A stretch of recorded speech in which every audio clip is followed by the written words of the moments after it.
can be a degenerate. It can be us. Let's get it going. It is hour 3 of the Daily Tip on the BetMGM Network. Good morning. It is a Thursday. I'm Michael Jenkins. She's Chelsea Messenger. Coming up in our final hour, we will dive right back into the NBA. And what a finish. What a game last night. Knicks and Pacers. Before we look ahead to Game 2 of the Western Conference Finals, in 20 minutes, how are the Knicks feeling the day after blowing that lead? We will talk with Alex Monaco, host of the Better Half Hour on the MSG Network. And finally, Best Bets ready to go at 8:40. Also, welcome to our audience on Stadium, Tip of the Cap. Good to see you this morning. You can stream us live. Our final hour is on BallySportsLive.com and the Bally Sports Live app. Chelsea, before we get to the NBA playoffs, I'm really excited. I have some friends of mine, my friends Mike and Noel, and I have not seen Mike and Noel in, oh my God, how many years? 6, 7, 8 years? It's been a long time. And so anyway, awesome couple. And Noelle used to work for the Securities and Exchange Commission. And so she was kind of a bigwig there. And then they decided, you know what? We're working our butts off.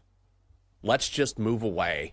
Let's just get out of here. Let's get out of the rat race. So they moved to North Carolina, and they have a little music duo called Bar Cats. And so they play at little venues throughout North Carolina. And they're coming back to D.C. on Monday night. I have not seen them in forever. They have put together an EP that they're releasing. So on Monday night, myself, the lovely Catherine, and some other friends of ours who know Mike and Noel are going to go to the Black Cat here in D.C. as part of this little release party and hear them play and see them for the first time. And they're going to play songs from the new album, and I'm so psyched about it. What a journey it's been for them, and they're such awesome people, so it's going to be awesome. That's such a wild story, and it reminds me of, like, in Wedding Crashers, like, one of their aliases is, at the end of the movie, they're like, we're folk singers from, the Southeast, and we're touring and playing our folk music. Like, that's what they're doing. Like, that's such a wild thing to do. Like, have they always been involved in music, or is this a new thing? Initially, it was just something that they kind of started doing together, and they're a very close couple. I mean, they're awesome. They're just such great people. And then they just kind of picked up on it, kept playing, and they're really good. And they're this duo that just kind of goes around, and they have a following. And now, since they met in D.C., kind of started in D.C. a little bit, so they're coming back here. And 930 Club is a pretty popular club here in D.C. If you've been in D.C., you've probably been there to see various acts. So it's not going to be a huge event, but we're going to go. And now I feel like they're living the dream. Like, to pick up and to say, we are tired of this. We're going to go elsewhere, and we're going to sing, and we're just kind of doing our own thing. And they've done it for so long, and for them to come back is kind of a full circle moment.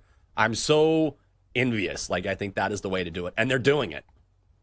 Yeah, now all they need to do is start crashing weddings. Then they'll have like the full life arc.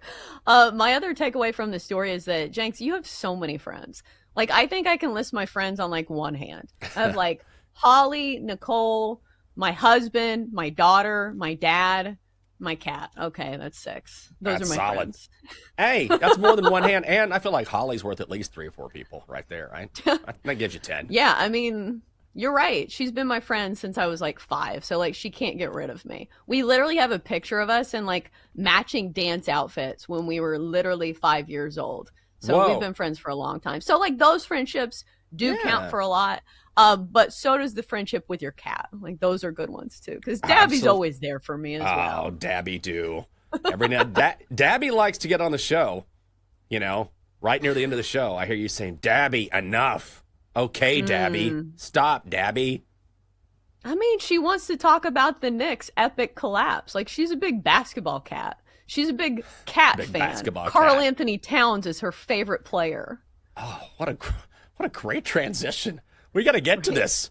Oh, the Knicks blowing it last night against the Pacers. The Pacers went in overtime, 138-135. The Pacers getting 4.5. They were plus 155 on the money line. Total set at 223 and hooked the overhits. Knicks up by 14 under 3 minutes to play, and then the Pacers and Aaron Nesmith just go off. 38%. Halliburton, his 3 is good. And I'm surprised they don't have Miles Turner, the rim protector, on the floor as well. Nesmith 3, good, another one. one from outside. Neesmith again. Three. Got it! He's a flamethrower. Neesmith, it's a three. It's a 2-point game. Oh my It's goodness. a 2-point game with 22 seconds to go. Woo! Kevin Harlan with the call on TNT.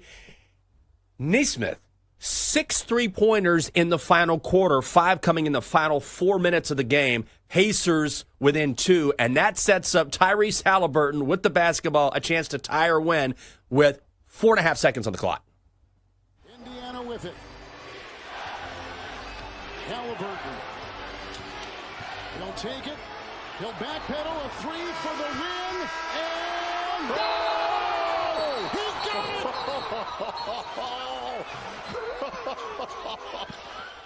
Woo-hoo-hoo. TNT once again with the call. So Halliburton gives the choke signal to the crowd like Reggie Miller did to Spike Lee back in 1994. He thought he had won it, but his toe was on the line, so it was just a 2-point play. We go to overtime, and that's when the Pacers put it away. And here's Brunson, picked up by Nembhard, down by 3. Here is a 3 for the tie, short. Caught by Hart, out to Towns, to tie, no! Rebound, fought for, loose, Bridges has got it. Clock is ticking, out of bounds. It's Indiana's ball with .2 to go. Neesmith, 30 points, goes 8 of 9 from three-point range. Halliburton, 31 points, 11 assists. Teams leading by at least 14 in the final 2:45 of the fourth quarter had been 994-0, but not last night. Great game by the Pacers. They never quit, and the Knicks gave it away. This was a hell of a basketball game, though.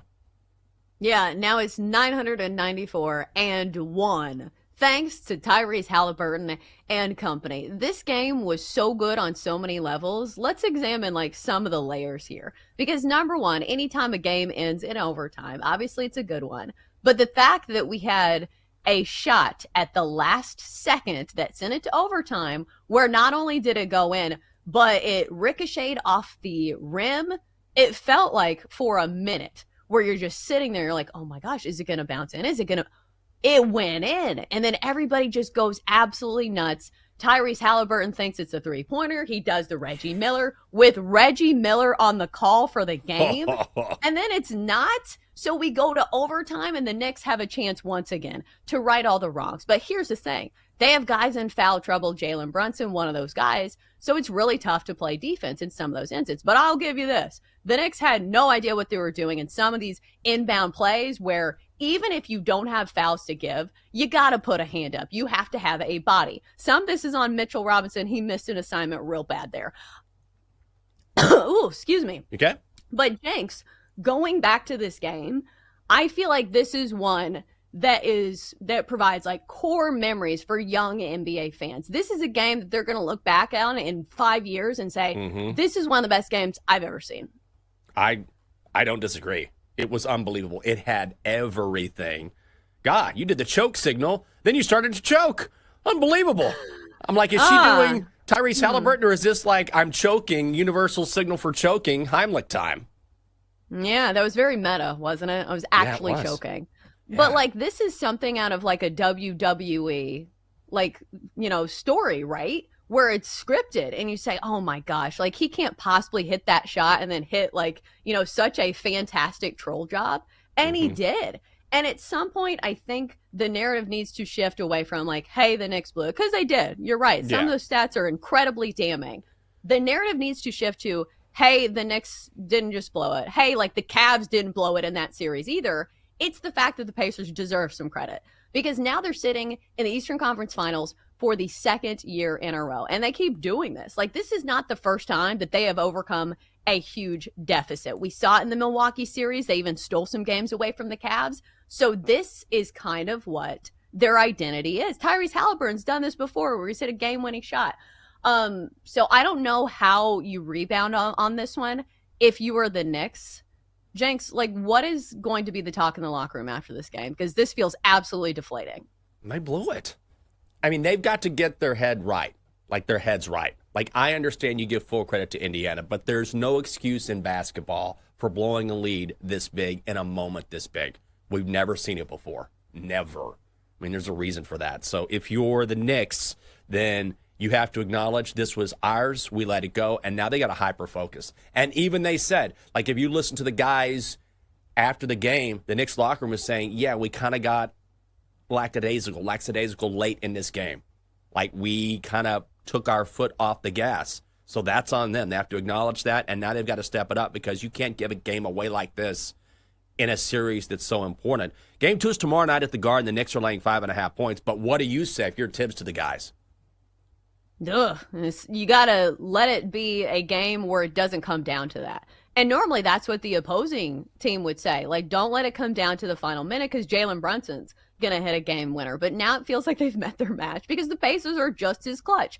I know the reigning NBA Clutch Player of the Year is Jalen Brunson, but still, Tyrese Halliburton over this recent stretch has been damn good as well. So that is the thing that I would be preaching. If you have a 15-point lead, you need to make it 25. You need to keep your foot on the gas pedal because you can't let it get to the final minute and you're only down or you're only holding on to a 5-point lead because they do have some good matchup advantages in this one. I'll say this, maybe Aaron Nesmith is not going to go absolutely nuclear in the final, 5 minutes of this game in overtime. He's not going to hit like 7 straight threes. That was absolutely bananas.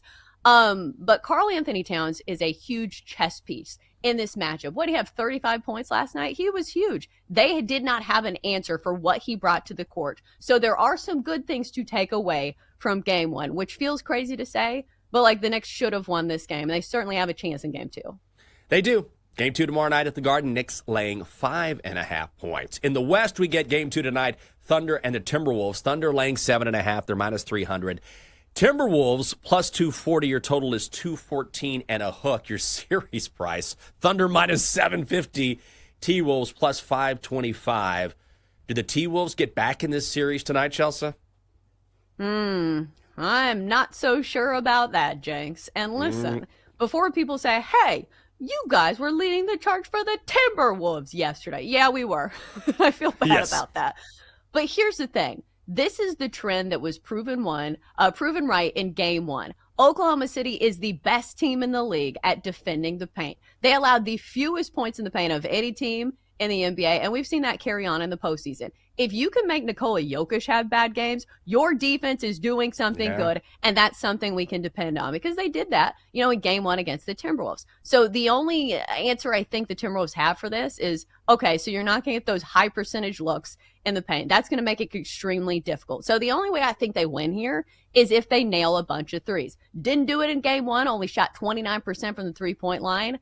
But again, if you're banking on a team to just have to have like an unreal night from the three-point line, that is not a repeatable, way to win games. So in the end, I just feel like it's going to be Oklahoma City because Oklahoma City didn't even play that great in game 1 and still won by a wide margin. No, that's exactly right. And when we were talking to Derek Parker yesterday, he's the Thunder publisher for Sports Illustrated, he pointed out, and rightfully so, look, we focus on Oklahoma City and SGA and Jalen Williams and Chet Holmgren and Lou Dort. I mean, he used Lou Dort's. Lou Genitz Dort. Or Lou Genitz Dort. Like, that's how you know he's covering the team. I was like, okay. Nugenics. Total team. Nugenics. Full of testosterone, that Lou Dort guy.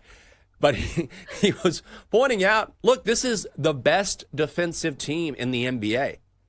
Defensive rating, best in the NBA during the regular season. In defensive rating, best in the NBA during the postseason. So he was saying, Nugenics, he was saying that the Thunder were built around defense. And you know what? He's not wrong. So we saw the Thunder frustrate the Timberwolves defensively in game 1. And I kind of feel like I was on the Timberwolves in game 1, but I think I'm flipping the script here. And I like the Thunder. They have been stalwarts at home. And I need to see Minnesota come up with something to solve Oklahoma City defensively. Yeah, the one prop bet I do like, Anthony Edwards has to take more shots, and he said that after the game. He only shot 13 times in game 1. I think we see much more volume from him. I would take a long, hard look at his points prop tonight. 24.5, I think I'd hit the over. I like that quite a bit. He is, I hate to say but I mean, he's too good not to finally go off, even against a great defense. Coming up next on the show, what happened to the Knicks last night? Can they recover? Well, we're going to talk with Alex Monaco, host of The Better Half Hour on MSG Network, and get his take. This is the Daily Tip on the BetMGM Network.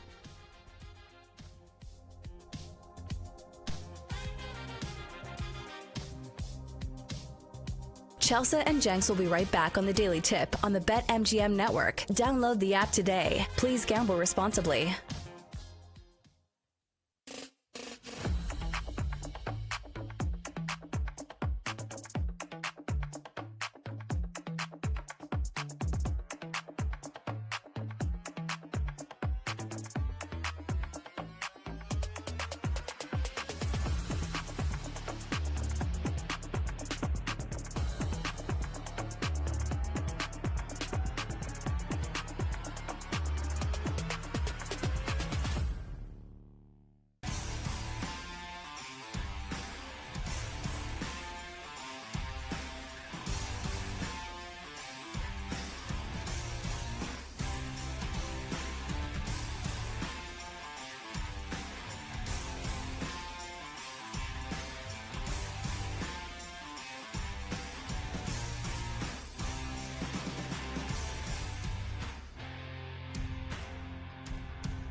Download the app today with Michael Jenkins and Chelsea Messenger on the BetMGM network. Welcome back to the show on a Thursday. Great to have you with us.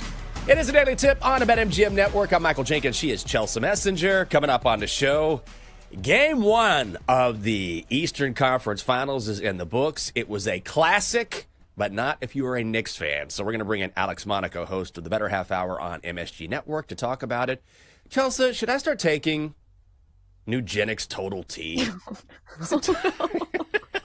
Is it time? I'm looking for improved stamina, better results in the better results in the weight room. That has to be the worst use of the word stamina, right? That's the way that I never want to hear the word stamina, especially when it shows like a 75-year-old man on the screen. You're like, God, please no. Yeah. I don't want to think about that while I'm eating my breakfast during The Price is Right. You know, and it shows like a 65-year-old guy's on a porch swing with his wife, and he's like stroking her hair. It's like, all right, guys, we know what's happening here. Let's go ahead and just pass on this. And then I think, that guy has got Nugenix running through the system. Good for him. Still getting it done after all this time. Didn't you see a commercial with a guy in a bath or something? Yeah, because they always mention that. Because I know that's like one of the things is like when your testosterone lowers. It's not something I want to hear about, though. Like, still the funniest in like the pantheon of Nugenix commercials are still Frank Thomas. Because it's always like, is that Hall of Famer Frank Thomas? You're like, he's pretty recognizable. Like, he's huge. I don't think it's going to be like some normal guy at Starbucks that you're like, oh, is that Frank? No, it's Frank Thomas. It absolutely is. And like for somebody who's so like naturally big, like you're not going to look like Frank Thomas. You're not going to look like him if you take Nugenix. Like, it's just not going to be that great. It's like when they show like celebrities who have like the boxed hair dye, and it's like Eva Longoria. It's like, you're not going to look like her. She doesn't do that. It's genetics. The big hurt, and he looks even bigger. Oh, that's Frank Thomas. Oh, God. Well, let's bring in a guy does not need Nugenix, because I'll tell you who took a bath last night. Anyone who bet on the Knicks. Oh, my God. Alex Monaco. You know him as the sports betting host of the Better Half Hour on MSG Network, host of the Moneyline Monaco podcast as well. Alex, good morning to you. Thanks for waking up with us. I know you were saying during the break that you're a PM guy, so we appreciate the early morning hours. How are you doing this morning, and what in the hell happened last night? Hey, thank you for having me. Fired up to be here. You know, normally I say I'm waking up with the fro up naturally, no caffeine needed. We needed coffee. I'm in disarray. I'm not going to lie. That was one of those games. Hard to kind of comprehend it happened when you woke up. I know you guys have been up for a little bit here, but obviously New York did a few things that they don't normally do. I mean, 15 turnovers, 7 turnovers by their quarterback, I like to call one of the best quarterbacks on the court in Jalen Brunson. You just don't see that. I mean, everything that could have went wrong in that last minute went wrong. The OG missed free throw, the reverse call with Siakam. I mean, I'm over here worried about a 4.5 point line, pending where you shop, on a backdoor cover. Next thing you know, we're in overtime off the worst Halliburton gif of all time, and Reggie's courtside, and I'm barely born in the 90s, so we're having 90s flashbacks all over. I don't want to overreact, because I think the Knicks are still showing us a lot in game 1, but we obviously have to button up the fundamentals. Halliburton and these boys are too well coached, and Carlisle has seen all of these moments. So, yeah, we are sitting here waking up down 1-0, but I'm looking at fundamentals, you know, Michael and Chelsea, above all right now, of how that Knicks game ended. Yeah, the one that sticks out to me is like it was an inbounds play, and I can't remember how much time was left on the clock, but it was like, Mitchell Robinson, what are you doing, dude? Like, you have to have your defensive assignment. So you mentioned there were some good things to take away from game 1, and I know in the moment it doesn't feel like there's much, but I will say this, like, Karl Anthony Towns proved to be a huge mismatch throughout the season, averaging 30 points a game against the Pacers, and he was big in this game as well. So if you are Tom Thibodeau, like, what are the words of encouragement and what are the positives that you draw from in this game? Because I know there's a lot of negatives, but maybe there's something good that you can find. Yeah, great question, Chelsea. I mean, the nice thing covering the Knicks from a betting lens all season long is their unbelievable awful loss. I mean, this team had a reshuffled deck right before training camp. They had 2 3-game losing streaks all season. And at 26-9 straight up, which is third best in the NBA in the regular season off a loss, I think if you're Tibbs, you remind your boys, this is what we've done all year. We've lost and we've bounced back. And ironically, from a style perspective, right? Pacers are high octane. Knicks like to prefer to slow it down a little bit. It looks like the Pacers style prevailed. So I guess on some level you could say, look, we had 2 times the amount of turnovers. We missed double-digit free throws. And our captain had 7 turnovers. And we gifted away a loss. That's the only reason Indiana's up 1-0. So I think it is one of those how you look at the painting. Is it? And honestly, I think the Knicks showed, in this now third series, and they've all kind of had their own style, that they now can play high-octane run and gun and go bucket for bucket with these guys. I think from a physicality standpoint, you could also maybe hang your hat on that. This is not Detroit. They don't want to bang bodies. They don't want to muck it up. So on some level, it is a little maybe younger kind of style coach approach. If you're almost coaching AAU or something of the sort, get back to fundamentals, guys, stick to our game. But that's really all I can say after a loss like that. And throw it in the trash. I always say 10-second Tom it from 50 First Dates, if you guys remember that, old school movie. Just completely forget it happened. Or Men in Black. It's one or the other, but you got to let it go because that's what NBA playoffs basketball is all about. We're talking with Alex Monaco. He's the sports betting host of the Better Half Hour on MSG Network. Follow him on X at Alex__Monaco. So after an overtime game and going into this series, the Pacers' depth was one of their strengths. How worried are you about the Knicks being able to match Indiana, who can go really deep? Yeah, Michael, 17 off the bench for the Knicks is a good amount of points off the bench for the Knicks if you know this team. And they've been top-heavy, obviously, all year. You see the minutes with the boys. This is going to be very interesting. Campaign had a couple of timely buckets last night. Deuce was huge. Deuce has the ability also to bring a two-man, a true backup point guard. He's going to be huge. Double digits for Deuce, also from a prop perspective, especially a role player like that at home. 2 or 3 threes, something like that in game 2, something to take a look at. This is going to be interesting, though. Will we see a Precious Achiuwa in this series? A solid backup, maybe to, disarm a Thomas Bryant, bring a little physicality, pick up a couple fouls. You saw Missoula last series play so much chess with Luke and, foul and hack a Mitch, et cetera. So will Tibbs go into his bag? This is a grown man on grown man coaching matchup, and Carlisle, again, is a decorated champion. It does remain to be seen. A lot of the post-game reaction was, they do need to go in to their bench. We saw Wright for a quick cup of coffee. But honestly, I think this Knicks starting 5 has seen it all from a just minutes perspective, particularly Bridges, the Iron Man himself. They know they got to go and run with these boys. And, I just feel good that this team knows they had them last night. And their whole MO is awful loss. We turned it into a dub. And how does a series loss last year turn into a W? And, just a quick number here for you. Knicks on the road and at home, but Knicks on the road, if they could get out to a first quarter win, their whole MO changes. They're 16-21 this season when they trail after the first quarter. You put them on the road or at home at halftime leading, which they weren't. They won the first quarter down at half. They're 38-13. So obviously I don't want to get ahead of ourselves. But, yeah, this is a prime spot for the Knicks to cover the number and get a Game 2 win.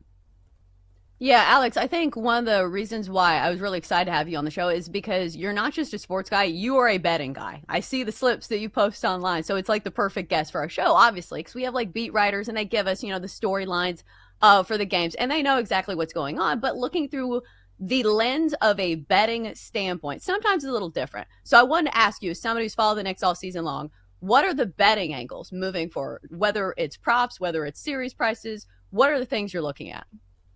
Great question. Obviously, I got my betting trends and things of that nature. I'll start out with the man, Josh Hart. He's got 11 straight games, I believe now, including last night, of 10 straight rebounds against the Indiana Pacers. I'm talking years, plural. He takes down 13 last night. And again, the live betting market is sometimes more appetizing in the playoffs than the pre-flop. This guy had 1 rebound through a quarter, almost a quarter and a half. He ends with 13 and 7 assists. We remember, obviously, shout out the Clyde Frazier back in the 70s days. He hinks a triple-double like it's nothing to close out the Celtics, and I'm over here going, can he do it again? And he ends with 8, 13, and 7 last night. Hard someone to take a look at from a double-double perspective. Rebounds alone. And then Cat, you guys spoke on it when I came on.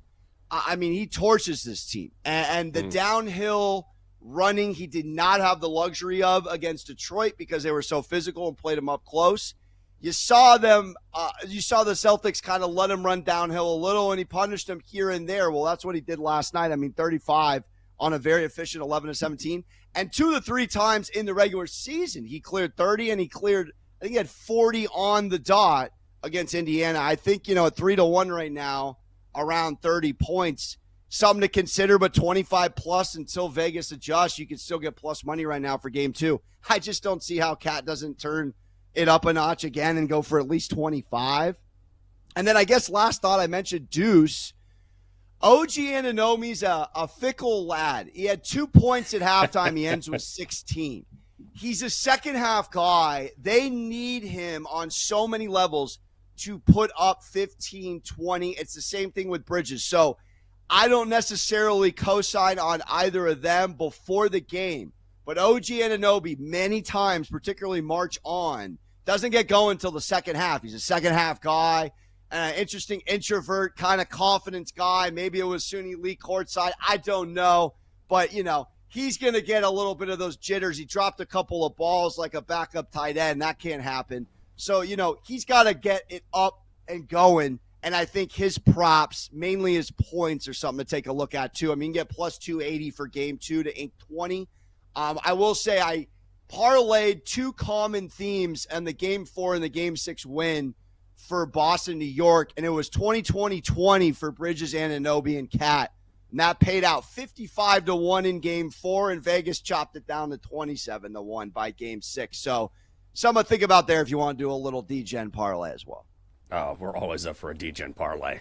I'll tell you that. Alex, we got a couple minutes here. Yeah. How do you feel about the Knicks at plus 135 to win this series? I know it's fresh off the wound from last night, but now you can get them at plus money. Yeah, I love it. I think this is a great time. Again, that Knicks number, 28 off a loss is, or excuse me, is it? I got it right here. I got all kinds of numbers. 26-9 off a loss on the season's nothing to snub at. As an away team, they're 29-18. They're 4th straight up in the NBA. I think those lines in the Garden around 4.5. Game 2, I'm looking at it. It's going to be value right now for the New York Knicks pending overreaction. I think a lot of people, in the betting world, it's kind of like the NFL. What did you see last? Well, what did you see last often doesn't carry over. I mean, they already moved it 1.5 for game 2. They expect the Knicks to win. They're over 2-1 on the money line. I think the real value comes on the road. And I mentioned that hot start. When it's 1-1 and we're going back to the field house and it's their turn in Indiana to deal with all of the Stillers and the Chris Rocks. And, I mean, as you saw it, Larry David was in the building last night, not trying to have a Trip Shack moment again. I saw him crossing his legs, making sure he tucked him in and not stuck him out, sitting courtside. How will Indiana handle Caitlin Clark courtside with all of the celebrities? There's real pressure there, in my humble opinion. But the Knicks, they're 24-17 on the road straight up. And after a loss, anytime you can get them. But that first quarter number, 13-3 if they're leading the game, or they win the game if they're leading after 1, and 38-13 when leading at halftime. Something to put in your back pocket just for game flow, because what happened last night, if you watch this Knicks team, almost rarely happens. It was really the perfect storm. I think plus money, Michael, to put a button on it for this series is a great purchase. Love it. He's the sports betting host of the Better Half Hour on MSG Network, also host of the Moneyline Monaco podcast as well. It's Alex Monaco. And Alex, thanks for the time, and get back in the building. They need you for game 2. Hey, I appreciate you guys. Thank you so much for having me. Great show. Keep it rolling. You bet. Thank you, brother. Oh, man. That's great perspective the day after. I love it. He's not wrong. If you like the Knicks, now's the time. Plus 135. Now, if you're on the Pacers, then obviously you're not going to take that. I don't know.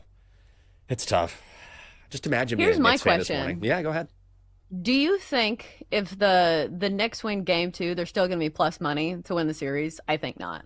Like, No. that's what my opinion is. So I think that there is a chance you could get both sides of the coin for plus money. Take the Knicks now, maybe you take the Pacers later. That's how I would play it. I think that's a smart way to do it. I was just looking at a parlay. Alex mentioned DeGen parlay, so you know what? I'm playing a parlay. Let's do that. What I mean is, guess what's coming up next? We'll look at the numbers and decide where we are putting our money tonight. She is Chelsea Messenger. I'm Michael Jenkins. The whole crew is here. Best bets next on the Daily Tip on BetMGM Network.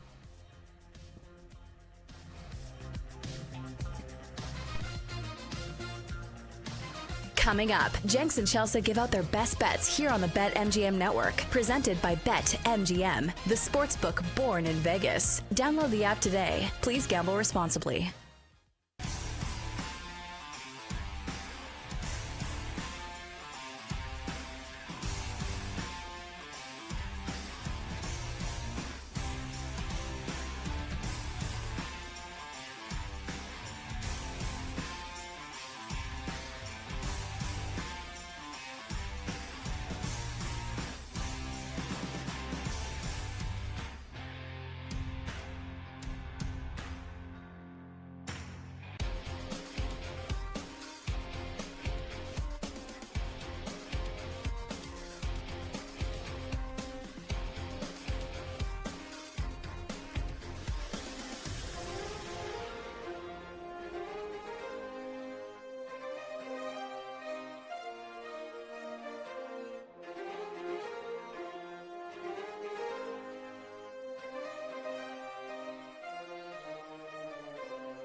Let's get back to the Daily Tip with Chelsea Messenger and Michael Jenkins on the BetMGM Network. Presented by BetMGM, the sportsbook born in Vegas. Download the app today.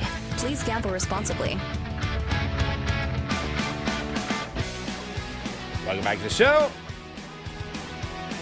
Come on, Double D. It is a Daily Tip on the BetMGM Network. It's a Thursday. Oh, we're almost towards the weekend. Long weekend. Isn't this Memorial Day weekend coming up? MDW, Memorial Day weekend, which usually when you think of like those words, you'd think it'd be like captioned with like, I don't know, some salute to service or whatever. But it's like somebody on a boat in a bikini drinking a natural light is, you know, what I think of when I think hashtag MDW. Ooh, when is the last time that you had a natty light? Ugh. It's been years, and for good reason, because natural light is beer-flavored water. I feel like the beers that I drank in college had no flavor compared to what I drink now.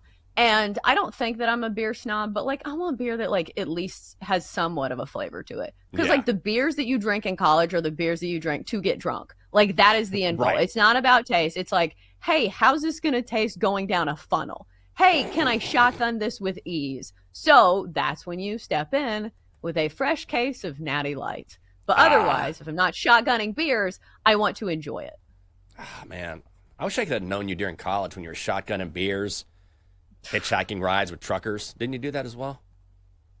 Yeah, I will preface it's in like Raleigh, North Carolina. So like times were different. Like, you know, like back in the day, like remember when you were like growing up and you could like run to a neighbor's house and like your parents didn't have to watch you. Now you have to like watch your kids, which stinks because now I'm a parent. I have to watch my kid. But you get what I'm saying. Like it was a bit of a different era, but you're right. I was very much a risk taker and now I host a gambling show. So maybe it makes sense. Yeah, you've always been a risk taker. Now you got to watch your kid. Back in the day, you set them outside and you say, you know what, enjoy the day. I'll be back at 5:30. I'm going to have a beer and a smoke. And it was just fine. The neighborhood took care of that kid. It was a village. Now you have to be responsible. Oh, come on. So I'm not a parent, you know? Maybe one day. Maybe one day. The lovely Catherine will try and talk me into it every now and then. After a couple pops, she'll just look over at me and be like, I'll have your babies. I'm like, honey, we've discussed this. So we'll see. Although I think we'd actually be great parents. I just don't think I could handle the stress. Like, I don't know how parents do it. I don't know how you do it, honestly, waking up this early. And you're a great mom, obviously. Like, I don't know how you do it. I think you do whatever you need to do. Like, I think I've found this with like anything in life that you raise to the level of like the difficulty. Because like, think back of like some of the hardest things that you've gone through in life. You rise to the occasion. And even the things that you don't think you can do, like you adapt. Like you will do it and you will get the job done. So I think that's kind of how parenting is. It feels daunting, but like when you're in it, like you love your kids so much that like you'll do whatever. So it is difficult, but like any difficult stage in life, like you'll learn to adapt. I think that's very well said.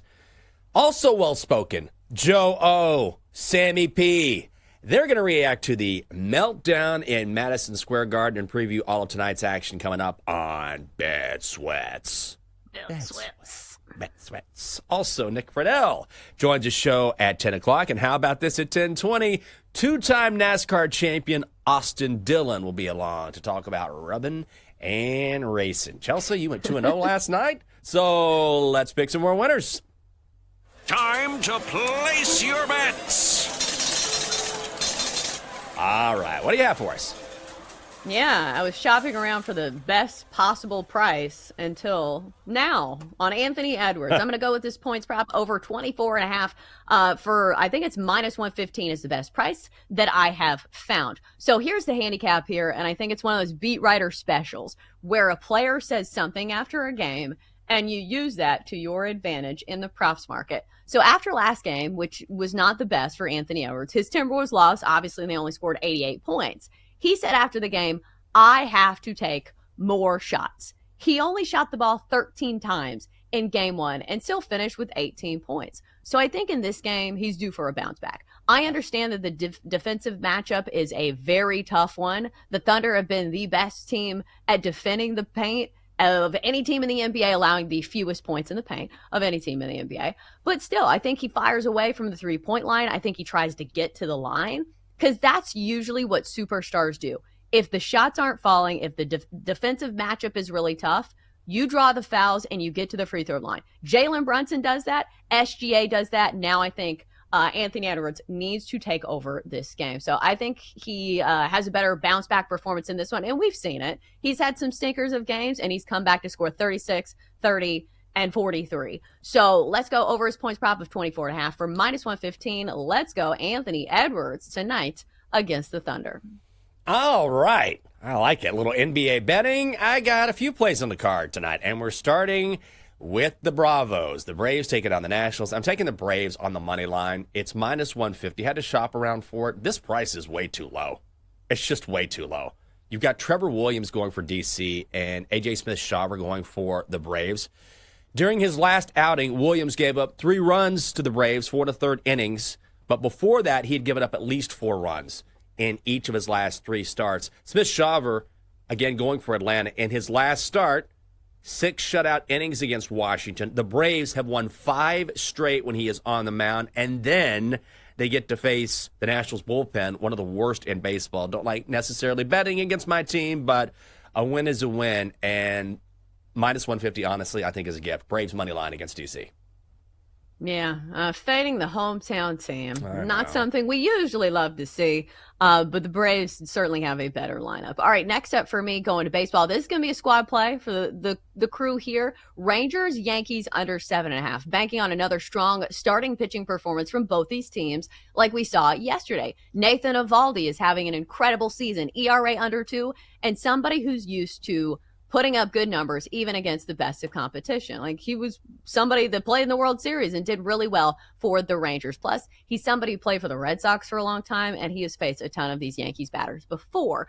Then you go to the Yankees, who face the much easier matchup when it comes to offenses. The Rangers have been one of the best teams to the under in all of baseball, and Carlos Rodon is a solid pitcher. Plus, the Yankees have a grade A bullpen. I'm a little nervous about the Rangers bullpen, but we get a 7.5 in this one. So let's hit the under 7.5 between the Yankees and the Rangers. Yeah, I'm going to be on that as well. I love this play. I got it at 8 earlier in the show, and this number just keeps going down. So you mentioned how good Nathan Eovaldi is. He has just been unbelievable, facing some really strong hitting teams. And look, he's 11-1 to win the Cy Young right now in the American League. I think there's some value there. Normally, you don't see pitchers get better as they get older. He's now 35 years old, but he has done that. That's why he signed that huge contract with the Rangers during the offseason. You mentioned Carlos Rodon, that Yankees bullpen. Also, the weather today in New York City is not going to be great. You're talking about highs in the 50s. It's going to be rainy. It's an early game as well. That tends to lend itself to the under. So I'm going to be on that as well. Under 7 and a hook at -136, and that number keeps going down. We're seeing a 7 in some spots as well. Finally, how about a parlay? All right, the Fever disappointed us a few nights ago. Not tonight. I'm going Thunder on the money line. I think the Thunder can cover the 7.5 points. Even if they don't, it doesn't matter. I like them on the money line. I feel like they match up really well against the Timberwolves, and I'm really worried, if you're Minnesota, about how they are going to score on the interior against that Oklahoma City defense, which was number 1 in the regular season and continues to be number 1 in the postseason in defensive rating. Regardless, Thunder on the money line, and then Phillies on the money line. What do I need to say? They're taking on the Rockies. They've been blowing the Rockies out of the water. So the Rockies stink. This is not news. Thunder money line, Phillies money line, -129. Why not? I think at some point, do we just fade the Rockies on every day of the week? Like, make it a thing. Be like, this is our standing bet that we're making every single day. Because at this point, what has it been? At least 3 days this week? Yes. And it's come home each and every single time. And the Phillies also just absolutely have been crushing lately. Not surprising. They're taking on the Rockies, but especially at Coors Field.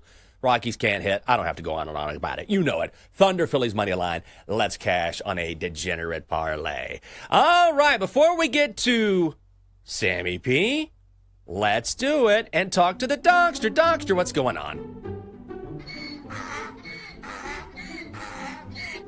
I'm just so happy this morning that the tush push is back. I've been doing the tush push for years, and no one's ever given me any credit. Wow. Bet you have, you perv. But I don't call it the tush push. I have a few different names. Oh, okay. Like what? The posterior plunge, the derriere drive, and the seat squeeze. I think you're getting off track. And my personal favorite, the juicy jostle. Oh, Ew. ew. That sounds personal, Knoxter. Let's have a bet. Okay, back to the well. Tigers, money line, taking on the Guardians. Good job. That was gross. Not gross. Always handsome. I believe he's clean shaven. He looks sharp this morning. Of course, I'm talking about the great Sam Panayotovich from Bed Sweat. Sammy P, good morning. Always a difficult act to follow. But And you don't want to with some of those verbs. Chelsea, you deserve all those Emmys, Jenks says. You deserve them all, even though I don't think we qualify for Emmys. Welcome to the dark side, by the way. We've been betting against the Rockies all season. And if you want to finish out this month, after today against the Phillies, they get the Yankees, the Cubs, the Mets, and next month isn't much easier. You got Mets again, Giants, Braves, Diamondbacks, Dodgers. Dude, they're going to lose 125, 30 games maybe. Well, even if they're like playing against the White Sox, who are a bad team, like the White Sox would probably be like what, minus 160? Like, ain't nobody going to be under minus 150 against the Rockies. They're in a class all by themselves.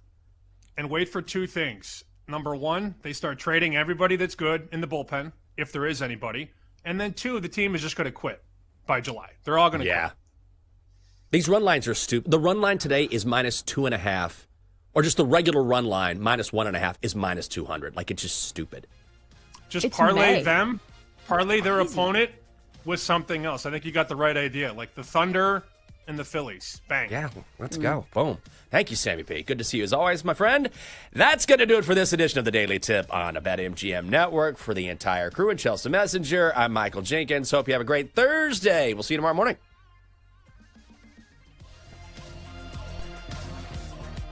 You've been listening to the Daily Tip on the BetMGM Network. Download the app today. Please gamble responsibly. If you missed any of the show, listen back anytime on the new and improved Odyssey app.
welcome into Send It In, presented by BetMGM here on the BetMGM Network. I'm your host, PJ Glasser. Man, that was some game last night between the Pacers and the Knicks. We got our girl Trista Crick standing by, going to get her thoughts on Game 1 from last night. We'll preview the rest of the series and then look at Game 2 tonight between Oklahoma City and the T-Wolves. Also, we'll talk about the NHL playoffs. We got Game 2 tonight between the Canes and the Panthers out in Raleigh. We got the first round underway of the Charles Schwab Challenge. Jordan Spieth, last I looked, guys, wasn't doing great. So all of you in the chat might have been right about that. Hopefully he turns it around here in his last couple holes. And also we'll talk about NFL Coach of the Year today on the show. There are 3 guys that I really like in that Coach of the Year market. We will break that down. Jake Hassan going to join us later on, and then we'll wrap everything up with our favorite plays of the day. As always, any questions, any comments, any bets that you guys have for us, let us know if you still think the Knicks have a chance to win that series. It feels like it might be over at this point with how deflating that loss was. Hit us up at the BetMGM Network on Twitch, on YouTube, on X. And if you miss any part of the show, make sure you check out our podcast. Send it in wherever you get your podcast. Let's get rolling on a Thursday. As Glass is in session, we go to the Glasser guest line and check in with Trista Crick. Give TK a follow on X at Trista_Crick, host of the Heat Check podcast. T, you and I have watched a lot of hoops, my friend. That game last night was one for the ages. That was an all-timer. As you've had like a night to sleep on it, you woke up this morning, just your overall takeaways from that crazy comeback from last night. Well, number one, it kind of feels like the Pacers are a team of destiny. It just feels like every time the Pacers look dead, they're not dead. And not only do they come back, they win that game. And I think you kind of said it, that there is a crushing emotional element of looking like the better team for pretty much the entire game except for the last 2 minutes. You got 35 out of Karl Anthony Towns. You got over 40 out of Jalen Brunson. You really don't get those types of games from both of them clicking on all cylinders at once. And it's going to be hard to get that many times again. So the fact that they didn't come away with the win in the way that they did it at Madison Square Garden, being so crushing, it feels like it's going to be really tough to sort of lick your wounds, get up, and do it again tomorrow with some sort of convincing fashion.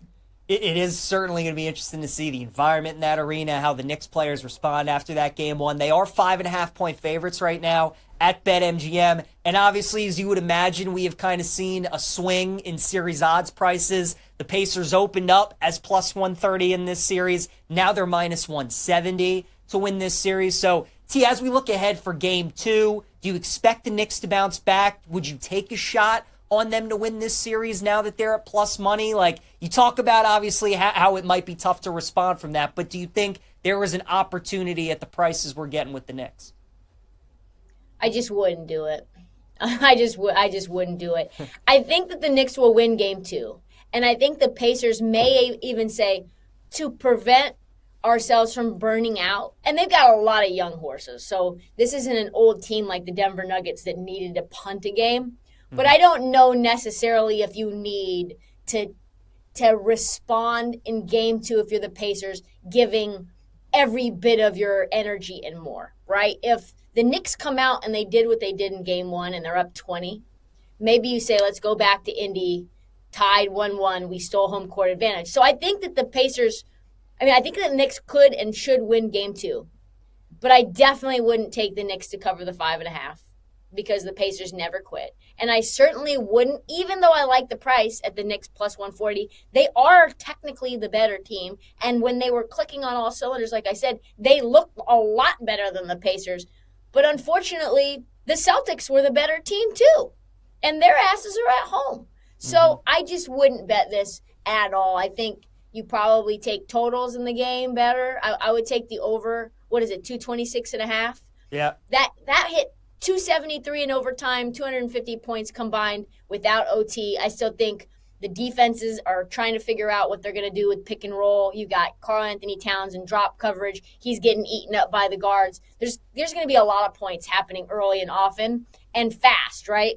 They give up easy buckets pretty quickly. So I think if I was going to play Game 2, it would only be the over.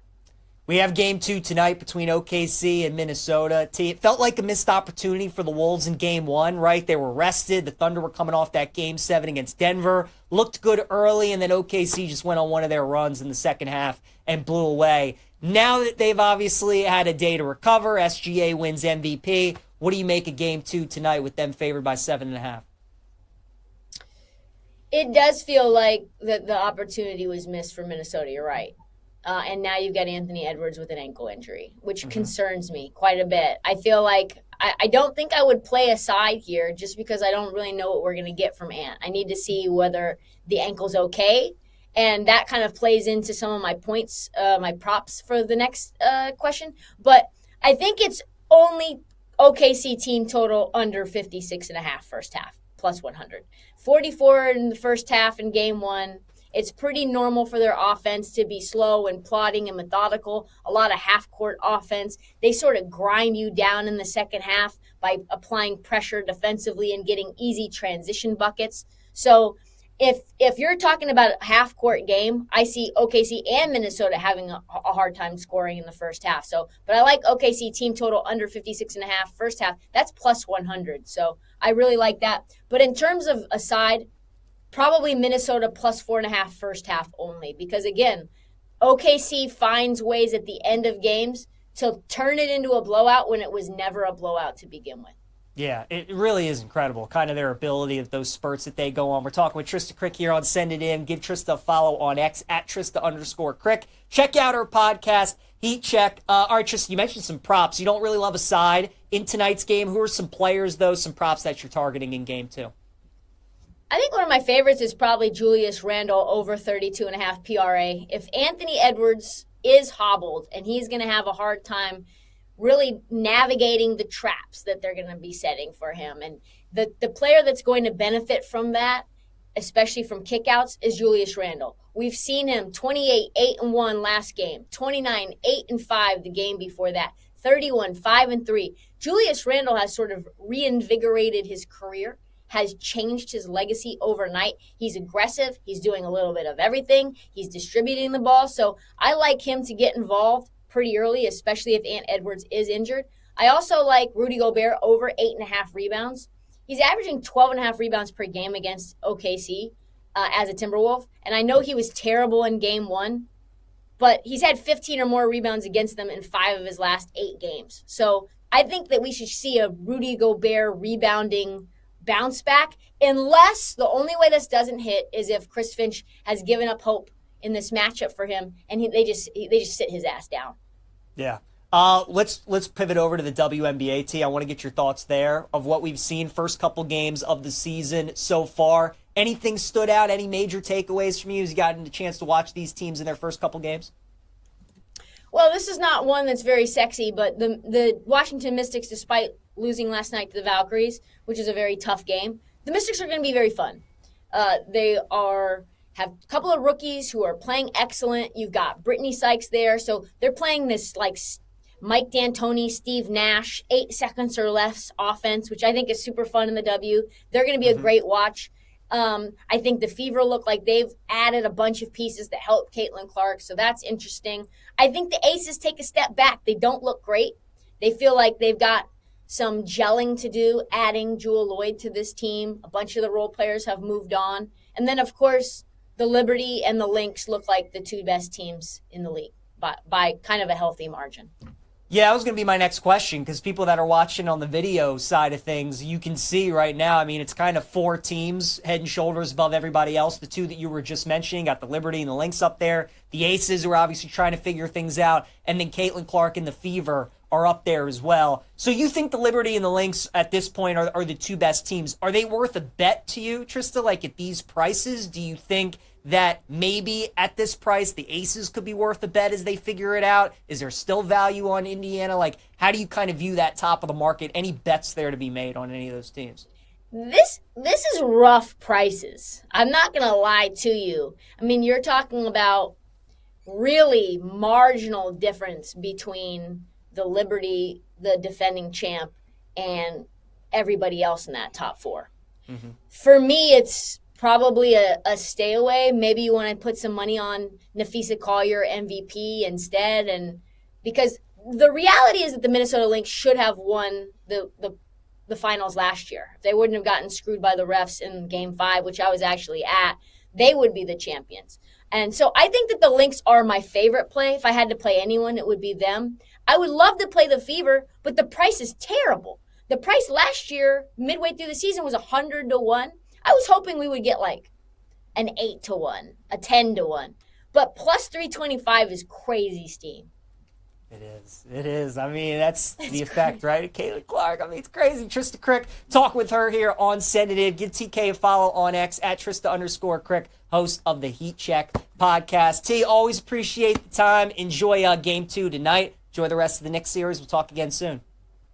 You too, Peach. Talk to you soon. All right, sounds good. Let's keep it rolling here on Send It In as we're going to break down Game 2 tonight between the Wolves and the Thunder. We got the Panthers and the Hurricanes as well on the NHL side of things. So Game 2 tonight, I kind of agree with Trista on the side. I don't really have a strong feeling on Game 2. I like the Wolves in Game 1. Felt like that was their opportunity. They got off to a good start. Then Edwards kind of gets dinged up a little bit. And then in that second half, OKC just pulls away. I think Oklahoma City on the money line's probably the way to go tonight. Compare them at minus 300. I do like the Knicks to bounce back tomorrow night. That could be an option. We've talked about Scotty Scheffler, top fives on this show a bunch. That could certainly be an option as he's teeing off here in about 30 minutes or so. So I think those are really the ways that I would go about it. Now, if Minnesota, we've talked about, they're such a good road team. They're 10-4 on the road the last 2 years in the NBA playoffs. And it feels like the games where I don't really love them, the games I don't really want to back them on the road, those are the games not only do they usually cover, but they win outright. So maybe you do come back with Minnesota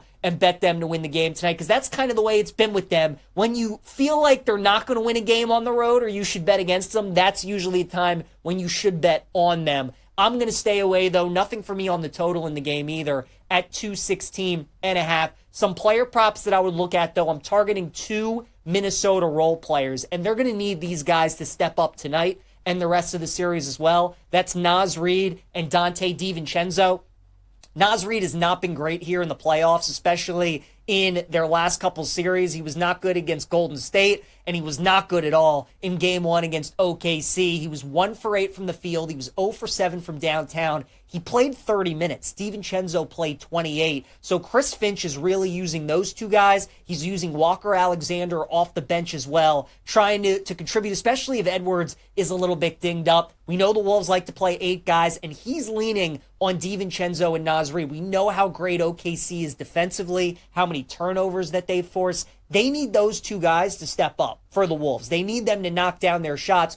Both of them took plenty of shots to go over their point totals tonight. DiVincenzo is at 9.5. Naz Reid is at 10.5. Dante was 3 for 14 from the field in Game 1. And then, as I mentioned, Naz Reid was 1 for 11. He was 0 for 7 from downtown. I said 1 for 8 initially. Naz Reid was 1 for 11. So I gave him more credit than actually how bad he was. But again, 11 shot attempts for Reid, 14 for DiVincenzo. The shot attempts are there. Those guys just got to knock down their shots. They got to give some more help to Randall and Edwards. So I think we're getting a nice buy low because, especially on Naz Reid, how much he struggled here as of late, how great OKC's defense is. I don't know if we're going to see these totals as low the rest of the series if both of those guys shoot the ball well tonight. So I'll buy in on some nice low spots on DiVincenzo at 9.5, take the over there, and Naz Reid at 10.5 as well. I do think this series only goes 5 games. I like Oklahoma City in 5. I initially liked the series to go 6 because I thought Minnesota was going to win Game 1. But now that they have not, I expect them to get 1 back in Minnesota. Gentleman sweep. I like the Thunder in 5. That's still plus 175 on BetMGM if you want to bet that. All right, let's look at the NHL playoffs. We got the Hurricanes and the Panthers in that series, Game 2 tonight. The Canes are minus 130. Panthers are plus 110 tonight. We were on the wrong side of this series or we were on the wrong side of this game in this series in Game 1. Florida came out tremendous, set the tone right away in the first period. Canes were playing catch up, and that is not the kind of game that Carolina wants to play. If they have to get in trail mode, chase mode, life's going to be tough for them in this series. They want to play with the lead. They want to wear you down, and they just want to make these games ugly. They want to try and win 2-1, 3-1. That's where they kind of want to live. So the fact that the Panthers got up early on them, that was a bad sign for Carolina. If you like Florida in these games, that's almost how I would bet it. I would bet them like in the first period. I would bet them, to score the first goal of the game, like those kinds of things. I do like Carolina to bounce back, though, tonight. I talked about when I was previewing game 1 of this series how great the Canes are at home. And Florida got the best of them in game 1. I don't think they're going to win 2 games on the road in Raleigh tonight. Obviously a big game for Carolina to make sure they at least get the split. So I'll take the Canes at -130 against the Panthers. All right, a promo from our friends at BetMGM. Make a fast break for the action with an NBA playoff odds boost token. Use your token to get a bigger payout on a winning playoff bet. All right, let's look at some golf here on Send It In as we go a little golfing with Glasser. Bring on my guy Shawnee Sharp here. Look at some of the 3-ball pairings that we have coming up here over the next 10, 15, 20 minutes. Try and pick out some winners in some 3-ball markets. Shawnee Sharp, what's the first one we got? Yep, we have a group here that teed off just a little bit ago. Ryan Gerard, Doug Gim, Victor Perez. Gerard is at +140, Gim's at +188, and Victor Perez at +210. And I'm going with Gerard, Sean, right? That's been my guy that I've been leaning on here when we've been previewing this tournament the last couple days. I think Gerard's going to have a good week. The guy's played well so far in Texas in the first couple tournaments that they have played so far here in the PGA Tour season. He had a nice showing last week at the PGA. And again, the guys he's playing with, Perez and Gibb, don't think are really a great fit for this course. So give me Ryan Gerard at +140. All right, next group here just teed off. Alex Smalley at +170, Michael Kim at +160, or Mark Hubbard at 2-1. I'm going with Michael Kim in this pairing at +180. You look at these 3 guys, and Kim, when you look at the season so far, he's definitely had the best season. Now, he's going through a little bit of a slide. He was playing such great golf, where it was the point where you just bet him every single week. Game fell off a little bit, but I think he found it at the PGA Championship at Quail Hollow last week. This should be a good course with how great his ball striking has been this year. And when he was playing on the top of his game, if he can return to that form, he would be the guy for me to look at. Could be a guy maybe to watch this week as well, but I'll take him in this 3-ball. All right, next group here, teeing off at 1:23 p.m. Eastern Time. Harris English at +165, JT Post and the Postman at +175, or Siwoo Kim at +188. All 3 guys have played well last week at the PGA, right? Siwoo had the lead when on that Friday. He was playing good golf. Poston and Harris English had some really good finishes as well. I think for this course, though, I'm going with Harris English. The scoring's been a little bit tougher this morning. You're looking at guys with an average score of like even 1 under, somewhere in that range. I want a guy who's kind of steady. It looks like a day where you're going to have to make a lot of pars, not really too many birdie opportunities out there. Harris English is just the definition of steady, man. The guy doesn't get too high or too low. I like the price that we're getting, so I would look at Harris English at the +165. All right, fun group here at 1:34 p.m. Eastern Time. Kashmir Keith Mitchell at +150, Tom Kim at +188, or Slick Ricky Fowler at +190. Yeah, let's go with Slick Rick at the +190. I like that price. I like this course fit for Ricky Fowler as well. I don't like it for Keith Mitchell, and Tom Kim just has not been great this season on the PGA Tour. So, look, we know Ricky wasn't the player that he once was, right? He's still a fan favorite, and there are certain courses that should be good fits for him, and I think this is one of them. So, I like Fowler at the +190.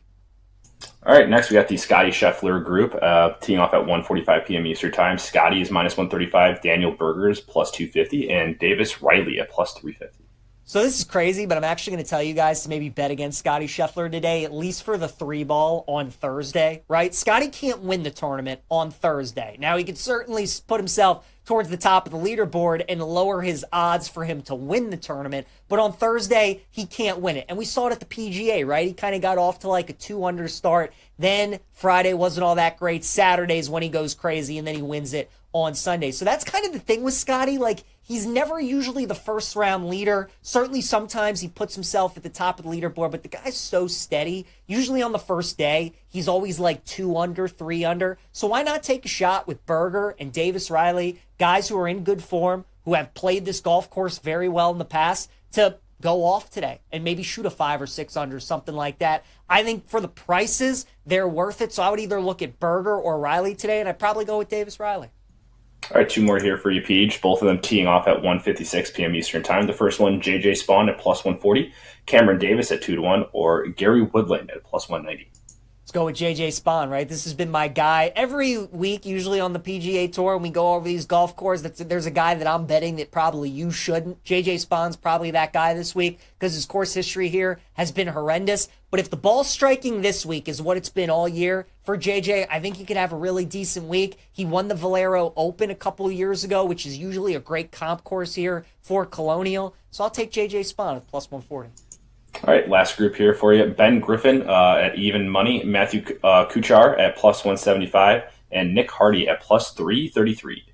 Yeah, let's go with Cooch, plus 175, right? Again, this isn't the longest golf course in the world. It's all about accuracy, and a lot of times some of these older players can usually perform pretty well here. Cooch has some good course history, and if he just plays old man golf this week, put it in the fairway, put it on the green, make your putts, he's gonna have a good tournament, and I think he could get off to a nice start today, especially with the guys he's going up against. I know Griffin's the big favorite. I like the value though on Kuchar at plus 175. All right, let's talk a little football today. A little Coach of the Year market here on Send It In. I like this market quite a bit, you guys. 3 NFL coaches that I would look at this year to win Coach of the Year with their current prices right now at BetMGM. So Ben Johnson's your favorite, right? Plus 650, followed by Vrabel in New England, plus 750. You got Jim Harbaugh with the Chargers at 10-1, Liam Cohen with Jacksonville, 14-1, Dave Canales in Carolina at 14-1. I'm not interested in any of those guys.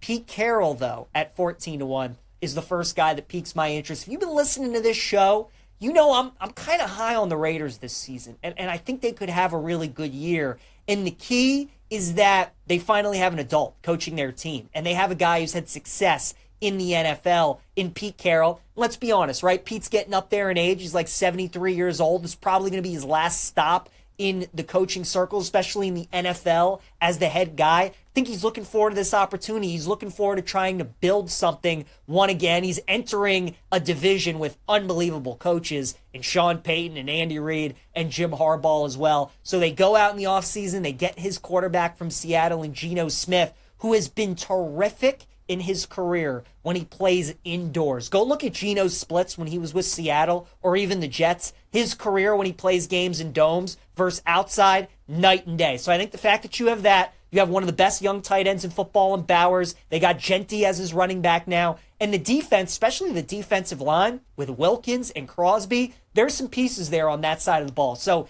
I think Pete Carroll, that fun, energetic kind of vibe that he sets in his locker rooms, I think that's going to bode well for the Raiders, who are an up-and-coming team. And look, if they somehow find a way to backdoor into the AFC playoffs as like a 6 seed or a 7 seed, Carroll's absolutely going to get some consideration for that. Think he's worth a look at 14-1.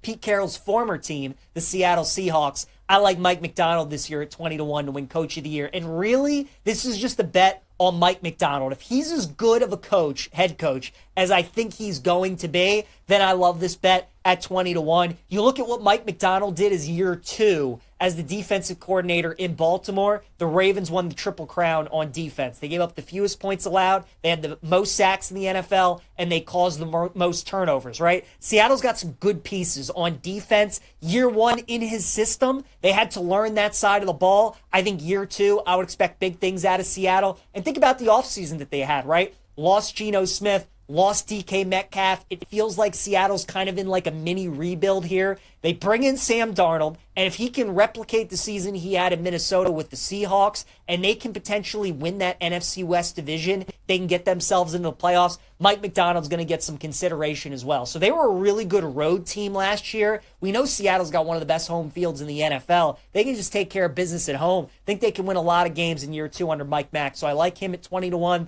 And then how about Brian Schottenheimer at 25-1 with the Dallas Cowboys, right? We have no idea what to expect out of Dallas this year. They might be a dumpster fire. They might turn out to be really good and win 11 to 12 games. We have no idea. I think we're forgetting that Dak Prescott is actually like a pretty good quarterback, right? Guy was in the MVP consideration a couple years ago. He gets hurt. You got CeeDee Lamb. They go out and get George Pickens for him as well. The defense was not great last year, but you still got Micah Parsons. Should be improved this year. I just like the fact that a team like the Cowboys, who always has all these expectations on them now, are kind of being overlooked in their own division, certainly with Philly and Washington. So I'm willing to buy the upside on Brian Schottenheimer because let's be honest, if the Cowboys have a good season, they're the Cowboys, and they're going to get national recognition for that, and Schottenheimer is going to put himself in the conversation. So I just like betting on the unpredictability of Schottenheimer in Dallas this season because we all have no idea what to expect. We don't know if Schottenheimer is going to be one of the worst coaches in the NFL or he's going to turn out to be really good.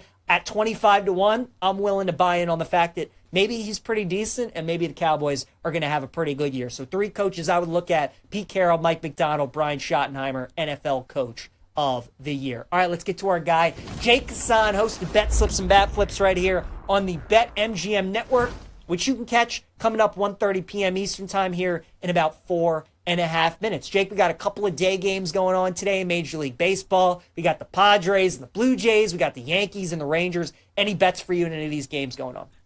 I am actually sweating Rangers on the money line right now. I wanted to take Nathan Eovaldi at a plus price here, and so that's exactly what I did. Also sweating Texas A&M on the money line. Made the mistake of going against them yesterday. They win 9-0, but they were plus money on the money line today. Took them. They're up 3-0 right now, so a couple of nice plus money bangers to sweat throughout Bet Slips and Bat Flips. Love that. Padres up 2-0 right now in the Jays, and Jake mentioned Rangers, Yankees, no score there, so sweating that out. A&M is up 3-0. Jake, I did just see Jace Laviolette, just got plunked on the hand, so hopefully he's okay. Looked like he was able to shake it off, but maybe something to watch there. Speaking of college baseball, you got A&M today, Jake. Any other games that you have your eye on? Now that we're at Thursday, we're starting to get in some of these later rounds in these brackets. We got some really good games. Any games that people should keep an eye on today? Yeah, I really like Oregon today going against a Michigan State team that used their best pitcher yesterday and can't advance. They're done. Their season's over. They're not going to be in the field of 64. So I like Oregon still trying to prove themselves and earn a top 8 seed. And like you said, there's a couple really good games on today. Tennessee and Texas is going to be awesome. We'll talk about that during Bet Slips and Bat Flips. We'll also talk about Clemson and North Carolina State. Absolutely love it. Jake, it's kind of a smaller slate today on this Getaway Thursday in Major League Baseball. Any futures that you guys are looking at? Anything else coming up on the show? Yeah, we gave out Matt Shaw 60-1 for NL Rookie of the Year on Monday, PJ. And what's he done since then? Oh, just some doubles, another stolen base yesterday, another RBI, another run scored yesterday. That's all. Down to 16-1. That's all. And then Jacob Wilson back in the lineup today after he missed yesterday's game with a forearm contusion. So that's something to watch. But hey, Nick Kurtz, 2 home runs yesterday. Just saying. Oh, look out for those Sacramento A's, baby. Jake loves them, and we love Bet Slips and Bat Flips. You can catch coming up here 1:30 p.m. Eastern time. Jake, have a great show, my friend. We'll talk to you again tomorrow. Thanks, PJ. Love you. Love you too, pal. All right, guys, let's wrap everything up.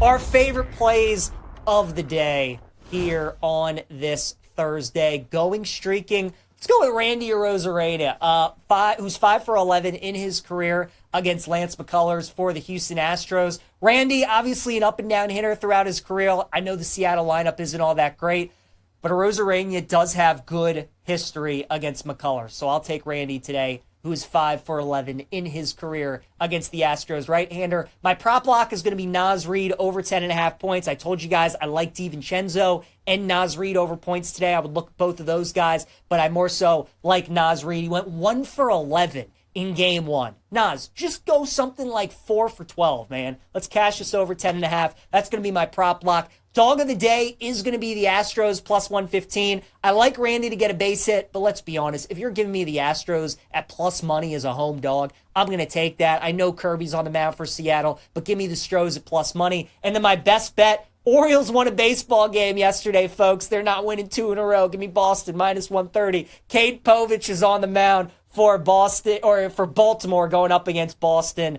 I know how this ends, right? Cade Povich and Fenway. It's going to be ugly. Take the Sox minus 130 against the O's. Those are our favorite plays of the day. Thanks again to Trista Crick, Jake Hassan for joining us on Send It In. We wrap up the week tomorrow. Davey Siegel joins us to talk Indy 500. We'll see you then.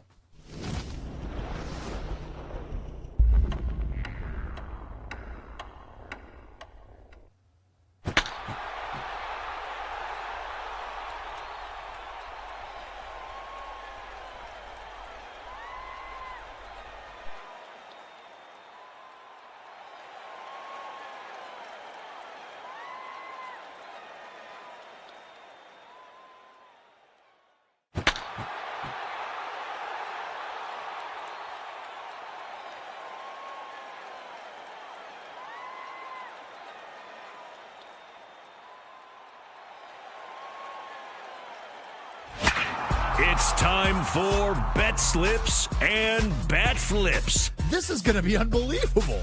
with your host, Jake Hassan. And what do we do is better. Once everybody else likes something, you hate it. And that's exactly what happened with me. We'll be betting K's and debating your plays. No sweat. Have a fun time. Good luck out there. Do your best. Play ball.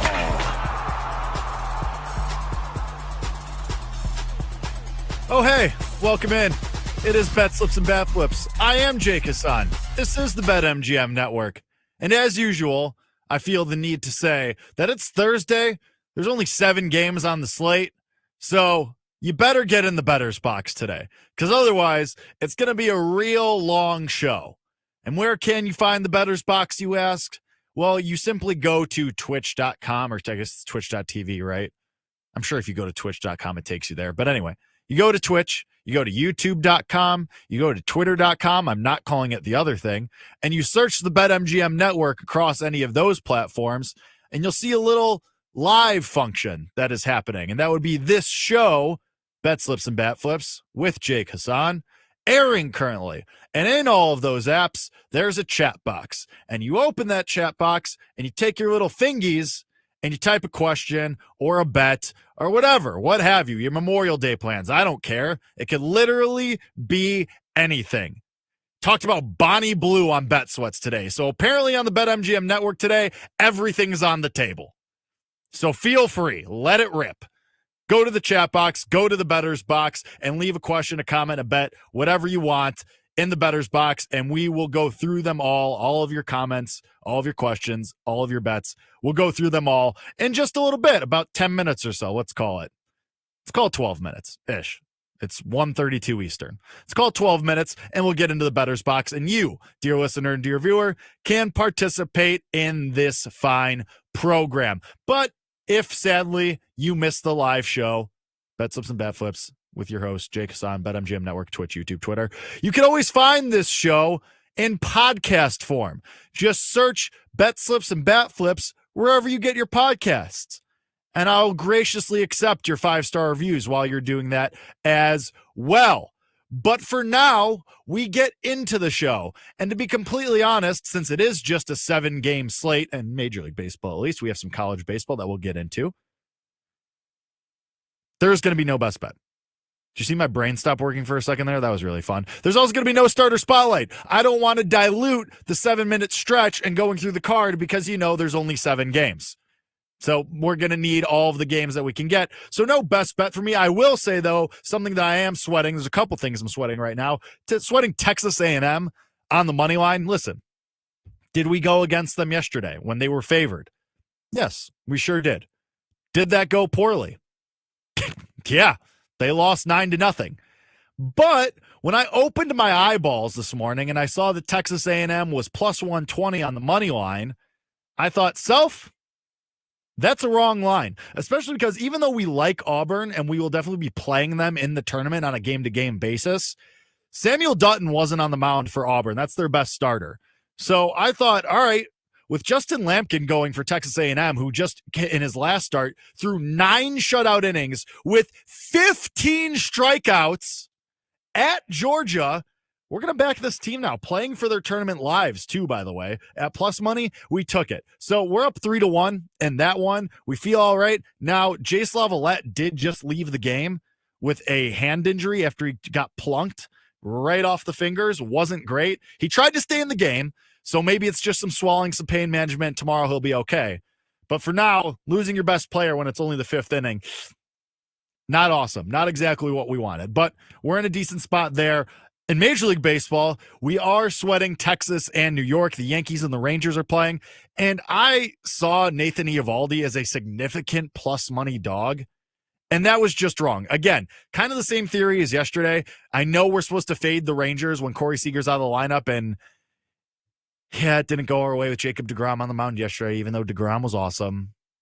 But Carlos Rodon being a minus 150 favorite or whatever it was, that was just wrong. So it's tied at 0 right now in the top of the 4th. Rangers have had some guys on the base paths, so there's been traffic. We just got to get a couple of these runners across, scratch them across home plate, and we're in a decent little spot. So couple plus money bangers that we're sweating there. Neither of these games are going to end by the time that the show is over, but hopefully we'll be a little bit closer to the finish line of cashing some of these as A&M gets a Auburn runner and a rundown. And now it's the end of the 5th inning there, which is really great and really helpful for us. But for now, I implore you that if you are watching the show on Twitch, on YouTube, or on Twitter, go to the chat box, go to the chat function, and type in a comment, a question, a bet, whatever you got, and throw it into the better's box, and we will get to it in about 10 minutes and go through all of your comments, questions, bets, concerns, whatever you want to talk about.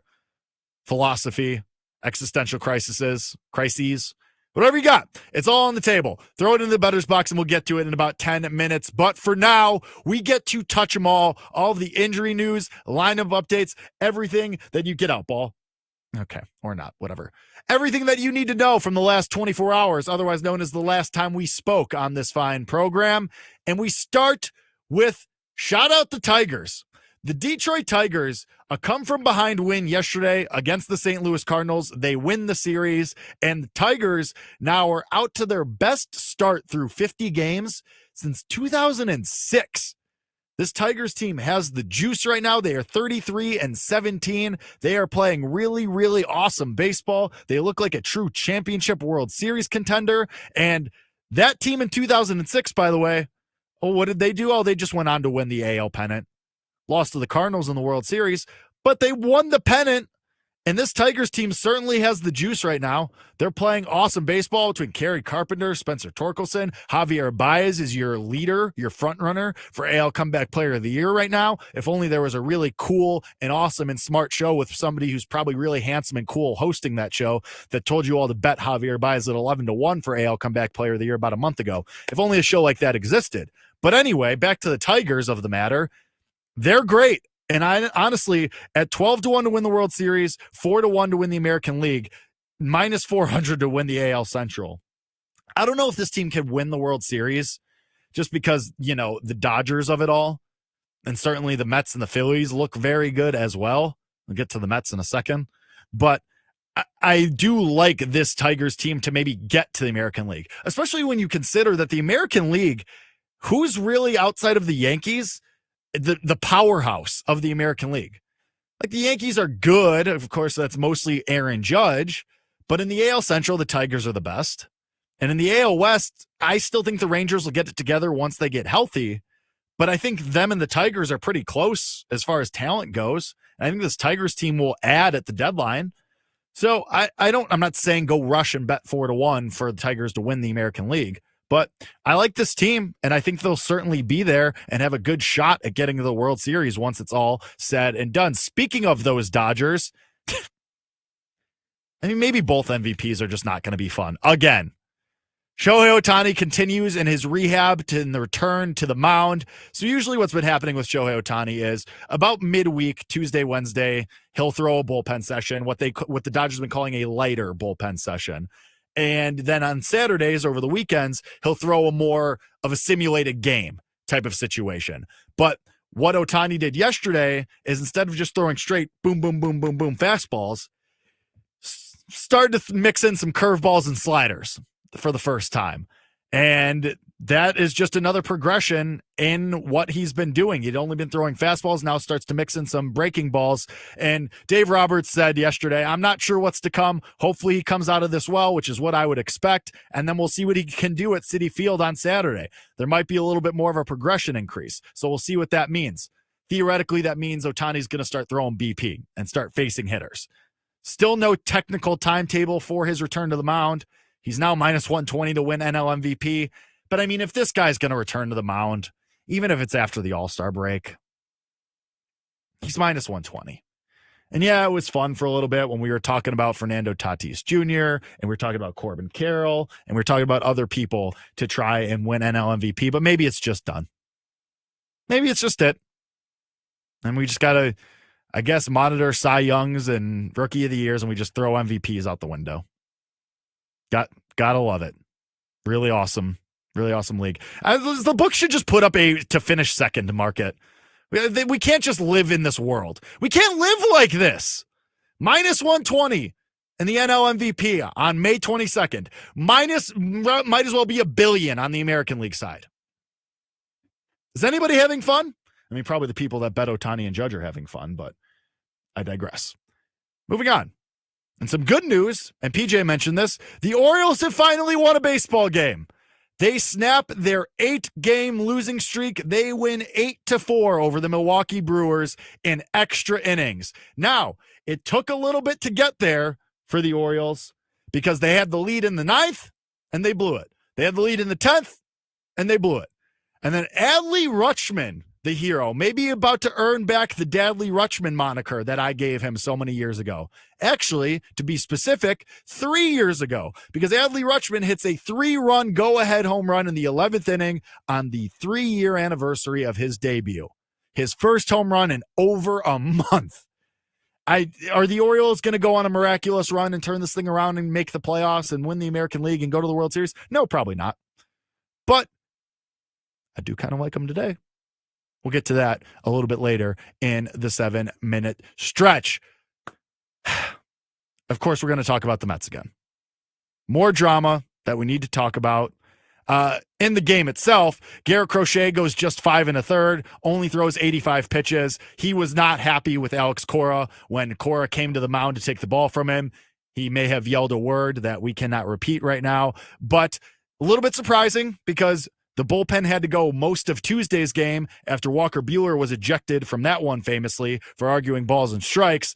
But Alex Cora says after the game, yeah, this was a game that we had circled for Crochet, that we were going to lighten his workload and he wasn't going to go very deep into that game. I don't think this is anything that impacts Garrett Crochet's AL Cy Young candidacy, because even on a light work day, if he's still going 5 innings, I think that's fine. It's not like the White Sox of it where he's only going 3. So I still think he's fine as a favorite for American League Cy Young. Mets go on to win the game 5-1.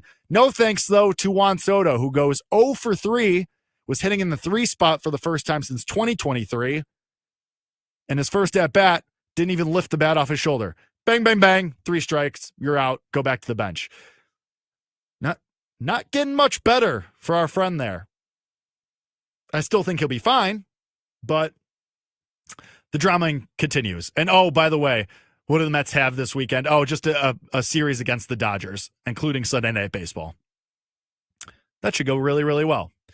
We end Touch 'em All today with our hashtag CagsWatch. Jack Caglione in AAA continues to get hits. What did he do last night? Was it only 2 singles? Yes. Now, the thing is, of those 2 singles, one was 98 miles an hour, the other 113. Pretty good for Jack Caglione through 2 games in AAA. 3 hits already. Seems pretty decent, kind of how his AA career started. Couple of singles, but they were high exit velo. Sooner rather than later, he started launching home runs. Somebody tweeted at me last night, what's the breaking point? What's the deadline for when he can get called up and still win American League Rookie of the Year? 40-1, by the way, at BetMGM. And Yordan Alvarez, and this is a good question because we're starting to get deeper into the season where we're kind of up against it. Yordan Alvarez won American League Rookie of the Year in 2019, having played only 87 games. His first game was in that first week of June. I believe it was June 2nd or something like that. So we're at about 50 games right now. That gives us about 30-ish to play with before it's too late for Cags to win Rookie of the Year. That puts us in about that same track. So we're looking at about that June 2nd to 10th range where we need Jack Caglione to be called up by the Royals if we want him to have a chance at winning AL Rookie of the Year. Now, the problem is you already have a -140 favorite in this market with Jacob Wilson, who is back in the lineup for the A's today after he missed yesterday's game with a contusion. Is that contusion on his arm going to affect his swing, affect his game? That remains to be seen. We'll watch today's game and the next following games and see how that goes. But we are starting to get up against it with Jack Caglione. Hopefully we can start launching some home runs soon and gets that call up in the next couple of weeks to the Royals because it's May 22nd already. Have about 2 weeks here for Jack Caglione to get the call to Kansas City. But now, speaking of calls, we now make a call to you.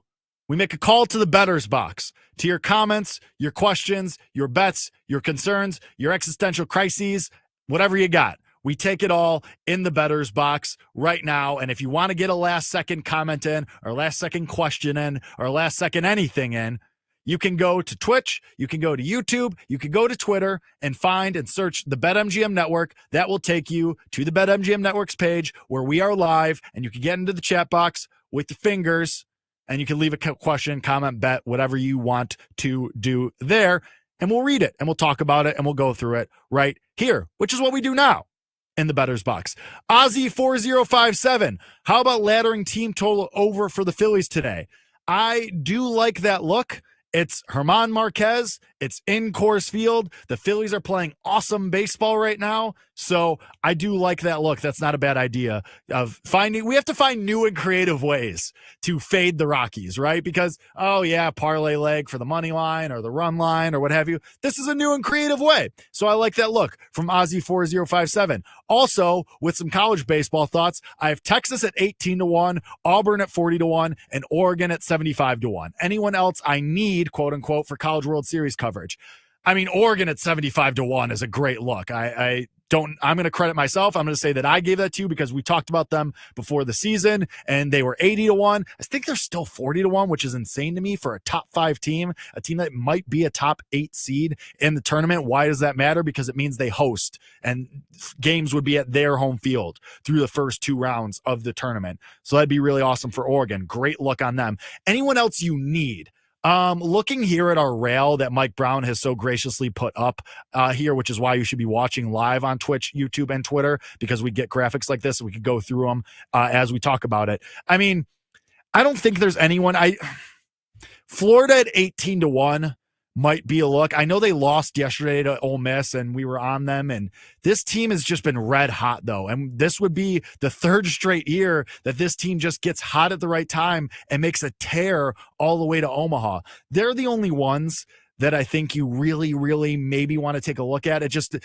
I would say, because this price isn't going to change, because they're out of the SEC tournament now, so there's no threat of them winning the SEC tournament and the price getting, cut to below 10-1 or something like that. So I would say Florida's a team to monitor, and we'll talk about it more tomorrow and as we get closer, and the tournament bracket gets announced on Monday. So we'll see how Florida does in the bracket and where they end up. But I think they're somebody to watch, and maybe watch their injury news, see how Brady Donay and Brendan Donay and a couple other guys in the lineup, maybe if they're going to be out for the rest of the year, wait for injury updates with them. But I think you're sitting pretty with Texas, Auburn, and Oregon, honestly, Ozzy. I think that's an awesome look for you. Brian Giles says, what do you think about Philly team total 7.5 at plus 112? How can you not like it? It's German Marquez. He's terrible. It's the Rockies. It's the Phillies who have been playing awesome. Just makes too much sense. Reed Phillips says, first bet I placed this morning, Schwarber and Bohm and Harper, each 2+ total bases at plus 350. I'm sensing a theme here with the Rockies and trying to find new ways to pay them. For a second, I thought you were going to say home runs, which honestly, I wouldn't hate that either. But yeah, getting 3-1 on a couple of the Phillies' really good hitters, especially Schwarber and Harper, have been on fire. I like that look and trying to find new ways to fade the Rockies. So I like that look for Reed Phillips. G Still 45 says Ranger Suarez over 5.5 strikeouts. Why not? Right? It worked with Jesus Luzardo. It worked with Christopher Sanchez. The Rockies are awful against left-handed pitchers, and they're awful at home. Their strikeout rate is one of the top 2 again at home, and it ain't 2, and one of the tops against left-handed pitching. I know Ranger Suarez we don't think about as one of these guys who's a strikeout artist, but against this Rockies team, really anything goes. So I like that look of Ranger Suarez. B. Mills says Angels first 5 money line at plus money, Jake. It's possible. Hint, hint, wink, wink. Get to it in the 7-minute stretch when we go through this very abbreviated card. Only 7 games. So by the way, if you're asking and you're tuning in right now saying, hey, what the hell are we doing? We're in the bettor's box right now. Go to YouTube, Twitch, or Twitter. Go to the BetMGM Network on any of those platforms, and you too can be in the bettor's box with B Mills, with Jacob B, with G Still 45, with Reed Phillips, with Ozzy 4057, with Brian Giles, all of our regulars. We welcome newcomers as well. So get into the bettor's box, leave a question, bet, comment, concern, whatever you want to talk about. You can bet it. I guess you can bet it too, because there's bets in here. you can throw it in the bettors box and we'll talk about it. But speaking of Jacob B, Jose Ramirez home run at 5-1, has 2 against Flaherty in his career, smoking the ball lately. Wind is blowing out of Comerica as well. I do like the overs there in Detroit today. The wind is blowing out. I saw a tweet yesterday. I think this was big content guy tweeted this. Shout out to him. Noted Arkansas Razorbacks fan, that Jose Ramirez and Jalen Brunson are built the same. And now I can't unsee that. So shout out BCG. Love him. But I like the Jose Ramirez look. Good history against Flaherty. Flaherty hasn't been very good at Comerica this year. It makes sense. It correlates. Jacob B also says, thoughts on DeGrom, Cy Young 12-1 after he shoved last night. I've said this before. If you think that DeGrom is going to stay healthy, like this has to be a bet your opinion. If you think DeGrom stays healthy the rest of the year, then yes, this is worth it.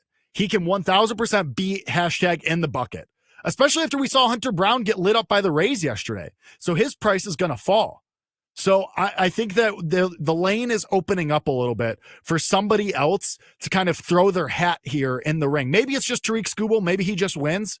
But with Garrett Crochet now being announced that there's going to be some workload days for him and Hunter Brown gets lit up, much to my dismay, think that maybe DeGrom has some runway here to enter the conversation. Not saying he has to win, but could at least be in the conversation. And he's Jacob DeGrom. When he's on, he's arguably the best pitcher in baseball. So if you have nothing in AL Cy Young and you think he's going to stay healthy, 12-1 with Jacob DeGrom is not a bad look there. Furman 50 says more Phillies. According to everyone else in the bettor's box, yeah, more Phillies today. And Yankees all weekend versus the Rockies. Oh, buddy. I know we haven't mentioned torpedo bats in a while, but maybe some home run parlays to cook up this weekend for the Yankees against the Rockies. Steve Blake says, do you believe in the Cardinals? Will we buy or sell or do nothing per usual? If I had to guess, the Cardinals are probably going to do nothing, especially because they came into the year saying, oh, well, this is a retool year. But no doubt about it, the St. Louis Cardinals have been playing really, really good baseball. They've been playing strong baseball. They've won 13 out of their last 17 or something. Now, they came back down to earth against the Tigers and lost the series. So maybe that's more of like they're not great against contenders and they're good against more mid-tier teams and bottom feeders.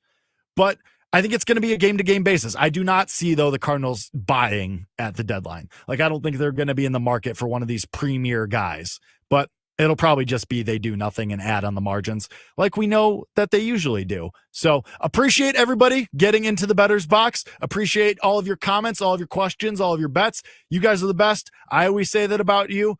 Let's do it again tomorrow when you get into the bettor's box. But for now, we get into the 7-minute stretch, abbreviated card here today. Not a lot going on. An update on what we have going on live. Like I mentioned, we are sweating Rangers live against the Yankees. That game still 0-0. It is the top of the 5th right now. Carlos Rodon versus Nathan Eovaldi. Maybe I'm the idiot and should have just taken some unders in this one, but I have the Rangers on the money line.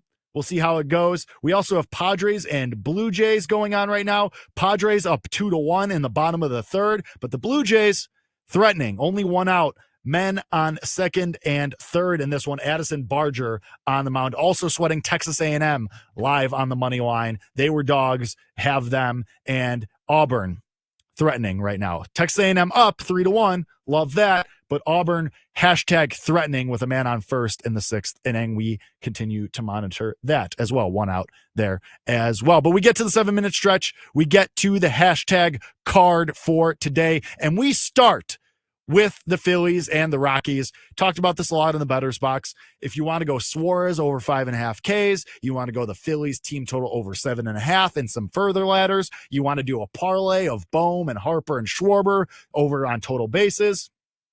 Go for it. Think any way you can find to fade the Rockies is not going to be a bad look. I think you'll be happy with that at the end of the day. But we move on to Sacramento. Angels and Athletics. Total is 10.5. Tyler Anderson against Luis Severino. And it was brought up. It was mentioned.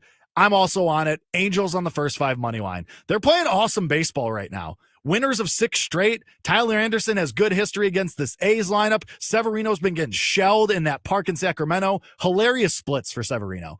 He's got an ERA over 4 when he pitches in Sacramento. A .76 ERA on the road for Luis Severino. So that park is just, oh my God. But the Angels, I'll take them on the first 5 money line. The couple guys in their lineup like Zach Neto and Logan O'Hoppe have been playing awesome ball lately as well. So I will take turn this, please. And does not turn the double play, only get the force out at second base. Unfortunate, but still up 3-1. There are 2 outs, man on first for Auburn. I like the Angels in the first 5 money line, and we might have a couple of home run bets in this game. Hint, hint, wink, wink. We'll get to that in a little bit. Guardians and Tigers. Tigers minus 130. Back at home in Comerica. Total is at 8. Tanner Bybee versus Jack Flaherty. I like the Tigers team total over 4.5 in this one.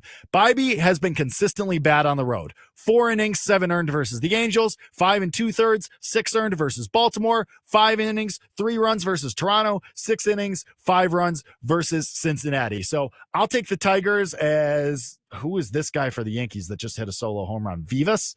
I don't even know who that is. That sucks. Jorbit Vivas just hit a home run for the Yankees. They are up 1-0. That really sucks. Rangers, please win.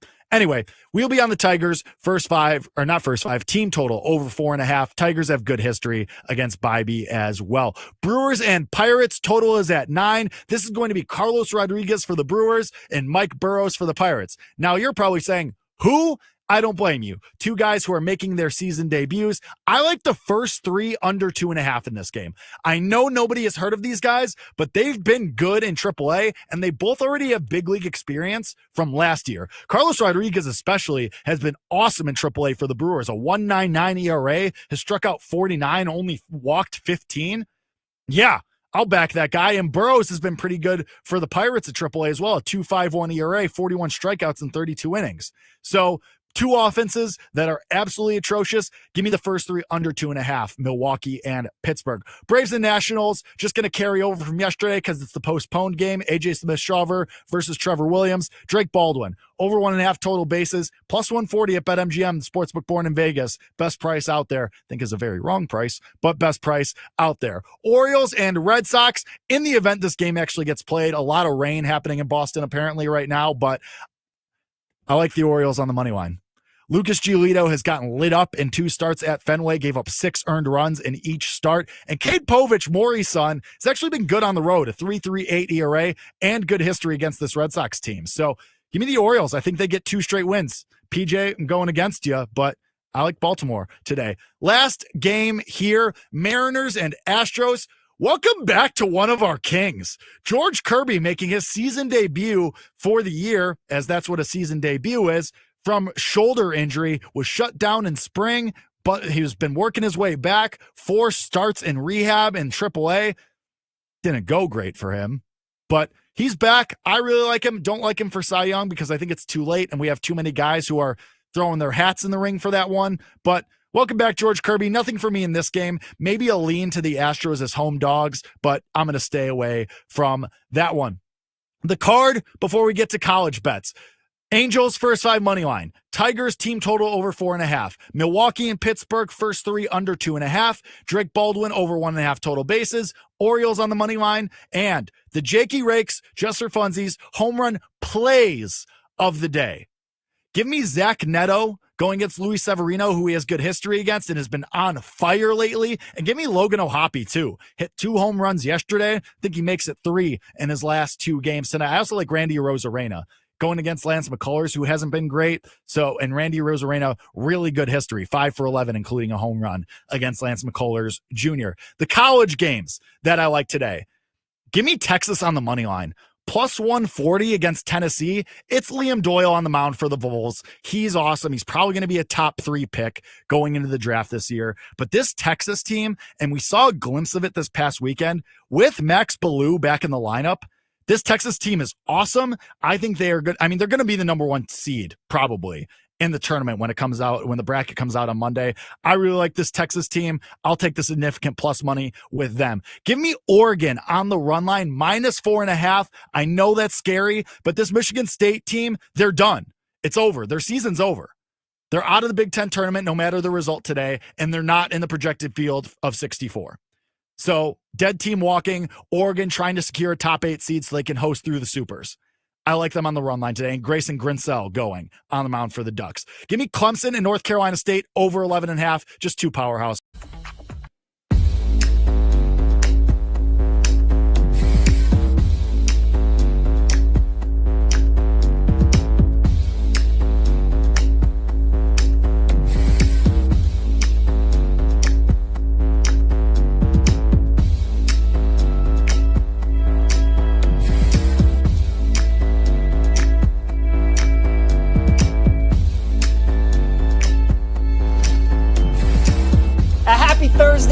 listening to Send It In, presented by BetMGM here on the BetMGM Network. I'm your host, PJ Glasser.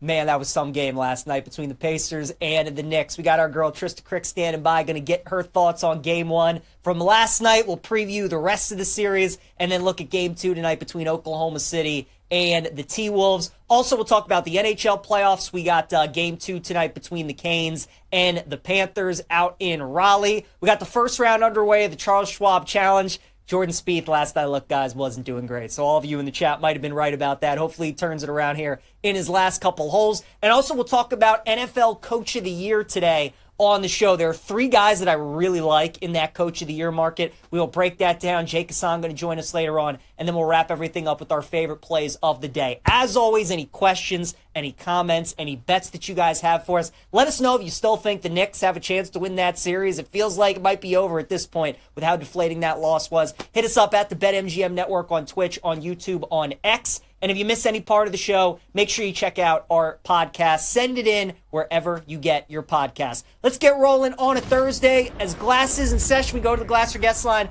and check in with Trista Crick. Give TK a follow on X at Trista_Crick, host of the Heat Check podcast.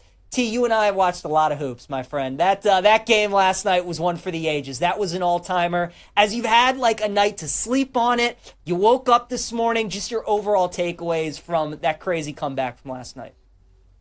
Well, number one, it kind of feels like the Pacers are a team of destiny. It just feels like every time the Pacers look dead, they're not dead. And not only do they come back, they win that game. And I think you kind of said it, that there is a crushing emotional element of looking like the better team for pretty much the entire game except for the last 2 minutes. You got 35 out of Karl-Anthony Towns. You got over 40 out of Jalen Brunson. You really don't get those types of games from both of them clicking on all cylinders at once. And it's going to be hard to get that many times again. So the fact that they didn't come away with the win in the way that they did it at Madison Square Garden, being so crushing, it feels like it's going to be really tough to sort of lick your wounds, get up, and do it again tomorrow with some sort of convincing fashion. It is certainly going to be interesting to see the environment in that arena, how the Knicks players respond after that Game 1. They are 5.5-point favorites right now at BetMGM. And obviously, as you would imagine, we have kind of seen a swing in series odds prices. The Pacers opened up as plus 130 in this series. Now they're minus 170 to win this series. So, T, as we look ahead for Game 2, do you expect the Knicks to bounce back? Would you take a shot on them to win this series now that they're at plus money? Like, you talk about, obviously, how it might be tough to respond from that, but do you think there was an opportunity at the prices we're getting with the Knicks? I just wouldn't do it. I just wouldn't do it. I think that the Knicks will win Game 2. And I think the Pacers may even say, to prevent ourselves from burning out, and they've got a lot of young horses. So this isn't an old team like the Denver Nuggets that needed to punt a game. But I don't know necessarily if you need to respond in Game 2 if you're the Pacers, giving every bit of your energy and more, right? If the Knicks come out and they did what they did in Game 1 and they're up 20, maybe you say, let's go back to Indy, tied 1-1, we stole home court advantage. So I think that the Pacers, I think that the Knicks could and should win Game 2. But I definitely wouldn't take the Knicks to cover the 5.5 because the Pacers never quit. And I certainly wouldn't, even though I like the price at the Knicks plus 140, they are technically the better team. And when they were clicking on all cylinders, like I said, they looked a lot better than the Pacers. But unfortunately, the Celtics were the better team too. And their asses are at home. So I just wouldn't bet this at all. I think you probably take totals in the game better. I would take the over, 226.5? Yeah. That hit 273 in overtime, 250 points combined without OT. I still think the defenses are trying to figure out what they're going to do with pick and roll. You got Karl-Anthony Towns in drop coverage. He's getting eaten up by the guards. There's going to be a lot of points happening early and often and fast, right? They give up easy buckets pretty quickly. So I think if I was going to play Game 2, it would only be the over. We have game 2 tonight between OKC and Minnesota. It felt like a missed opportunity for the Wolves in game 1, right? They were rested. The Thunder were coming off that game 7 against Denver. Looked good early, and then OKC just went on one of their runs in the second half and blew away. Now that they've obviously had a day to recover, SGA wins MVP. What do you make of game 2 tonight with them favored by 7.5? It does feel like the opportunity was missed for Minnesota. You're right. And now you've got Anthony Edwards with an ankle injury, which concerns me quite a bit. I feel like I don't think I would play a side here just because I don't really know what we're going to get from Ant. I need to see whether the ankle's okay.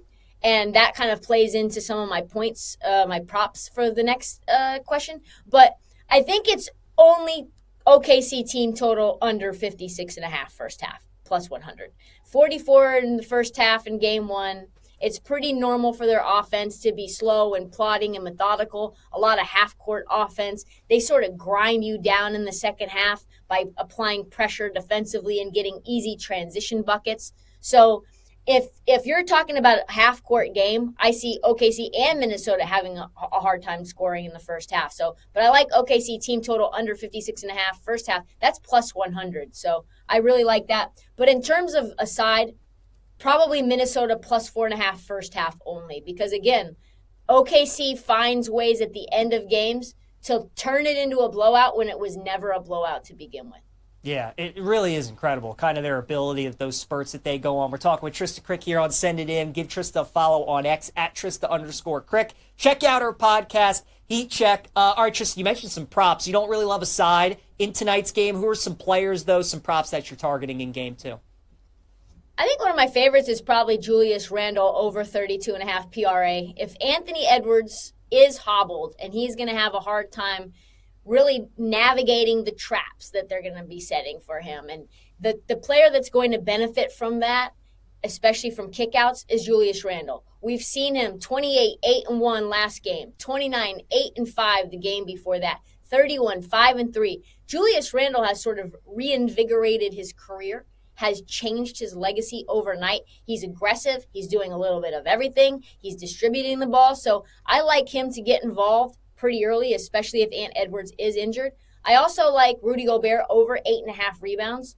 He's averaging 12.5 rebounds per game against OKC as a Timberwolf. And I know he was terrible in game 1, but he's had 15 or more rebounds against them in 5 of his last 8 games. So I think that we should see a Rudy Gobert rebounding bounce back, unless the only way this doesn't hit is if Chris Finch has given up hope in this matchup for him, and they just sit his ass down. Yeah. Let's pivot over to the WNBA tee. I want to get your thoughts there of what we've seen first couple games of the season so far. Anything stood out? Any major takeaways from you as you gotten a chance to watch these teams in their first couple games?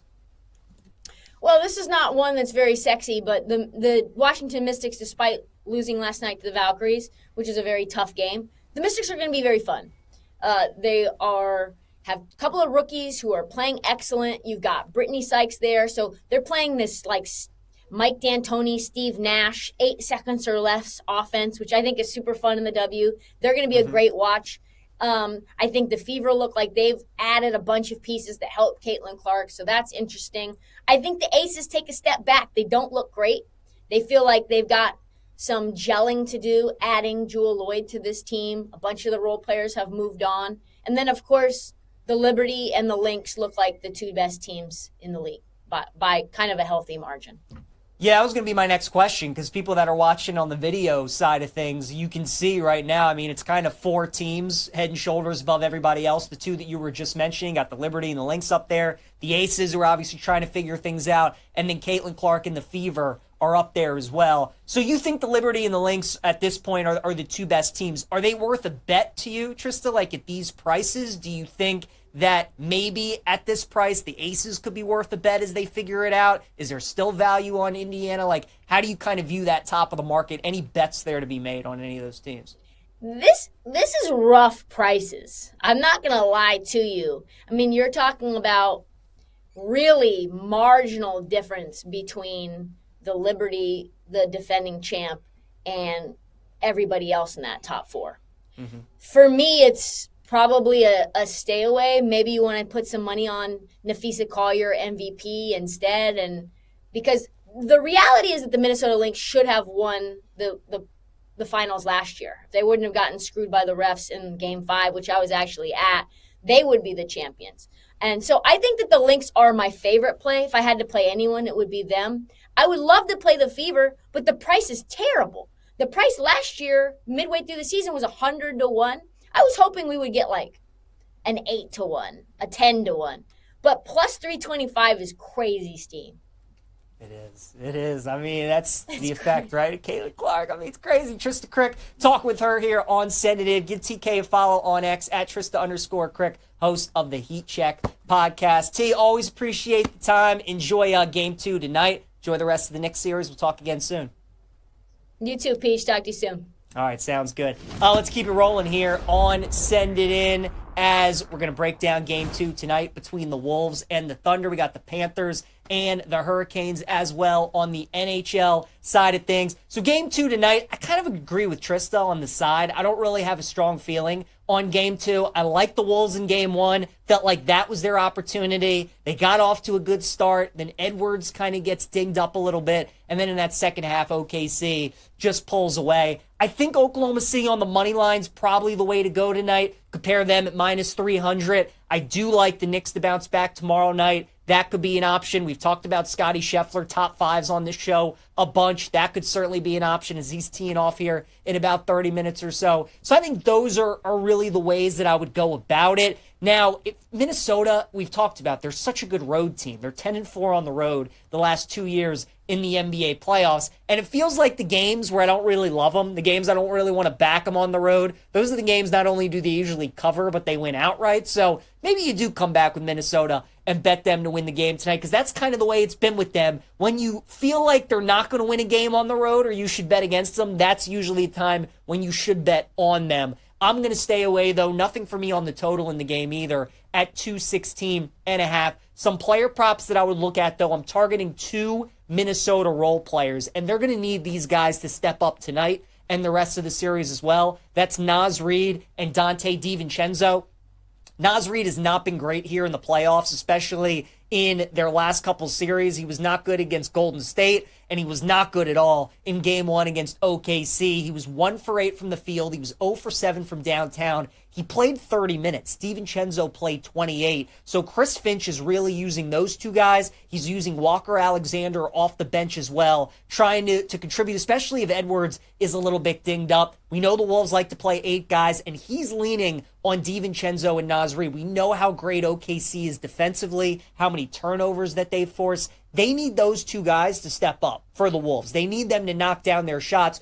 Both of them took plenty of shots to go over their point totals tonight. DiVincenzo is at 9.5. Naz Reid is at 10.5. Dante was 3 for 14 from the field in Game 1. And then, as I mentioned, Naz Reid was 1 for 11. He was 0 for 7 from downtown. I said 1 for 8 initially. Naz Reid was 1 for 11. So I gave him more credit than actually how bad he was. But again, 11 shot attempts for Reid, 14 for DiVincenzo. The shot attempts are there. Those guys just got to knock down their shots. They got to give some more help to Randall and Edwards. So I think we're getting a nice buy low because, especially on Naz Reid, how much he's struggled here as of late, how great OKC's defense is.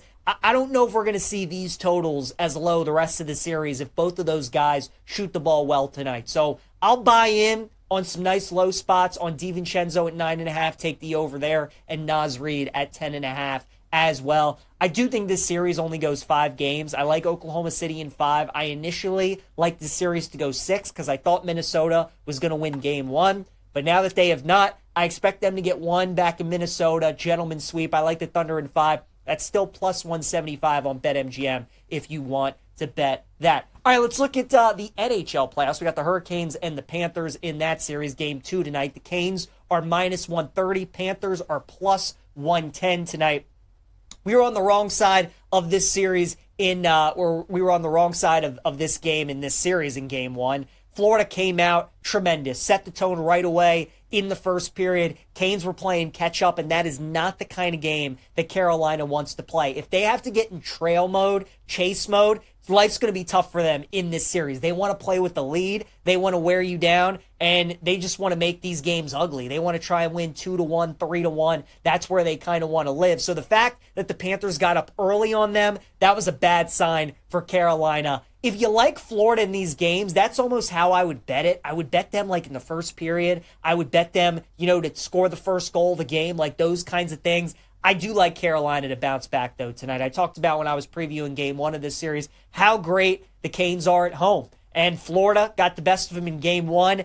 I don't think they're going to win 2 games on the road in Raleigh tonight. Obviously a big game for Carolina to make sure they at least get the split. So I'll take the Canes at -130 against the Panthers. All right, a promo from our friends at BetMGM. Make a fast break for the action with an NBA playoff odds boost token. Use your token to get a bigger payout on a winning playoff bet. All right, let's look at some golf here on Send It In as we go a little golfing with Glasser. Bring on my guy Shawnee Sharp here. Look at some of the 3-ball pairings that we have coming up here over the next 10, 15, 20 minutes. Try and pick out some winners in some 3-ball markets. Shawnee Sharp, what's the first one we got?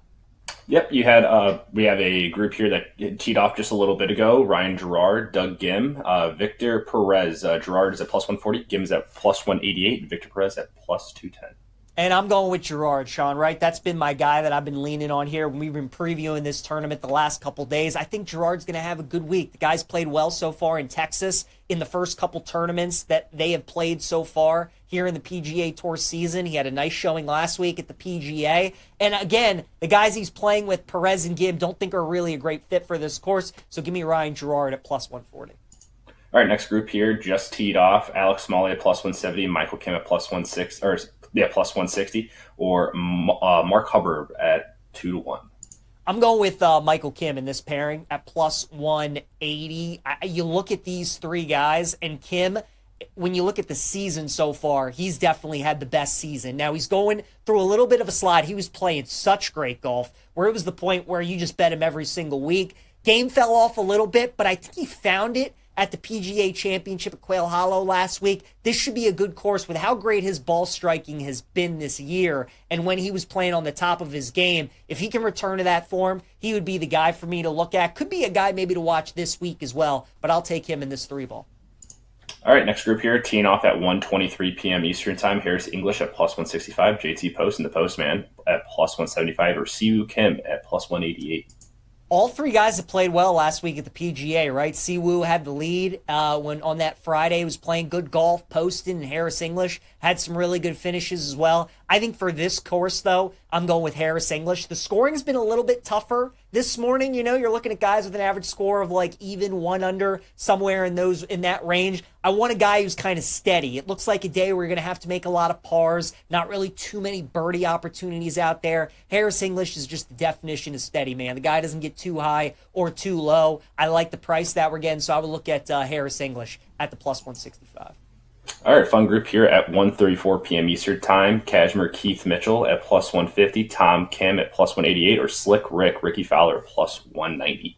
Yeah, let's go with Slick Rick at the +190. I like that price. I like this course fit for Ricky Fowler as well. I don't like it for Keith Mitchell, and Tom Kim just has not been great this season on the PGA Tour. So, look, we know Ricky wasn't the player that he once was, right? He's still a fan favorite, and there are certain courses that should be good fits for him, and I think this is one of them. So, I like Fowler at the +190.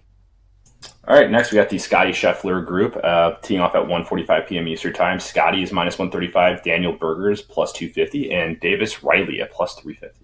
So this is crazy, but I'm actually going to tell you guys to maybe bet against Scotty Scheffler today, at least for the 3-ball on Thursday, right? Scotty can't win the tournament on Thursday. Now, he could certainly put himself towards the top of the leaderboard and lower his odds for him to win the tournament, but on Thursday, he can't win it. And we saw it at the PGA, right? He kind of got off to like a 2-under start. Then Friday wasn't all that great. Saturday's when he goes crazy, and then he wins it on Sunday. So that's kind of the thing with Scotty. Like, he's never usually the first round leader. Certainly sometimes he puts himself at the top of the leaderboard, but the guy's so steady. Usually on the first day, he's always like 2 under, 3 under. So why not take a shot with Berger and Davis Riley, guys who are in good form, who have played this golf course very well in the past, to go off today and maybe shoot a 5 or 6 under, something like that. I think for the prices, they're worth it. So I would either look at Berger or Riley today, and I'd probably go with Davis Riley. All right, 2 more here for you, Peach. Both of them teeing off at 1:56 p.m. Eastern Time. The first one, J.J. Spawn at plus 140, Cameron Davis at 2-1, or Gary Woodland at plus 190. Let's go with J.J. Spawn, right? This has been my guy. Every week, usually on the PGA Tour, when we go over these golf courses, there's a guy that I'm betting that probably you shouldn't. J.J. Spawn's probably that guy this week because his course history here has been horrendous. But if the ball striking this week is what it's been all year for JJ, I think he could have a really decent week. He won the Valero Open a couple of years ago, which is usually a great comp course here for Colonial. So I'll take JJ Spawn at plus 140. All right, last group here for you. Ben Griffin at even money, Matthew Kuchar at plus 175, and Nick Hardy at plus 333. Yeah, let's go with Cooch, plus 175, right? Again, this isn't the longest golf course in the world. It's all about accuracy, and a lot of times some of these older players can usually perform pretty well here. Cooch has some good course history, and if he just plays old man golf this week, put it in the fairway, put it on the green, make your putts, he's gonna have a good tournament, and I think he could get off to a nice start today, especially with the guys he's going up against. I know Griffin's the big favorite. I like the value though on Kuchar at plus 175. All right, let's talk a little football today. Little Coach of the Year market here on Send It In. I like this market quite a bit, you guys. 3 NFL coaches that I would look at this year to win Coach of the Year with their current prices right now at BetMGM. So Ben Johnson's your favorite, right? Plus 650, followed by Vrabel in New England, plus 750. You got Jim Harbaugh with the Chargers at 10-1, Liam Cohen with Jacksonville, 14-1, Dave Canales in Carolina at 14-1. I'm not interested in any of those guys. Pete Carroll, though, at 14-1 is the first guy that piques my interest. If you've been listening to this show, you know I'm kind of high on the Raiders this season, and I think they could have a really good year. And the key is that they finally have an adult coaching their team, and they have a guy who's had success in the NFL in Pete Carroll. Let's be honest, right? Pete's getting up there in age. He's like 73 years old. It's probably going to be his last stop in the coaching circle, especially in the NFL as the head guy. I think he's looking forward to this opportunity. He's looking forward to trying to build something one again. He's entering a division with unbelievable coaches in Sean Payton and Andy Reid and Jim Harbaugh as well. So they go out in the offseason, they get his quarterback from Seattle and Geno Smith, who has been terrific in his career when he plays indoors. Go look at Geno's splits when he was with Seattle or even the Jets. His career when he plays games in domes versus outside, night and day. So I think the fact that you have that, you have one of the best young tight ends in football in Bowers. They got Genty as his running back now. And the defense, especially the defensive line with Wilkins and Crosby, there's some pieces there on that side of the ball. So I think Pete Carroll, that fun, energetic kind of vibe that he sets in his locker rooms, I think that's going to bode well for the Raiders, who are an up-and-coming team. And look, if they somehow find a way to backdoor into the AFC playoffs as like a 6 seed or a 7 seed, Carroll's absolutely going to get some consideration for that. Think he's worth a look at 14-1.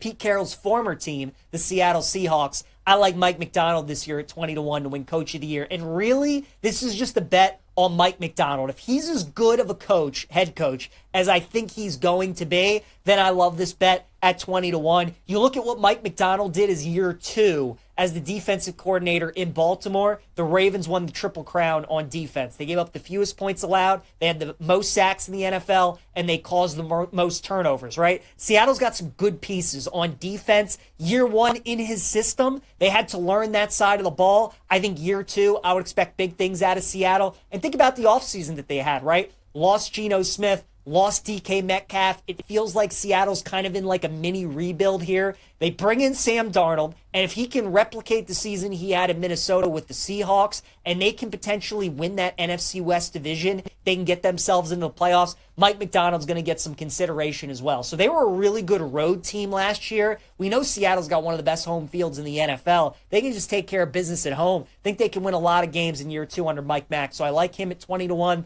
And then how about Brian Schottenheimer at 25-1 with the Dallas Cowboys, right? We have no idea what to expect out of Dallas this year. They might be a dumpster fire. They might turn out to be really good and win 11 to 12 games. We have no idea. I think we're forgetting that Dak Prescott is actually like a pretty good quarterback, right? Guy was in the MVP consideration a couple years ago. He gets hurt. You got CeeDee Lamb. They go out and get George Pickens for him as well. The defense was not great last year, but you still got Micah Parsons. Should be improved this year. I just like the fact that a team like the Cowboys, who always has all these expectations on them now, are kind of being overlooked in their own division, certainly with Philly and Washington. So I'm willing to buy the upside on Brian Schottenheimer because let's be honest, if the Cowboys have a good season, they're the Cowboys, and they're going to get national recognition for that, and Schottenheimer is going to put himself in the conversation. So I just like betting on the unpredictability of Schottenheimer in Dallas this season because we all have no idea what to expect. We don't know if Schottenheimer is going to be one of the worst coaches in the NFL or he's going to turn out to be really good. At 25-1, I'm willing to buy in on the fact that maybe he's pretty decent and maybe the Cowboys are going to have a pretty good year. So 3 coaches I would look at: Pete Carroll, Mike McDonald, Brian Schottenheimer, NFL Coach of the Year. All right, let's get to our guy, Jake Hassan, host of Bet Slips and Bat Flips right here on the BetMGM Network, which you can catch coming up 1:30 p.m. Eastern Time here in about 4.5 minutes. Jake, we got a couple of day games going on today in Major League Baseball. We got the Padres and the Blue Jays. We got the Yankees and the Rangers. Any bets for you in any of these games going on? I am actually sweating Rangers on the money line right now. I wanted to take Nathan Eovaldi at a plus price here, and so that's exactly what I did. Also sweating Texas A&M on the money line. Made the mistake of going against them yesterday. They win 9-0, but they were plus money on the money line today. Took them. They're up 3-0 right now, so a couple of nice plus money bangers to sweat throughout bet slips and bat flips. Love that. Padres up 2-0 right now in the Jays, and Jake mentioned Rangers, Yankees, no score there, so sweating that out. A&M is up 3-0. Jake, I did just see Jace Laviolette, though, just got plunked on the hand, so hopefully he's okay. Looked like he was able to shake it off, but maybe something to watch there. Speaking of college baseball, you got A&M today, Jake. Any other games that you have your eye on? Now that we're at Thursday, we're starting to get in some of these later rounds in these brackets. We got some really good games. Any games that people should keep an eye on today? Yeah, I really like Oregon today going against a Michigan State team that used their best pitcher yesterday and can't advance. They're done. Their season's over. They're not going to be in the field of 64. So I like Oregon still trying to prove themselves and earn a top 8 seed. And like you said, there's a couple really good games on today. Tennessee and Texas is going to be awesome. We'll talk about that during Bet Slips and Bat Flips. We'll also talk about Clemson and North Carolina State. Absolutely love it, Jake. It's kind of a smaller slate today on this Getaway Thursday in Major League Baseball. Any futures that you guys are looking at? Anything else coming up on the show? Yeah, we gave out Matt Shaw 60-1 for NL Rookie of the Year on Monday, PJ. And what's he done since then? Oh, just some doubles, another stolen base yesterday, another RBI, another run scored yesterday. That's all. Down to 16-1. That's all. And then Jacob Wilson back in the lineup today after he missed yesterday's game with a forearm contusion. So that's something to watch. But hey, Nick Kurtz, 2 home runs yesterday. Just saying. Oh, look out for those Sacramento A's, baby. Jake loves them, and we love Bet Slips and Bat Flips. You can catch coming up here 1:30 p.m. Eastern Time. Jake, have a great show, my friend. We'll talk to you again tomorrow. Thanks, PJ. Love you. Love you too, pal. All right, guys, let's wrap everything up. Our favorite plays of the day here on this Thursday. Going streaking. Let's go with Randy Arozarena, who's 5 for 11 in his career against Lance McCullers for the Houston Astros. Randy, obviously an up-and-down hitter throughout his career. I know the Seattle lineup isn't all that great, but Arozarena does have good history against McCullers. So I'll take Randy today, who is 5 for 11 in his career against the Astros right-hander. My prop lock is going to be Naz Reid over 10.5 points. I told you guys I like DiVincenzo and Naz Reid over points today. I would look at both of those guys, but I more so like Naz Reid. He went 1 for 11 in game 1. Naz, just go something like 4 for 12, man. Let's cash this over 10.5. That's going to be my prop lock. Dog of the day is going to be the Astros plus 115. I like Randy to get a base hit, but let's be honest. If you're giving me the Astros at plus money as a home dog, I'm going to take that. I know Kirby's on the mound for Seattle, but give me the Stros at plus money. And then my best bet, Orioles won a baseball game yesterday, folks. They're not winning 2 in a row. Give me Boston minus 130. Cade Povich is on the mound for Boston or for Baltimore going up against Boston. I know how this ends, right? Cade Povich and Fenway. It's going to be ugly. Take the Sox minus 130 against the O's. Those are our favorite plays of the day. Thanks again to Trista Crick, Jake Hassan for joining us on Send It In. We wrap up the week tomorrow. Davey Siegel joins us to talk Indy 500. We'll see you then.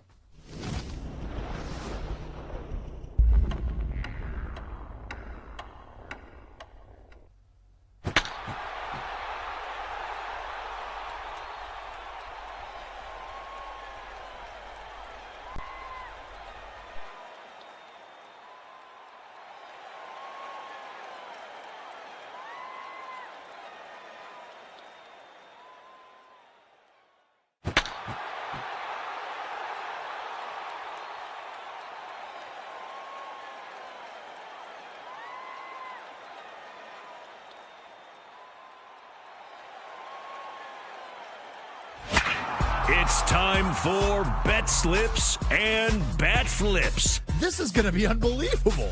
With your host, Jake Hassan. And what do we do is better. Once everybody else likes something, you hate it. And that's exactly what happened with me.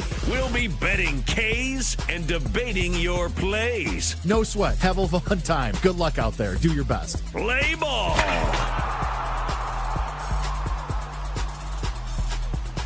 Oh, hey, welcome in. It is Bet Slips and Bat Flips. I am Jake Hassan. This is the BetMGM Network. And as usual, I feel the need to say that it's Thursday. There's only 7 games on the slate.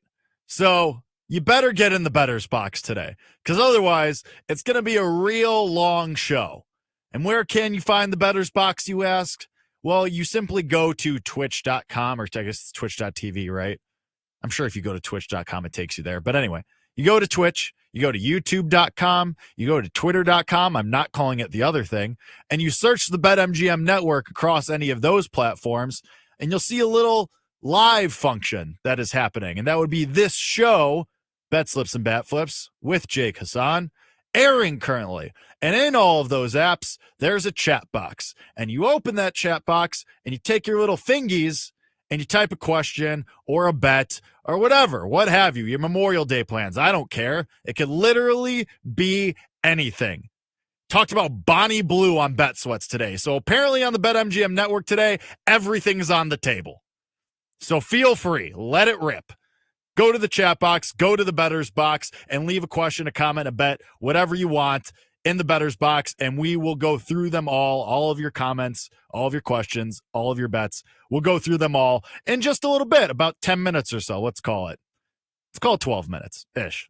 It's 1:32 Eastern. Let's call it 12 minutes, and we'll get into the bettor's box, and you, dear listener and dear viewer, can participate in this fine program. But if, sadly, you missed the live show, Bet Slips and Bat Flips, with your host, Jake Hassan, BetMGM Network, Twitch, YouTube, Twitter. You can always find this show in podcast form. Just search Bet Slips and Bat Flips wherever you get your podcasts. And I'll graciously accept your 5-star reviews while you're doing that as well. But for now, we get into the show. And to be completely honest, since it is just a 7-game slate, and Major League Baseball at least, we have some college baseball that we'll get into, there's going to be no best bet. Did you see my brain stop working for a second there? That was really fun. There's also going to be no starter spotlight. I don't want to dilute the 7-minute stretch and going through the card because, there's only 7 games. So we're going to need all of the games that we can get. So no best bet for me. I will say, though, something that I am sweating. There's a couple things I'm sweating right now. Sweating Texas A&M on the money line. Listen, did we go against them yesterday when they were favored? Yes, we sure did. Did that go poorly? Yeah. They lost 9-0. But when I opened my eyeballs this morning and I saw that Texas A&M was plus 120 on the money line, I thought, that's a wrong line, especially because even though we like Auburn and we will definitely be playing them in the tournament on a game-to-game basis, Samuel Dutton wasn't on the mound for Auburn. That's their best starter. So I thought, all right, with Justin Lampkin going for Texas A&M, who just in his last start threw 9 shutout innings with 15 strikeouts at Georgia, we're going to back this team now, playing for their tournament lives too, by the way. At plus money, we took it. So we're up 3-1 in that one. We feel all right. Now, Jace Lavalette did just leave the game with a hand injury after he got plunked right off the fingers. Wasn't great. He tried to stay in the game. So maybe it's just some swallowing, some pain management. Tomorrow he'll be okay. But for now, losing your best player when it's only the 5th inning, not awesome. Not exactly what we wanted. But we're in a decent spot there. In Major League Baseball, we are sweating Texas and New York. The Yankees and the Rangers are playing. And I saw Nathan Eovaldi as a significant plus money dog. And that was just wrong. Again, kind of the same theory as yesterday. I know we're supposed to fade the Rangers when Corey Seager's out of the lineup, and yeah, it didn't go our way with Jacob deGrom on the mound yesterday, even though deGrom was awesome. But Carlos Rodon being a minus 150 favorite or whatever it was, that was just wrong. So it's tied at 0 right now in the top of the 4th. Rangers have had some guys on the base paths, so there's been traffic. We just got to get a couple of these runs, couple of these runners across, scratch them across home plate, and we're in a decent little spot. So couple plus money bangers that we're sweating there. Neither of these games are going to end by the time that the show is over, but hopefully we'll be a little bit closer to the finish line of cashing some of these as A&M gets a Auburn runner in a rundown. And now it's the end of the 5th inning there, which is really great and really helpful for us. But for now, I implore you that if you are watching the show on Twitch, on YouTube, or on Twitter, go to the chat box, go to the chat function, and type in a comment, a question, a bet, whatever you got, and throw it into the better's box, and we will get to it in about 10 minutes and go through all of your comments, questions, bets, concerns, whatever you want to talk about. Philosophy, existential crises, whatever you got. It's all on the table. Throw it into the better's box, and we'll get to it in about 10 minutes. But for now, we get to touch them all of the injury news, lineup updates, everything that you get out, ball. Okay, or not, whatever. Everything that you need to know from the last 24 hours, otherwise known as the last time we spoke on this fine program. And we start with shout out the Tigers. The Detroit Tigers, a come-from-behind win yesterday against the St. Louis Cardinals. They win the series, and the Tigers now are out to their best start through 50 games since 2006. This Tigers team has the juice right now. They are 33-17. They are playing really, really awesome baseball. They look like a true championship World Series contender. And that team in 2006, by the way, what did they do? They just went on to win the AL pennant. Lost to the Cardinals in the World Series, but they won the pennant. And this Tigers team certainly has the juice right now. They're playing awesome baseball between Kerry Carpenter, Spencer Torkelson. Javier Baez is your leader, your front runner for AL Comeback Player of the Year right now. If only there was a really cool and awesome and smart show with somebody who's probably really handsome and cool hosting that show that told you all to bet Javier Baez at 11-1 for AL Comeback Player of the Year about a month ago. If only a show like that existed. But anyway, back to the Tigers of the matter. They're great. And I honestly, at 12-1 to win the World Series, 4-1 to win the American League, minus 400 to win the AL Central. I don't know if this team can win the World Series just because, the Dodgers of it all, and certainly the Mets and the Phillies look very good as well. We'll get to the Mets in a second. But I do like this Tigers team to maybe get to the American League, especially when you consider that the American League, who's really outside of the Yankees, the powerhouse of the American League. Like the Yankees are good. Of course, that's mostly Aaron Judge. But in the AL Central, the Tigers are the best. And in the AL West, I still think the Rangers will get it together once they get healthy. But I think them and the Tigers are pretty close as far as talent goes. And I think this Tigers team will add at the deadline. So I'm not saying go rush and bet 4-1 for the Tigers to win the American League. But I like this team, and I think they'll certainly be there and have a good shot at getting to the World Series once it's all said and done. Speaking of those Dodgers, maybe both MVPs are just not going to be fun. Again, Shohei Ohtani continues in his rehab in the return to the mound. So usually what's been happening with Shohei Ohtani is about midweek, Tuesday, Wednesday, he'll throw a bullpen session, what the Dodgers have been calling a lighter bullpen session. And then on Saturdays over the weekends, he'll throw a more of a simulated game type of situation. But what Ohtani did yesterday is instead of just throwing straight boom, boom, boom, boom, boom fastballs, started to mix in some curveballs and sliders for the first time. And that is just another progression in what he's been doing. He'd only been throwing fastballs, now starts to mix in some breaking balls. And Dave Roberts said yesterday, I'm not sure what's to come. Hopefully he comes out of this well, which is what I would expect. And then we'll see what he can do at Citi Field on Saturday. There might be a little bit more of a progression increase. So we'll see what that means. Theoretically, that means Ohtani's going to start throwing BP and start facing hitters.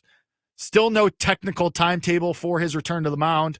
He's now minus 120 to win NL MVP.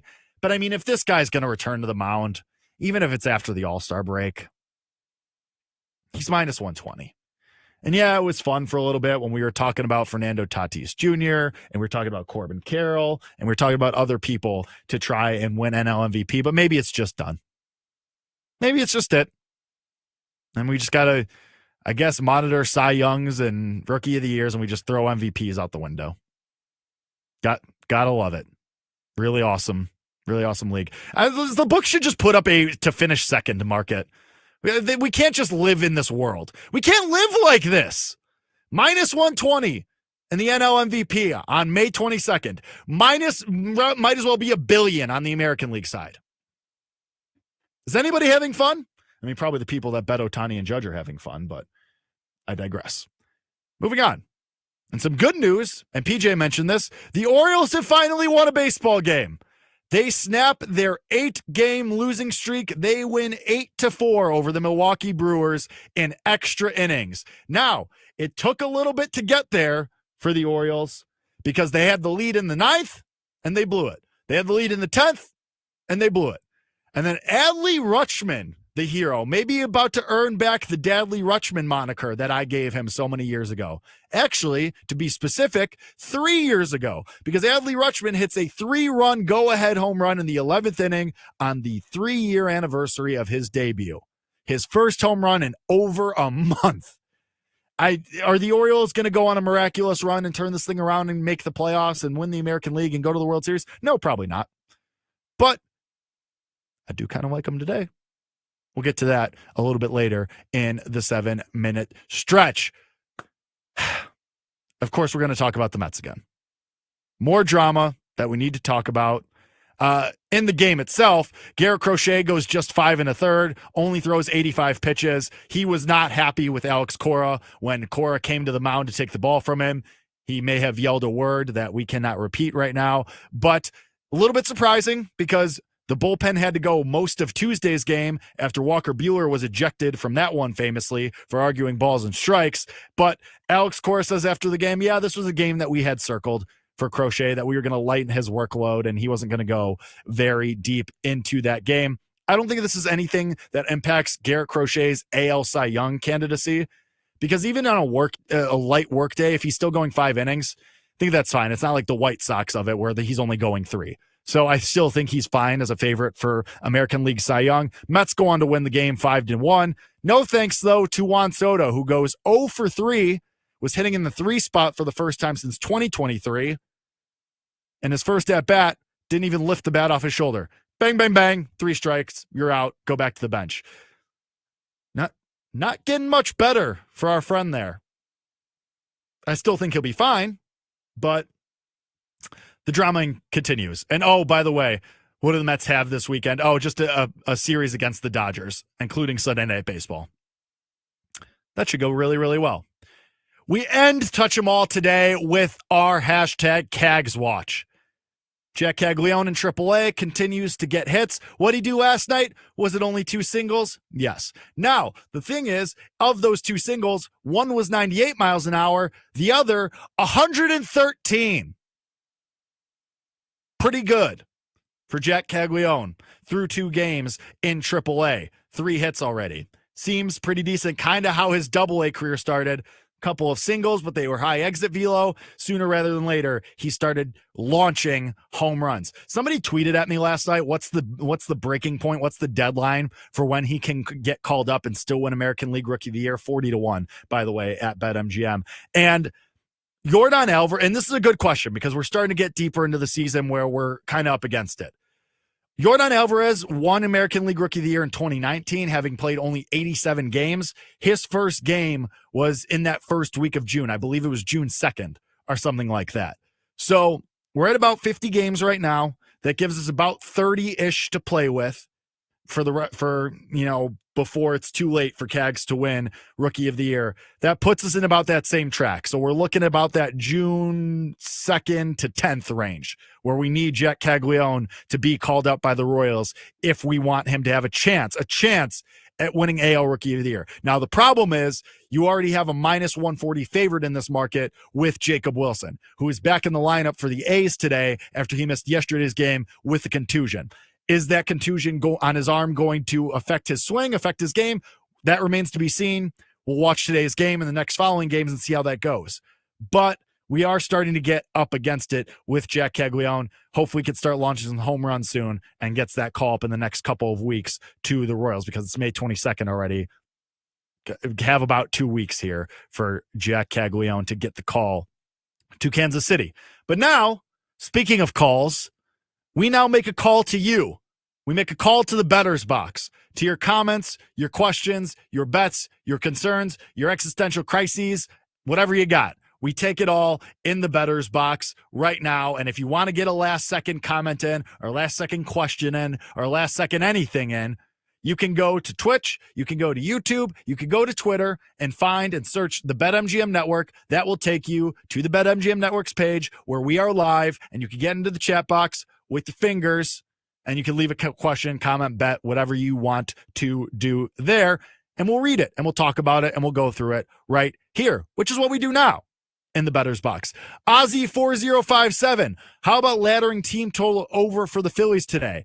I do like that look. It's German Marquez. It's in Coors Field. The Phillies are playing awesome baseball right now. So I do like that look. That's not a bad idea of we have to find new and creative ways to fade the Rockies, right? Because, parlay leg for the money line or the run line or what have you. This is a new and creative way. So I like that look from Ozzy4057. Also, with some college baseball thoughts, I have Texas at 18-1, Auburn at 40-1, and Oregon at 75-1. Anyone else I need, quote unquote, for College World Series coverage?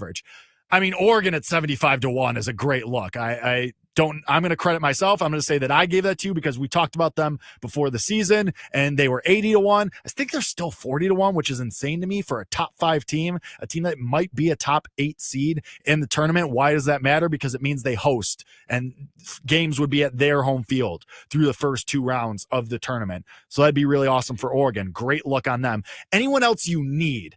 Looking here at our rail that Mike Brown has so graciously put up here, which is why you should be watching live on Twitch, YouTube, and Twitter, because we get graphics like this and we could go through them as we talk about it. I mean, I don't think there's anyone.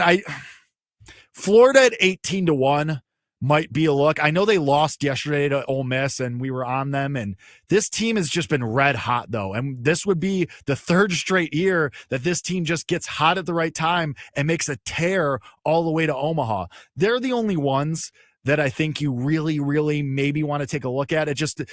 I would say, because this price isn't going to change, because they're out of the SEC tournament now, so there's no threat of them winning the SEC tournament and the price getting, cut to below 10-1 or something like that. So I would say Florida's a team to monitor, and we'll talk about it more tomorrow and as we get closer, and the tournament bracket gets announced on Monday. So we'll see how Florida, does in the bracket and where they end up. But I think they're somebody to watch and maybe watch their injury news, see how Brendan Donay and a couple other guys in the lineup, maybe if they're going to be out for the rest of the year, wait for injury updates with them. But I think you're sitting pretty with Texas, Auburn, and Oregon, honestly, Ozzy. I think that's an awesome look for you. Brian Giles says, what do you think about Philly team total 7.5 at plus 112? How can you not like it? It's German Marquez. He's terrible. It's the Rockies. It's the Phillies who have been playing awesome. Just makes too much sense. Reed Phillips says, first bet I placed this morning, Schwarber and Bohm and Harper, each 2+ total bases at plus 350. I'm sensing a theme here with the Rockies and trying to find new ways to pay them. For a second, I thought you were going to say home runs, which honestly, I wouldn't hate that either. But yeah, getting 3-1 on a couple of the Phillies' really good hitters, especially Schwarber and Harper, have been on fire. I like that look and trying to find new ways to fade the Rockies. So I like that look for Reed Phillips. G Still 45 says Ranger Suarez over 5.5 strikeouts. Why not? Right? It worked with Jesus Luzardo. It worked with Christopher Sanchez. The Rockies are awful against left-handed pitchers, and they're awful at home. Their strikeout rate is one of the top 2 again at home, and it ain't 2, and one of the tops against left-handed pitching. I know Ranger Suarez we don't think about as one of these guys who's a strikeout artist, but against this Rockies team, really anything goes. So I like that look of Ranger Suarez. B Mills says Angels first 5 money line at plus money, Jake. It's possible. Hint, hint, wink, wink. Get to it in the 7-minute stretch when we go through this very abbreviated card. Only 7 games. So by the way, if you're asking and you're tuning in right now saying, hey, what the hell are we doing? We're in the bettor's box right now. Go to YouTube, Twitch, or Twitter. Go to the BetMGM Network on any of those platforms, and you too can be in the bettor's box with B Mills, with Jacob B, with G Still 45, with Reed Phillips, with Ozzy 4057, with Brian Giles, all of our regulars. We welcome newcomers as well. So get into the bettor's box, leave a question, bet, comment, concern, whatever you want to talk about. You can bet it. I guess you could bet it too because there's bets in here. you can throw it in the bettor's box and we'll talk about it. But speaking of Jacob B, Jose Ramirez home run at 5-1, has 2 against Flaherty in his career, smoking the ball lately. Wind is blowing out of Comerica as well. I do like the overs there in Detroit today. The wind is blowing out. I saw a tweet yesterday. I think this was big content guy tweeted this. Shout out to him, noted Arkansas Razorbacks fan, that Jose Ramirez and Jalen Brunson are built the same. And now I can't unsee that. So shout out BCG. Love him. But I like the Jose Ramirez look. Good history against Flaherty. Flaherty hasn't been very good at Comerica this year. It makes sense. It correlates. Jacob B also says, thoughts on DeGrom, Cy Young 12-1 after he shoved last night. I've said this before. If you think that DeGrom is going to stay healthy, like this has to be a bet your opinion. If you think DeGrom stays healthy the rest of the year, then yes, this is worth it. He can 1000% be hashtag in the bucket, especially after we saw Hunter Brown get lit up by the Rays yesterday. So his price is going to fall. So I think that the lane is opening up a little bit for somebody else to kind of throw their hat here in the ring. Maybe it's just Tariq Skubal. Maybe he just wins. But with Garrett Crochet now being announced that there's going to be some workload days for him and Hunter Brown gets lit up, much to my dismay, think that maybe DeGrom has some runway here to enter the conversation. Not saying he has to win, but could at least be in the conversation. And he's Jacob DeGrom. When he's on, he's arguably the best pitcher in baseball. So if you have nothing in AL Cy Young and you think he's going to stay healthy, 12-1 with Jacob DeGrom is not a bad look there. Furman 50 says more Phillies. According to everyone else in the bettor's box, yeah, more Phillies today. And Yankees all weekend versus the Rockies. Oh, buddy. I know we haven't mentioned torpedo bats in a while, but maybe some home run parlays to cook up this weekend for the Yankees against the Rockies. Steve Blake says, do you believe in the Cardinals? Will we buy or sell or do nothing per usual? If I had to guess, the Cardinals are probably going to do nothing, especially because they came into the year saying, oh, well, this is a retool year. But no doubt about it, the St. Louis Cardinals have been playing really, really good baseball. They've been playing strong baseball. They've won 13 out of their last 17 or something. Now, they came back down to earth against the Tigers and lost the series. So maybe that's more of like they're not great against contenders and they're good against more mid-tier teams and bottom feeders. But I think it's going to be a game-to-game basis. I do not see, though, the Cardinals buying at the deadline. Like, I don't think they're going to be in the market for one of these premier guys. But it'll probably just be they do nothing and add on the margins like we know that they usually do. So appreciate everybody getting into the bettor's box. Appreciate all of your comments, all of your questions, all of your bets. You guys are the best. I always say that about you. Let's do it again tomorrow when you get into the bettor's box. But for now, we get into the 7-minute stretch, abbreviated card here today. Not a lot going on. An update on what we have going on live. Like I mentioned, we are sweating Rangers live against the Yankees. That game still 0-0. It is the top of the 5th right now. Carlos Rodon versus Nathan Eovaldi. Maybe I'm the idiot and should have just taken some unders in this one, but I have the Rangers on the money line. We'll see how it goes. We also have Padres and Blue Jays going on right now. Padres up 2-1 in the bottom of the 3rd, but the Blue Jays threatening, only 1 out. Men on 2nd and 3rd in this one. Addison Barger on the mound. Also sweating Texas A&M live on the money line. They were dogs, have them, and Auburn threatening right now. Texas A&M up 3-1. Love that. But Auburn hashtag threatening with a man on first in the 6th inning. We continue to monitor that as well. 1 out there as well. But we get to the 7-minute stretch. We get to the hashtag card for today. And we start with the Phillies and the Rockies. Talked about this a lot in the bettor's box. If you want to go Suarez over 5.5 Ks, you want to go the Phillies team total over 7.5 and some further ladders. You want to do a parlay of Bohm and Harper and Schwarber over on total bases. Go for it. Think any way you can find to fade the Rockies is not going to be a bad look. I think you'll be happy with that at the end of the day. But we move on to Sacramento. Angels and Athletics. Total is 10.5. Tyler Anderson against Luis Severino. And it was brought up. It was mentioned. I'm also on it. Angels on the first 5 money line. They're playing awesome baseball right now. Winners of 6 straight. Tyler Anderson has good history against this A's lineup. Severino's been getting shelled in that park in Sacramento. Hilarious splits for Severino. He's got an ERA over 4 when he pitches in Sacramento. A .76 ERA on the road for Luis Severino. So that park is just, oh my God. But the Angels, I'll take them on the first 5 money line. The couple guys in their lineup like Zach Neto and Logan O'Hoppe have been playing awesome ball lately as well. So I will take turn this, please. And does not turn the double play, only get the force out at second base. Unfortunate, but still up 3-1. There are 2 outs, man on first for Auburn. I like the Angels in the first 5 money line, and we might have a couple of home run bets in this game. Hint, hint, wink, wink. We'll get to that in a little bit. Guardians and Tigers. Tigers minus 130. Back at home in Comerica. Total is at 8. Tanner Bybee versus Jack Flaherty. I like the Tigers team total over 4.5 in this one. Bybee has been consistently bad on the road. 4 innings, 7 earned versus the Angels, 5 2/3, 6 earned versus Baltimore, 5 innings, 3 runs versus Toronto, 6 innings, 5 runs versus Cincinnati. So I'll take the Tigers as, who is this guy for the Yankees that just hit a solo home run? Vivas? I don't even know who that is. That sucks. Jorbit Vivas just hit a home run for the Yankees. They are up 1-0. That really sucks. Rangers, please win.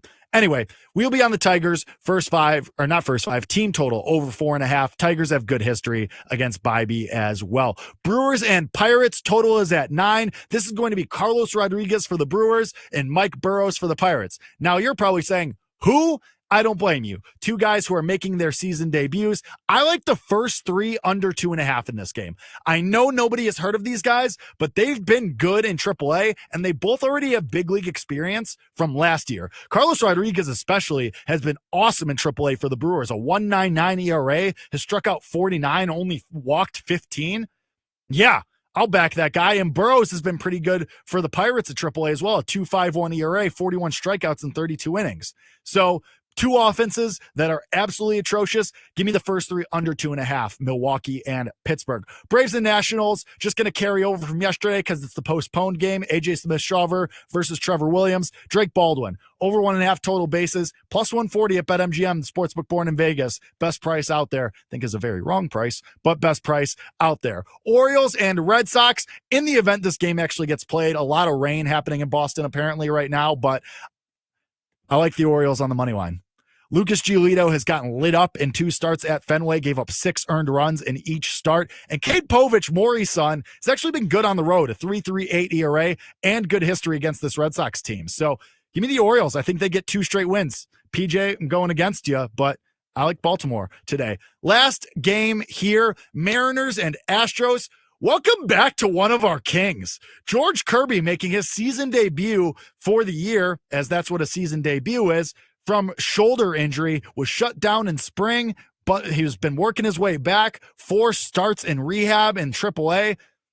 Didn't go great for him, but he's back. I really like him. Don't like him for Cy Young because I think it's too late and we have too many guys who are throwing their hats in the ring for that one. But welcome back, George Kirby. Nothing for me in this game. Maybe a lean to the Astros as home dogs, but I'm going to stay away from that one. The card before we get to college bets. Angels first 5 money line. Tigers team total over 4.5. Milwaukee and Pittsburgh first 3 under 2.5. Drake Baldwin over 1.5 total bases. Orioles on the money line. And the Jakey Rakes, just for funsies, home run plays of the day. Give me Zach Neto going against Luis Severino, who he has good history against and has been on fire lately. And give me Logan O'Hoppe, too. Hit 2 home runs yesterday. I think he makes it 3 in his last 2 games tonight. I also like Randy Arozarena going against Lance McCullers, who hasn't been great. And Randy Arozarena, really good history, 5 for 11, including a home run against Lance McCullers Jr. The college games that I like today. Give me Texas on the money line.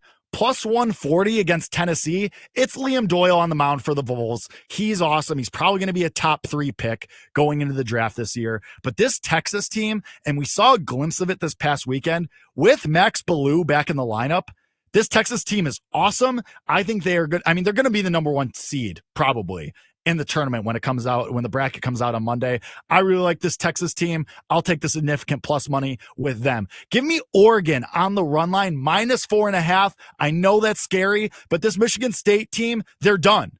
It's over. Their season's over. They're out of the Big Ten tournament no matter the result today, and they're not in the projected field of 64.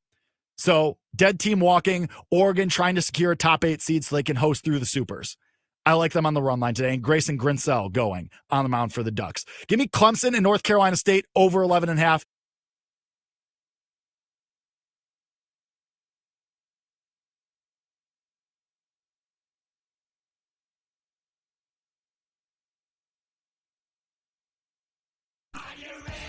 It's time to laugh, to win, and to live the thrill of the action. Hey, baby, let's go out there like a bunch of crazy dogs. What the hell's going on out here? No idea what's going on, but I am excited. Every pick, every play, every game-changing moment. This is You Better You Bet, brought to you by BetMGM, the sportsbook born in Vegas on the BetMGM network. PJ Glasser alongside Jared Smith filling in for Nick and Femi today here on You Better You Bet, presented by BetMGM on this Thursday. What a upcoming 4 hours we have for you guys till 7 p.m. Eastern time right here on the BetMGM network. You can watch us on Twitch, on YouTube. You can also listen to us on the Odyssey app as well. You can listen to us Sirius Channel 160, Sirius XM 205.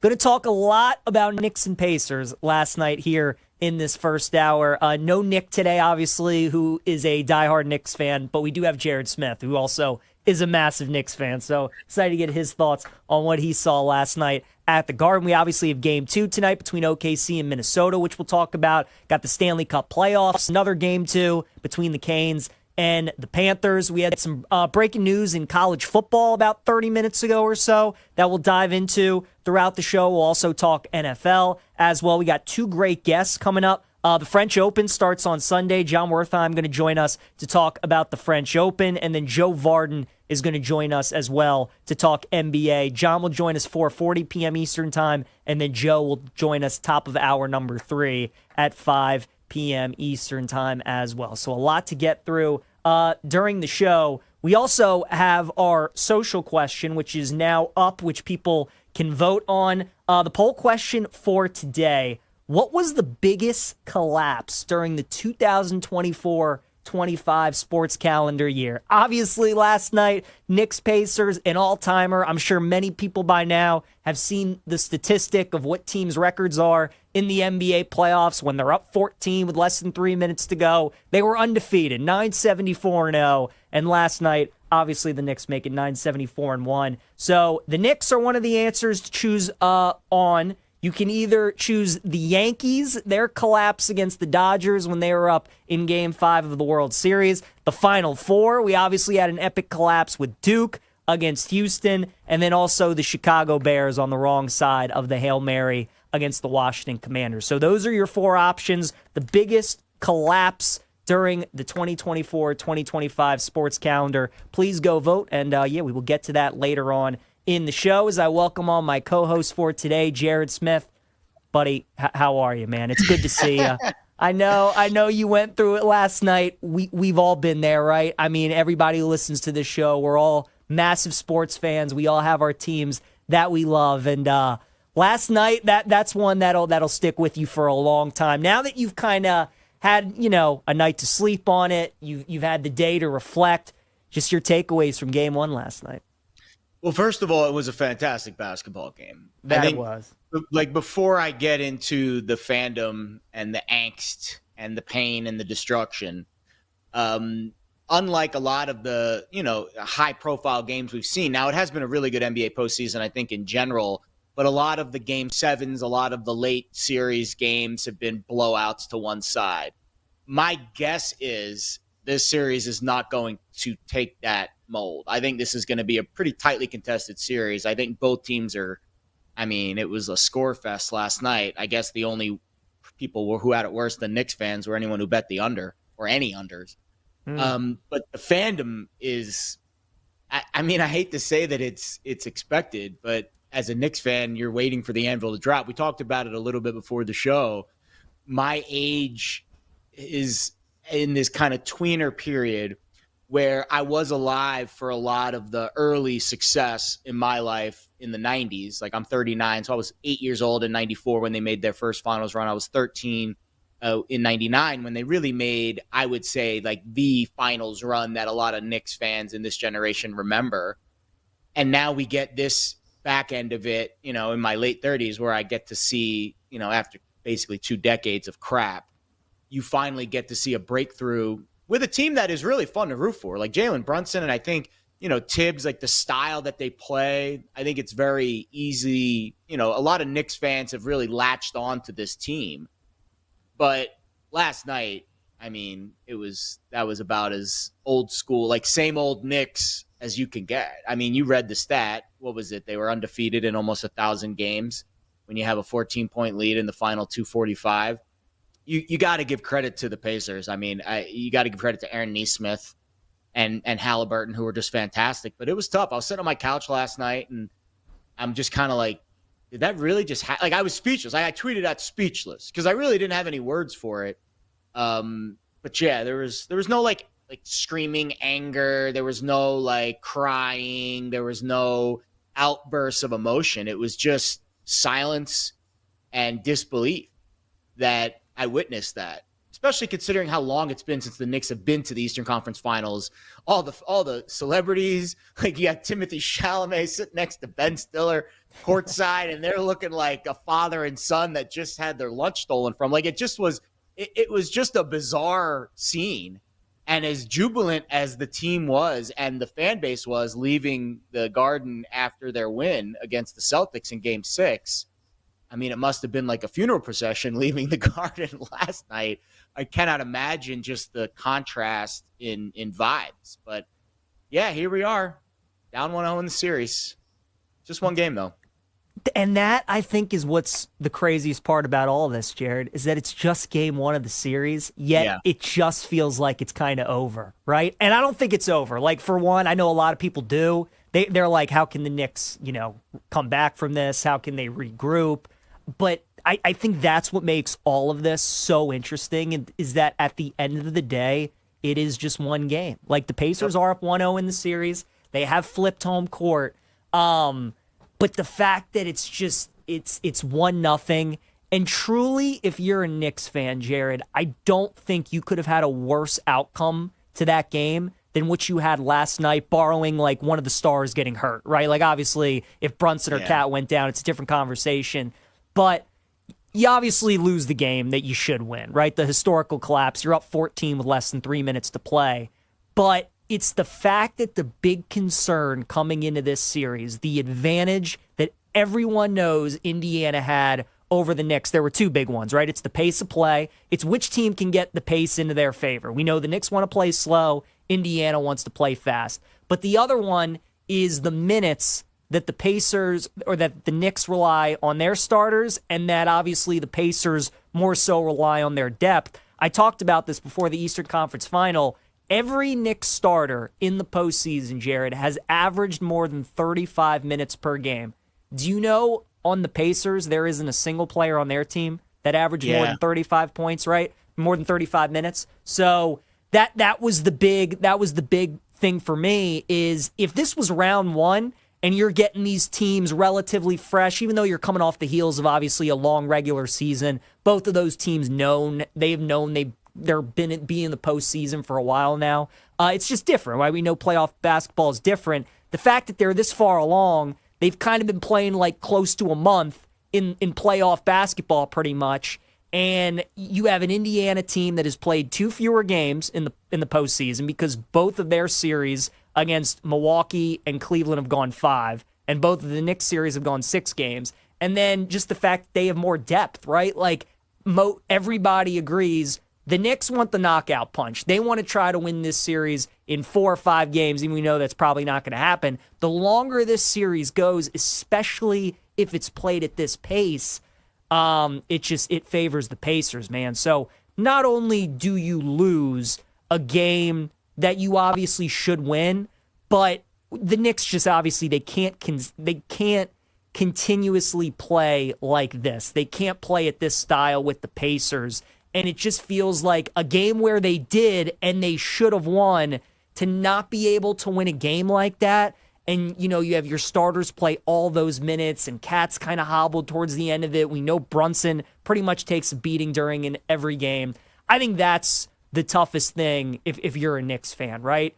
You lose a game that you're supposed to win, obviously, but it's the fact that, like, you used one of those bullets where your starters played so many minutes and you just, like, you couldn't capitalize on that and you couldn't win a game like that. I think it's just such a brutal loss for the Knicks in so many ways. And there's so many different ways to win a basketball game.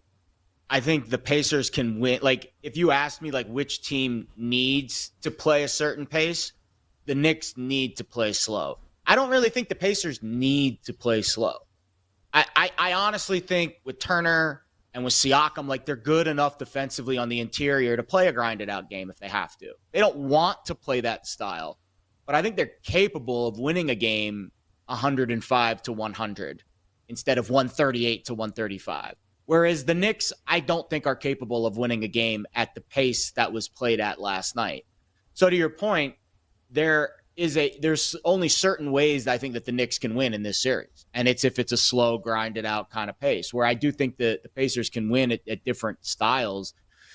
I don't want to I think the worst thing we do in this space, and we're guilty of it all the time because we live in this content culture, we just want to overreact to everything that we see, even things that aren't even worthy of a reaction to. Like, one of the mantras I like to live my life by these days, you don't have to, argue. Every argument you're invited to, you don't have to attend. Like, you cannot react to certain things and just observe and let them pass by and then absorb what you see and learn from it and move on. I think we really want to bury the Knicks after last night. I think there's an entire city, millions of people, millions of Knicks fans that have been buried under anvils of disaster for years that want to write this team off and say it's over, it's done. And the odds say that it's, minus 160 that the Pacers win the series, right? It was like 60%. Like, so 4 out of 10 scenarios, even the market's telling you that the Knicks can still win this series. I think we just need to see what the adjustments are for game 2. Now, that being said, Pacers go back into the Garden tomorrow night, drop another 120 spot in regulation and go up 2-0. Yeah, I think then it's fair for us to bury the Knicks. But let's see if Tibbs has some kind of rabbit to pull out of his hat. This team has been pretty gritty throughout the course of the season, and now we're going to find out just how tough they are. Like, if you're a basketball team that hangs your hat off your toughness and your ability to bounce back, and you're not going to quit, and that's your mentality, well, now you've been given an opportunity. Because if you do bounce back and you take game 2 and you go back 1-1 to Indiana, then all of a sudden game 3 is the pivot point in the series. So, I mean, obviously, I don't feel great about the Knicks' chances after last night. Nobody can, but I am not in the boat of series over. Knicks can't play at this pace. It's done. It's finished, kaput, because I think we fall into that trap too much, especially in the betting space, because it's very emotional. It's crazy, Jared, and you kind of highlighted on this, right? How people love to overreact. If the Knicks cruise to victory, they win that game by 15 like it looked like they were going to. We do this show today, and we start with Knicks look pretty good, right? Knicks go to the finals. Knicks look pretty good. They were playing at Indiana's pace. They beat them at their own game. Now, it's probably not something they want to try and replicate the next couple games in the series, but they look pretty good playing that style. Cat was terrific last night. He was awesome, especially on offense. Stayed out of foul trouble. He was really good. The Pacers, I mean, obviously Halliburton down the stretch, Nesmith, like you said.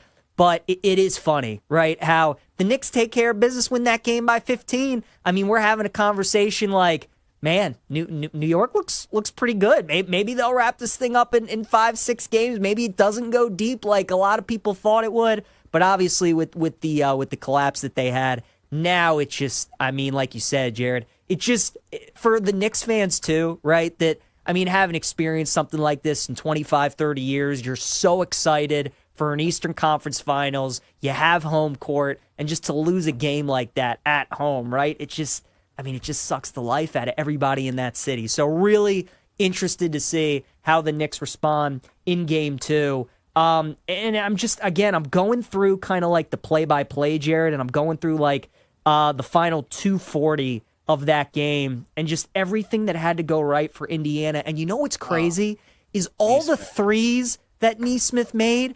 But keep in mind, too, do you remember those 2 plays for the Knicks? The inbounds pass where they were trying to get it to Hart, where he slipped and he still managed to get it. And then how about Brunson when he's trapped in the corner and he just chucks it and he's trying to knock it off the guy and Anunoby gets that one. So the Knicks were still able to get those 2 plays where it looks like they were going to turn the ball over, and they still weren't able to win the game. It's unbelievable how Indiana was able to find a way. But again, like, if you're the Knicks, you do have to tell yourself, like, you played really well. You did a lot of good things. Indiana, I mean, there's a reason why teams were 0-974 before the Pacers last night, right? Before they were able to get that win. So it's going to be really interesting to see how they respond in Game 2. We're going to talk about that Game 2 on the other side of the break here on You Better You Bet, presented by BetMGM. PJ Glasser, Jared Smith, we're filling in for Nick and Femi here on this Thursday. More Knicks-Pacers conversation coming up next.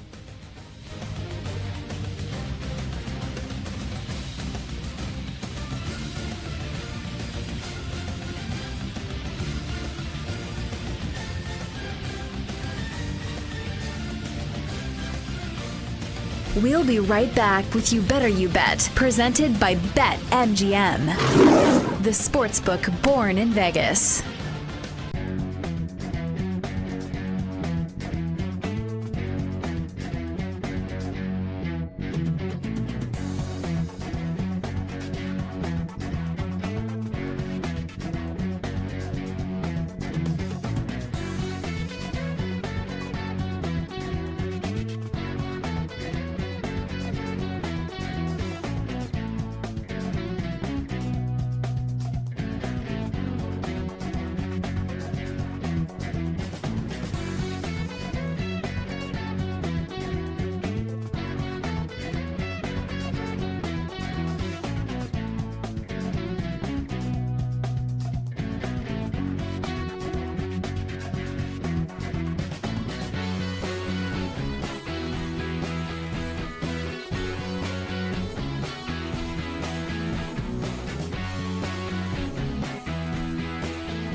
Brock Purdy gets a 5-year, $265 million extension.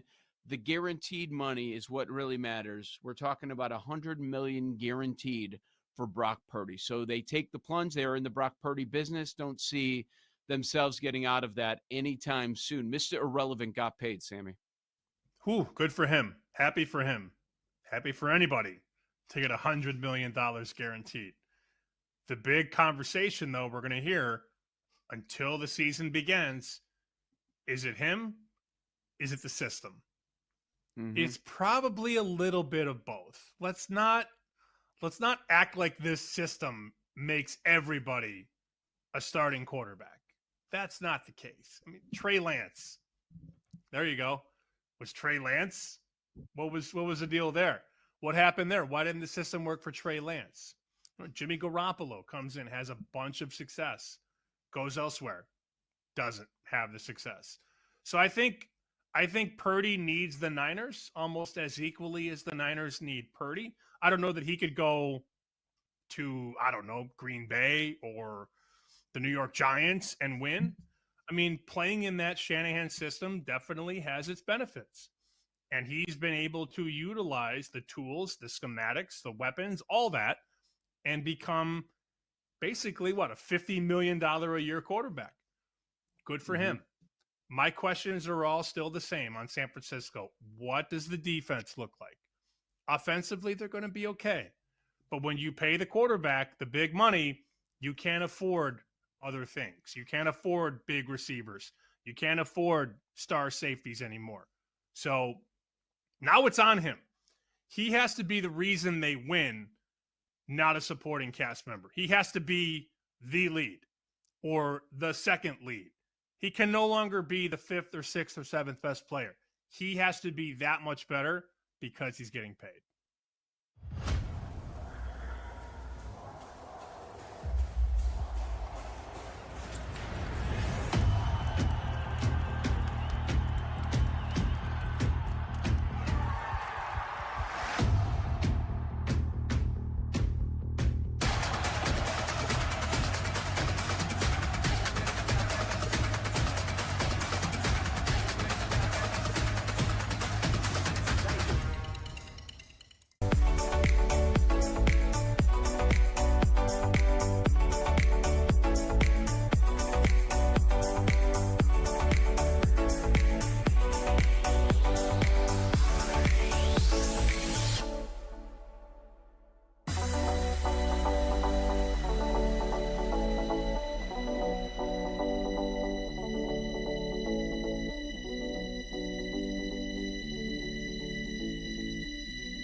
Late and I'm fucking pissed and I can't even yell and scream the way I want to because my daughter's asleep upstairs, and if I wake my daughter up, my wife's gonna fucking kill me, and the Knicks losing is gonna be the least of my fucking problems. This is absolutely unbelievable. That is it's unbelievable. Aaron Nesmith looking like Michael fucking Jordan. Aaron Nesmith is Steph Curry all of a sudden. What the fuck's going on? I mean, the 4th of July every year, I hang out with all my college friends, and I drink, and I smoke some cigarettes, and I try and play basketball, and I'm wheezing all over the fucking court like I've got emphysema, like I'm in the trenches in Versailles in World War I, and that's what Jalen Brunson looks like? But this could have been worse. We might not have even seen overtime. I wish we hadn't seen overtime. I wish Halliburton had ended it at the end of regulation to spare us the fucking disaster that ensued in that overtime period. Disgusting. Absolutely disgusting. Let's get back to You Better You Bet on the BetMGM Network. Oh, that is the voice of Nick Costos. And folks, can't recommend it enough. Make sure you check out the You Better You Bet emergency pod from last night directly after game one. It's Nick for about 17, 18 minutes, just like that. Man. Raw, unfiltered emotion, just as a diehard Knicks fan with his wife and kid sleeping upstairs, and he's got to talk so quiet into the microphone. That was the best part. That is the best part. It's the fact that wake up my daughter. He has to be quiet, and he's just talking like this, and he's so mad. And Jared, to me, that's the best content, right? Because again, we're just all fans of our teams at the end of the day, and just to lose a game like that. And Nick, obviously, not on the show today, not on the show tomorrow. Jared and I are going to be on the show. So, Jared, he had to get things off his chest because he wasn't going to be on the air today.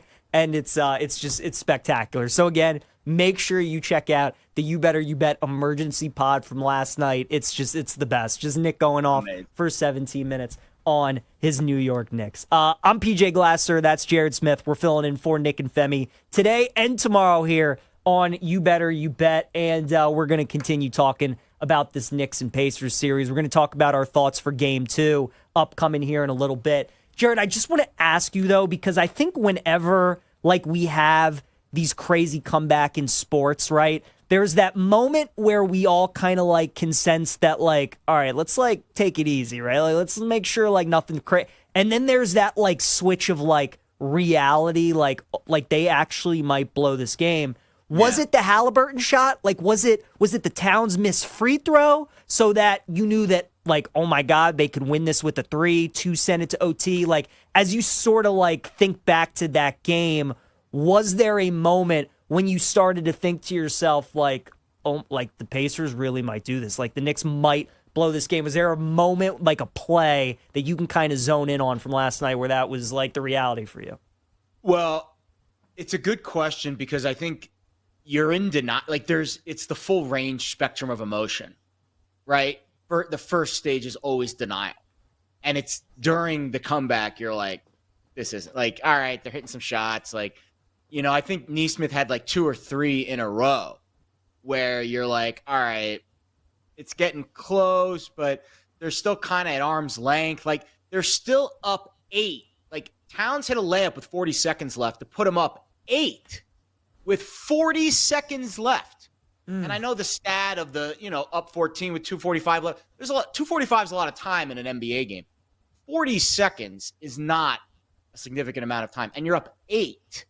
So even during the comeback, right, that last 2 minutes, there was still this level of reality. Like, all right, they're up 8 with 40 seconds left. Like, maybe they'll cover the number, and I felt bad for anyone who laid 4.5 with the Knicks. But they're not going to actually blow the game. Really, the moment that I thought they were going to blow the game was not the missed free throws by Towns, but OG missed the free throw as well. Yeah. OG missed the first. So they were up 1 with 12 seconds left. And OG missed that first free throw. And then I was like, oh, no, now they can't foul. Now they can't foul up 3. Now a 2 can tie the game if he makes the second. And then he made the second. So the Towns free throw miss was huge. But really, when they're up 1 with 12 seconds left and OG is at the line, you're thinking, all right, if OG just makes the 2 free throws, the Knicks are going to keep, because they fouled up 3 the prior possession, they're just going to keep fouling to oblivion. And that obviously, as we've discussed on this show, we've talked about it, I've done a bunch of college stuff with you, PJ. You're up 3 under 20 seconds left, you foul. Like, you just, if there's 1 possession left, you foul up 3. I am in the firm belief of you foul up 3. You control the narrative if you foul up 3. So I was like, all right, as long as, even though Towns missed that 1 free throw, now it's a 1 possession game. As long as OG makes both free throws, the Knicks are still up 3, and there's 10 seconds left, and we're not going to get burned by some absurd dagger 3 to tie the game. But once he missed that first free throw, that's when you felt the air start to really come out of the building, because then it didn't matter if he made the second.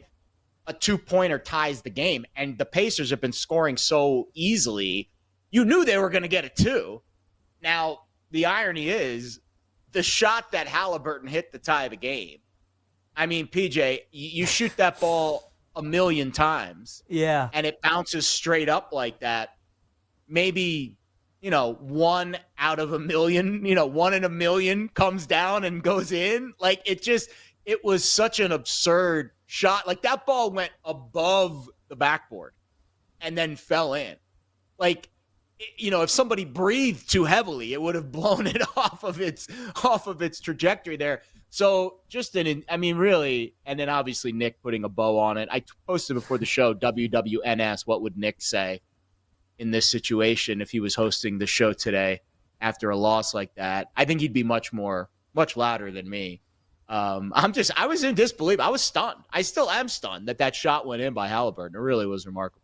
I mean, the only thing you can really compare it to, especially like recently, is probably the Kawhi Leonard shot, right? Game 7 when he was with Toronto against Philly, and he takes that 3 from the corner, and it bounces on the rim, and it took a couple more bounces. It's just like one of those, right?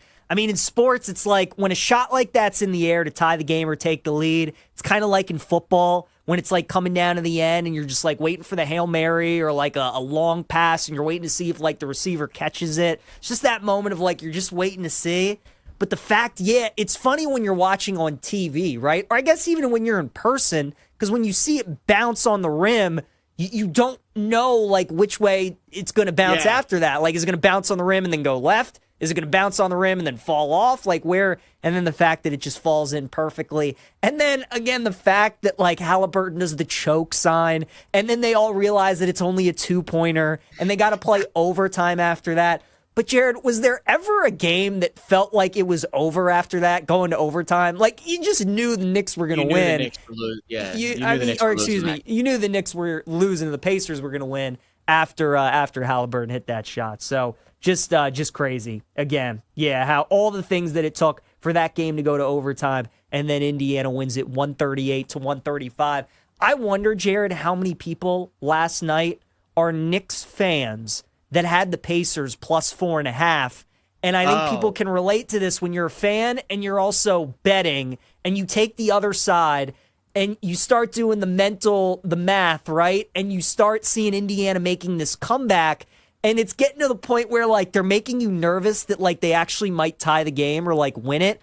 but also you're like getting to the point where they could cover the spread. You were talking a little bit about that before the show. I can only imagine the people out there who are Knicks fans but had Indiana plus the points, because I had the Pacers plus the points. Obviously, I'm not a fan of either team, and I start seeing Neesmith hitting all these shots, and I'm like, all right, it's 9, it's 6. Like we have a shot here at the back door.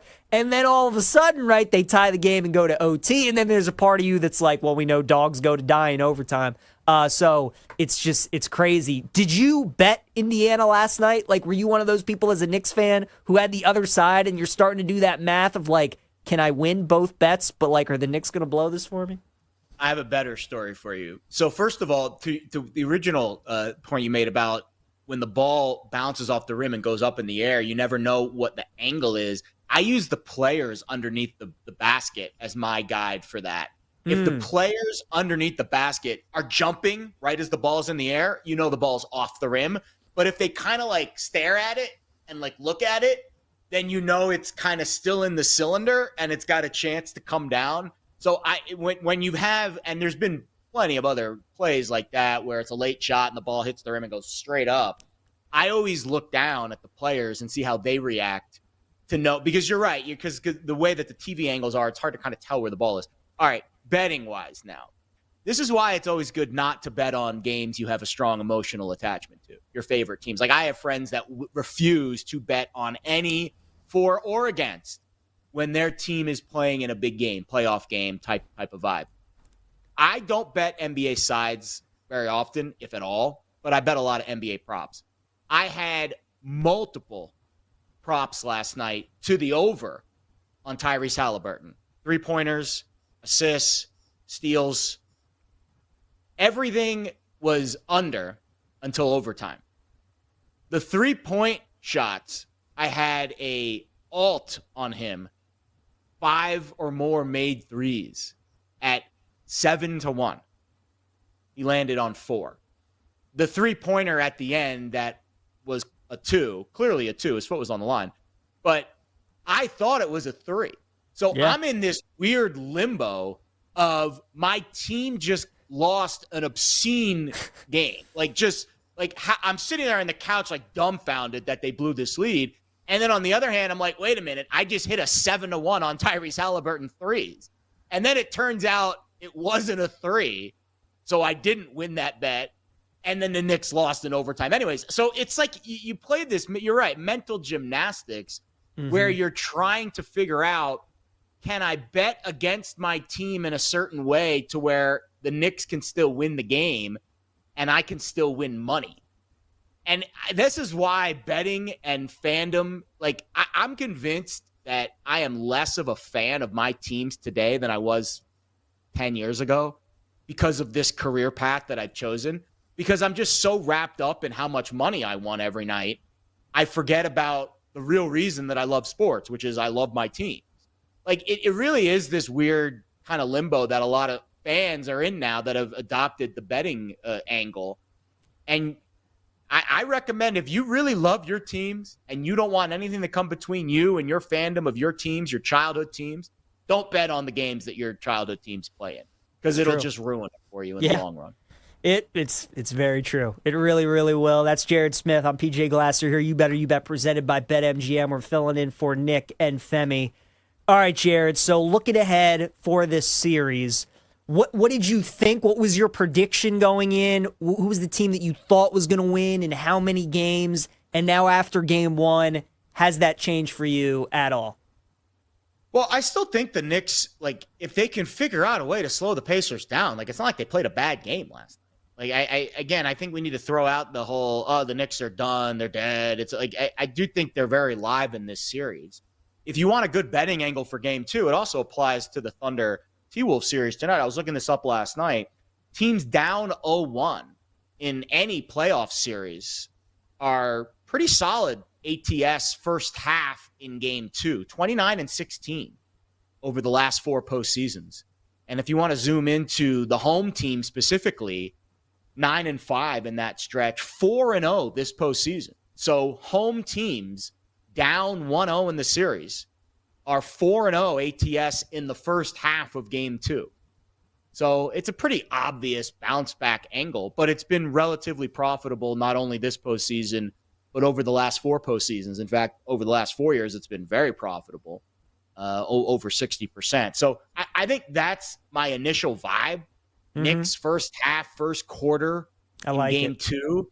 Yeah. I think the prop market is also the same. Like, I really enjoyed betting Halliburton assists and steals and 3-pointers last night. Like, my vibe is, like, he attempted 12 threes last night. His 3-point prop was 2.5. Like, if he's going to take 12 threes and the game is going to be played at this pace, I think overs for the star players continue to be something I would look at pretty strongly.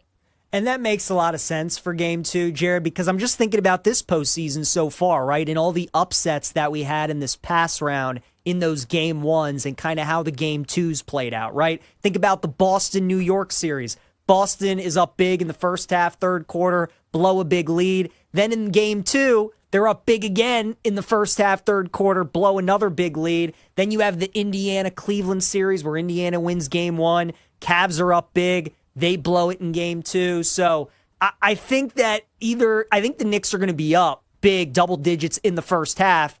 And then Indiana, as they normally do, is kind of just going to chip away. And it's going to be about, are the Knicks going to avoid another, crazy comeback? Or are they actually going to take care of business and get the win? So I'm with you. I do like Knicks first half in game 2. That would be the way that I would look in that series. We'll touch on how many games we think the series go, who we like to win the Eastern Conference at this point. When we come back, we'll also look at game 2 between OKC and Minnesota tonight with the Thunder as 7.5-point favorites. That's coming up next. You Better You Bet, presented by BetMGM.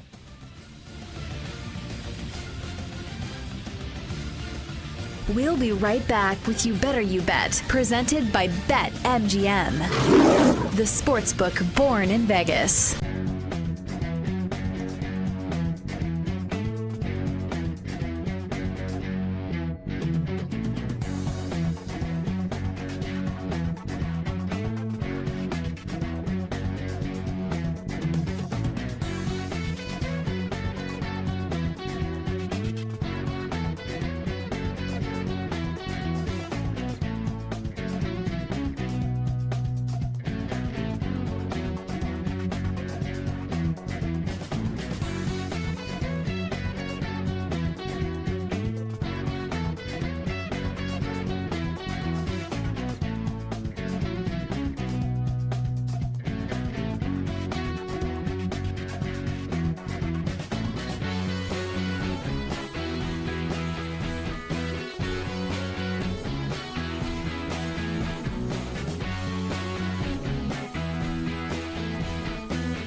Water in pools doesn't feel great, but it does feel refreshing when it is 90 degrees. So I know you're not a summer person. Where does it rank in the power rankings of seasons? So, of course, we have winter, we have spring, we have summer, we have fall. Where does summer sit for you?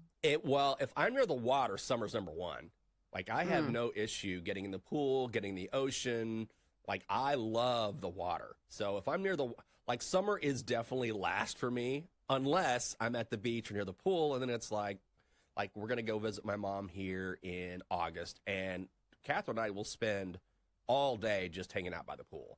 You know, we'll jump in for a while, hang out, we'll watch TV outside, we'll listen to music, and then just hang out. Like my mom always says, I've never met two people who just sit and entertain themselves for hours. I'm like, yeah, we'll just put us by the pool. We'll be great.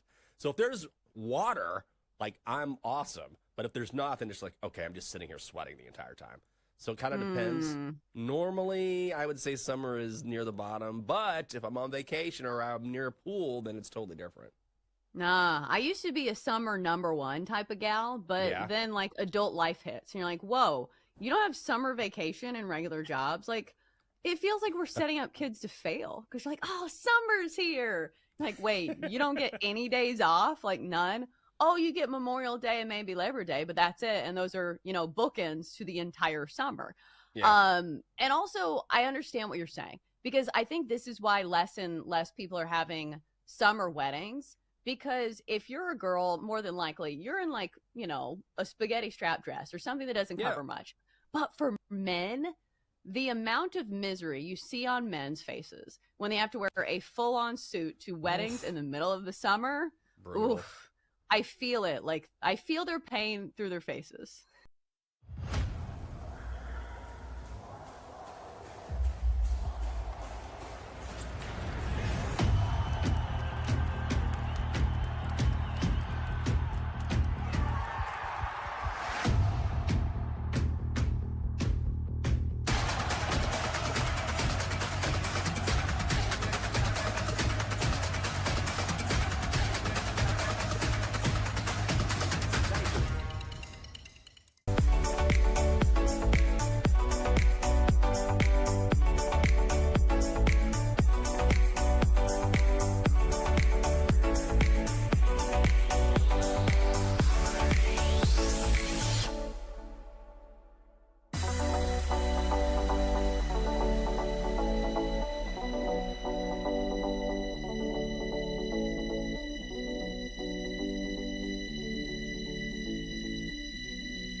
BetMGM Network. PJ Glasser, Jared Smith here with you. You Better You Bet, presented by BetMGM. We're talking NBA playoffs after, again, it's still hard to fathom that Knicks and Pacers game one from last night. We'll talk about that a little bit more here coming up. Also getting to some of our plays, our thoughts for game two between Oklahoma City and Minnesota. We do have three great guests coming up on the show today. John Wertheim going to join us to talk some tennis in about an hour. We got the French Open coming up this weekend. John will drop by, get his thoughts on the tennis at Roland Garros. Joe Varden going to join us, talk some NBA, top of hour number 3 at 5 p.m. Eastern time. And then our producer, Bill Zimmerman, tells me that we're going to have Sam Mitchell join us at 5:40 p.m. Eastern time. Yup, Sirius XM NBA radio. Coached the Timberwolves, and was on the 94 Pacers team when Reggie Miller, of course, made the choke sign as Tyrese Halliburton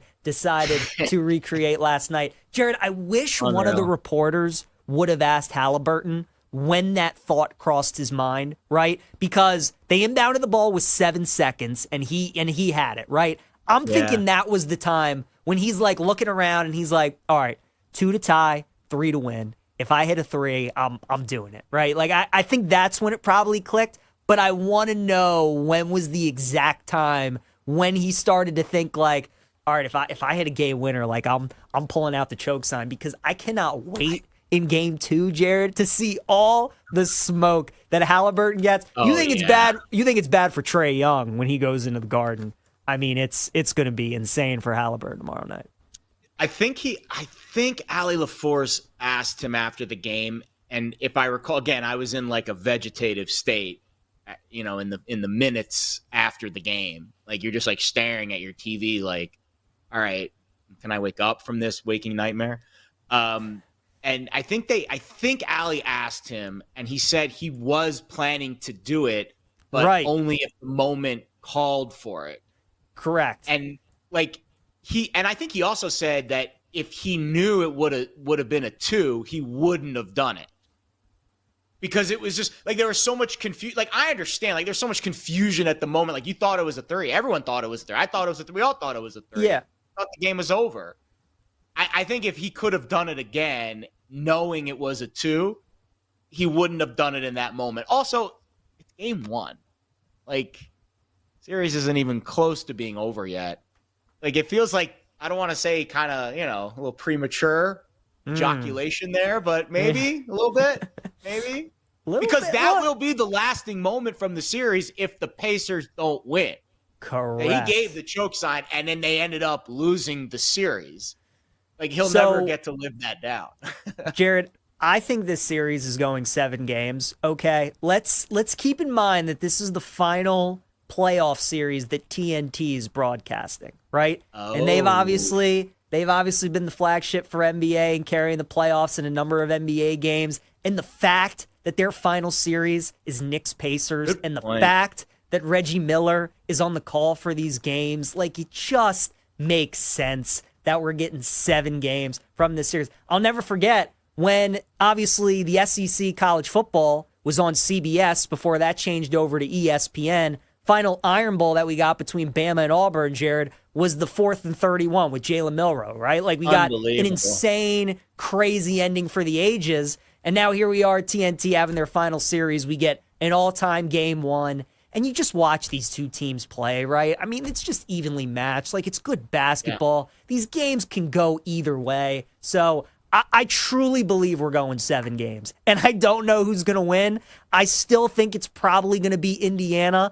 All I know, Jared, is that when we get game 6 in this series, I am hammering whoever is down 3-2. And I'm really hoping it's the Knicks, because they'll be on the road and we'll get them at a nice plus money price. Yeah. But if this series goes how I think it is, my friend, I am looking forward to betting game 6 and hopefully the Knicks. But that, again, to me, that is just the most fascinating part of this whole thing. It's not an NCAA tournament game. It's not one and done. It's not a game 6 or a game 7. It's not like when Ray Allen hit his shot right for the Heat against the Spurs and it was game 6. It's not any of that. It's game 1. There is still so much basketball left, and how the Knicks respond, I think, is going to be super interesting. I still got the Pacers, though, in 7 games. How about you at this point? Who do you like and in how many games?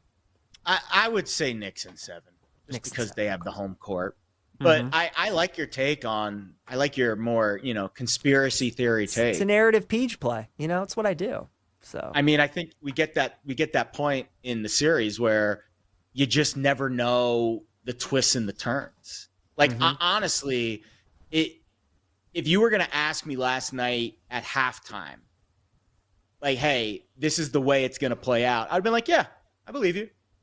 I think because this postseason's been fantastic. I think this postseason has changed a little bit of the way that I view the NBA postseason. Like, that's how good it's been, because of just how frenetic.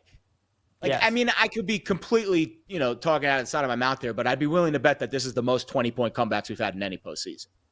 Like, I would not be shocked if it was by a wide margin.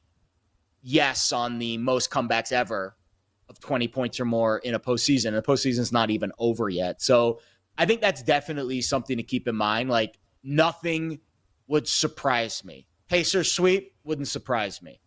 Knicks in 7 wouldn't surprise me. Like, there are no games or like, I don't know how, like, we're just throwing darts at the board. Like, none of the outcomes would surprise me at this point. I mean, it's crazy. And I think what's adding to this, Jared, is the fact that we have new blood in the NBA, right? Of the final 4 teams that we have left, we have 3 franchises that have never won a title. The only one that has is the Knicks, and you have to go back till the 70s. So I think the fact that it's these teams that are in great basketball cities, great sports cities that love these teams, right? Minneapolis is the longest sports drought of any team with 3 or 4 sports teams, right? OKC, I think most of us can agree, probably that. MSG, probably 1-2 for environments. We know in Indiana and 49 other states, Jared, it's just basketball, right? They love hoops in the Hoosier State. And then obviously the Knicks, they love their team as well. So I agree. These NBA playoffs have been terrific. These comebacks have been awesome to watch. And let's just hope we get 7 games of Knicks and Pacers like we have last night. That would be something to watch. We get game 2 of OKC and Minnesota tonight with the Thunder as 7.5-point favorites and the total of 217.5. Jared, this was a tough game for me to handicap side and total. I really liked Minnesota in game 1, right? Just historically, teams like OKC coming off of a game 7 like that, like they were against Denver, versus a team like Minnesota who was well rested. They only played 5 games in their series against Golden State. They're going on the road. It was very similar to when Minnesota played Dallas last year in the Western Conference Final, right? Minnesota was coming off that 7-game series against Denver, and then they were playing against the Dallas team who was more rested, went on the road, won that game 1. I kind of thought it was similar. Like, I thought that was a great spot for Minnesota to take advantage. It was looking good early. Then Edwards kind of rolls his ankle a little bit, and OKC just goes on one of those runs in the second half and kind of pulls away.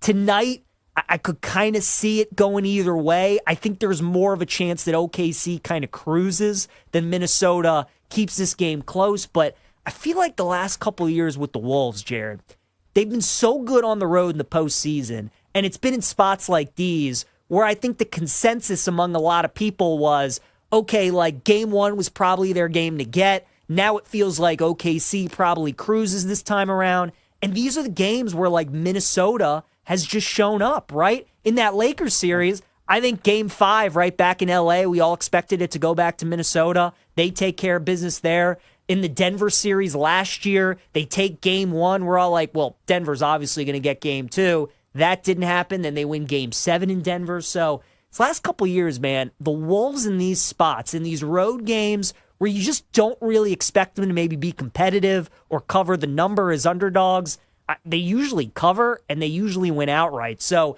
that's what's making this game for me a little nervous is I think I want to go OKC, but just the Wolves' track record in these spots the last couple years, like it would not shock me if they won tonight's game. So side total, I've stayed away. Did you do anything for tonight's game? Now with the side or the total, not a huge adjustment after game 1, right? It was 7 and 219. Now we're at 7.5 and 217. So not a huge adjustment off of the side or the total, which I think makes sense. I think the more interesting thing is how the Knicks side and total adjusts heading into game 2, which we've seen the Knicks side go up a little bit and the total obviously significantly increase after the pace we saw last night. And that'll be really interesting to see. I think the totals and how they throttle up and throttle down from each game is to me the best way to, maybe find some value, but you don't have a huge adjustment after game 1 for the OKC Minnesota series. I think the prop market is still a very favorable way to play it here. I think Julius Randle is undervalued in most categories. This is a guy that continues to play 35 minutes a game and continues to stat stuff in every category. Went over points, went over rebounds in his last game. He's 5 for 6 from 3. So I think if you're going to play the T-Wolves, if you like the T-Wolves, I think Randall's the guy who's kind of the link there. And Conley, like I think those are the guys that, right, like obviously Anthony Edwards you're going to pay premium for him. Like if you're trying to find value in the prop market, Gobert wasn't a really big factor in game 1, especially on the glass, which really surprised me. Edwards, McDaniels, Randall, even Conley had the same. Mike Conley and Rudy Gobert had the same amount of rebounds in game 1. So I don't know if maybe the way that Oklahoma City plays, their style, right? They have double bigs, Hartenstein and Holmgren maybe kind of neutralizes Gobert a little bit. And maybe Randall, who's a little bit more of a home point forward, maybe can be a little more effective. But I went Randall over rebounds. I went Conley over assists. I went Conley to have a steal. That's a pretty flat number. I thought that was a good one. He did not have a steal in game 1, but I just think he's a guy that's around the ball so much. And then on the Thunder side, I went Hartenstein over rebounds. That was the vibe on the prop market side for OKC. Yeah, it's going to be interesting. For me, for Minnesota, I was looking at some of their bench players. Like, I was looking at Naz Reid and DiVincenzo. I think these could be, like, good buy-low spots on both of those guys. Naz Reid's not been good here recently in the postseason. He was 1 for 11 from the field in game 1 against the Thunder. DiVincenzo was 3 for 14. I like the fact these guys are getting shot attempts, and when they come off the bench, they're hunting their shot. They know that when Finch brings them in the game, they're looking to provide some spark offensively. So DiVincenzo's 9.5 points, Naz Reid's 10.5 points. I think those are some guys that I would keep an eye on. I think if Minnesota is going to play well and keep this game close, they're going to need those guys on their bench to produce for them. All right, hour 1 is complete. Hour 2 on the way next. You Better You Bet, presented by BetMGM. We'll be right back with You Better You Bet, presented by BetMGM, the sportsbook born in Vegas.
So I'm back in on the Niners this year, right? They're bringing the gang back all together. George Kittle. I don't know if I would have paid George Kittle at 30 years old, but I love George Kittle, man. McCaffrey, we're hoping that he's healthy week 1, right? They all just went to a Grateful Dead show together, so I'm all in on the Niners, dude. And Purdy 2 years ago was in the MVP conversation. We thought that he was going to be the MVP, and then they got blown out by the Baltimore Ravens, and Lamar ends up winning the award. But I'm just looking at the back end of the schedule. I don't know that he's going to completely fall off a cliff, man. You have Week 11, tough game on the road against the Cardinals. But after that, the Panthers, the Browns, a bye week, the Titans out of the bye, the Colts, the Bears, and the Seahawks.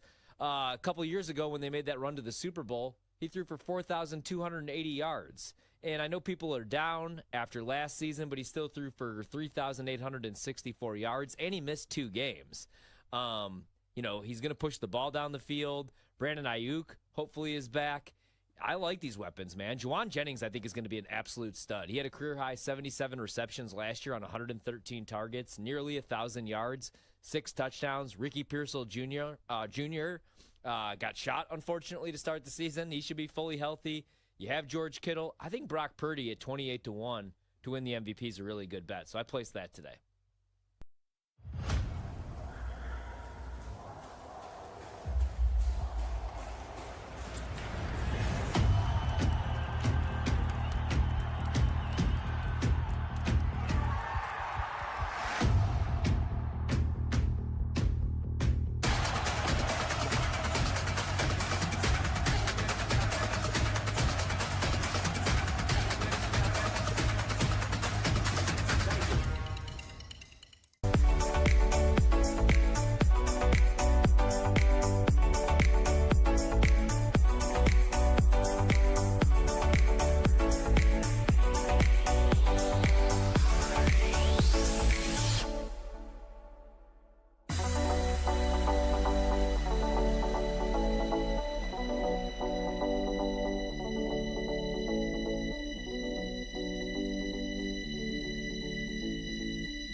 It's time to laugh, to win, and to live the thrill of the action. Hey, baby, let's go out there like a bunch of crazy dogs. What the hell's going on out here? No idea what's going on, but I am excited. Every pick, every play, every game-changing moment. This is You Better You Bet, brought to you by BetMGM, the sportsbook born in Vegas on the BetMGM network. Hour 2, You Better You Bet, presented by BetMGM. PJ Glasser, Jared Smith filling in for Nick and Femi here on this Thursday. We're going to have 3 great guests joining us here over the next 3 hours on the show, including one coming up here during the second hour. John Wertheim going to join us to talk some tennis at 4:40 p.m. Eastern Time. Also going to have Joe Varden on at 5 o'clock and Sam Mitchell join us at 5:40 p.m. Eastern Time, joining us to talk some NBA as well. Sam Mitchell, former player, played with Reggie Miller on his Pacers team in '94, when obviously Reggie made the choke sign famous that Halliburton recreated last night. Former coach as well for the T-Wolves. So great to have those two guys on, and then looking forward to talking some tennis with John as well, as we have the French Open starting on Sunday. So we got that to look forward to. We're going to talk a little NHL coming up here to kick off the hour. We got Game 2 tonight between the Hurricanes and the Panthers. We also have some college football news that we're going to dissect. We have a new format to the college football playoff as they continue to make some tweaks to the new playoff format. Jared and I will talk about that during hour number 2 as well. But Jared, just to kind of tie a bow and, wrap up the conversation on the NBA talk that we had for the first hour of the show, before we kind of talk about the 4 teams remaining, just want to wrap up the conversation with the Thunder and the Timberwolves for Game 2 tonight. We both agree we don't really love a side total. We're kind of keying in on some props in the game as well. How many games do you think this series goes? Because I think we're both on Oklahoma City. We both like the Thunder to win it. How many games do you think Minnesota can get on them? You think it's OKC in 5? You think they can get it to 6 games? 5 feels right. Yeah. I think OKC. So I have some free plays at some books. You accumulate them over time, and I usually wait to. I like betting the futures on free plays because I just they just sit in your account anyways. I put a nice. I had like a $200 one. I put it on OKC to win the title. Like it feels pretty inevitable that they're the best team and they're going to be favored throughout the rest of the postseason. Like they might even be favored in the games in Minnesota. Like if they have another big performance tonight, like I don't know what that number would be, but I would guess it'd be pretty close to a pick, and maybe even OKC be a slight favorite. So I don't really see Minnesota winning. Like OKC's just so deep. OKC is the more talented version of Indiana. Right? Like they play so deep, they play so fast, they're much better defensively. Like Indiana and OKC, it would be a terrible ratings draw for the NBA Finals. But I think those are the 2 best teams this year, the 2 deepest teams, the 2 teams playing the best at the end of the season, the healthiest teams. It just kind of feels like that's the collision course that we're on. I mean, is it fair to say that like an Indiana Fever game might outdraw with Caitlin Clark, might outdraw a Pacers Thunder NBA Finals? But it's not going to be good television ratings, but I do think those are the 2 deepest teams. So I think 5 games feels right for OKC Mini. I agree. I was looking at that at BetMGM. It's plus 175, and I'm with you. I think that's the bet. I initially thought this series was going 6 games because, again, I did like Minnesota in Game 1. So I thought they were going to win that. They'd take a game at home. Maybe be like 2-2 going back to OKC for Game 5, and then they win Game 5 and Game 6. But now that the Thunder got Game 1, kind of with you. It feels like a gentleman's sweep. Feels like Thunder in 5 games. So I'm with you there. And look, if it is Thunder and Indiana, I mean, like you said, from a rating standpoint, the NBA certainly probably won't love it. But you talk about just from a basketball standpoint, Jared, right? Like, that Pacers offense versus that Thunder defense. I mean, isn't that why we love the NCAA tournament, right? For those matchups where we get to see kind of the best offense versus the best defense. And it feels like we kind of get one of those stylistic matchups, and both teams with such great depth, and the way that the Thunder create turnovers. I think that's what makes Indiana so amazing, Jared. the pace at which they play, the conditioning that they have to have, and the fact that they don't turn the ball. They had 7 turnovers last night. Brunson had as many turnovers by himself as Indiana did the entire game. And I don't really feel like we talk about that enough. Like the fact how great they take care of the ball with the pace and the speed that they play. It's just pretty impressive. So if that is the matchup and we get those two in the finals and the defense that OKC plays with, the turnovers that they force, I think that would be an awesome matchup. And I'm with you. I kind of think that is the matchup that we're going to get, is going to be Pacers and Thunder. It is funny too, Jared, like previewing these two series and previewing these two games. It feels like when you're dealing with the Final Four, right? In most years, you have like one semifinal that kind of everybody's more excited for than the other. Yeah. Kind of feels this way with the, right? Like every Knicks-Pacers game, it feels like is must-watch, especially after last night. You don't know what you're going to see. Every game has a potential to be comeback. Both crowds, both cities with these crowds that we're going to see every night is going to be insane. And then OKC, Minnesota, two great teams, obviously, but it does feel like it's kind of OKC and just how many games they win that series in. I mean, how cool would it be? And I know I got pushback on this on social media when I said that the Thunder have never won a title. Like, oh, what about the Sonics in 1979? Like, please, the Oklahoma City Thunder have never won an NBA championship. I don't even know if they count the Seattle franchise because I think Seattle made some kind of a deal where they get to keep those titles if they ever, and I think we're going to have at some point another Seattle franchise. You would think that the Seattle I'm guessing they're going to want to be called the Supersonics. You would think they would keep that title for Seattle. And Mike Brown, our video producer, just confirmed that. So all of the trolls on social media that push back that, you're not count. How does this guy not know that the Sonics won a title in 79? I don't care. Even if it's technicalities, I don't care. Oklahoma City, has the state of Oklahoma ever won a professional sports championship in anything? Like, it would be a really cool thing. And I know Indiana has the Colts, obviously, with Peyton Manning, but the Pacers have never won an NBA title either. They've won many ABA titles, but again, technicality trolls, that doesn't count. So I know ratings-wise it would definitely be the worst of I think the NBA ratings executives, if there's anybody more sick than Knicks fans were last night, it's the NBA ratings executives, because they're like, no, please, anybody but the Indiana Pacers in the NBA Finals, please, can we get the Knicks in there, at least for some media market savvy? But an Indiana OKC NBA championship, I mean, that would be a first for either one of those teams. And I think it would be a really cool first for OKC, because obviously the Pacers have the history. They have a lot of the basketball pedigree, being the Hoosier State and all that stuff. Oklahoma is such a new franchise. It would be so cool to see that happen, and not in a fluky way.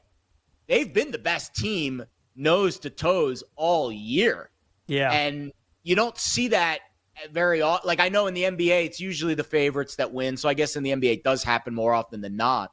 But a team to kind of come from, really the depths of nowhere, and then to really ascend over the last few years into the greatest team without bringing in a LeBron James. Like, they've built it from the ground up without bringing in a star free agent as the number one player. Really impressive. And actually a pedigree, one of those situations where other GMs could look to it and say, hey, if the Thunder can do it, we can do it.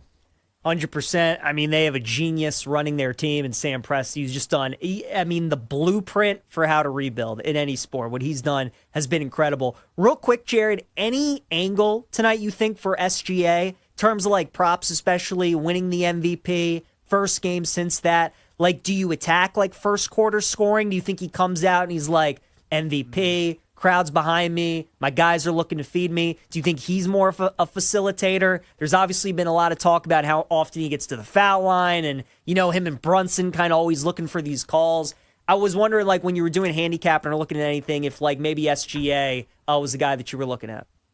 No, I rarely look at the stars. If I play the stars, I play alts. I mean, I think at this point the the pricing's right. First quarter has never been a market that I've really looked at. And to be fair, like I'm not going to, stand up here or sit up here and act like I'm this big NBA bettor. This is really the only month. It's really college basketball. I have like a 2-month window. In NBA, it's like a 6-week window, like, May and June. I'm not a big NBA bettor during the regular season, but when I do bet it, the first quarter is never. Because another thing, too, I think when you're betting the first quarter, I think you have to be really sure what the rotation is, right? Like, if you know for a fact that certain coaches will keep a player in for the entire first quarter, I would be more inclined to play an over. Or vice versa. A guy has a quick hook, they're going to go to the bench early, I would be more inclined to bet an under. And another thing that I struggle with the first quarter, and this is a reason against my beloved Nerfies, it's just so volatile. 2 quick fouls. You don't know how they're calling the game. Boom, he's out, and you're not going to see him again till the second quarter. So I think it's a tough, like a first quarter bet. Like you better be really sure. You better have some really good information because to me it's a very volatile bet.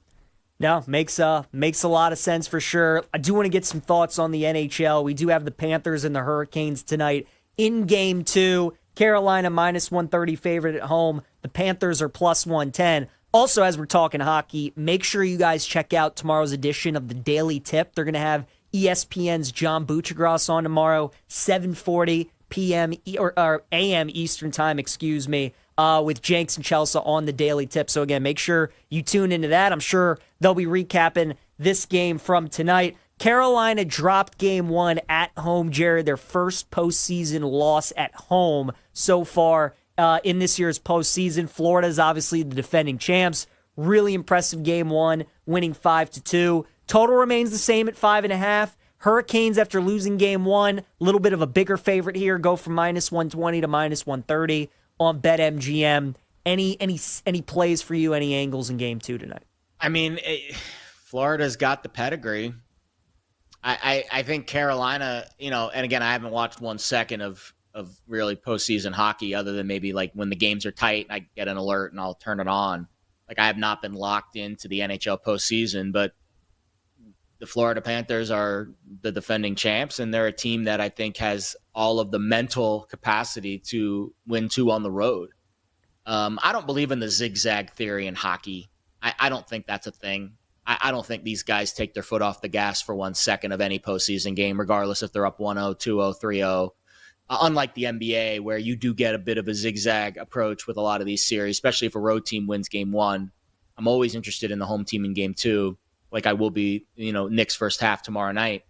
I don't get the same vibes in hockey, especially division rivals. Like those teams hate each other. They've been the 2 best teams in the Eastern Conference for a number of years too. So you're getting Florida as a bigger dog price tonight than you were in Game 1. I mean, like betting value-wise, that feels like the way I would play it, but I don't have a strong feel for the NHL postseason. It's an interesting game. I think one thing that stood out to me from Game 1 of this series is Carolina cannot play from behind against Florida. They just can't do it. They could do that against the Caps. That's one thing. The way that their defense just suffocated Washington in that series was really impressive to watch because the Caps were one of the highest scoring teams in the regular season, but they can't do that against Florida. If they get down 2-0, 3-0, it's not going to be like Stars Oilers last night where Dallas is down 3-1 in the third and they win that game 6-3 and they score 5 goals. Like it's not going to be that kind of game. So I think if you're going to bet Carolina, you maybe look at them to score the first goal, maybe look at them first period money line, something like that, because I think the sense of urgency for them to jump out on top. They have been a pretty slow starting team in the postseason, even though the scoreboard might not reflect it. A lot of these games that they've been playing, the other team has jumped on them a little bit, have played much better the first 6-7 minutes. A lot of times they've had to rely on some big saves from their goalie, Freddie Anderson, but when he hasn't been able to come through like he did in Game 1 against Florida,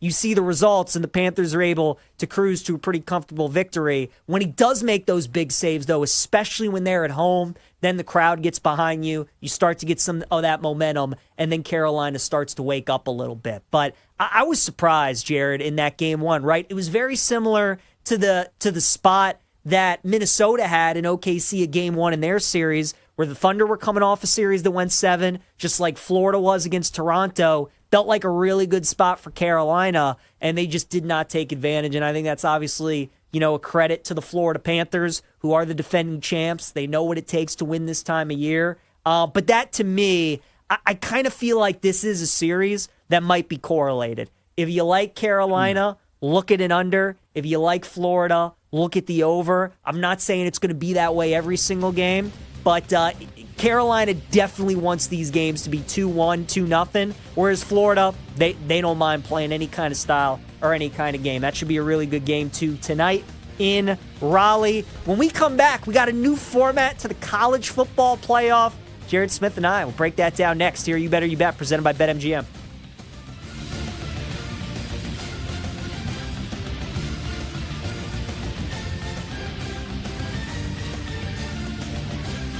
We'll be right back with You Better You Bet, presented by BetMGM, the sportsbook born in Vegas.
I say Christian McCaffrey wins comeback player of the year. It's at 3-1.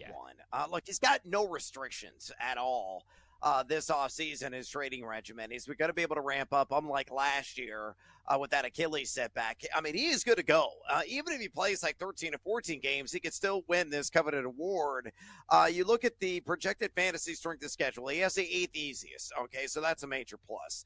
He's still young enough that he's got plenty of gas left in the tank. Mike Clay is kind of projected for 218 attempts, 1,015 rushing yards, 7 rushing touchdowns, 61 catches, 513 receiving yards, and 3 receiving touchdowns. That is the 4th best projected fantasy football line out there. If he gets those kind of numbers, it's practically the L word, the G word, practically easy money. He is going to win comeback player of the year. You look at what he did 2 years ago. He was number 6 in yak per attempt, number 2 in total missed tackles forced. And on top of that, San Francisco last season, according to Pro Football Focus, number 2 in run blocking efficiency. So really good potential there for Christian McCaffrey to have a banner and really kind of storybook return, and hopefully fingers and toes all crossed, full season. I think he's going to win comeback player of the year there at plus 300.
Let's get back to You Better You Bet on the BetMGM Network. BJ Glasser and Jared Smith here with you on You Better You Bet, presented by BetMGM. We do have a lot of live sports going on right here on this Thursday. We got some Major League Baseball. The Padres and Blue Jays are tied up at 5 in the top of the 11th as they're just getting started in the top of the 11th. No outs, runner on second as they start in extra innings. Jackson Merrill up for the Padres. You also have conference tournament week in college baseball. I'm watching the SEC right now. Texas up 1-0 on Tennessee. I'm sure Jake and Addie in the chat are enjoying that. And then the Charles Schwab Challenge. Scotty Scheffler just missed a short birdie putt. He is still 2 under, though, through 9. He is tied for 18th. He started the day, Jared. He eagled the first hole, the par 5, and then he birdied the second hole. He was 3 under through 2. And I think at that point, everybody was like, all right, we'll see you next week at the Memorial. But he's slowed down a little. He bogeyed the third hole, and he's made all pars ever since. So Scotty 2 under on his round thus far. So we got some live sports going on as we watch the show. Athletics up 2-0 right now on the Angels in the bottom of the third as well. We also had some breaking news out of college football today, Jared, as our good friend of the show, Brett McMurphy, tweeted this out. Huge news for the college football playoff changes to straight seeding. It's not going to happen this year, but next year, 2026, it's going to be massive. So top 4 seeds getting first round buys regardless if it won a conference championship title. Sources said conference champions still get auto bids but are seed based on ranking. This will be the final year of a 12-team playoff,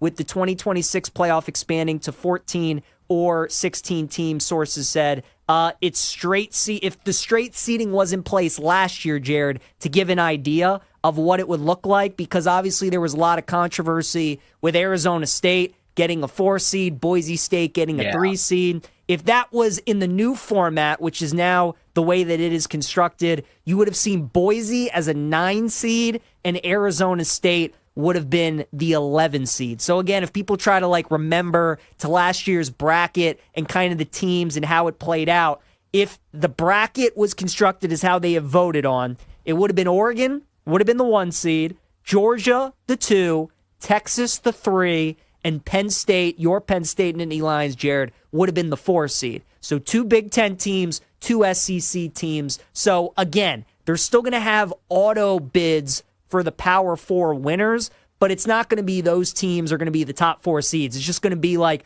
the ranking of the college football playoff, 1 through 12. That's what it's going to be. And I think they're making the right move, Jared. And credit to them for changing this so quickly, because I think in theory, right, when they were constructing the idea, they knew they were going to change from 4 teams to 12 teams. It made sense, right? You reward all of the Power 4 conference winners by giving them a bye, right? Make conference championship week mean something so those teams have something to play for, so that they have something to strive for. But then I think pretty quickly and early on, we realized in year 1, there's a little flaw in the system when Boise's getting the 3 and Arizona State's getting the 4, and they have made the proper adjustments. But you just look again, like last year, Jared, what the format would have been, what the bracket would have looked like with the college football playoff. I mean, this is what it should be. This is terrific.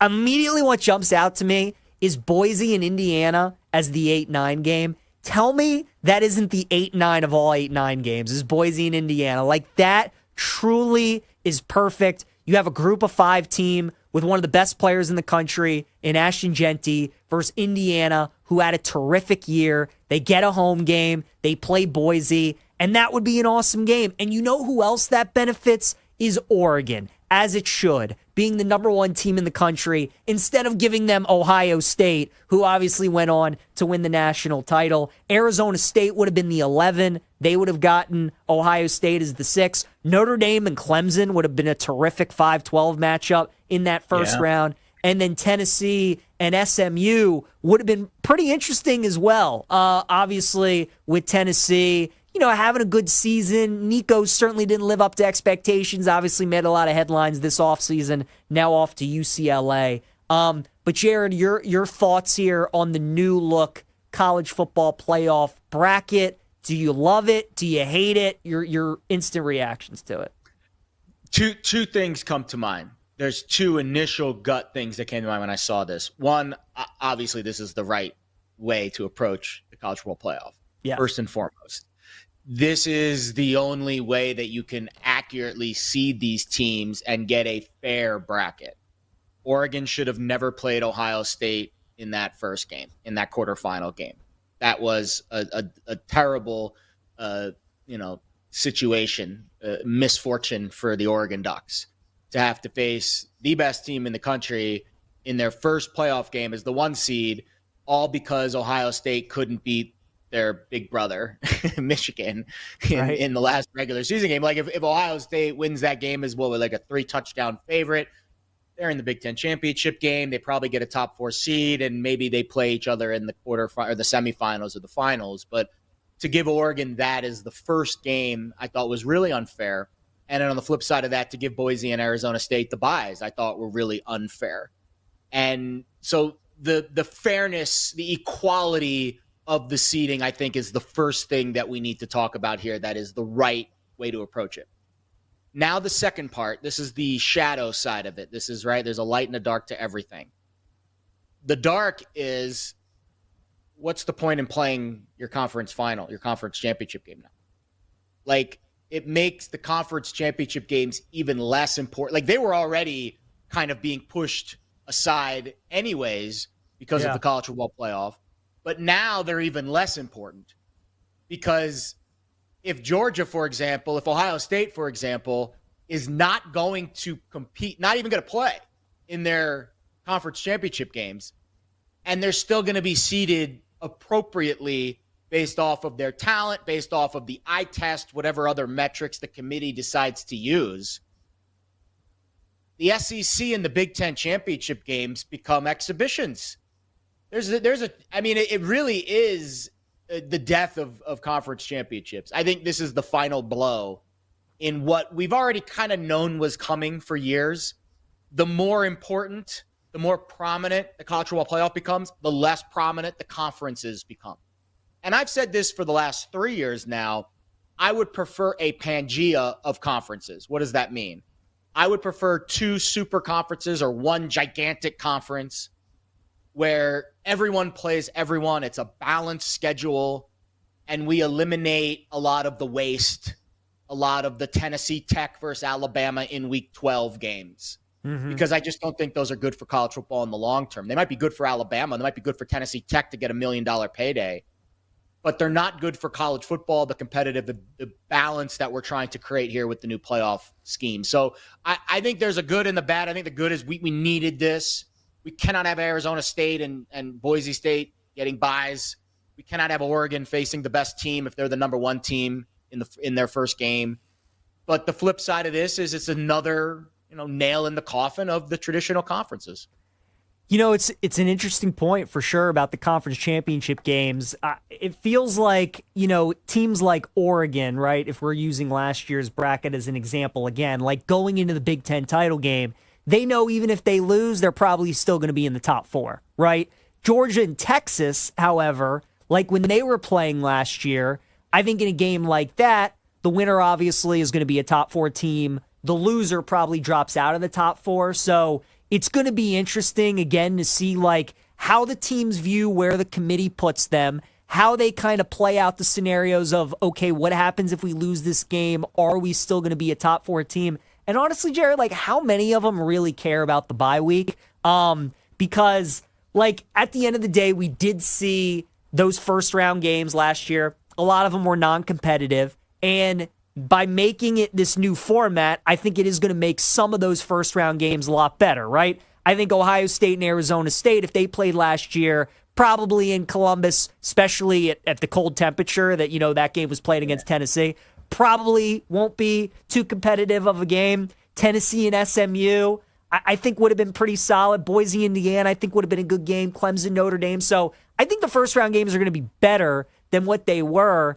But I think that's really the only saving grace for conference championship week is somebody's got to be the number one team in the country heading into conference championship week. It just is what it is. And if that team is out of the SEC or the Big Ten, they probably can still lose and probably still be a top 4 seed. So what's the motivation for them? Totally understand. But some of these other teams, it is going to be interesting to see how they prioritize the bye week. Because to your point, Jared, Carson Beck did get hurt in that game against Texas in the SEC championship game, right? True. So if this was the way that it played out and Georgia was like, look, if we lose, we're probably out of the top 4, but like who's coming into Athens and beating us, right, when we're at home? Like we'll take our chances and so be it. Then they would have had Beck, who obviously would have given him a better shot to maybe go on and potentially win a national championship. It's going to be interesting, but I love this decision. I love what the College Football Playoff Committee is doing, and again, like I credit them for when they started constructing the idea, it made sense to try and put the Power 4 teams in auto bids and have them get a bye week for everything, right? To make conference championship week mean something, to have the conferences mean something, all these sorts of things. But after that first year, we could just kind of tell like it just wasn't the way to go about things. So the fact that they've changed it this quickly, I commend them on that. And I also love the fact, Jared, that think about, the way that we had the college football playoff play out, where we had Notre Dame and Penn State in the semis, and we had Texas and Ohio State in the semis, we would have gotten those games in the quarters last year potentially, right? So you're getting even better football games by making it kind of this seeding and doing it this way, which I think is really good. I guess the next question we have to ask ourselves is, like, at what point does this stop with the teams, right? Because Brett McMurphy reported that it's either going to 14 or 16. We're at 12 right now. 12, I thought 12 was a little high. I thought 8 was a good number, going from 4 to 8, and then maybe you reassess. I haven't hated the 12, but now that we're going to 14 and 16, it just makes you wonder, like, what stops from going to 20, right? Or 24, or 32, or all these different numbers. Do you think whether it's 14 or 16, do you think that is kind of the stopping point here for a little bit, or do you think this thing is just going to continue to grow and grow? For a little bit. I think these executives see how much money is on the table here, and we're never going to stop. In your lifetime, did you think we would reach an 18-game NFL regular season? We're like right there. It's about to happen. Double bye weeks. We're going to have the Super Bowl. So my birthday is February 28th. It's always at the end of February. It's always after football season. I always get this little post-Super Bowl birthday celebration. That's been my vibe for my entire life. I need to start baking into my brain the Super Bowl being on my birthday. I think we're getting closer and closer to that reality every day. And my usual post-Super Bowl birthday vacation is going to be, hey, Jared, are you excited for your birthday on the Super Bowl? Like on Super Bowl Sunday, you're turning 52 or whatever age I'm going to be when they finally figure that out. It's like space. It never ends. It just keeps expanding. I think that's how we are in sports in general. And I don't think it's going to stop. I think 24 and 32 are very much within the next decade, very much in play. Which is crazy. By the way, I wouldn't hate it if they want to expand the NFL season and make it end towards the end of February, because then it's just even less time that we have to wait for March Madness, right? It's that period when the Super Bowl, Jared, it's like that month. I need a break, bro. I need a break. Come on. Dude, it's such a long month when you're just like, football's over and the college basketball's good. It's the shortest month, ironically enough. It is, but yet it feels so long at times. You're just waiting for March to start, and you're just waiting to get into conference tournament and the tournament. But yeah, you're right. The double buys, the 18-game seasons.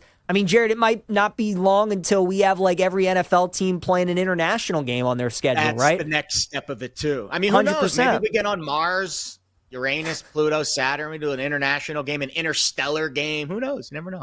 Have you started handicapping college football at all yet? Like, have you placed any No. futures? Nothing. NFL, yes. Usually college football is the reason that I'm not overly enthused about handicapping college football is just the transfer portal is just too much for my peon-sized brain to wrap my head around. I need everything to settle.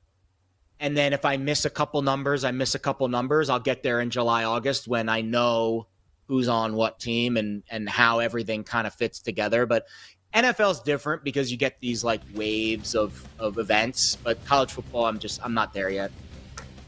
Oh, it's going to be here before we know it. College football, NFL, can't wait. Going to be good stuff. That's the big news today out in college football. Definitely had to talk about that. So the bracket now going with just the traditional rankings 1 through 12 should make for a much more balanced playoff schedule. John Wertheim joins us next. Going to talk some tennis. French Open this weekend. More You Better You Bet, presented by BetMGM, coming up.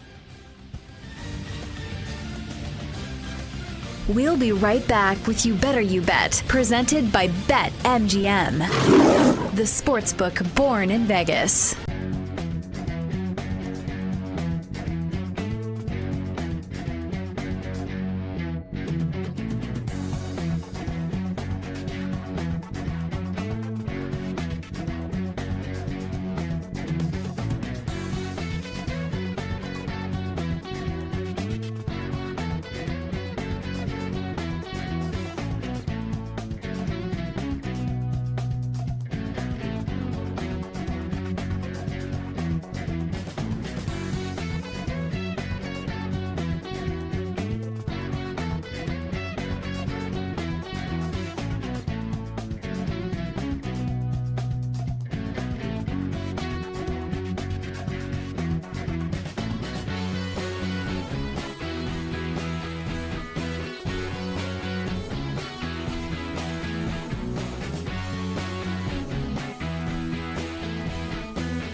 I say Christian McCaffrey wins comeback player of the year. It's at 3-1.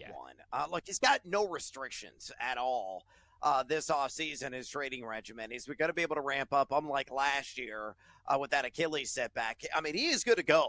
Even if he plays like 13 or 14 games, he could still win this coveted award. You look at the projected fantasy strength of schedule. He has the 8th easiest. Okay, so that's a major plus. He's still young enough that he's got plenty of gas left in the tank. Mike Clay is kind of projected for 218 attempts, 1,015 rushing yards, 7 rushing touchdowns, 61 catches, 513 receiving yards, and 3 receiving touchdowns. That is the 4th best projected fantasy football line out there. If he gets those kind of numbers, it's practically the L word, the G word, practically easy money. He is going to win comeback player of the year. You look at what he did 2 years ago. He was number 6 in yak per attempt, number 2 in total missed tackles forced. And on top of that, San Francisco last season, according to Pro Football Focus, number 2 in run blocking efficiency. So really good potential there for Christian McCaffrey to have a banner and really kind of a storybook return, and hopefully fingers and toes all crossed, full season. I think he's going to win comeback player of the year there at plus 300.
Let's get back to You Better You Bet on the BetMGM Network.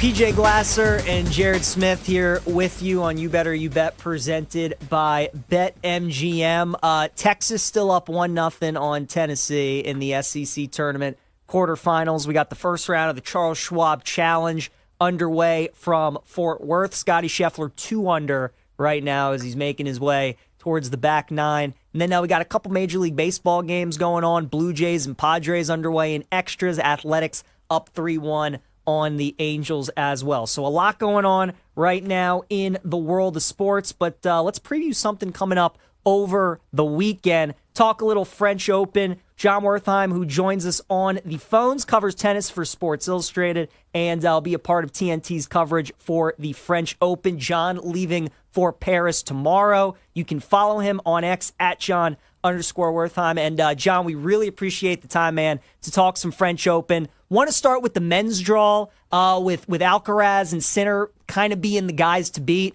on that side of the draw. Do you see anybody else on that side kind of challenging them at all or being a worthy competitor? Or do you pretty much see, for the men's side, it coming down to either Alcaraz or Sinner? Yeah, I mean, I think it's two guys in a pretty long staircase down to the next level. There is a guy who's won 24 majors. He turns 38 years old today. Novak Djokovic will be in the draw. Not a ton of sort of reason for optimism, though he did win the Olympic gold at this very venue last July. But no, I mean, honestly, I think it's the field. We all sort of talk about how after Nadal, Federer, Djokovic, the field is going to get wide open and we're going to have all these unpredictable draws. And yet here we are. Two guys have won the last 5 majors.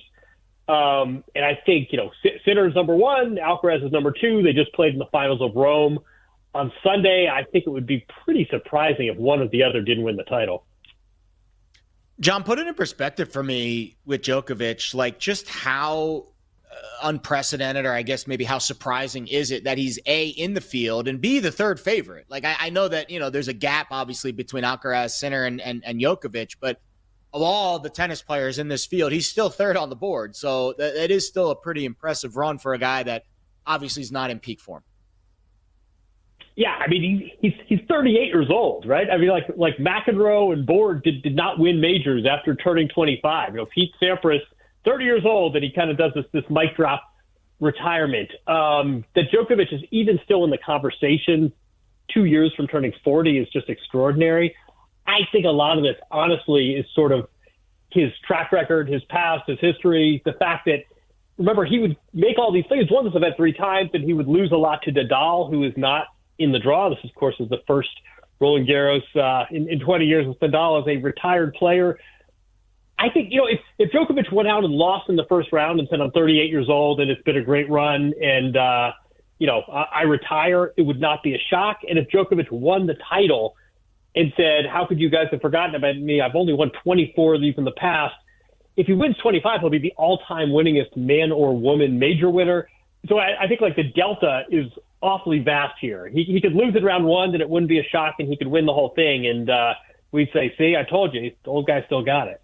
Yeah, that is super interesting. John, when we're dealing with tennis that's played on clay, right, in the French Open, what are some things that stand out? Who would be, men's players, women's players that you think can have some success? Why was Nadal able to dominate for so many years? What makes clay maybe different, things that stand out when opposed to dealing with grass or hard court tennis?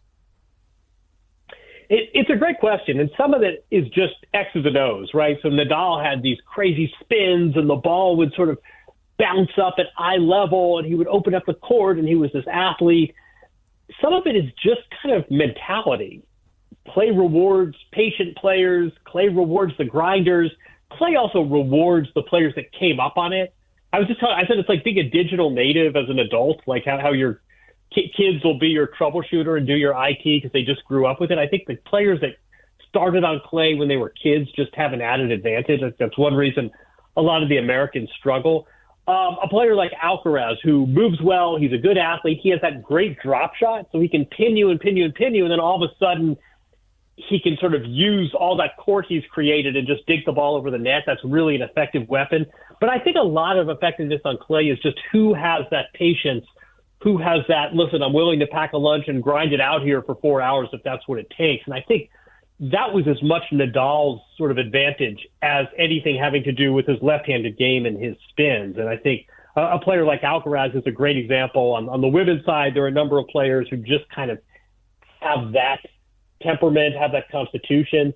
But it's almost like a different, even though, the surfaces have gotten a lot closer together, it's not quite like it used to be where you really have these specialists. It's almost like a different sport. I mean, it just takes a completely different approach to the sport. And some players welcome that and they relish it, and other players struggle a little bit and they can't wait until we go to Wimbledon in 4 weeks. John, let's talk a little bit about the women's side, because you get the defending champion. She's a little bit further down on the odds board. Swiatek, she's not the favorite, so that's always intriguing to me. And then you get the last major champion of the Aussie Open, Madison Keys. She's all the way down there at 40-1. So is there a little bit of value there? Not only with Swiatek at plus 350, but maybe Coco Gauff 5-1. Like, there's obviously some major winners that are not the favorite on the women's side. And why is Madison Keys so far down? Is she just not a clay specialist? Wow, did I hear you say 40-1 on Madison 40-1. Keys? Yeah, that's nuts.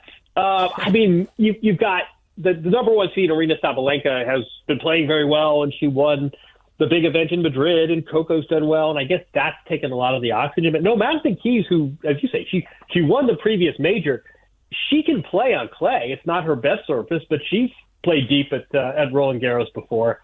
That's really stunning. And then, yeah, like you mentioned, we have this really weird situation on the women's side where there is a player who has won this event 4 of the last 5 years. I mean, this is like Nadal type of dominance at the French Open, and yet that's the last tournament she's won. So Iga Swiatek, who has been the number one player for most of the past few years, she's down to number 5. She hasn't even gotten to a final since last year's French Open. So the question then becomes, I mean, it's an interesting, what'd you say what are the numbers on her, you said? So Swiatek is plus 350 and Coco Gauff is plus 500. And then Madison Keys, I just checked to make sure I wasn't reading it wrong, is 40-1 at BetMGM. That is insane. I mean, with Swiatek, it's basically, do you think she can sort of tap into something at this event where she's absolutely dominated over the last 5 years? Or do you go by sort of the lack of momentum and the history of the last 11 months where she's really struggled with her confidence? She's taken some bad losses. She looks like a different player. The women's draw is really interesting, but man, that Madison Keys number is nuts because she wins Australia. She beats all the top players to do it. It's not like she had some like cupcake draw. And she's actually quite good on clay. I mean, the power she has at 40-1, I smell opportunity there. You might be selling us, John, there. Maybe some Madison Keys stock at 40-1. I just made the bet right now. We're talking with John Wertheim here on You Better You Bet, who's going to be a part of TNT's coverage for the French Open. John heading to Paris tomorrow. John, we have all the matchups out for the first round for the men's and the women's draw. Wondering if anything stood out, like any first round matchups that you're really excited for, that you think could be really good. Anybody that maybe you think you got a really tough draw in the first round, maybe the first couple rounds. I mean, I saw a number of players seem to have kind of easy draws. Djokovic would be one of them, who has very little momentum coming in, hasn't won a tournament this year. But it's easy to see him kind of get his teeth into the tournament, playing some players he really ought to have an easy time with. Remember, at these events, you get a day off in between matches, so it's not as though even at 38, he's not going to be so fatigued. There are a couple of interesting. I mean, Belinda Bencic won the gold medal at the Tokyo Olympics. She plays Elena Rybakina. I don't know what the odds are on that, but I think that's got upset special written all over it. There's a men's player to keep an eye on. I like Francisco Cerundolo from Argentina, who is in Alexander Zverev's quarter. He has beaten Zverev all 3 times they have played. Very nice clay court player. They're not. Last year we had some just bananas first round matches. I mean, Naomi Osaka played Iga Swiatek, Rafa Nadal played Zverev in the first round. We don't have too many of those, but I do think there are a lot of sleepers who sort of are much better than their rankings indicate. I think there are a number of players who probably are not going to do as well as their seeding would indicate. What's your favorite part of this event? I know each major kind of has its own little culture to it, its own little flair. You've obviously traveled to all of them. Like it's the, the one sport that we get all these different continents that are involved, all these different countries that kind of add their flavor to it. What is it about the French Open that makes it the most unique, besides obviously the clay court? Yeah, I mean the clay and the colors are really something. It's also it's in Paris. It's so I don't know if you've ever been to the U.S. Open is in Queens, right? They play right by Citi Field where the Mets play, and you got to take a train or you've got to figure out your Uber situation. I mean, you can walk to the French Open from most of the attractions in Paris. So it's really kind of a city event. The French crowd gets really into it, not just when French players play, but they sort of like to be part of the show.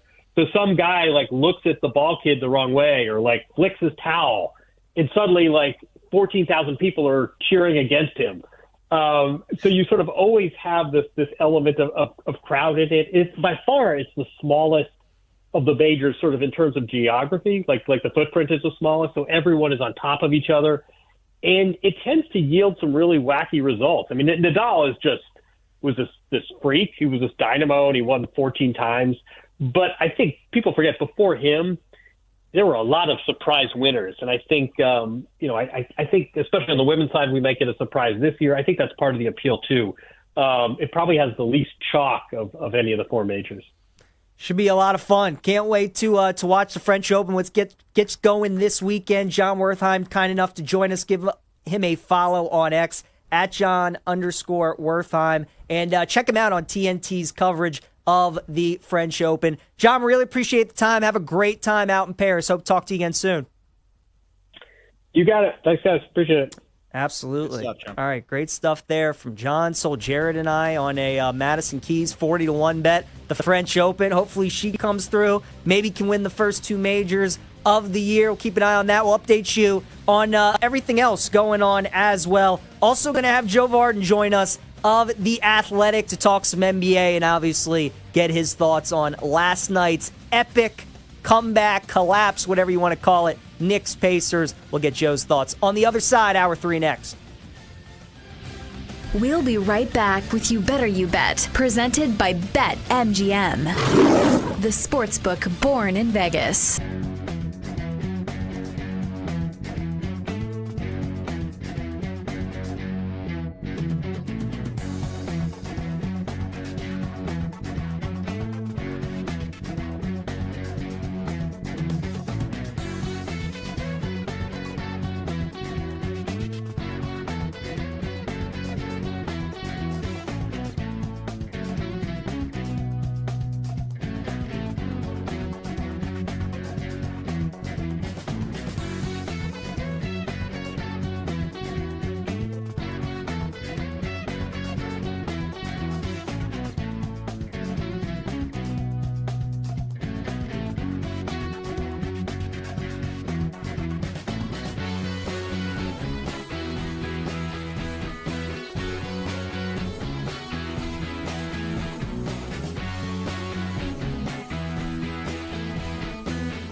Let's just rifle off these road games for Detroit because it is so much more challenging than any other team in the league.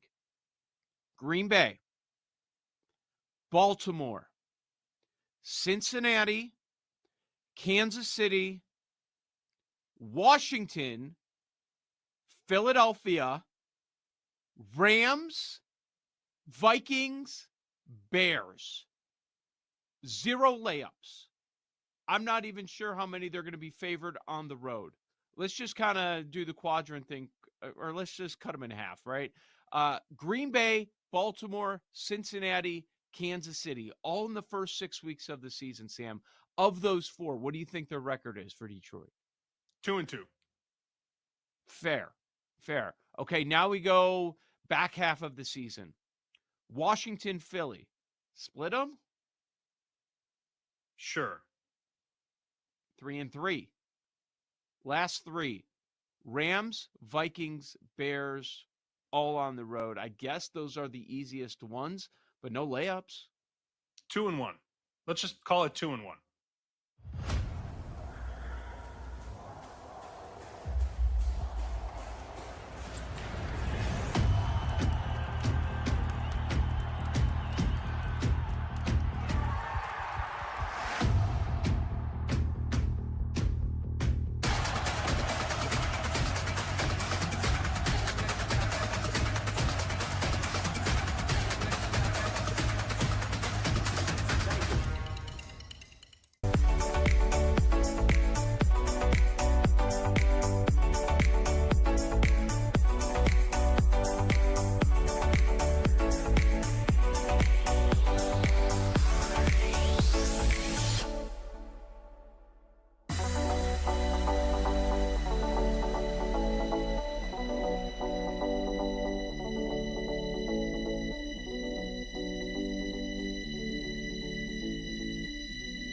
You ready?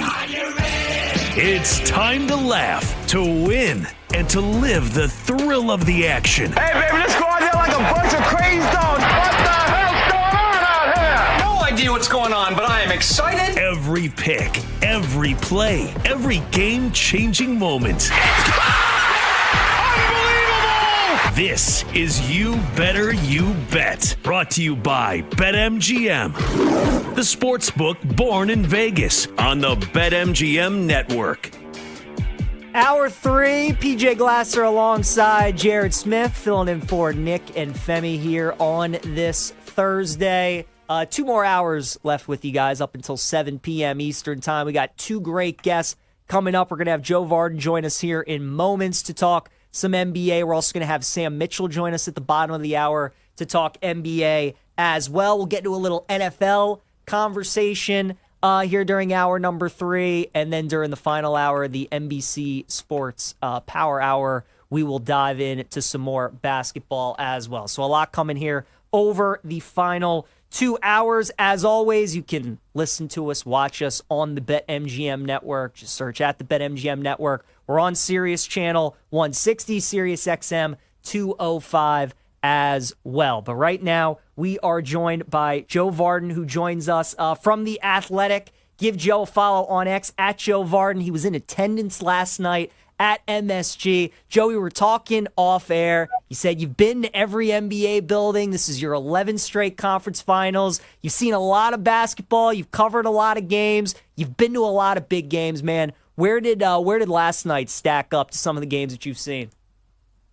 Oh, wow. I mean, certainly up there in terms of the way that it ended and just the moment. Well, go, I guess, the way that it continued, right? Like the way that it went into overtime, and with Tyrese Halliburton hitting the choke sign, with Reggie Miller in attendance, down 17 in the fourth quarter, down 15 with maybe 5 minutes left, something like that.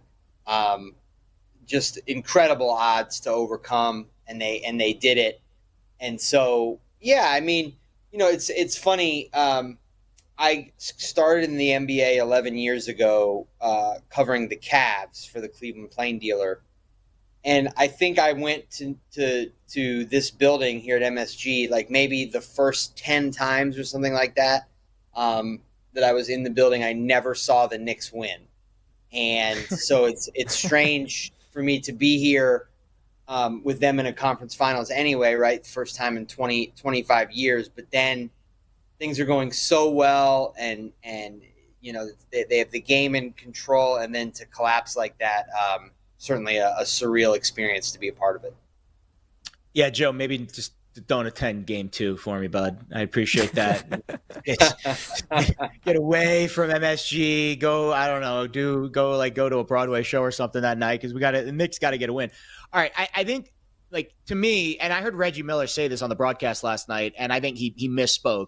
But he said, yeah, the Knicks are in good shape if this is a fast-paced game. Like, they want to play fast. And a lot of people on social media push back on that, because I think the opposite is true. Like, I think the Pacers want to push the pace, and the Knicks want to play slow. The question that I have is it possible to slow down this Pacers team? How deep they are, the style that they play. I know Tibbs maybe wants to play slow, but is that even possible? And if so, how do you do it in game 2?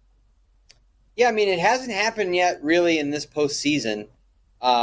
Expected the Pacers to beat the Bucks, but the Cleveland series was the final result was somewhat of a stunner. And you could say all you want about if Cleveland was banged up, but the Pacers dominated that series, and they dictated the tempo. When we talk about pace, so much of that is usually focused on getting out in transition, whether it's off of a miss or a make. But the Pacers really start this on the defensive end. They pressure the ball full court. I mean, they're picking up almost 94 feet, and I haven't seen a team yet sort of change that and dictate, just because the Pacers will run even if they're giving up points. Like last night, they allowed 135, and we're still getting it out of the basket and moving it up the court quickly.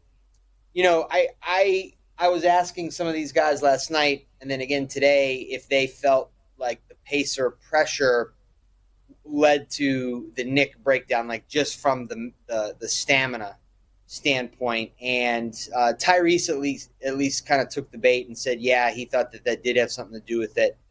My concern with the Knicks is not only do they want to play slow, but they really want to play that isolation pick and roll game with Jalen Brunson, which is a really good offense to have in a half court playoff type series. But if every possession starts with either Jalen or Josh Hart having to dribble it up the court against pressure, when you then finally can start your offense in the half court, it's a lot harder to do it. And if your primary ball handler has to work so hard just to get it across half court, obviously he's not going to be in the same position to score those isolation buckets that we're used to Brunson getting at the end of the Knicks' close wins and comeback wins. So that was my concern heading into this series, and it's definitely still prevalent now after game 1. Joe, after watching last night's game, Indiana, what makes them so tough is they're such a well-balanced team. Halliburton leads the way in scoring, but, it could really be any guy on any given night. If it is Halliburton for a majority of the series that leads Indiana, like after watching last night, did you maybe kind of get a feel of who that second scorer could be for them? Obviously, Nesmith was terrific from three-point range last night, and he finished from 30. He finished with 30. I thought Turner played a good game. Siakam kind of had a Siakam-type game. Like this matchup specifically against the Knicks, Halliburton, and like who maybe, if you had to pick a guy, would you classify as maybe like the number 2 scorer in this series for Indiana? I mean, if you're looking at how the Pacers have played all year, it's going to be Siakam. He has a different matchup than he's used to, and I actually spoke with him about that today. He was messing around with Giannis, right, in Series 1, and then had a really intriguing matchup in the second series against Evan Mobley, Defensive Player of the Year. But Siakam's size and speed allowed him to hold his own in the first round, and he really won the matchup against Mobley, and the Cavs too big. So now you look at the difference here, like they were kind of having Turner stay with Cat, who had a huge night, but so Siakam's got a little bit smaller of a guy on him in OG and Anunoby, and so it's I felt like Siakam struggled a little, especially earlier on in that game, maybe more so than what he's used to. So I've been saying I feel like the Knicks' chance in this series is going to be to win the front court battle. I thought Towns was incredible last night. I mean, Mitchell Robinson had his moments. But so, if it's not going to be Siakam, then yeah, I guess you look at the guards. I just think that the interesting thing for me with Nesmith is both he and Nembhard, who's another excellent player on the perimeter, they made rare mistakes while the Knicks were busy going crazy with Brunson on the bench. They both fouled 3-point shooters on consecutive possessions. And so they both obviously atoned for it and then some. So, I would go with Siakam. I really would. It's kind of interesting to see, and I'm always fascinated, Joe, when we look at the adjustments that gets made between games 1 and 2, not only on the coaching side and how the game is played, but on the numbers side, on the betting side. We saw a total that was 221 in game 1, obviously very fast-paced game, way over the total. 4-point adjustment in game 2, so now we're up to 225. And I guess I don't want to ask you to break down the matchups from a betting standpoint, but in terms of how the game was played, do we think the pace will continue like this? Because if so, then 225 is too low. We're going to be betting overs for this entire series. Or do we think Tibbs has some adjustments in him to try to throw some wrenches in this well-oiled Pacers offensive machine? You guys would know a lot better than I would, like how these things work. I mean, I will tell you, there's some people who do what I do who bet all the time, not really on the NBA, but they understand it. And then like I do not. So when I see odds move, the first thing I think is like, it's interesting that Vegas thinks this way. I think Vegas loves home teams. They love the higher seeds. And, if you think about just that last series with the Pacers, again, we just got done talking about how they dominated it. The Cavs were favored in every game. Yep. So, I don't know, there are some adjustments, I guess, to be made in who guards who, but I think that those adjustments you might see those more with the Pacers. Maybe moving somebody with more length onto Brunson because he's just such a dominant player.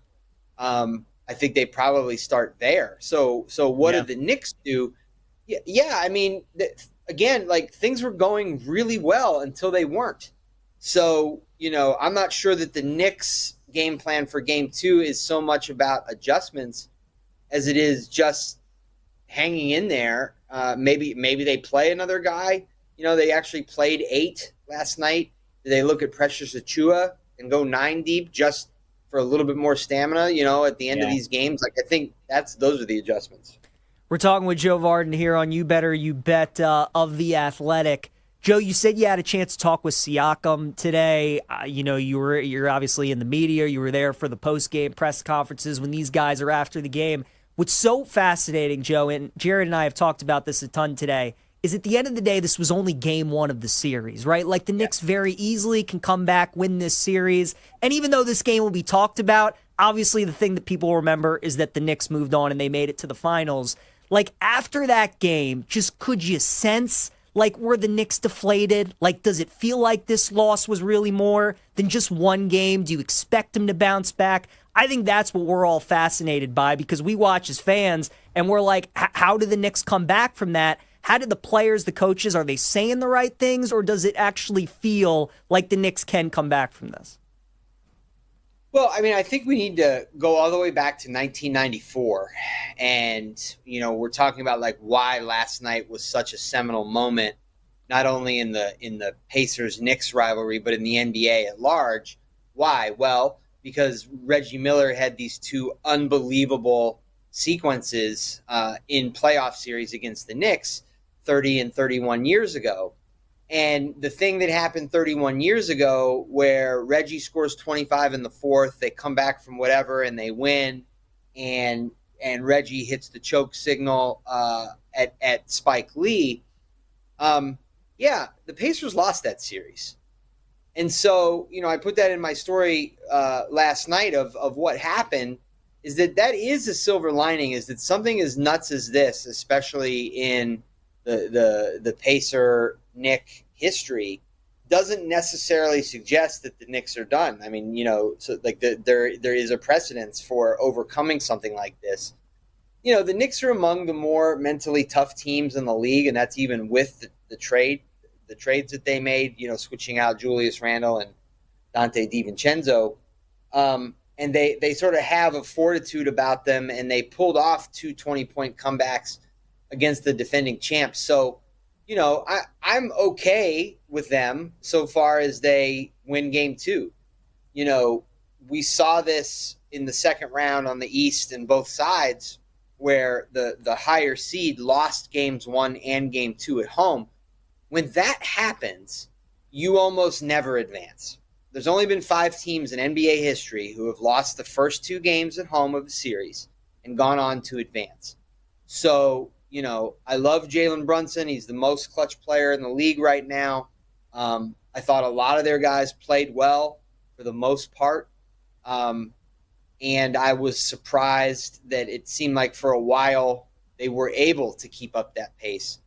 But this series probably does rest on what happens tomorrow night. It's going to be really interesting. Joe, we got about 30 seconds left. Who do you think ends up winning this series, and in how many games in 30 seconds? I've just been saying, like, I'm not very good with the series handicap stuff. Get a lot of these things wrong. So do I. I just think, but I watched the Pacers up close last round. I couldn't believe the ferocity with which they play on the defensive end. And so I've been saying I like the Pacers in this series and a tough out in the next round. And so obviously they're one step closer than the Knicks right now. So that's what I'm sticking with. There you go. Joe Varden for The Athletic. Give him a follow on X at Joe Varden. Really good stuff. Going to be covering the entire Eastern Conference Finals. Joe, enjoy game 2, man. Really appreciate the time. Thanks for having me. I enjoyed it. Absolutely. All right, really good stuff there. We talked some NFL on the other side here in Hour 3. PJ Glasser, Jared Smith, You Better You Bet, presented by BetMGM.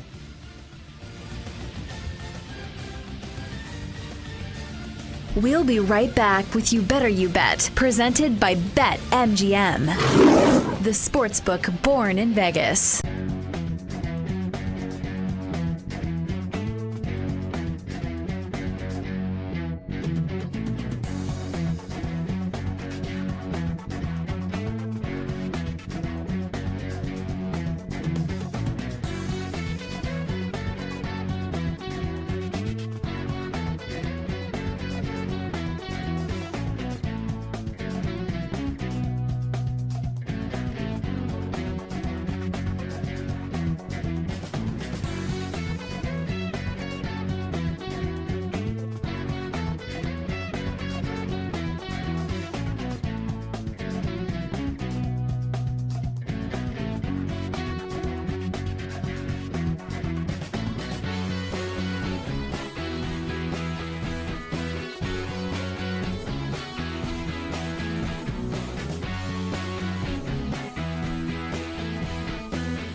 So I got my first couple college football bets of the season, and this is the best time of the year in my opinion. So the streak did get ended last year. It was like when Kevin Nash and Scott Hall used the taser on Bill Goldberg in '98 to knock him off and break the undefeated 150 or whatever it was streak.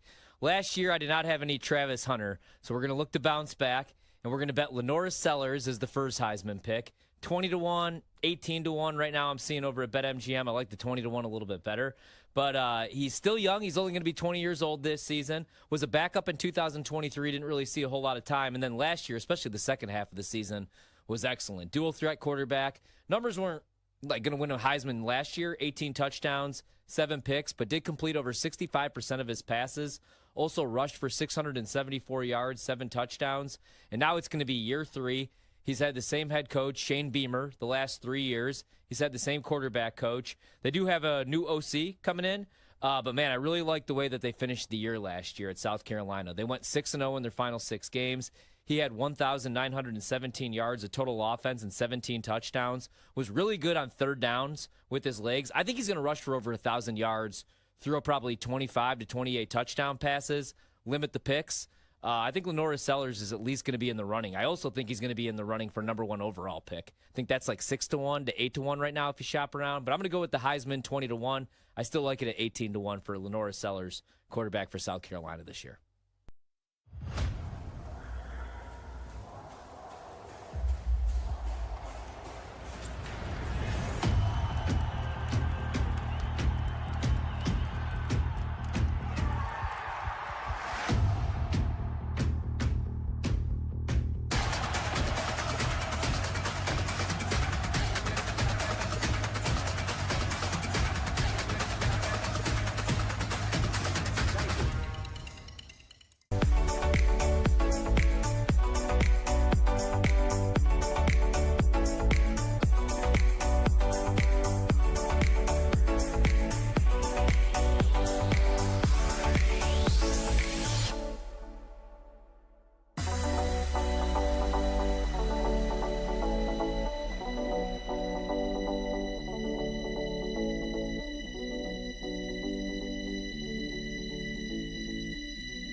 Let's get back to You Better You Bet on the BetMGM Network.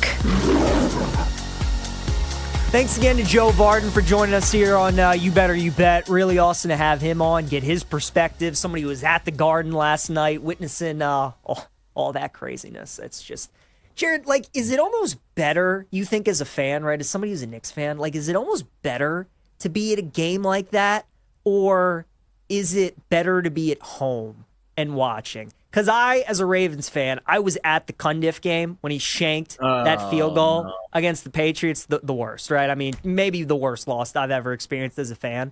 And I think it's actually easier to experience it in person because, like, it happens fast regardless. But I think being there and just being in the misery of everybody else, you know, even though they were at the Patriots, like, there are Ravens fans there, it's just like, I don't know. There's something a little easier about it, but it sounds like you agree. Like, if you're going to experience heartbreak, probably better to do it in person than be at home. I have a recent example too. I think this is an opinion that likely changes as you, as a human being, mature. Mm-hmm. Like, my guess is when you're young and immature, you're like crying and you don't want to be there. Just take me home. I don't want to be. I think as I've matured as an adult, I would much rather be there in person. And there's a perfect example of this, a very recent example of this. I was at the Orange Bowl. Yeah, right. I was there. And I remember walking out of the stadium And I was sitting in the Penn State section. So for the most part, until I got to like outside of the stadium, I was walking with Penn State fans for like, I don't know if you're familiar with the stadium down there in Miami. I guess I used to call it Joe Robbie. Now I don't know what the hell they're calling it now. But there's these like spirals that you walk down to get from the mezzanine down to the ground level. And so we're all walking down these like spiral giant things on the corners. And it's all Penn State fans. And we're just all in this sea of misery. But you find comfort in that because everyone's going through it together. Whereas if you're at home, like I was last night on my couch, wallowing alone, like that's where the depressive state starts to come in because you don't have that community around you. So to your point, yes, I would much rather be insulated by the misery of all of the other fans of my team that are watching that transpire. Thousands of fans, you're all in the misery boat together instead of alone on your couch wallowing in it by yourself. I think I agree. Yeah, because again, like when you're there in person, you know, like you're like focused on the loss, but you're also focused of just like getting out of the stadium. Like you're just frustrated. I think it takes some time for it to set in. You're probably on the plane back to Vegas, just sitting there like, why did I through that pick? The plane like ride why? the next day was rough. Yeah, because it was an early flight, and I had to wake up at 6 a.m. the next day, and it was literally a one-day trip across the country. The flight home was rough. But to be fair, like most of the time you're going to those games, you're in your hometown already. So there's not like an extra travel day built in. I mean, again, it's circumstances, obviously. Each individual situation is different. But the next day flying home was not fun. That was a rough flight back to Vegas. Oh, dude, I feel for you. That is rough. So obviously the Knicks, epic collapse that they had last night, and our social poll question today, which is going to close next segment, so make sure you chime in and vote on this because we really want to hear from you right now. It looks like we kind of have a good battle for some of these answers, but we want to know what the biggest collapse was, biggest sports collapse during the 2024-25 sports calendar. Was it last night? Was it Duke's collapse against Houston in the Final Four? Was it Yankees Game 5 in the World Series up 5-0 against the Dodgers? Or was it the Bears on the wrong end of the Hail Mary against the Commanders? They would have gone 5-2 had they won that game. Instead, they finished the season 5-12. So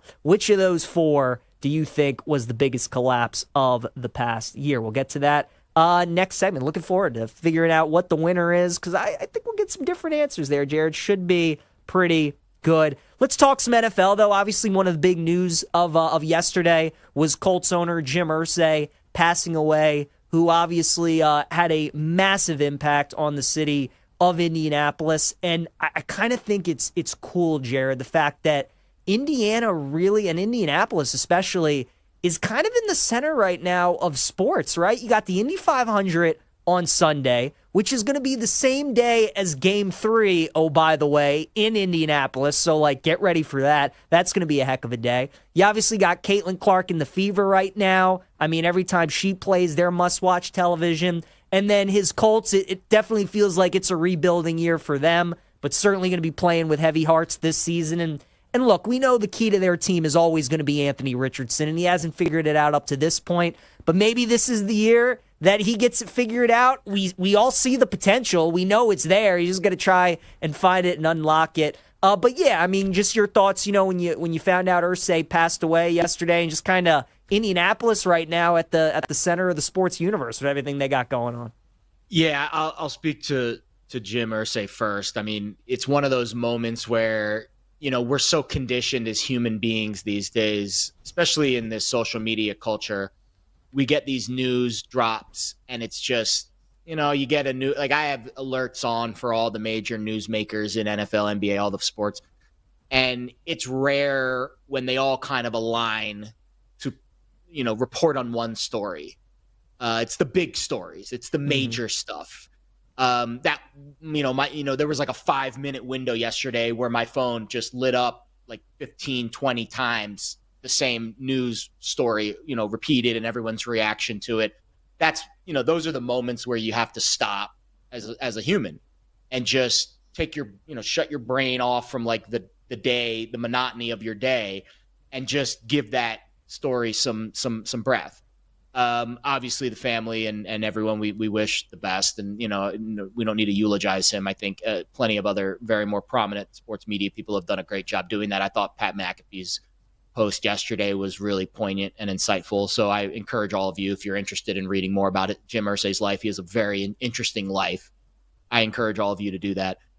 On the the sports side of the story, yeah, like I don't want to make it like a fallen hero. Like, I know we're big on the fallen hero, angles here on the show. I don't think it's that, because I think it's bigger than that. I think there's a certain level of, grace that the Colts franchise will have to handle this with, and I'm sure they will do a great job with it at the beginning of the season. I'm sure they will commemorate him in some way. I don't think it is going to, bleed through onto the field. Like, I don't think it's a win-one for the Gipper situation where the Colts are all of a sudden going to be this magical ride this year that we all latch onto, and Anthony Richardson becomes the next coming of Peyton Manning. I wasn't getting those vibes about the Colts before the story broke, and I don't think this, as tragic and as uplifting as it could be for a team, I think too much time will pass between now and week 1 for it to really be a factor. Like, if this was September and this happened and the Colts were playing tomorrow, yes, I would probably bet the Colts. Like, that would probably be a situation where you might get some hidden betting value from this very tragic situation. But it's 4 months until week 1. Like, I don't think it's going to last that long. And I think by the time we get to week 1, obviously there will be there will be some, moments of silence and all that, but I don't think it's going to have a direct impact on the field and how the Colts perform this season.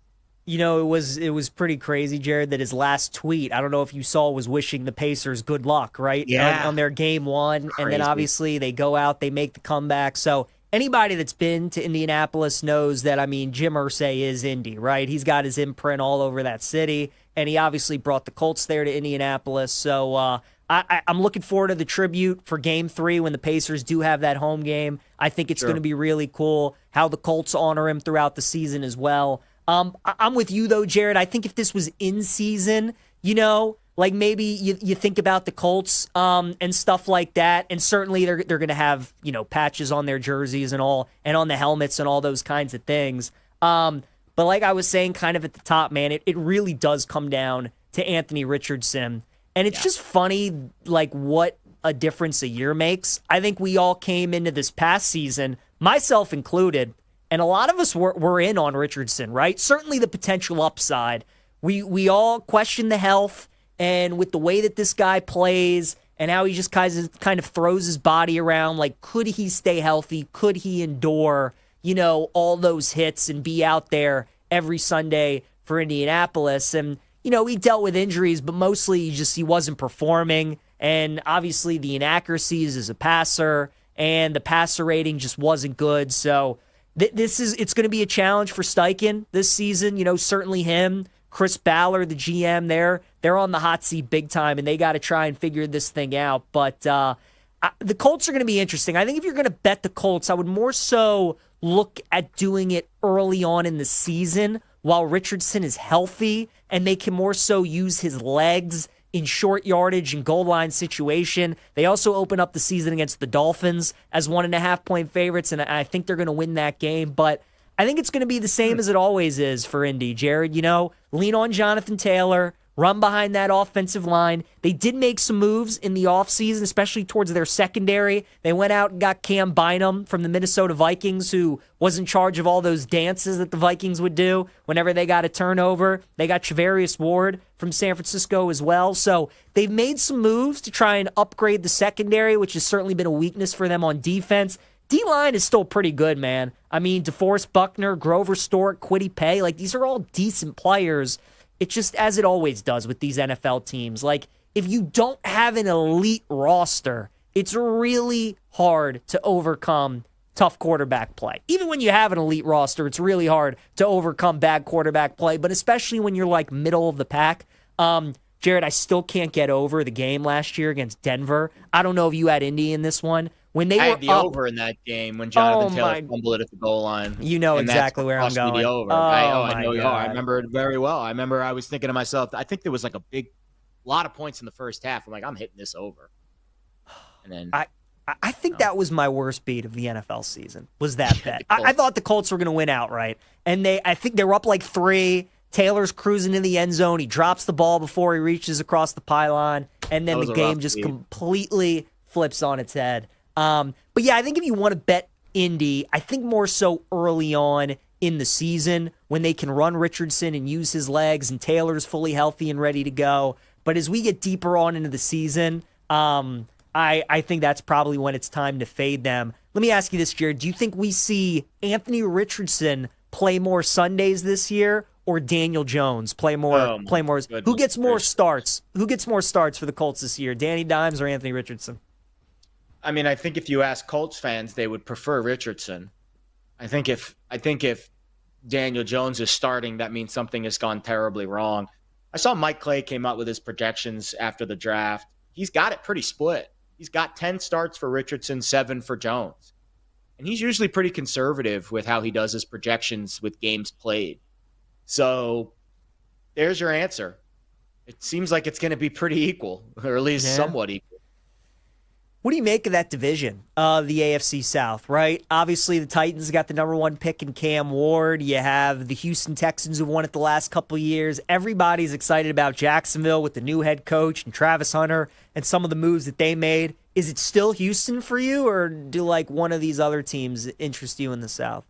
It's definitely still Houston at its core, but I'll be honest, we'll know pretty early. They start at the Rams, tough game for Houston. And then they play Tampa and Jacksonville back-to-back weeks.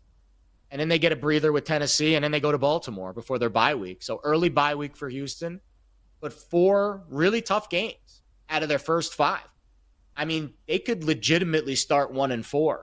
They lose to the Rams, then they play Tampa on a Monday night at Jacksonville, home to Tennessee. They should win that game. And then at Baltimore, obviously, they're a big underdog. I mean, would you be shocked if they're 1-4? 2-3 after those first 5 games, and the division is wide open. Yeah, it is.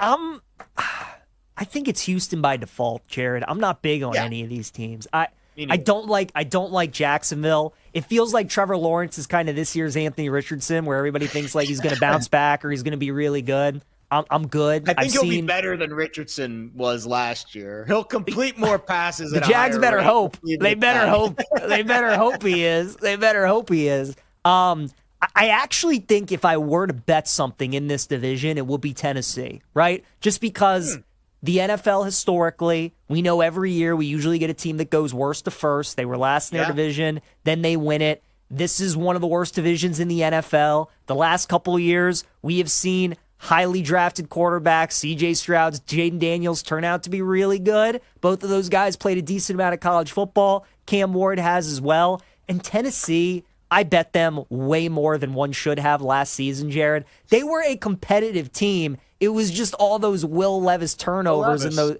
I mean, that's what it was, man. So, look, Cam Ward's a rookie. There's going to be growing pains, but if he can take care of the football and just put his team in winning situations, their defense was pretty decent. That would be the only bet for me. Would be Tennessee at plus 800, or maybe as Jared was saying, the start is tough for Houston. Maybe you just wait and you get like a plus 250, 3-1 on them to win the division with a rocky start. Maybe that would be the way to go as well. We're gonna have Sam Mitchell join us next, former NBA head coach, former player for the Indiana Pacers as well. Now on Sirius XM, talking NBA, is going to join us next here on You Better You Bet. We'll be right back with You Better You Bet, presented by BetMGM, the sportsbook born in Vegas.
So the Eagles are a 7-point favorite over the Cowboys.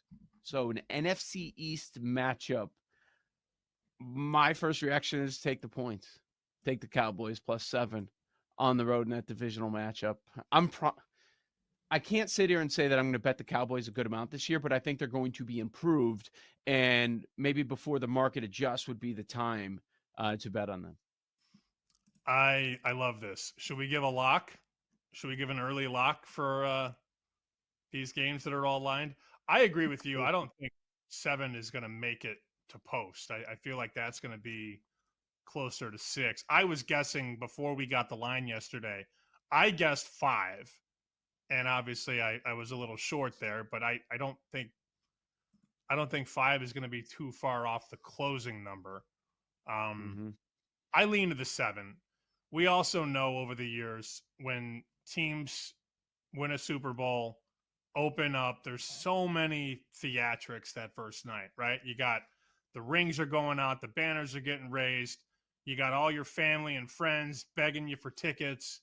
There's a lot of things working against that home team. And I remember I was telling the story yesterday, the day that the Patriots opened up against the Chiefs. Patriots had just won the Super Bowl. Chiefs went in and whooped their ass. And that was a big Kareem Hunt, Tyreek Hill game. I mean, they laid it on the Patriots. So, I mean, that kind of sticks out in terms of like handicapping these opening night games where the champ has a lot of things to deal with. I remember they were showing like all Brady's kids and there's Brady's parents and how hard it was to get tickets. And then the Chiefs, there's no touchdown for the Chiefs. So that one just kind of sticks in my craw a little bit. I think 7's a little too big, but we got a long way to go, man. September 4th. I know. Before that game.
Let's get back to You Better You Bet on the BetMGM Network.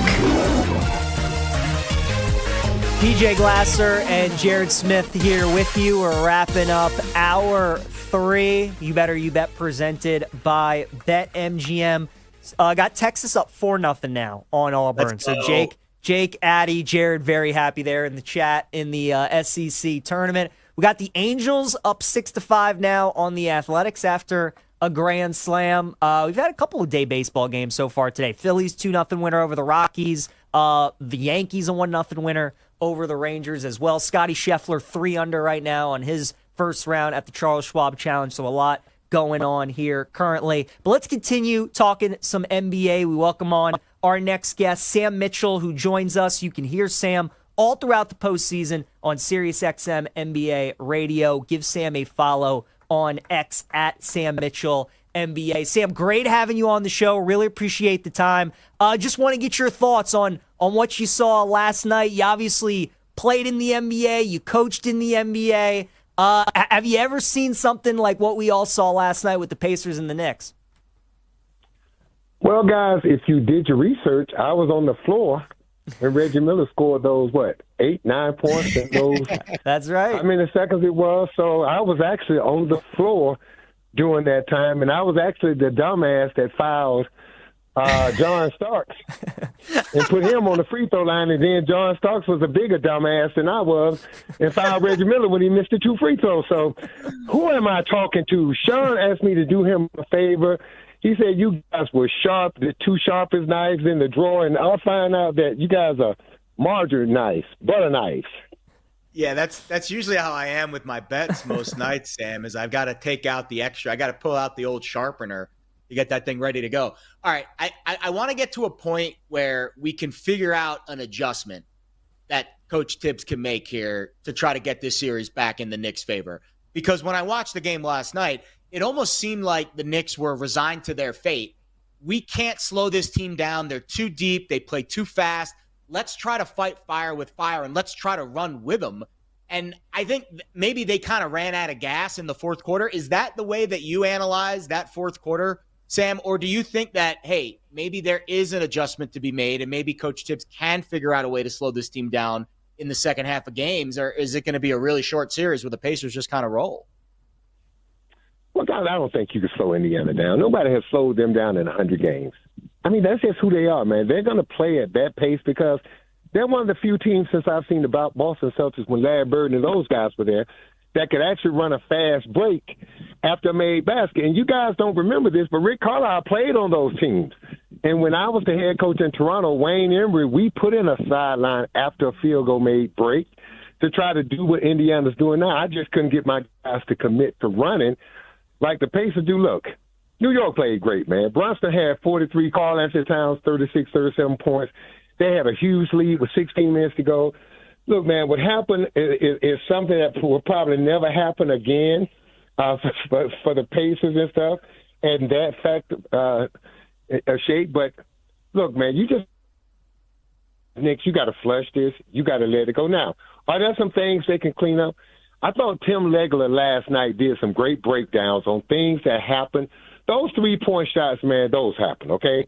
These are NBA players. But Tim Legler broke down some plays where you remember the backdoor cut that I think Neesmith got or Nembhard got late in that game on Hart. And then remember when Brunson sold out on the 3 attempt for Halliburton. And Halliburton pump faked him. Brunson didn't give a multiple effort and didn't come back.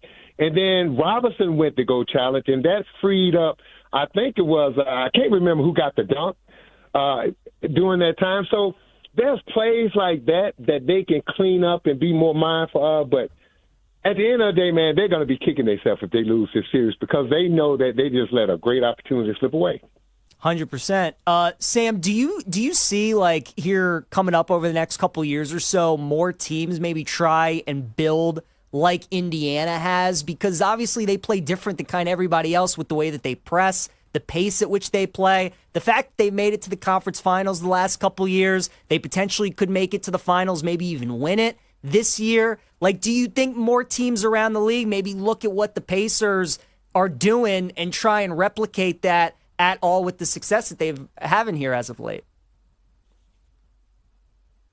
Laughing. 80% of the teams that started training camp want to run. Every GM comes in, guys, we want to run. We want to get the coach, every player. But then guess what happened? Your ass got to get in shape. You got to get in shape to run for 48 minutes. And that means when you're on the floor, you got to play all out. And that means you can't be expecting to play 40 minutes a game when you're playing at that pace. So you have to have depth as a team. And then you have to understand if you're one of the better players on a team, you're not going to play 42 minutes a game. And so you gotta commit to playing to that. Now think about the teams in the league. How many teams can actually play that way? You think Philadelphia can ever play that way?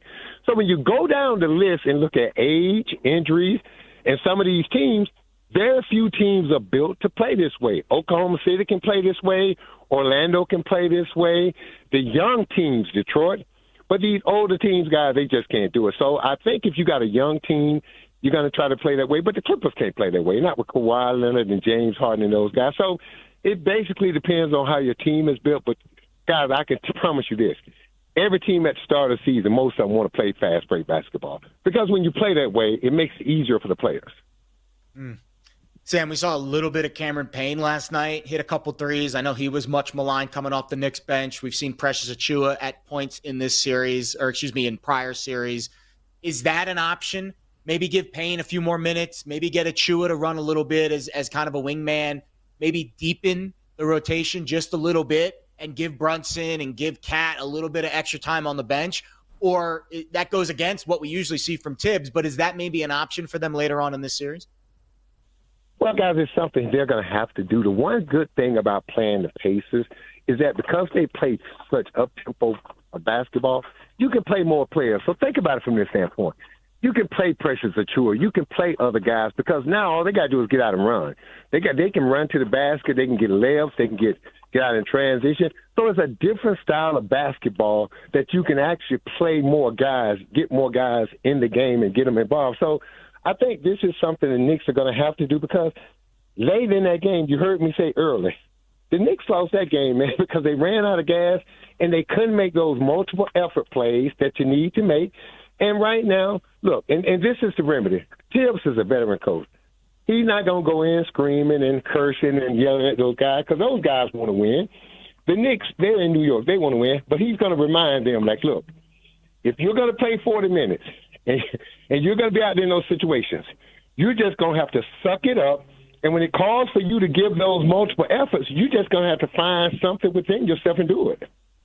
We're talking with Sam Mitchell here, who you can hear all throughout the postseason on SiriusXM NBA Radio, and follow him on X at Sam Mitchell NBA. As you mentioned, Sam, you know, you were on the Pacers team with Reggie Miller when he did the choke sign. We saw Halliburton do that last night as well. As a player, like, did you guys love that kind of stuff? I know Reggie was like an alpha, you know. Do you think the Pacers teammates, did they like that Halliburton showed that kind of emotion? Do you think they obviously are, you know, having his back and kind of feeding off that the rest of this series against the Knicks? Guys, I'm going to give you a quick story. When I was playing for the Pacers, we had a team meeting once, and Larry Brown, in the meeting in front of the whole team, said, Larry, Reggie, you need to tone it down a little bit. You know, you just igniting the other team and the fans and all that stuff. And Reggie looked at Larry, and then Vern Freeman, our captain, stood up and said, look, Coach, if Reggie needs to do that to get him going, to play at the highest level, then it's our job as his teammate is to support him and do whatever we need to do. So we told Reggie to keep doing the choke sign and whatever else he wanted to do. As long as he was getting 30 every night, we didn't care, man. And look, as long as Halliburton is doing the things that he's doing and his teammates got his back, hey, man, keep doing it. You know, every team has its little nuances, and this is something that the Pacers do where they thrive off of it. So, look, I love it, and I think it's good for the league. It's good for the playoffs in the games, and it's good for the Pacers.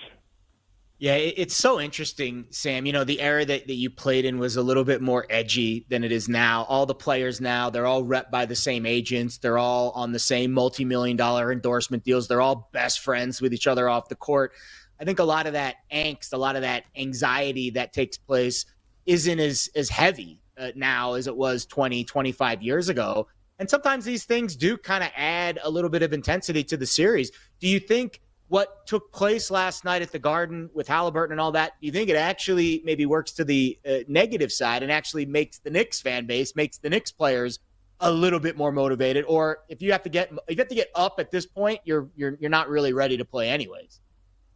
Well, guys, all those things do give you a little incentive. And look, yeah, if you got to get up, but those little things like that give you the little extra and remind you. But at the end of the day, when that game starts, you got to go play, man. And now the pressure's on. The Knicks know they kicked that game. Indiana know they stole one. And so Indiana's going to come out and try to steal another one. New York got to remember, if they're going to play those type of minutes, Tom Thibodeau got to remind them, guys, you're going to play 40-plus minutes a game or 50 minutes a game. You're going to have to figure out to give me that multiple effort. And if they could do that, they could win this series. But I think that loss last night has turned this into a possible 7-game series. Yeah, I agree with you. I hope so. I hope we get 7 games. We do have another series, Sam, that we want to get your thoughts on real quick. We only have about a minute left. OKC and Minnesota.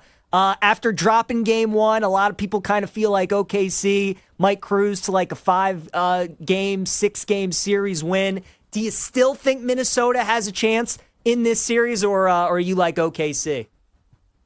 No, man, I like OKC, but I think Minnesota can win this series in 6. I think if they're going to win it, they got to win in the 6. Nothing against OKC. Man, look at the game. Minnesota did everything wrong that they knew they should not do in that game. They let Shea and Jay get to their spots. They let them get to the free throw line. Look, they know the formula to beating OKC. And people forget, Minnesota played bad in that first half and still had the lead in that game. So, look, this series is far from over. Look, if I was OKC, I would be worried tonight because Minnesota didn't play well, and they kind of got embarrassed in that second half. And at this stage of the season, you're not trying to get embarrassed, man. You want to win a championship. So expect Minnesota to come out more focused. And look, 51 three-point attempts. Come on, dude. That was laughable. That was laughable. They didn't give themselves a chance in that game. They did every dumb thing that you could possibly do as a professional team. They did. No excuses. All right, should be a good game, too, tonight. He's Sam Mitchell. Again, you can hear him all throughout the postseason on SiriusXM NBA Radio and follow him on X at Sam Mitchell NBA. Sam, thanks so much for the time. Enjoy the rest of the postseason. Anytime, guys. All right, NBC Sports Power Hour on the other side. Final hour of the show. PJ Glasser, Jared Smith. We'll be right back with You Better You Bet, presented by BetMGM, the sportsbook born in Vegas.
So the Eagles are a 7-point favorite over the Cowboys.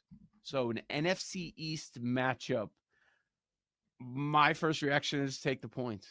Take the Cowboys +7 on the road in that divisional matchup. I can't sit here and say that I'm going to bet the Cowboys a good amount this year, but I think they're going to be improved. And maybe before the market adjusts would be the time to bet on them. I love this. Should we give a lock? Should we give an early lock for these games that are all lined? I agree with you. I don't think 7 is going to make it to post. I feel like that's going to be closer to 6. I was guessing before we got the line yesterday. I guessed 5. And obviously I was a little short there, but I don't think 5 is going to be too far off the closing number. I lean to the 7. We also know over the years when teams win a Super Bowl, open up, there's so many theatrics that first night, right? You got the rings are going out, the banners are getting raised. You got all your family and friends begging you for tickets.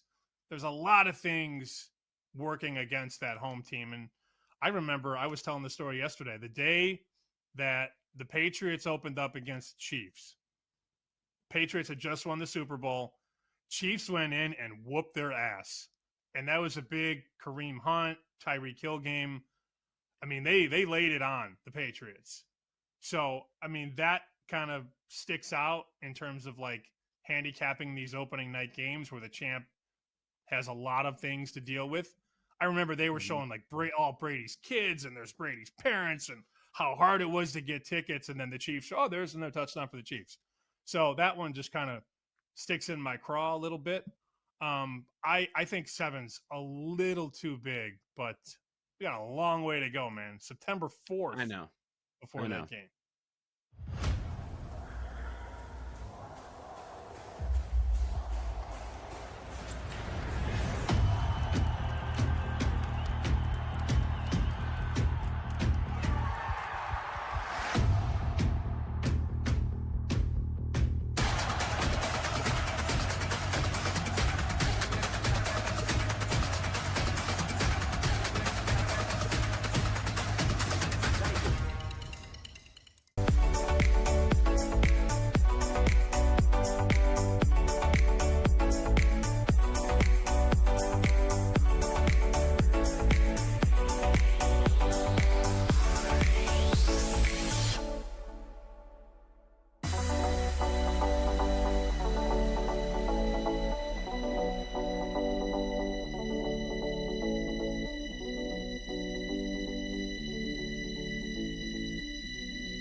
You're tuned in to You Better You Bet on the BetMGM Network and streaming live on NBC Sports Now. Presented by BetMGM on the BetMGM Network.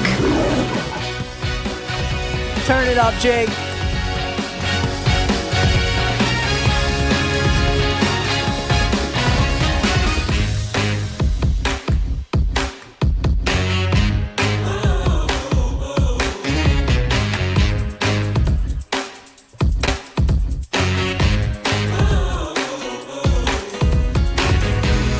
Welcome to the NBC Sports Now Power Hour. This is You Better You Bet, presented by BetMGM. PJ Glasser alongside Jared Smith. We're filling in for Nick and Femi here on this Thursday. And we've had an awesome show so far. We got an awesome hour left to go. We're going to talk plenty of NBA playoffs coming up here over the next hour, Jared, because that, of course, is the big story of today, the Knicks-Pacers game in which we saw last night. You, my friend, are a New York Knicks fan, and I gotta say, you've handled today's show like a professional. I expected nothing less. You've done a terrific job. You took one on the chin last night. It was tough. Does it help, Jared, at all, though, knowing that it was game one, right? Because we've talked a lot about that today. A lot of people just feel like this series is over, and maybe Indiana does just go on to win this series. They certainly could. But the Knicks, I mean, it's only one game. They could easily come back, win this series. They're plus 140 right now on BetMGM to still win the Eastern Conference Finals. So your takeaways from last night's game, Jared, and just kind of remembering that at the end of the day, this is just one game. And as brutal as it was, and as much as they should have won that game, it's still just 1-0, and there's a lot of series left to be played. Thank you for the compliment. It is easier to do these shows the day after. Although I do encourage all of you to listen to Nick's emergency press conference / YBYB late night after dark hours, where I want to say whatever the number was on total F-bombs dropped, I would say that the over should have been a bet. Oh, yeah. Segment. So if you want if you were tuning in today, and I know this is the number one sports betting podcast, I know there's a lot of loyal listeners that were probably waiting to tune in today to get Nick's reaction to the absurdity that we saw last night. Don't worry, we've got you covered. Go online. I'm sure it's posted on all the podcasts, all the places where you normally find our show. That being said, yes, I am a little bit more, I would say, level-headed about the Knicks. Also, I lost money on the game. So it was like a double, up to you know what, because it's just, you not only lose the game, but then you can't even get, for example, I mentioned this in earlier hours, the Halliburton alt threes was 5 last night at 7-1. And I'm thinking to myself when I'm watching that last shot go in, I'm like, well, I'm miserable that the Knicks lost, but at least I hit the Halliburton 7-1 all threes. Yeah, I even got that ripped out from under me, and he didn't hit a 3 in overtime either, so he landed 4, and I lost that bet. But it just – I think there's only – and gambling has ruined this for me. Gambling has made it to where I care most nights about my bankroll than I do about my favorite teams. And this is when, like during a regular season Yankees game, not as important. Like, all right, I bet the pitcher prop for the other pitcher and he pitched really well and the Yankees lost. There's 161 more games to deal with. But when it's the playoffs, the Eastern Conference Finals, and they haven't been there in 25 years, yeah, it's magnified a little bit. So it was a rough night. I woke up this morning. I went for a nice run. I prepped for the show. I lost some baseball bets. All is right in the world. It all circles back. Jared, that's why it's tough in these big games, man. Unless you really feel good about your team, I don't bet my teams, man. Because for me, it's just good enough to watch them win, because I don't even want to, especially if they're a favorite like your Knicks were last night. I don't even want to be thinking about the cover. Just win the game. Don't even care if you win by 1, 2, whatever. Just win the game. So, I mean, man, good for you. You're a better man than I. As a fan, wanting the Knicks to win, and then as a bettor, rooting for the Knicks to win as well. And then rough beat there on Halliburton, not getting those 3-pointers home. That That is tough. Just, again, crazy game. And a lot of people, again, are going to talk about how the Knicks are cooked. This series, it feels like it's over, even after just one game. But the Knicks did so much good last night, Jared. They really did. And this conversation today and the perception around this series and the way that we would be talking about this series moving forward would be so different if the Knicks just won that game by 15, like it looked like they were going to do.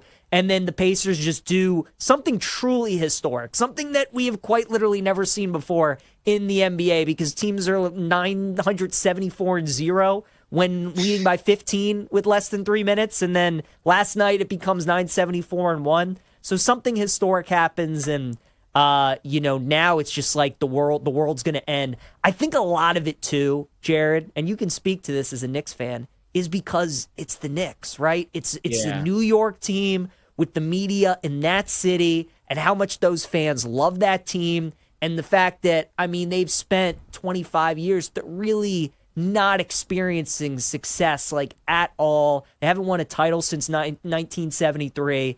And there was so much excitement. There was so much hope. This team beat Boston in 6 games. Not only did they beat them, absolutely dismantled them. Then you have cities in New York, right? They're putting up new street signs with the players' jerseys numbers under. Jared, can we wait to do that after the finals? Maybe let's wait for the team to win a championship before we do that. But all that's going on. So there's just so much. And the fact that it's the Knicks, it's just on top of all this, the fact that it's Madison Square Garden and you got Reggie Miller sitting courtside, everything was amplified last night. But it really, there aren't many times I've been this excited for a game 2 in any series, but I truly cannot wait to see how the Knicks come out. I think, Jared, in game 2, I think it's going to be more of the same, where I think the Knicks are going to look really good. I think they're going to play a good first quarter, good second quarter. I think they're going to be up double digits midway through the third. And then I think Indiana's going to make a comeback. Now, I think the Knicks are going to win the game. But to me, this is, I think, the biggest concern with the Knicks moving forward. Everybody's wondering how they can overcome that loss last night. Jared, we saw it with Boston when they played the Knicks, when they had 2 games in the first 2 games of that series when they were up 20 and lost both. It's tough when you have a big lead and you collapse like that. If you're faced with the same scenario again against that same team, all that doubt creeps in, right? Especially when things don't start going your way, and especially when you're at home and you have all that pressure to deliver in front of your home fans.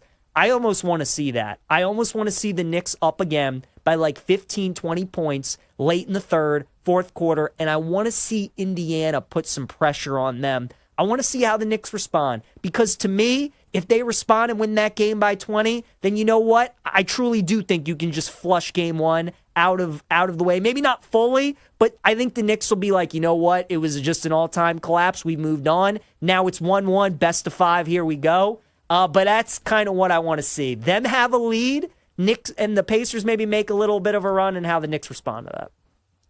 I think to your first point about the naming of the streets and getting ahead of themselves, I think that was my biggest gripe with what we saw after the Boston series. Yeah. And again, I was born in Manhattan.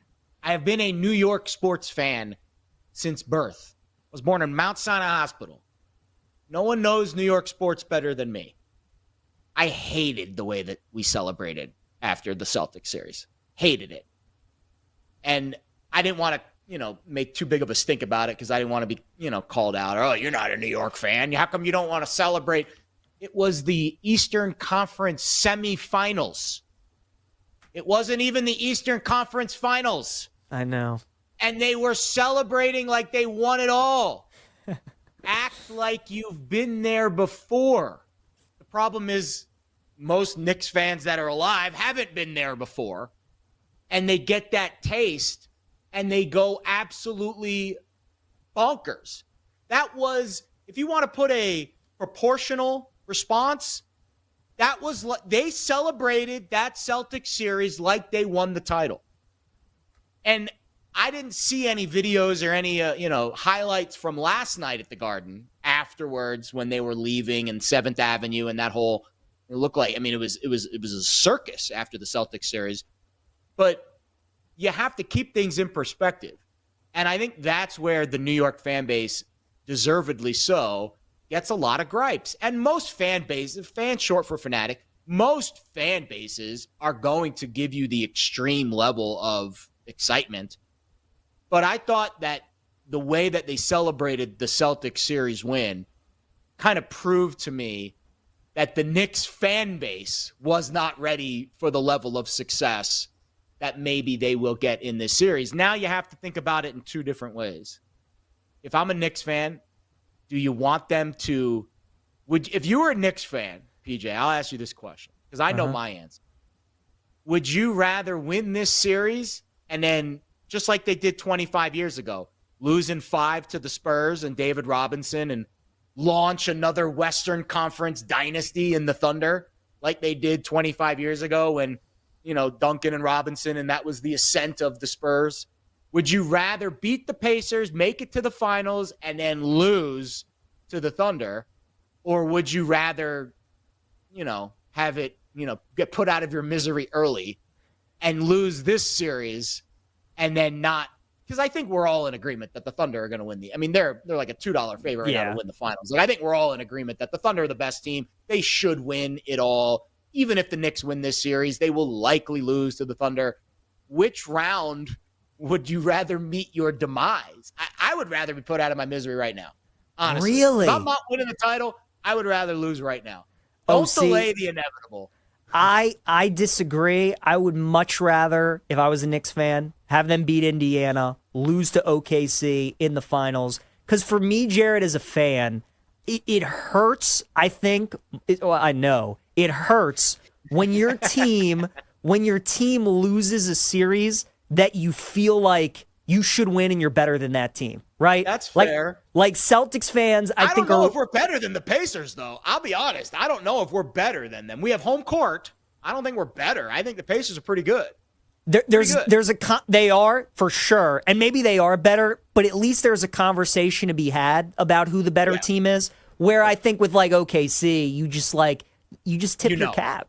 Right? Yeah. You know they're better. It's like, I can tell you with 100% certainty, it doesn't matter you're going to lose in the finals. You'd still rather go? I would. All right. And as somebody, who's obviously a New York sports fan, Jared, that like it's not often you get to see, certain teams in the finals often. So given that opportunity, you don't know how many more times you're going to see the Knicks in the finals. Hopefully, for your sake, it's a lot, but you don't know how many more times. I think it's just because I've been conditioned to feel pain with this Knicks team. See, that's the way I am. That's the way I am, Jared. I'm just like, you know what? If my team loses to a better team, you tip the cap. It is what it is. That team's better. Yeah. When I watched Bama as a Bama fan, as a Bama grad, when I watched them play Duke in the Elite Eight in the tournament. They're better. Like you can't get mad. Duke is better than they are, right? When Penn State plays Ohio State every year in football, Jared is a Penn State grad. Has better players. You can't get mad, right? Players.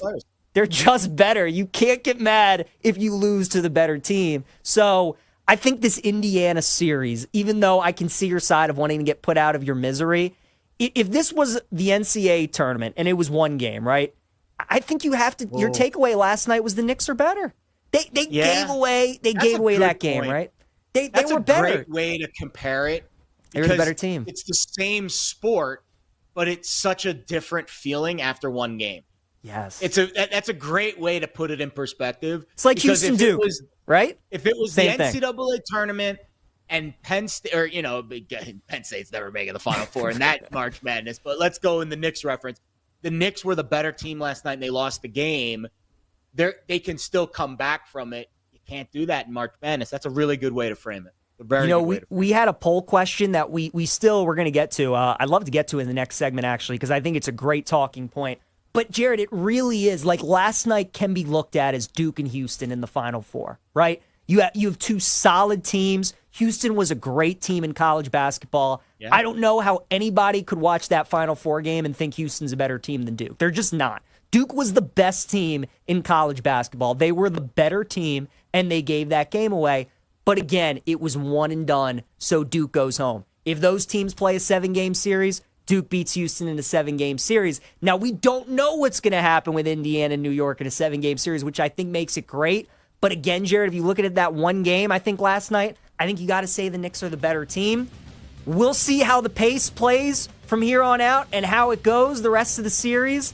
But, yeah, man, I don't know. I mean, we'll see. I think the Knicks out of one game are better. We'll see how they respond in game 2. It's going to be a lot of fun. Power Hour rolls on. PJ Glasser, Jared Smith here. You Better You Bet, presented by BetMGM.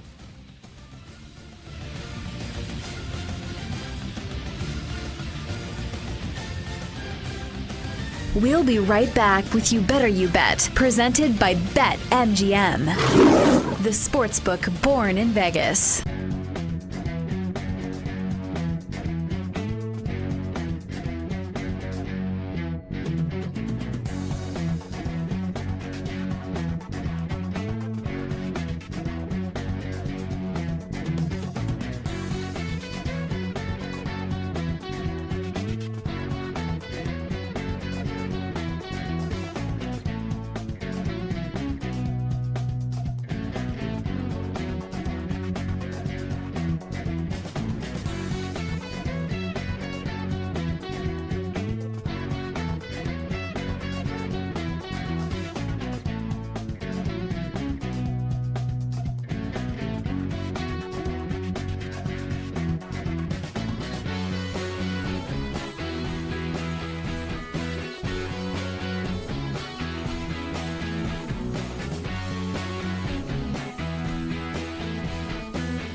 I feel like this was just such a massive overreaction on Angel Reese's part.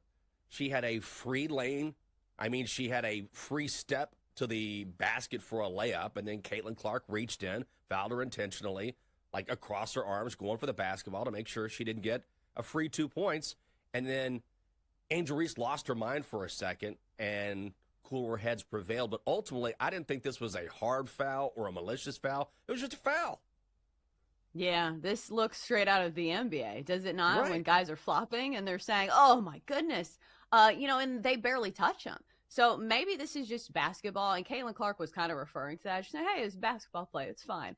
And I will say the way that Caitlin Clark continues to handle herself in these situations, where she could take the bait, she could say something inflammatory, and she doesn't. And I'll hand it to Angel Reese as well after the game. She was somebody who was not stirring the pot either. But when it's Angel Reese and it's Caitlin Clark, people are going to make headlines about this incident because nothing brings out the worst in people like airlines, like the baggage claim, like traffic, and like Caitlin Clark versus Angel Reese. This brings out the absolute worst in people. So I am waiting to see what the worst headline is accompanying this nothing burger coming out of the WNBA.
You're tuned in to You Better You Bet on the BetMGM network and streaming live on NBC Sports Now. Presented by BetMGM on the BetMGM network. NBC Sports Now Power Hour with PJ Glasser and Jared Smith rolls on. All right, so we're obviously filling in today for Nick and Femi. You always do a great job here on You Better You Bet. Our guy Nick knew he wasn't going to be on the show today, and as a diehard Knicks fan, he decided right after the game to make a You Better You Bet emergency pod. If you haven't checked it out, you have to. Our guy Jake's going to play you a clip of some of the pod from last night. Take a listen. It's f***ing late, and I'm f***ing pissed, and I can't even yell and scream the way I want to because my daughter's asleep upstairs. And if I wake my daughter up, my wife's going to f***ing kill me, and the Knicks losing is going to be the least of my f***ing problems. It's absolutely unbelievable. That is absolutely, it's unbelievable. Aaron Nesmith looking like Michael f***ing Jordan. Aaron Nesmith? Is Steph Curry all of a sudden? What the f***'s going on? I mean, the 4th of July every year, I hang out with all my college friends, and I drink, and I smoke some cigarettes, and I try and play basketball, and I'm wheezing all over the f***ing court like I've got emphysema, like I'm in the trenches in Versailles in World War I, and that's what Jalen Brunson looks like? But this could have been worse. We might not have even seen overtime. I wish we hadn't seen overtime. I wish Halliburton had ended it at the end of regulation to spare us the fucking disaster that ensued in that overtime period. Disgusting. Absolutely disgusting. It's just How so many good, bleeps Jared. were in there? I want to say there was at least 8. I want to say we got to count. We got to get like a counter on how many F-bombs. It's had to be at least 10. Had to be at least 10. And our audio producer, Addy, take a shot for every bleep. It's a drinking game with Nick now. It's like those comedy shows, Jared, that are played on, like the NBCs and all those channels. When you bleep out the curse words that almost make it funnier, and that's what our producer Bill Zimmerman is typing in. He's so right. He's so right. So good. So again, you can find all of that. It's about 18 minutes of Nick from last night. His kid, his wife is upstairs sleeping, and the Knicks game has just ended. He's heartbroken, and he's just talking into the microphone, and it's absolutely spectacular. So go check out the You Better You Bet emergency no pod. bleeps on the podcast feed. NSFW. Nope. No I guess bleeps. because we're not ruled by the FCC regulations, we can be a little more. It's Costos after dark.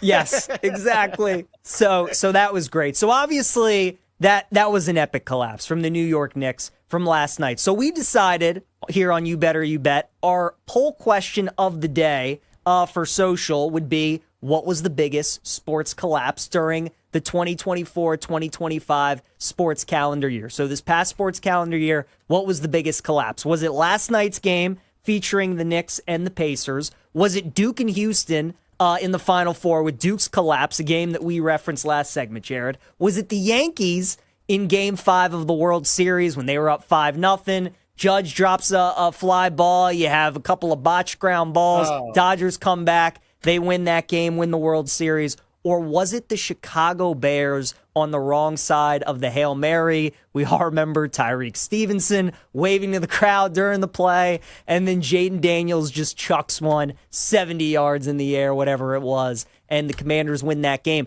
The Bears, mind you, Jared, were on their way to like a pretty good season. They were going to be 5-2 at the time. Instead, they lose that game, and then they finished the season 5-12. And obviously now Ben Johnson takes over this season as their new head coach. But we asked the people what they thought the biggest collapse was. Jared, what do you think the winner was? Do you think it was last night? Do you think it was Duke in the Final Four, the Yankees in the World Series, or the Bears Hail Mary? What do you think took the cake? I think it's got to be either Bears or last night, because I know we have a really strong Chicago contingent that follows the show. So I'm assuming that the regional bias maybe led that into effect. But obviously recency bias is last night. I mean, I would be shocked if it wasn't one of those two. I voted for the Bears. Did you? Just because of, I thought that moment was just Stevenson looking at the crowd. Like, I just thought that was such a moment. It was too good. Did you bet that game? Did you have Washington or Chicago in that game? I forget. I honestly forget. I don't think I lost money because of it. Okay. I don't remember losing money because of that play. So I guess I didn't have anything on I it. wonder also how many people voted the way they did because of a side Because of that the they bet. bet, right? Because of the they bet. maybe bet the Knicks last night and they're pissed off that they lost. Exactly. The winner of the poll, though, is the New York Knicks from last night. They take 42.6%. The Duke actually came in second at 25%, followed by the Bears Hail Mary at 22.1%, and then the Yankees came in with 10.3%. So the New York Knicks won the poll. Jared went with the Bears. We're going to bring in our executive producer, Bill Zimmerman, who is a massive Bears fan. Bill, is that what you went with? Did you go with the Bears as well, or did you go with another one of these? I did not go with the Bears. I mean, the Bears, it was a comedy of errors with Tyree Stevenson. Matt Eberflus didn't know what he was doing, giving the Commanders free yards. I mean, it was a mess. But I'll tell you what I want to know. I want to know what Nick Kostos would pick. And this is the reason why. And Jared brought it up earlier in the show about how, the gambling impacts, your fandom and what bothers you the most. So obviously we know how upset Nick was after that game one loss. Nick had so much tied to Duke.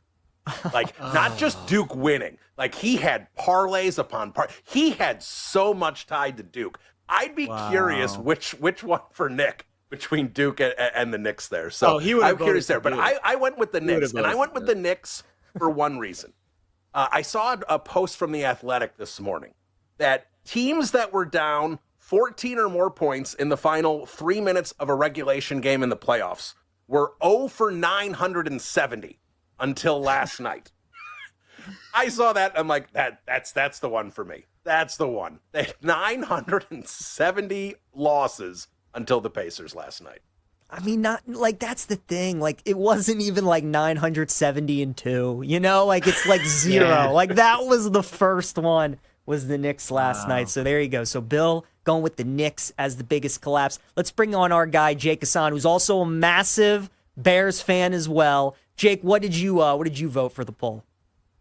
I actually voted the Knicks too. Because to answer your immediate question, like I didn't vote the Bears because it's so Bears. Like the whole time I'm sitting there like, yeah, this tracks. Like this is so unsurprising. In the Matt Eberflus era and the history of the Bears in general, like I was sitting in a bar with my friends when that game's going on, and my friend's like, how could this happen? What is happening? And I'm sitting there like, You guys have never been here before? Like, is this news to you? We've all been on the earth for 27 years. Like, come on now. What are we talking about here? So I went with the Duke was the close second for me. But my question to you guys was going to be, if Rory had blown the Masters, like that would have been like far and away it, right? 100%.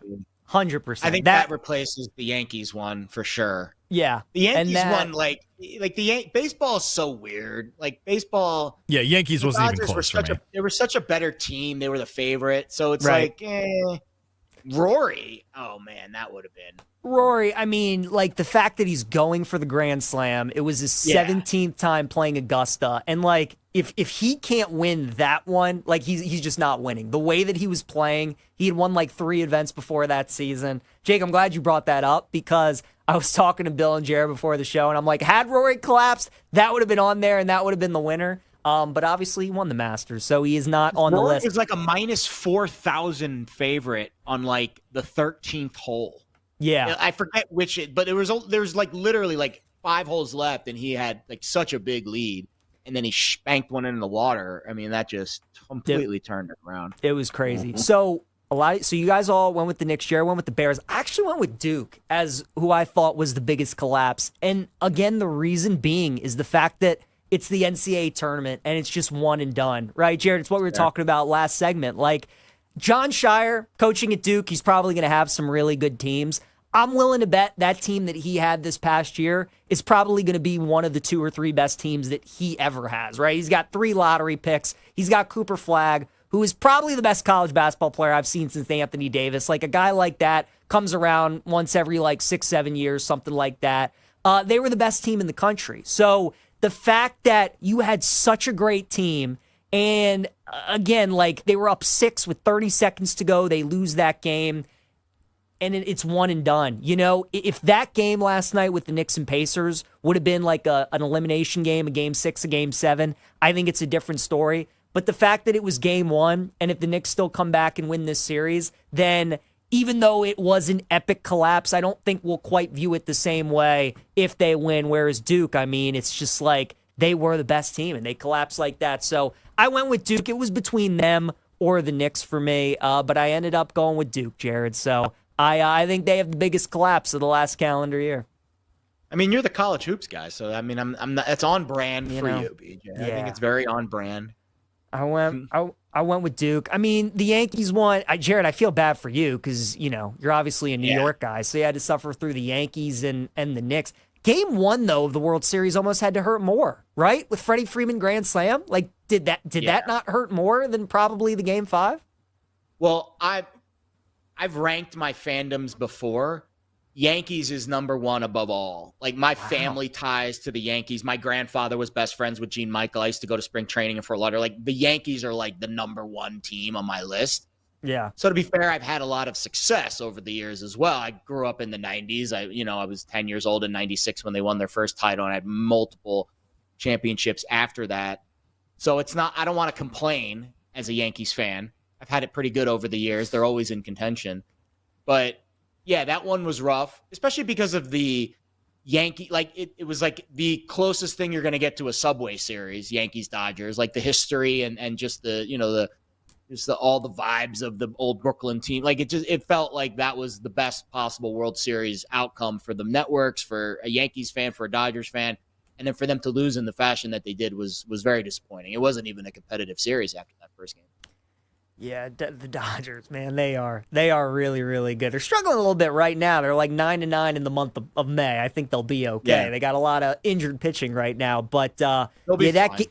That game one was one of the better baseball games I've seen in a long time with Freeman's grand slam, and then Game 5, the way that just ended was kind of incredible. Real quick though, Jared, back to the NBA. So how do you see the rest of this series with Indiana and New York playing out, right? I think that's what we're all trying to dissect. Can New York overcome that collapse from last night? Because it is just one game. It's a best of 7. A lot of people felt like going into this series, it would either be a 6 or 7 game series. I still think this is going the full 7. What do you think we're going to get out of this series? Yeah, I think if you want my first bet out of the chute for game 2, it's Knicks first half. I think you've missed a little bit of the move, but to me, that's where a lot of the people are. I mean, I think that number likely will keep moving, but I think we've seen a little bit of an adjustment on the Knicks. We've seen a big adjustment on the total. That will be the biggest, I think, analysis point to make with the numbers throughout the series, because these are playoff games. They could be as crazy as we saw last night. They could be as lame as we saw OKC Minnesota the other night, where OKC had a crazy second half and won by 25-30. But I think as high as the total, like those totals are going to keep rising as long as the pace is as fast as it is. But we've seen this in multiple series this postseason and in prior postseasons. There will reach a point where it's too high and the number is adjusted too much. I don't think we're there yet. I think it'll be a game 4, game 5. Like if we continue to see this pace, and we've talked to many experts today, not easy to slow this Pacers team down. So if the tempo will continue to be quick and we see another over in game 2 and we see another big adjustment on the total for game 3, that's when I'll start to maybe think about an under. But I mean, you watched the game last night. Do you want to bet an under in this series? But at some point, the number is going to dictate that we have to. I just don't think we're there yet. But I agree with you. I think 7 games makes a lot of sense. 6, I would be shocked if it's shorter than 6. 6 or 7 to me is minimum. Yeah, no, I agree with you. And we've seen this with the Knicks in the postseason. Like they have some drastic scores. Like some of those Pistons games were like in the 90s. A couple were like in the 120s, right? Some of the Boston games were higher scoring or really lower scoring. So Indiana's too good on offense where I don't think we're going to see a game in the 90s maybe in this series. But you're right. We started 221. Now it's up to 226. Like, I wonder if we can creep it all to like a 230 to where those numbers were in the series against Cleveland with Indiana. And then I think you got to take it under there because Jared, I mean, it's crazy. Like with the way that those teams shot in the first quarter, first half, and then early in the fourth quarter, I mean, there was a chance that under was going to hit, right? Like there were so many points scored in the final 3 minutes because of all the threes that Neesmith was hitting, and then the foul shots for the Knicks and some of the layups that they got. There were so many points in those final 3 minutes that I do think the total, like the points that we saw, was a little overskewed. So I'm with you. I think there could be value on the under at some point in that series. We wrap up the show here next. Going to get into our best bets for the night. We got Game 2, Oklahoma City, Minnesota. We got Carolina and Florida. We'll give you all our favorite plays here. You Bet, presented by BetMGM. PJ Glasser, Jared Smith.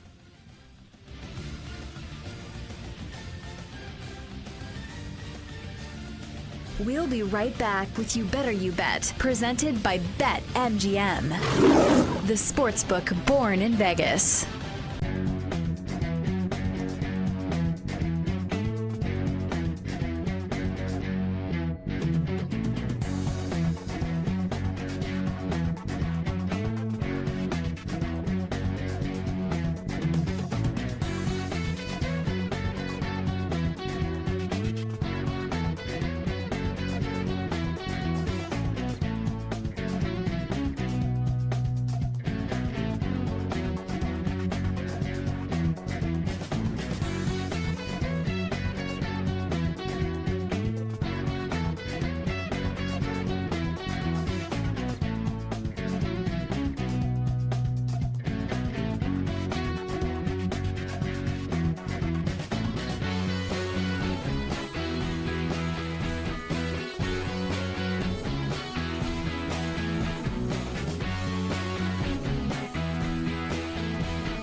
We're turning the page. I don't know if NBA fans are ready for it.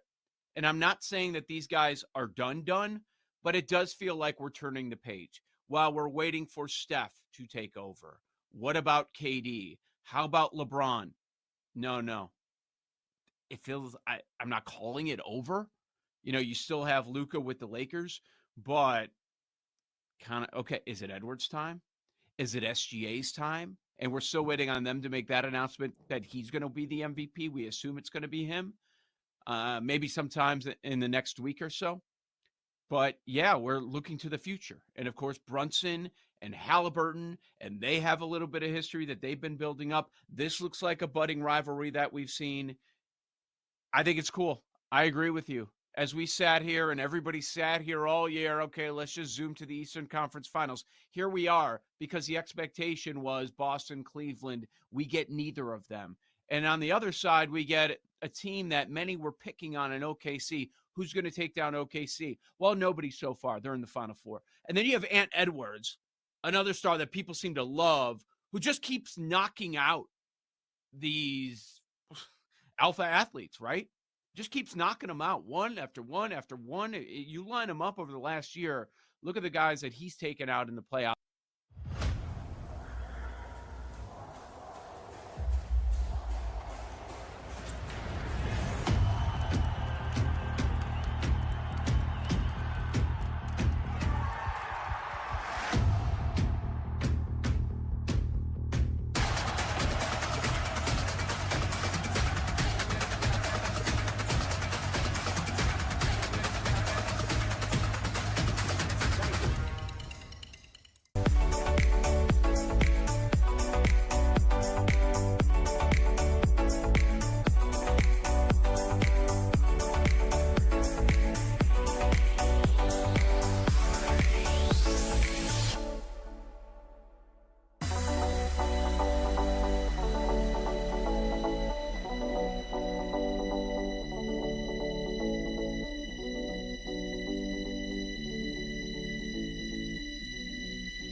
You're tuned in to You Better You Bet on the BetMGM Network and streaming live on NBC Sports Now. Presented by BetMGM on the BetMGM Network.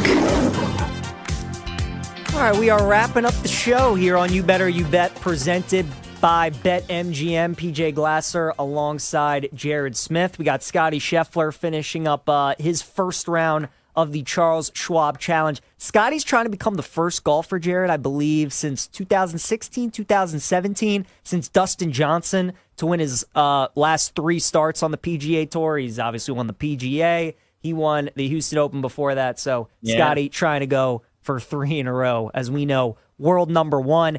Your Texas Longhorns are in a sweat here against Tennessee. It's 4-4 in the bottom of the 7th, so we'll sweat that out. Hopefully before the end of the show, maybe we get another Texas run, take the lead in the later innings. We got the Angels up 10-5 on the Athletics as well. We're going to give out some of our favorite plays here on our card to wrap up the show. But first, some thank yous to give out. Of course, we got to thank our executive producer, Bill Zimmerman, for all the wonderful guests that we had today. We have to thank Mike Brown, who's doing an awesome job, as always, as our VP. Jake Hassan back there in Chicago. Addie Bates doing a great job. And our guy Sean Hall on social. Thanks to John Wertheim, who joined us to talk some tennis. John's going to be on the TNT coverage out there in Paris for the French Open. He was kind enough to join us today, give out some of his favorite plays, some options. Jared and I both maybe took a bet on a 40-1 that worth looking at the French Open. Joe Varden joined us from The Athletic to talk some NBA.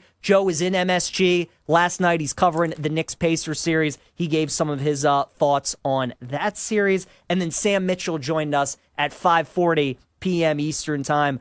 You can catch him, SiriusXM NBA Radio. Gave some of his thoughts on Pacers and Knicks, and also Wolves and Thunder as well. So 3 really good guests today. A lot of great conversation on the show. As always, you can go find it on the You Better You Bet podcast. So make sure that you can check that out. All right, Jake, let's drop the dope ass beat here on You Better You Bet, presented by BetMGM. And we know there is no NFL offseason when it comes to the NFL. You can tune in to PFT Live with Mike Florio and co-host Chris Sims to get all the latest news from around the NFL. Watch PFT Live weekday mornings at 7 a.m. Eastern on Peacock and the new NBC Sports Now channel, or listen wherever you get your podcasts. And also, BetMGM, they want you to join the rush this season with a Stanley Cup playoff odds boost token. Use your token to get a bigger payout on a winning playoff bet. Only at BetMGM, the sportsbook born in Vegas. Download the BetMGM app today, and please gamble responsibly. All right, feeling a little patriotic here, Jake. Let's give out some winners today as we do a little gambling night in America. And we will start with the NBA tonight, Jared. We just got one game on the schedule. Of course, the Western Conference Finals, Eastern Conference going every other night. Tonight, Game 2, OKC and Minnesota. And I am seeing some line movement right now at BetMGM, Jared. We are up to 8.5 right now with Oklahoma City. Total is sitting at 217.5. What are some of the plays that you like tonight in OKC and Minnesota? So the model that I use for NBA props really likes Julius Randle rebounds. That's been a familiar theme over the postseason. I think Randle's been just an absolute rock star. So I went over 6.5 rebounds, minus 140. And then I played a bit of a ladder. I went 8 rebounds, plus 132, 9 rebounds at plus 185. And then the double-double is about a 3-1 shot over at BetMGM. If you really want to get frisky, the triple-double's like 35-ish to 1. Obviously, long shot. But I do think Julius Randle is the key to Minnesota's offense, not only on the glass, but also with his assists. He's been fantastic, averaging almost 7 assists per game in the postseason. On the Thunder side, Hartenstein rebounds popping on the model today. So I did a little ladder. 8 is plus 108, 9 is plus 185, and 10 is plus 250. The other props that I like, Mike Conley over 3.5 assists. That's plus money. I like that. He's going to have the ball in his hands a ton. I went over a half steal as well with Conley at right around even odds. And then one under on my card today, Cason Wallace. He's had a couple of decent games in this series, but they're boosting up his PRA a little bit too high. So I went under 14.5. PRA for Cason Wallace. So a lot of props on my card tonight. I think it's going to be a relatively low-scoring game, defensive-minded game. That's kind of the vibes of this series. Thunder offensively have been really good at times, but I do think Minnesota's defense should hopefully make some adjustments in this game. A lot of rebounds, a lot of steals, and hopefully a close game. Yeah, I mean, Minnesota's approach has to change, right? We were talking to Sam Mitchell. He was laughing, talking about 51 three-point attempts for Minnesota. Like, you can't do that against OKC unless you're Boston. So I would expect a much different approach tonight from Minnesota, trying to get to the foul line, being more aggressive, looking to take the ball to the rim. There are a couple guys that I do like, though, on Minnesota. It's their bench players. It's their role guys, Naz Reid, Dante DiVincenzo. Naz Reid, Jared, 1 for 11 from the field in game one. DiVincenzo, 3 for 14 from the field. Obviously don't love the fact that they didn't shoot a great percentage, but I do like the fact that they were hunting their shot. They were aggressive. They took a lot of shot attempts, and both guys played about 30 minutes in game one. So Finch knows he's going to need their production in this series, especially with Anthony Edwards kind of having that ankle sprain in game one that he's trying to fight through. You mentioned Julius Randle, how good he's been so far in the postseason. They obviously need other guys to step up for them. I would look at DiVincenzo tonight, Naz Reid, both guys 10.5 on their points prop. So I think at least one, if not both, are hitting. I like the upside potential with both guys. Both took a ton of three-point attempts. Again, I wouldn't expect as many threes tonight from Minnesota, but I do like the production, the upside for Dante and Naz Reid. And then, Jared, as we were talking earlier, I mean, now that we're at 8.5, starting to get interested by Minnesota potentially plus the points. This team the last 2 years, they're 10-4 on the road in the postseason, and I feel like when the consensus around Minnesota is that, you know, they had their opportunity to get a win on the road, or they got that big win on the road, that they're not going to get another one, or they're not going to cover the spread, or they're not going to show up in that game. We kind of all expect the home team, the favorite, to cover. That's usually when Minnesota plays their best game, and I don't really know many people that kind of like Minnesota all that much tonight, right? We all kind of think that game one was their game to get. OKC's coming off that game 7 emotional series. Quick turnaround, Minnesota more rested. They played a good first half, and then OKC just kind of blitzed them in the second half. I think more so tonight, though, Minnesota, not as many threes, good on defense, like you said, lower scoring game. So, Jared, I'm intrigued a little bit maybe by Minnesota plus the 8.5. I can't argue with it. Listen, I think at this point in the postseason, the adjustments tend to be over adjustments. Right. At least that's the vibe I get. Like we talked about it with the Pacers-Knicks total, and we're going to do the show tomorrow, and we'll be talking about that game in terms of how we're betting it. But I'm not ready to bet an under yet in that series. But if we continue to get these adjustments, I think you just have to be willing to fade the adjustments. Yeah, 100%. All right, let's move on to the next one. From the NBA to the NHL, we got another game 2 tonight, Florida and Carolina. Canes lost game 1 at home. They are a minus 130 favorite tonight to even this series up at 1. Total in the game is 5.5. Jared, any bets for you in Florida and Carolina? No, my heart says Florida is the better team, but my head says, actually, I'll flip it. My heart says Carolina should win at home in a zigzag theory, but my head says the line is moving against Florida and they're the better team. So why am I, if I was going to bet Florida as a dog in game 1, and I think Florida's the better team, and now I'm getting them at a better price in game 2, again, you have to be willing to fade these over adjustments. And I think any movement towards Carolina after what we saw in game 1, I think is fugazi. I'm a little nervous at Carolina tonight, but I do think they get the win. Look, Florida's just a big step up in competition. You know, the Devils, when they played them in the first round, they were without their best player. And then the Caps were an overachieving team all year. Florida's the class of the East, right? We know this. They won the Cup last year. They have pretty much all those guys back. They're coming off a tough 7-game series against Toronto.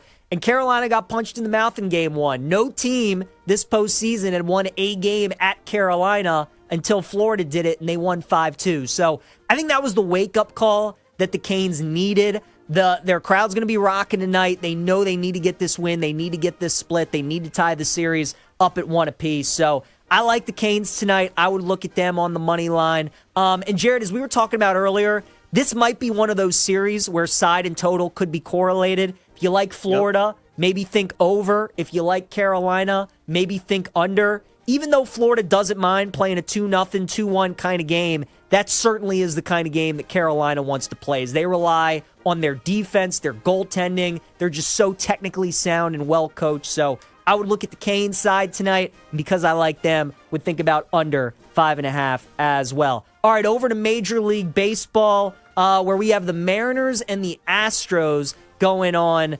tonight. Seattle, a -135 favorite on the road with George Kirby on the mound. McCullers going for Houston, +115 at home. Jared, any plays for you in Seattle, Houston? So my gut says good pitching matchup and a cheap Nerfy. I saw -115. I think that's a fair price. Same thing with the 2.5 on the first 3 innings. If you're a little bit too scared by the volatility of the Nerfy, the first 3 inning bet is a nice middle ground. I know first 5 is also in play. I thought both of those were fairly priced. The problem is Kirby's coming off the IL. We don't really know what his vibe is, and McCullers has only made a handful of starts since his return. So the blow up is certainly possible, but this is a really good pitching matchup, and you would think Nerfy vibes in this series. Houston's been brutal on offense, too, in the first inning. Look, it's just simple. When these two teams get together and Houston's a home dog, Jared, I'm just going to take the Astros. You know what I mean? So give me Houston +115. Randy Arozarena is a guy that I would look at 5 for 11 in his career against McCullers. Has good history against them. So look at Randy, maybe total bases, maybe even to hit a home run. You're giving me Houston +115. I know Kirby's on the bump tonight. I'll take the Astros in that matchup against Seattle. Atlanta and the Nats are just started as well. Atlanta's up 1-0 in that game against the Nationals also. And then finally to the WNBA, we go 2 games tonight. Caitlin Clark and the Fever in action, 4.5-point favorites, taking on the Dream. And then the New York Liberty, 12.5-point favorites on the road tonight in Chicago, taking on the Sky. Jared, anything for you in the W? I mean, just bet Caitlin Clark over props. You're going to win most nights. I don't really keep it simple there. Folks, I just keep riding the Indiana wave, right? You got the Pacers, you got the Indy 500 on Sunday, you got Caitlin Clark mania. Just keep riding the Indiana wave. We'll take the Fever -4.5. Thanks again to all our great guests today, everybody behind the scenes. For Jared Smith, I'm PJ Glasser. We'll do it all again tomorrow. We'll see you guys then, 3 p.m. Eastern Time. You Better You Bet, presented by BetMGM. BetMGM tonight, coming up next. Thanks for listening to You Better You Bet. Up next, it's BetMGM Tonight on the BetMGM Network.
We're turning the page.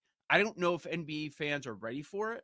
And I'm not saying that these guys are done, but it does feel like we're turning the page while we're waiting for Steph to take over. What about KD? How about LeBron? No. It feels, I'm not calling it over. You know, you still have Luka with the Lakers, but kind of, okay, is it Edwards' time? Is it SGA's time? And we're still waiting on them to make that announcement that he's going to be the MVP. We assume it's going to be him. maybe sometimes in the next week or so. But yeah, we're looking to the future. And of course, Brunson and Halliburton, and they have a little bit of history that they've been building up. This looks like a budding rivalry that we've seen. I think it's cool. I agree with you. As we sat here and everybody sat here all year, okay, let's just zoom to the Eastern Conference Finals. Here we are, because the expectation was Boston, Cleveland. We get neither of them. And on the other side, we get a team that many were picking on in OKC. Who's going to take down OKC? Well, nobody so far. They're in the Final Four. And then you have Ant Edwards, another star that people seem to love, who just keeps knocking out these alpha athletes, right? Just keeps knocking them out one after one after one. You line them up over the last year. Look at the guys that he's taken out in the playoffs.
No other show on the planet that packs in more picks nightly. With the big noise, Brad Evans. Oh, sharp action! They gotta listen to the sharps! Get the heck out of here with that nonsense. I'm on JMU as well. Drake, hate the Drake. Love the Drake, hate the Drake. No! You never fade the Drake! And the mad better, Ryan Horvat. The Keep the Points special. I'll keep cashing tickets around here on Odyssey. Yeah, put me at night, baby. That's where we cash tickets. They're bringing the heat and helping you cash in big. It's a lock! It's over! It's a guarantee! It's easy money! Nobody wants to bet Seattle U, except for this guy. They're going to win this game outright, but I'll be safe and take the points plus 6.5. And delivering the late night sweats. And it's gone! It's gone! Oh, it is gone! No way! It's gone! Holy God! It is gone! I need to celebrate tonight with my family! Do it for my kids! Do it for my boy! It's BetMGM tonight on the BetMGM network. Eagles, it's time to bring the noise, other banging edition of BetMGM tonight. I'm Brad the Big Noise Evans. Joining me as always on this hashtag Tequila Thursday is a man who broke out the brooms last night on his card. He is white hot at the current moment, riding a heater in the world of sports betting, the one, the only, Ryan Horvat. And we got another exciting program for you tonight. Of course, we're going to be covering some action in the Western Conference Finals game, numero dos, between the Oklahoma City Thunder And, of course, as well, the Minnesota Timberwolves. Will the T-Wolves even things up in the series after they got obliterated in the fourth quarter of game number 1? After that, of course, we're going to be discussing all our picks on our cards. Parlay P's got to drop on by, get his parlay of the day on the board. We're going to roll the shoulders, get seduced by the juice. Say hello to our little friend, the Sledgehammer Special, and working some bonus time wagers as well. Then Chris Franklin from NJ.com is going to be stopping by. We're talking little Fly Eagles Fly, among some other NFL franchises that he covers for that fine publication, so you don't want to miss that. Then another edition of Better Up. We only got one evening game tonight on a fairly light slate of Major League Baseball games, but whether it's in that Houston-Seattle matchup or looking at the futures market, we're going to lock and load some additional bets in baseball. Then after that, another edition of Hoops Scoops. Of course, a lot of Game 2 action in the Western Conference Finals. WNBA action available as well. So we're going to get some more bets on the board in Seg 5. Seg 6, Jonathan Coachman, formerly ESPN, now host of Coach and Company, is going to be stopping by via video. We're going to talk a little NBA with him and the National Football League awards market as well. Speaking of the NFL, we got another round of NFL exotics that we're going to fire off. And as I mentioned, all week long, we've been breaking down the NFC East. We got one team left, and it's only appropriate we finish with the exclamation point. And that is indeed the reigning Super Bowl champions and the Philadelphia Eagles. Another 3-point stance on Philly coming up in Seg 8. On top of that, too, we want to talk to you, the 2.02 average listeners and viewers of this fine broadcast. If you got any questions for us, could be betting related in the NBA, Major League Baseball, the NHL, or the NFL, or if you're thinking about fantasy football drafts, weighing and debating some of those keepers that you may have, staring you right in the face. Simple way to contact Ryan and I here on the show. Just pick up the phone and dial us fools at 833-732-3875. 833-732-3875. You can also hit us about the X or the Twitter at BetMGM tonight, where we have our pole dancing poll question of the day. And it's asking in this, which Philadelphia Eagle has the most fantasy football bust potential at his current position ADP out of Jalen Hurts at quarterback 5, Saquon Barkley at RB2, A.J. Brown at WR10, or Devonta Smith at WR21. Nearly 280 votes cast. Make your voice be heard. Exercise your democratic right. Keep bringing the votes and dropping off your comments. We're going to read those a little bit later on the show and give you a shout out on air. So keep bringing the noise. On X at BetMGM tonight. On X at BetMGM tonight. I got to talk to Ryan about what the hell went down at Madison Square Garden last night. I left the show the last hour. Of course, Ryan is on air covering it here on BetMGM tonight. I exited stage left at 10 p.m. Eastern time. I went upstairs, hanging out with my two teenage sons. I got one just wrapped up his freshman year in college. I got another one that just wrapped up his junior year in high school. They have gravitated towards, strangely, the Indiana Pacers, and they were all in, and we were just mesmerized. I was befuddled. I was dumbfounded. I was bewildered at what I witnessed over the last 2 minutes and change in regulation, as Naismith just kept hitting 3 after 3 after 3 after 3, doing his best Reggie Miller impersonation. And then, of course, Tyrese Halliburton there at the buzzer with that back of the iron. Oh, it was very kind of him, straight up in the air. And in the moment, it was like suspended in there. And I'm like, I think it's going to be up there for an hour. And I think it's going to come straight down and through the cylinder. Sure enough, it did. The choke symbol went up, those hands around the neck from Halliburton. Didn't count as a 3, but tied it up. So Chew 2.0, as the New York Post had on the front page of their sports section this morning, was in full effect. And at that point, I looked at my kids and I say, hey, guys, I think this thing is a wrap. I don't know how the Knicks are going to be able to come back from that haymaker that was laid. They're just their heads are spinning right now, and then sure enough, that was the case. As Brunson had the ball go off his hands, and that really kind of sealed it for Indiana. Improbably coming back in a very vocal, boisterous, loud crowd was stunned to silence at MSG as Indiana roared back. And again, in an all-time class, it took game number 1 against the New York Knicks. Horvat, you had the Pacers plus 4.5 last night. You're feeling fine and dandy. And how about that? Just an impossible come from behind victory last night. Yeah, they were down 14 points with 2:51 left, man, and I was ready to write them off. But we kept saying it all night. If anybody's going to come back from a double-digit deficit with a couple minutes left in a basketball game here in these NBA playoffs, it's going to be the Pacers. This is what they've done. They did it against Milwaukee. They did it again in the second round against Cleveland.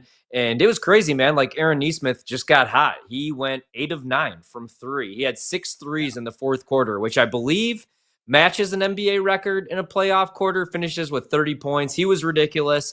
Tyrese Halliburton hits the shot, right? But if it wasn't for Aaron Nesmith, they're not even in that game. But Halliburton's been excellent. He's one of the best closers. I know Brunson's great, obviously, but man, again, 31 points, 11 dimes. He was ridiculously good. The shot, I did say, though, I was like, man, you have to win this game in overtime or you doing the Reggie Miller, the choke sign at MSG is going to come back to haunt you. That's going to be a meme. But it's funny because I don't really pay attention to win probability, but I do like going back and checking after these big, what seem to be improbable comebacks. ESPN research, the win probability in game 1 peaked at 99.8%. They were up 14, again, with less than 3 minutes to go. I wish I was already on the Pacers. If I weren't, I probably would have sprinkled a little bit. Like if I were on the other side, I would have hedged a little bit. And if you're betting against the Pacers, the rest of these conference finals or in the NBA finals, if they do reach them, I think you always got to hedge in the fourth quarter because this team, they space the floor. They're so efficient on the offensive end, obviously, but they just have multiple guys that could shoot the basketball. And that was one of the better basketball games I've ever seen in my life. And it also helped that I swept the board with it. Yeah, and I think my wife woke up startled because my sons were yelling and screaming in the living room downstairs at the result with Halliburton's shot going through and that sucker going overtime. An improbable and impossible win, but a win is a win. And the biggest takeaway from a gambling perspective, never count out the Pacers. They always have a pull. So you live line wagers that are out there, you might want to tell them the rest of the series and possibly in the NBA Finals as well. All right, let's march on and get after with our cards this evening. These are our top 3 plays of the night. Probably going to be a lot of NBA selections. Could be the WNBA or maybe in some of the Major League Baseball action that is yet to get underway. Numero uno on yours. Horvat, what you got? All right, we had a little bit of line movement. You could get an 8.5, now actually back to 8 with Minnesota. I'm going to be a little greedy after a good night. Give me the Timberwolves money line. I'll do it right now, plus 275. I like what I saw in the first half, game 1. I know game 1 doesn't really, the first half of games doesn't really matter, I should say, but they had a 47-38 lead, I believe, late in the second quarter. Then they just got completely smoked in the third quarter. They got outscored 32-18, but that was a weird game. Gobert picks up 2 fouls before the 10-minute mark in the first quarter. Ant left for a short period of time, comes back, only attempted 13 field goals. I think he's going to be more aggressive tonight. I think he's going to be better than 5 for 13 from the floor. Did have 9 boards, but if you're into the plus-minus stuff, he was a minus 23, which was the worst on the floor. Naz Reid, I think, is going to be better than 1 for 11 from the floor. They're going to need more than 4 points from him. And if he's off, they're going to need more from Dante DiVincenzo. He had 9, but he was just off. I think he's going to have to hit some shots. But I'll take a shot with the Timberwolves money line. And now that it's at 8, I'll play the spread as well. I like Minnesota tonight to bounce back game 2. All right, excellent call there. I'm going to go the W, numero uno on my card. Angel Reese, I'm going to fade her The Chicago Sky tonight. Give me the under on 29.5 points plus rebounds at a minus 140, taking on the New York Liberty. Game one of the season, she had 29 in total. She had 12 points and 17 boards. She usually cleans up on the glass, but in 4 games last season against the Liberty, combined points and rebounds, she went 20, 24, 23, and 22. Again, that number is at 29.5, which is a bit of a head scratcher. We look at New York. In last season, they were number 2 in terms of fewest opponent rebounds per game surrendered, and they had the 3rd lowest opponent points per game that they gave up as well. Only gave up 0.975 points per possession in their opener. So give me Angel Reese on the under 29.5 points plus rebounds against the Liberty at a minus 140. There at BetMGM. Neurodos on your card. Good, sir. What else do you have? I have too much action tonight, so it didn't make the card, but I actually parlayed Indiana minus 190, Caitlin Clark, and Chicago to cover the 12.5 because I want to live in a world where we all get along, and I like watching them both play, even though it's a rivalry. So that's plus 190 if anybody wants to roll with me. But I like this better. We're on a heater in hockey. Let's go under 5.5. We've had a good run of overs. I think we get an under tonight.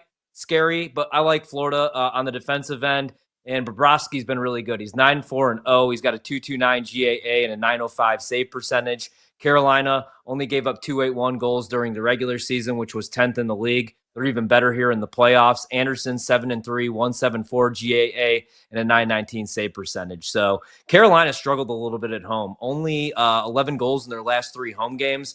I'll go under 5.5. It is minus 125, so maybe you bet this live or look for a better number, but I do like the under tonight. All right, numero dos on my card. Kumbaya, my friend. Let's hopefully frolic at a patch of daisies hand in hand, counting our winnings. I'm on the team T-Wolves as well.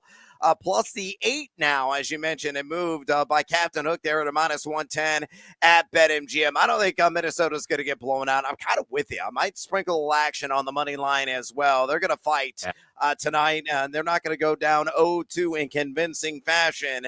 I look at Minnesota here in the NBA postseason, number 5 in net efficiency. Yes, OKC is at number 1, but in totality this year in 5 matchups between these two teams, Minnesota on the 8 line is 3-2 ATS.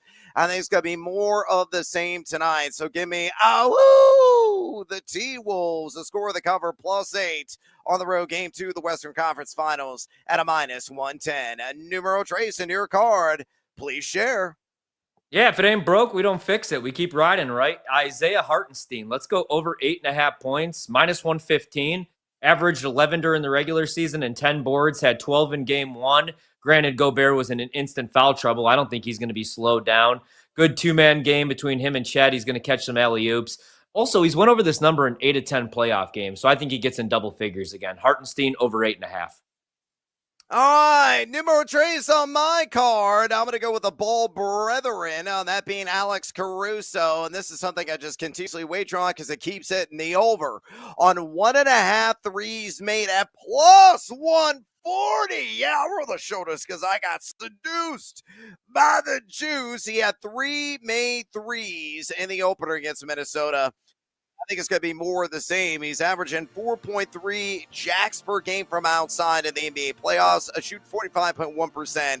And the T-Wolves have allowed the 8th most three-pointers made, 12.3 in the NBA playoffs. So Caruso over 1.5 made threes at plus 140. All right, we got to take a little siesta here on BetMGM tonight. We come back. Parlay B's got to drop on by, and we're going to say hello to our little friend. Don't go anywhere. This is BetMGM tonight on the BetMGM Network. You're listening to BetMGM tonight on the BetMGM Network, presented by BetMGM, the sportsbook born in Vegas.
Ryan Horvath bring out their sledgehammers on BetMGM tonight. Presented by BetMGM, the sportsbook born in Vegas.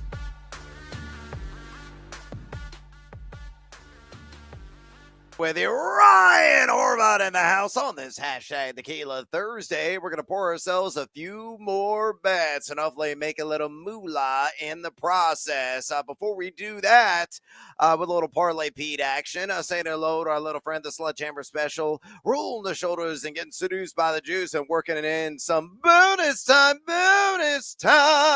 wagers as well. A friendly reminder. If you want to talk some sports betting with us, could be the NBA, could be the NHL, could be Major League Baseball, could be on NFL or college football futures, or you want to talk some fantasy football. I know that is top of mind, and certainly you probably do. All you got to do to contact Horry and I is you pick up the phone and dial us fools at 833-732-3875. 833-732-3875. You can also hit us up on the X or the Twitter at BetMGM tonight, where we have our pole dancing poll question of the day. And it's asking you this: which Philadelphia Eagle has the most fantasy football bust potential at his current position ADP? Your choices are Jalen Hurts at quarterback 5, Saquon Barkley at RB2, A.J. Brown at WR10, or Devontae Smith at WR21. Right now, over 275 votes cast. Make your voice be heard. Exercise in Democratic right. Keep the votes a coming and fire off a comment. We're going to read those a little bit later on in the show, give you a shout out on air, so keep bringing the noise. On X at BetMGM tonight. On X at BetMGM tonight. Speaking of the king of sportsbooks, BetMGM account holders will receive an any sport Parlay Boost token. Score a bigger payout if your wager with a Parlay Boost token hits. Tokens can be used on parlays and SGPs. Take advantage right now at BetMGM on the Any Sport Parlay Boost token. Lock and load your wager, and hopefully you can score some cold, hard cash. And pardon me for a second, I got to yell this individual at the bar. Hey, you dead guy with the sword, get over here. Yeah, shiver me timbers, I'm here to make some booty. Yeah, Parlay Pete is in the house, ready to get his parlay of the day on the board. He's going to go game 2 of the Western Conference Finals. And on this SGP, leg numero uno is going to take the spread up slightly on the T-Wolves, so an alt line at plus 10.5. Leg numero dos is going to take the total way down to 200.5. And slam dunk the over. And leg numero tres, Julius Randle to score 15 or more points. I reserve the juice. So let me give you the reason straight from the cold, dead hand of one Parlay Pete. Again, T-Wolves plus 10.5. I've already belabored the point, and Parlay Pete agrees, and so does Ryan Horvath. I mean, Horvath, he's even kind of getting crazy with the cheese whiz. Sprinkle a little action on the money line in the game tonight. So we all believe unanimously that Minnesota is going to be highly competitive. Parlay Pete says he'll cover the plus 10.5 on that alt spread. Meanwhile, leg numero dos, the game over the alt total of 200.5. Again, game 1 was 202 in totality in the regular season. In the 4 matchups, they went 218, 217, 253, and 259. With the butterflies out of the way, this game should be a little bit faster paced. Both these teams outstanding defensively. Minnesota only giving up 102.3 points per game in the postseason. OKC 102.8. But even if you tally those numbers together, just hit their averages, that's above 200.5, which would cash leg numero dos. And leg numero tres, Julius Randle, 15 or more points. This is a guy that has been white hot here in the postseason. In game 1, he had 28 points in that matchup, and he's gone over in all 11 postseason games, the 15-point mark. In the regular season, he is a guy that went over in one and went under in one a pair of matchups against OKC. But you look at the postseason, He's shooting 52.2% from the field overall and 39.3% from distance. So, yeah, shiver me timbers. To recap, Parlay Pete rolled the same gamer night. Game 2 of the Western Conference Finals. Leg numero uno, T-Wolves plus 10.5. Leg numero dos, the over on the all total 200.5. And leg numero tres, Julius Randle for 15 or more points. You put those hands together, a cool plus 112 there at BetMGM. All right, it's time to pivot and say hello to our little friend Ryan Horvath. What is a phrase that pays? Daddy wants, daddy needs, daddy's got to have it. Give me the sledgehammer. There it is. Yeah. All right, so if the Timberwolves are going to cover the 8.5 or they are going to win outright plus 260, like I think that they are going to do here in game 2 against the best team in the league, they're going to need Ant-Man to get going. So Anthony Edwards over 24.5 points. As I mentioned, he got hurt game 1, left for a short period of time, came back. Julius Randle was carrying the offensive load. We'll see, man, but they're going to compete in this series. They're going to need him to score the 26 that he's averaged throughout the playoffs, only 18 game 1 on 5 of 13 shooting. Like I said, I think he's going to be more aggressive, and I think he's healthy enough to cover this number. Game 1, this opened at 25.5, so we're getting a little bit of a discount. 24.5 minus 120. Went over this number in 5 of 10 playoff games. And like I said last night, usually if he does have a stinker, follows it up with a solid performance. The Thunder defense is damn good, though. So just a small play. We'll go with Ant over 24.5 points tonight. All right, let's crank the BC Boys, old school in the background. A little, hey, ladies, get funky. Daddy want, daddy need, daddy gotta have it. Let's go. Yeah! You might have heard of this individual. She's pretty much everywhere, and everybody and their great-grandmother is tuning in to watch her right now because she has been amazing so far this NBA season. Of course, I'm talking about Caitlin Clark. I'm going to work in a little same-game parlay with the megastar of the Indiana Fever. It's all Indiana. The theme right now in basketball all the time, right? We're talking about the Sirs or the Fever. I like Caitlin Clark to net at least 4 threes tonight, and also the Fever to win straight up on the money line. A simple 2-layer plus 104 there at BetMGM. You look at what Caitlin Clark did in her first couple of matchups against the Sky and the Dream. She had 4 made threes and 5 made threes, averaging 8.9 attempts from outside per game. She's got limitless range. We all know that. And she has been a sharpshooter extraordinaire. Now, she's only netted 35%, but again, she is facing the Dream for a second time in less than a week tonight. And you look at Atlanta last season, she went over this needed number in 3 or 4 matchups against the ATL. She's already done it once this year, 5 made threes again in the last meeting between these two squads back on May 20th, in which they lost. The Fever did 91-90. Now, they were 4-0 over the Fever last season against the Dream. I think they exact their revenge tonight. So same game parlay, Caitlin Clark, 4 or more triples, and the Fever to win on the money line, plus 104 there at BetMGM. All right, it's time to roll the shoulders, my man, and get seduced by the juice. It is a hashtag Tequila Thursday after all, so hopefully the bartender's going to pour us a healthy and a handsome drink, and we're going to catch a buzz because we're going to hopefully score a winner. So what plus money, Horvey, what do you got? All right, so all my props are going to correlate, hopefully, with Minnesota covering or winning this game outright. So if they just get blown out, we're in big trouble, other than, of course, Hartenstein over 8.5 points. But I'm going to go with Dante DiVincenzo. The regular number right now is 12.5, but it's a little juice, points and assists. So instead, I'll take this up to 14.5, which right now, plus 115.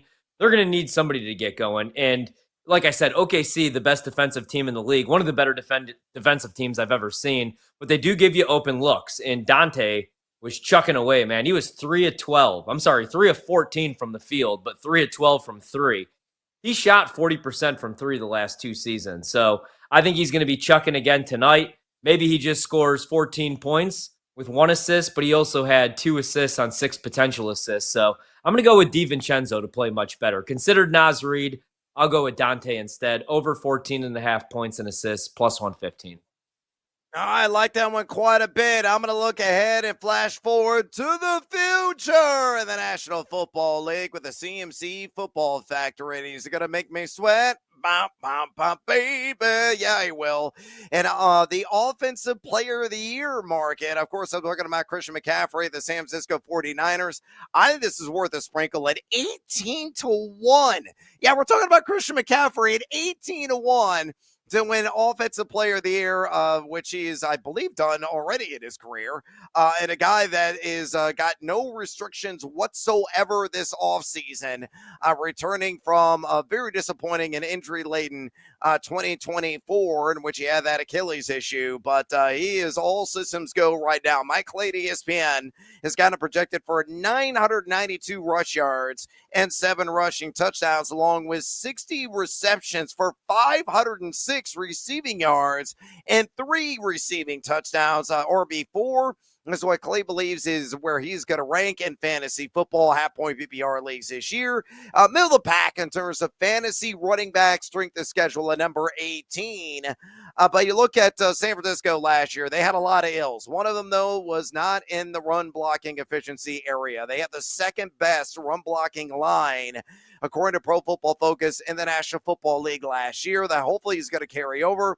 At a minimum, I think they're going to be a top 10 unit. If he can regain the form of 2023, in which he was number 6 in yak per attempt and number 2 in missed tackles forced, he is going to be in the conversation. I also like Bijan Robinson in this category at the same odds.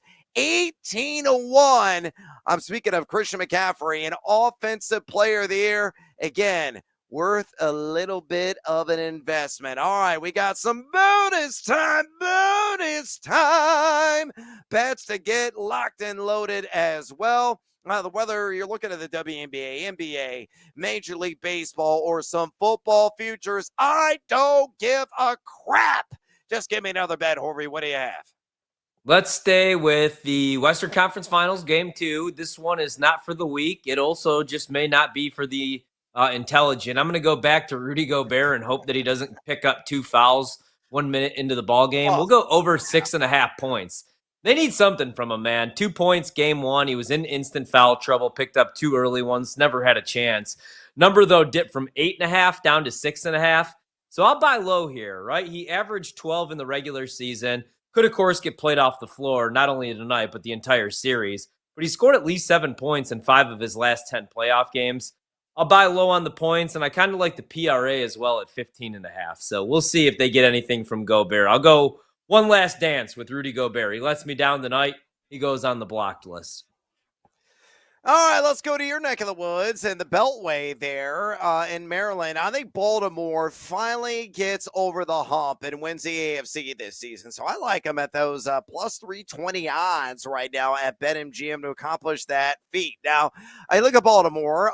They have the 9th hardest overall strength of schedule entering the NFL regular season. But Mike Clay is kind of projected for the best overall offense in the league and a top 10 defense as well. The 9th best defensive unit. Got them for 11.9 wins. I think 12 or 13 wins entirely on the table for them. Why? Well, you look at Clay's particulars. They have a 60% or greater win probability, according to Clay, in 14 games this year. So I think they're going to be incredible. Probably going to lock up the number 1 seed in the AFC. And finally, and maybe mercifully, if you're a fan of Poe and friends, they're going to shove old Patty Mahomes and company to the side and represent in the Super Bowl. So give me the Baltimore Ravens to win the AFC at plus 320. Horvat, am I nuts? No, I don't think you're nuts at all, man. I like Baltimore quite a bit. I like Cincinnati. I feel like the Steelers are the ultimate wild card because if Aaron Rodgers does show up, he played some pretty good ball the last 5-6 weeks of the season. The AFC's loaded. I'm not ready to write off the Chiefs quite yet. Just worried about the offensive line. But I would love to see it for Lamar, right? Like it took a couple years for him to get that first playoff win. That was always the knock. He's won multiple MVPs. Now he just needs to at least make it to a Super Bowl. and then he could get that monkey off his back, get all the haters off of his back. So I'm always cheering for Lamar. Yeah, I am too, man. It's long overdue for him to have his moment in the spotlight and the sun in this year's Super Bowl. Okay, I am not entirely sure how much time we have remaining, but I don't think it's much. So we got to take a little siesta here on BetMGM tonight. When we come back, Chris Franklin's going to join us. We're going to talk more professional tackle football, some Eagles, some Giants, and some Jets. Don't you go anywhere, fools. We're barely getting warmed up. This is BetMGM tonight on the BetMGM Network. Don't go anywhere. You're listening to BetMGM tonight on the BetMGM Network.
back to the madness. This is BetMGM Tonight with Brad Evans and Ryan Horvat on the BetMGM Network.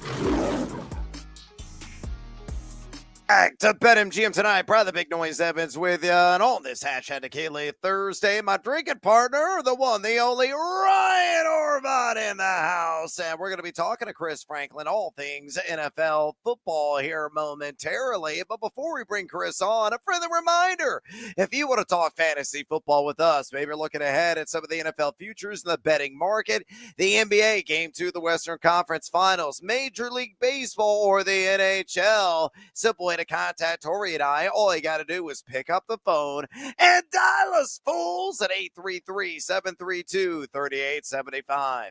833-732-3875. You can also hit us up on the X or the Twitter at BetMGM Tonight, where we have our pole dancing poll question of the day. And it's asking you this: which Philadelphia Eagle has the most fantasy football bust potential at his current position ADP? Your choices are Jalen Hurts at quarterback 5, Saquon Barkley at RB2, AJ Brown at WR10, or Devontae Smith at WR21. So far, nearly 280 votes cast. Make your voice be heard. Exercise your democratic right. Keep the votes coming. And drop off a comment. We're going to read those a little bit later on in the show. We'll give you a shout out on air. So bring the noise. On X at BetMGM Tonight. On X at BetMGM Tonight. Right now, let's bring on Chris Franklin, NFL writer for NJ.com, where he covers the Eagles, Giants, and Jets. Give him a follow on X, would you kindly? Always bringing it to you there at C Franklin News. Again, on X at C Franklin News. Chris, welcome to BetMGM Tonight. First question from me. We've broken down the NFC East the entire week with Philly under the microscope a little bit later on tonight in the city of brotherly shove. And with the tush push alive and well, what's your take on Jalen Hurts' over or under 10.5 rushing touchdowns? Is he going to obliterate this number yet again? Well, first off, thanks for having me on. And I think, I'd hammer Odin over on this one because unless you're playing, the only team I can really see being really tough to run that against is with Vita Vea being in the middle with the Buccaneers. Yeah, it's set up perfectly. That offensive line, for the most part, is coming back. Sorry, you don't have Mekhi Becton there on the right guard as big, but I think, they're filling it nicely. Yeah, I'm hammering the over on top of that. And then unless there's a concern effort to give Saquon more 4th and 1s, but you wouldn't have gone this far to try to stop to bring back the tush push if you weren't going to use it. So I'm going over with that. Yeah. Chris, we'll get back to the NFC East. I wanted to go over to the AFC East because you also covered the Jets, and I look at their win total and it's 5.5. They won 5 games last year with Aaron Rodgers. Now you bring in Justin Fields. It's year 1 for Aaron Glenn. Do you believe that this team could compete or at least win 6 games year 1, or do you think that this is a 3-4 win team in the middle of a rebuild? I think I look at it one thing, and I think I just look at their division as a whole. It's the AFC East, and I think it's something where I think they have a legitimate shot to get maybe 6 wins there. It's going to be one of those bets where you kind of sweat it out late because you're like, oh, great, here we go. You look at this, but I think one thing that might help them is that it's more of you have a defensive-minded head coach, Aaron Glenn. Defense is going to be priority, so it's going to keep low-scoring games. And if you're able to do that with that personnel that they have on that side of the ball, I think it always gives them a shot to keep games interesting, to say the least. Will they beat the Bills twice? No, I don't think they do that. Will they beat them once? I don't think so on that too. So I don't think they're going to be a playoff team. But I think when you look at 6 wins, you keep competitive. Justin Fields finally, at least for a year, comfortably knows he's the guy, so you can still run what you want to run, and he has a chance to prove himself. And I think they can. I think I actually am pretty bullish on Justin Fields myself. I think he showed enough when he's with the Steelers before Russell Wilson took over. But I think you have a shot to get at least a 6 and flirt with it. But I wouldn't. I'm pretty much the way the economy's going right now. I'm not putting a lot of money on that though.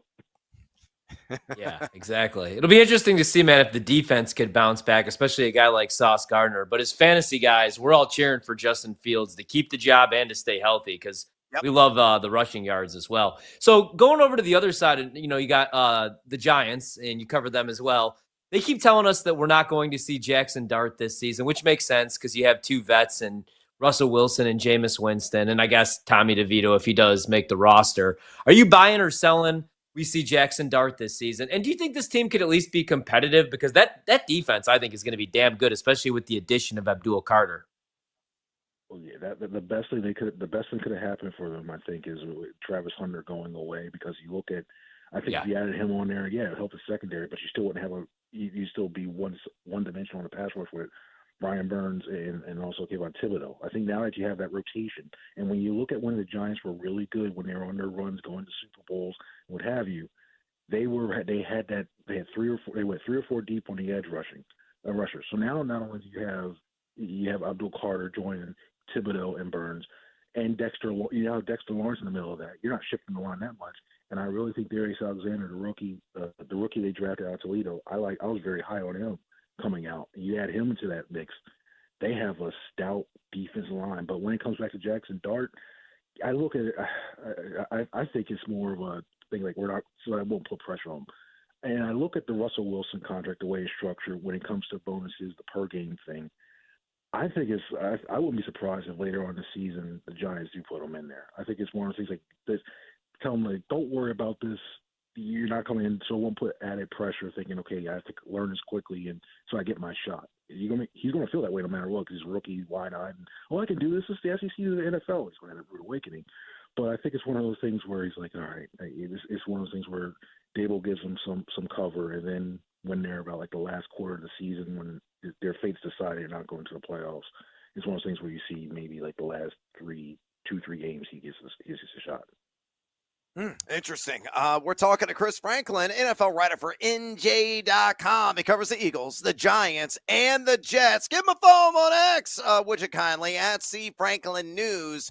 Again, on X, at C Franklin News. Chris, heading back to the home of the reigning Super Bowl champs, what's your take on Philadelphia sustaining its dominant form? Any areas of concern to you? Currently at BetMGM, the over-under on wins for Fly Eagles Fly this season sits at 11.5. Yeah, and it's like they knew what I was thinking too, because I was going between 11 and 12, because this team is right. It's a perfect number when it comes to it's like, oh great, it's like the books know what they're doing.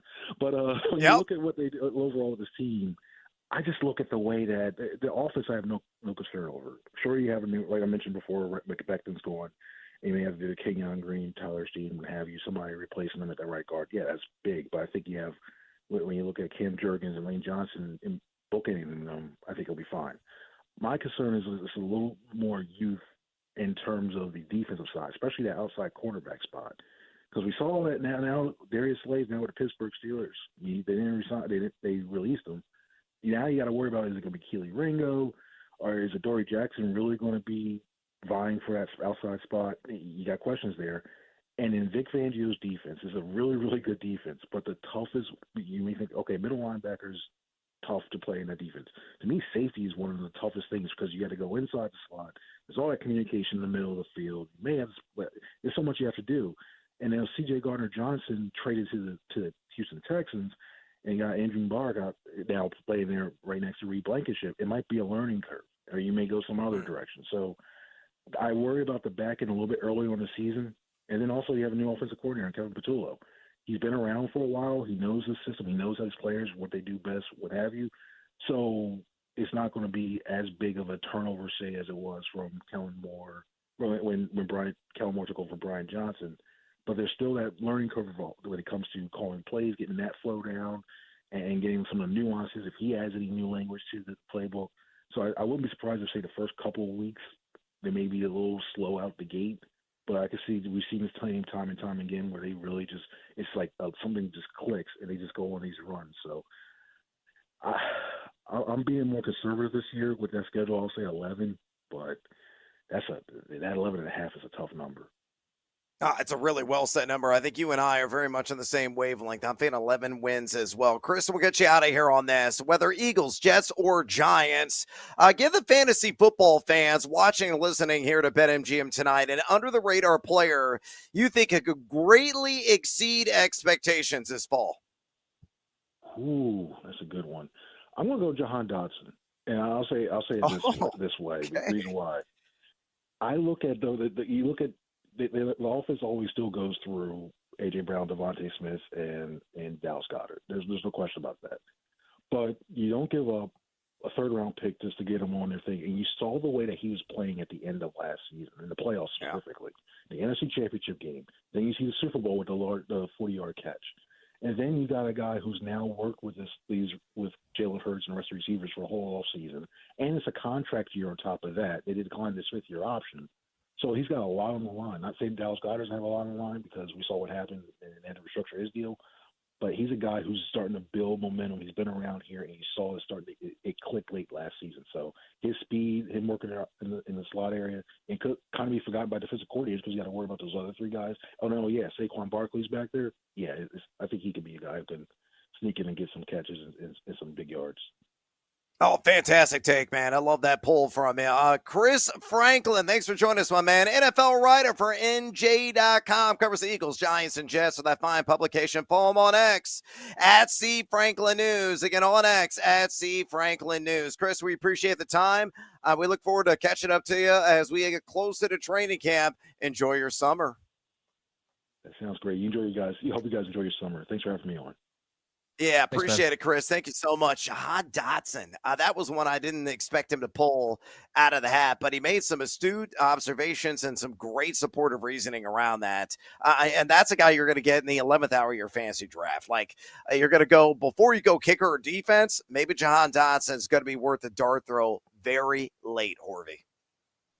Yeah, exactly, man, because they need that third receiver. You know, A.J. Brown is going to do A.J. Brown stuff, and Devontae Smith, you know, he's pretty easy to project as well, but you're kind of like waiting to see who's that other guy. I like Johnny Wilson in college, but he drops the ball too much. So, yeah, maybe Jahan Dotson, especially in the 2 games where he sees the Commanders. I'll probably be playing his props at least.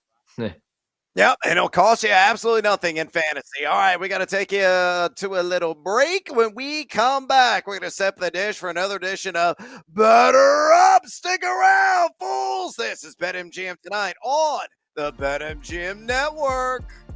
Don't miss out on the action. If you missed the show, you can listen back on the always free Odyssey app. It's BetMGM Tonight, presented by BetMGM.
minute. That packs in more picks nightly. With the big noise, Brad Evans. Oh, sharp action!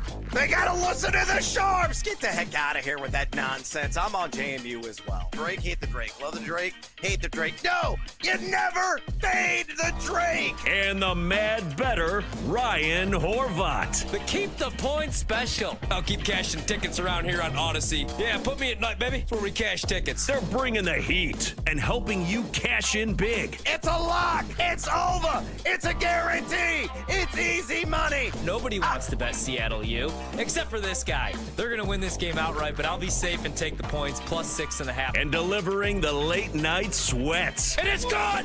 It's gone! Oh, and it's gone! No way! It's gone! Holy God! It is gone! I need to celebrate tonight with my family! Do it for my kids! Do it for my boy! It's BetMGM tonight on the BetMGM Network.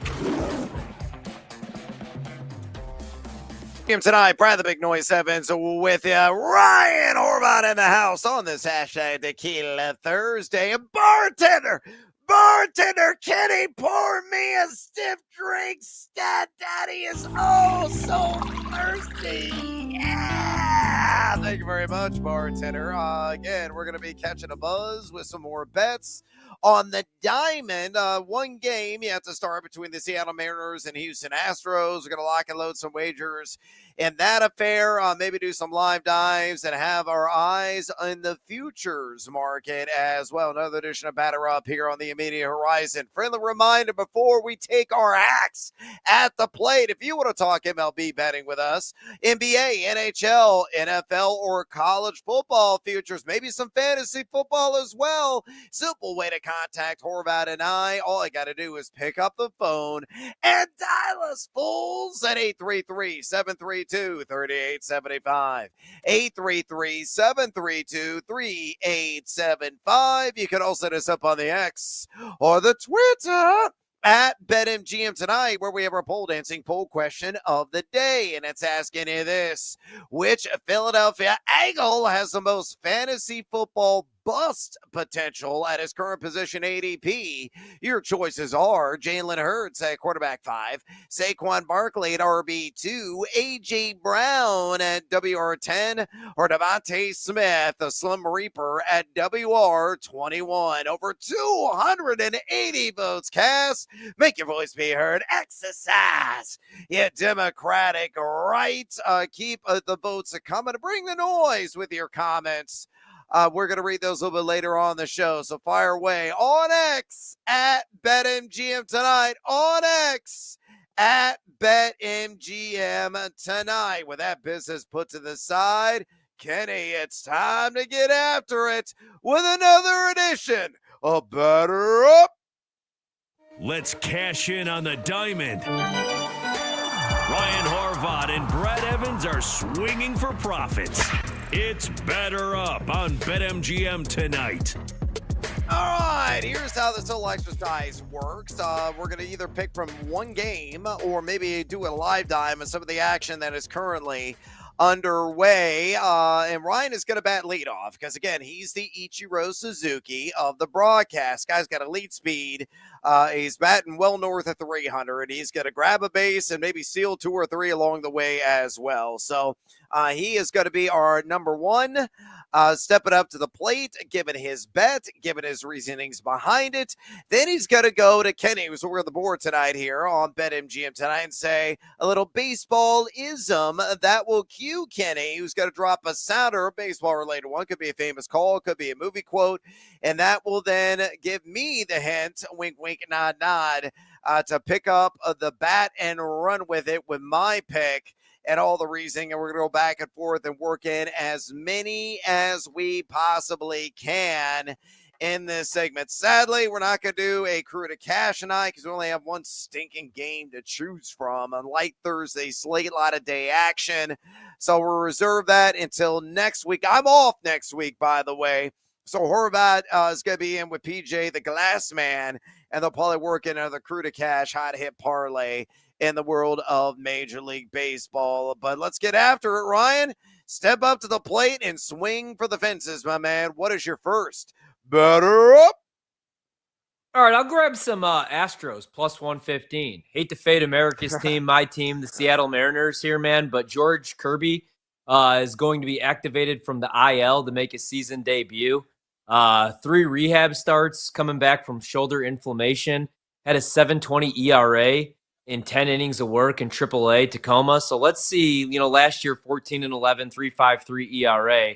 Let's see how long the leash is just coming back. McCullers hasn't been much better, right? 0-1, has a 7.88 ERA, 2.12 whip in 3 starts. He's only lasted 8 innings. I'll go with the career numbers, though. 10-3, 2.80 ERA, 18 career starts against the Mariners. Granted, hasn't even seen him since 2021, but I kind of like this spot for the Stros. It might become a bullpen game. Kind of lean over here as well, but I'll go with Houston at a plus money price. Plus 115 is where I grabbed that a little bit earlier. I think that's still available. Kenny, lay down a bunt. You can put it on the board. Yes. Oh, yeah. A little Hawk Harrelson in your life. That's a great call right there. Let's stay in the Astros game. You already talked about him. Lance McCullers, the McNuggets going to get dunked yet again. Give me the under on 4.5 Ks, taking on those Seattle Mariners at a minus 105 juice. Highly viable, in my opinion. My friends at Oddschecker Plus, their AI bot believes this has a 94% probability of hitting. And if you look at McCullers and what he has done in his first 3 starts back from a horrific arm injury, that tells you everything you need to know. He's had 4 strikeouts, 0 strikeouts, 2 strikeouts. You already mentioned the 7+ ERA. He's only got that 6.75 K per 9, only a 24.8 call plus swinging strike rate. The hard hit percentage that he has allowed at 48.3%. The velocity is down on his pitches. He is working the changeup more. He's only around 27% of the time, and the dude is getting rocked. Now, the good news is Seattle, number 3 in K rate, the highest K rate over the last couple of weeks in Major League Baseball at 26.5%. But do you trust McCullers? I certainly don't. So I'm going to live in a land down under 4.5 strikeouts from McCullers, taking on the Mariners here in a matter of minutes at a minus 105 there at BetMGM. Kenny, book it out of the box. There's a long drive deep center field. Way back. It might be. It is a home run. Holy cow. The GOAT right there. I'm going to go with one tomorrow, actually. The price kind of sucks. Now it's minus 141. Maybe you just wait because Toronto hasn't named a starter yet. Drew Rasmussen's going to go for Tampa Bay. I like this spot for a couple different reasons. Tampa was off today, so they got a free day in between a home series. They're going to get some guys back healthy here. Toronto is going to have to travel down from Canada. They just played the Padres on Thursday. Like I said, they haven't even named a starter yet. Toronto, 21st in team ERA, so it's probably going to be a bullpen game. And Rasmussen, his ERA is under 3. He just pitched 6 scoreless innings in a win last time he was on the mound. So I like Tampa in this spot. Again, it's minus 141. Maybe you want to go with the run line, but I do like this spot against Toronto quite a bit, at least in game 1. Kenny, give me the heater. Ball 4. Ball 8. Boy, how can these guys lay off pitches that close? R.I.P. Bob Uecker. Again, I gotta watch Major League stat. I haven't watched it yet. Oh yeah, it's Major League Baseball season, and I feel empty inside as a result. And all I do is quote that movie, especially the line from the manager, "Get in the heater, Ricky." It's one of my favorites all time. All right, let's go to the Cubs and Reds and look at the series that's getting underway tomorrow. I'm going to take the Cubs to take it there, the Great American Bandbox. And the fact is, plus money, I feel, is a gift from the gambling gods. Here are the pitching matchups in the 3-game series there in Cincinnati. You got Matthew Boyd going against Hunter Green tomorrow. Boyd, 2.96 road ERA. Hunter Green has been fantastic at home with a 1.44 ERA. Game numero 2, Colin Ray against Andrew Abbott.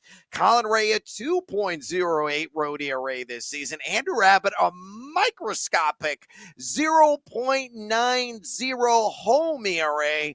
Then in game number 3, you got Ben Brown, a 3.74 road ERA. Going against Nick Lodolo, the lefty has gotten his world rocked, especially at home. 6.33 ERA at the Great American Bandbox. So I think this series is going to come down to, I think the Cubs going to win game 3. That's the one I feel most confident about based on the pitching matchup. And Brown, I know, has been a roller coaster ride, a bit of a king of inconsistency, but hopefully the good version is going to show up. And he has pitched well on the road this year. It's going to come down to game 1 or 2. I think the Cubs will take one of those matchups. I mean, the Cubs are just putting all kinds of crooked numbers on the scoreboard. The number 5 WRC plus the last couple of weeks have been one of the best offensive teams in baseball the entire year, just racking the runs up over and over again. The Reds, meanwhile, number 23 in WRC plus over the last couple of weeks. You throw in the fact, too, the Cubs are 15-10 away from Wrigley this season, and the Reds a modest 13-12 at home. And again, I tally it up. I think the Cubs are going to win 2 out of 3 and take yet again another series. Like them to do that at plus 100 at BetMGM. Kenny, let's go Yard. And this ball game is over. Over. All right, let's go with this isn't going to be really popular, but I bet it again today because it's still plus 260. So the Dodgers are absolutely loaded, and they're plus 260 to win the World Series. Ohtani already has 17 dingers this season. Hernandez has 10. Freddie Freeman has 9. Mookie Betts has 8. Andy Pages has 8 or 9. This lineup is absolutely loaded. They're going to get some arms back healthy in the bullpen, but also Tyler Glasnow and Blake Snell, who are both dealing with shoulder inflammation right now, both continued their throwing progressions. And Glasnow is now making some light pitches off the mound slope for the first time since going on the IL like 30 days ago. So I feel pretty good about him coming back. Kirby Yates is playing catch again. And Ohtani, who's coming back from Tommy John surgery in 2023. He's coming back now. He's throwing on flat ground. He did a flat ground throwing session on Tuesday afternoon. So I don't know how much longer you're going to get the Dodgers plus 280. I'll add some more, or plus 260, sorry. I, hate tying up my money and keeping things in my account for multiple months, but I'm going to go with those scrappy underdogs, the Dodgers, to win the World Series. I don't know who's going to have the pitching or the lineup to compete against them in a 7-game series. Kenny, ground into a double play. Swing and a drive to center and deep. Like Derek Lee. Way back. Get up. Get out of here and gone for Ryan Braun. Oh, it still burns you, doesn't it, when he says Ryan Braun? Yeah. I know you're not a big fan of that, but we love Euchre. And Cheater. I actually like this wager, though I despise the team because they represent St. Louis. That's the Cardinals. The Redbirds, I always want them to finish rock bottom barrel in the NL Central. They're the team that I hate more than anybody else in Major League Baseball. I've been to a multitude of games, Old Busch Stadium, where I cooked and baked a myriad times in that stadium because it never breathed because you were so enclosed. They were the AstroTurf. It was miserable. Or at the New Busch, which is much nicer because it's more wide open, nice view of the city in the background. I know some representatives that work in that organization, played in fantasy baseball leagues alongside them for a number of years. I kind of like St. Louis. Other than that, it's just the Cardinals that I despise. But earmuffs, Horvey, because I know you don't like the Cardinals either. I think they're going to win their series against the D-backs. Why? They're playing at Busch Stadium, and it's plus 155 if the Redbirds pull that off. And you look at St. Louis, number 7. Or 11, in WRC plus the last couple of weeks. Arizona, a little bit better in that category, number 3 during the same stretch. You look at the pitching matchups. You got Zach Gallen against Miles Mikolas in game 1. You got Merrill Kelly against Matthew Liberatore in game 2. And Liberatore has been magnificent at home, 1.80 ERA. They got Brandon Pfaadt going against Sonny Gray in the third game. And Gray has been marvelous at home, 3.05 ERA. That with a 6.15 road ERA. And go back to game 1, Zach Gallen has been a misadventure this season. I know Miles Mikolas is largely unreliable, but the Redbirds just keep winning games. They're 16-8 at home this year.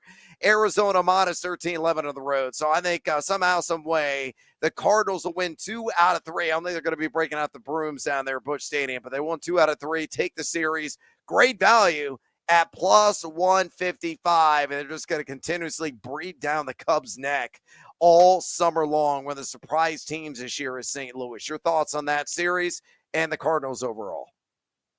Yeah, no, they probably will win that series, man. I considered before the season, and Jake and everybody told me that I was crazy, betting them to win the division just because history tells me whenever you think that they're finally going to go away, it's just such a great organization, right? I mean, I hate them too, but you can't say much. You can't say that many bad things about the organization. They just continue to win and find players. Great farm system.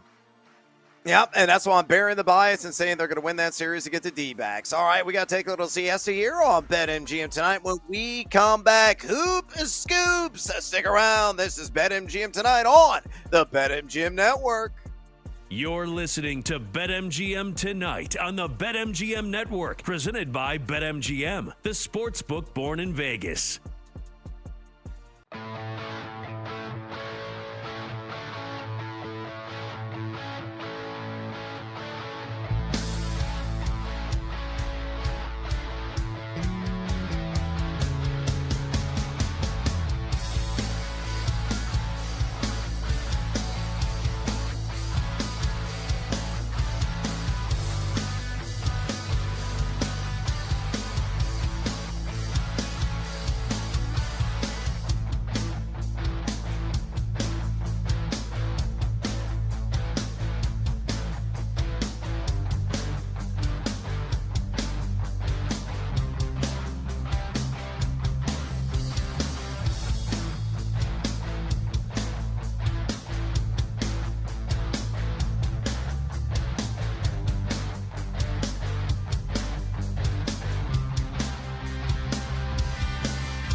This is BetMGM Tonight with Brad Evans and Ryan Horvat on the BetMGM Network.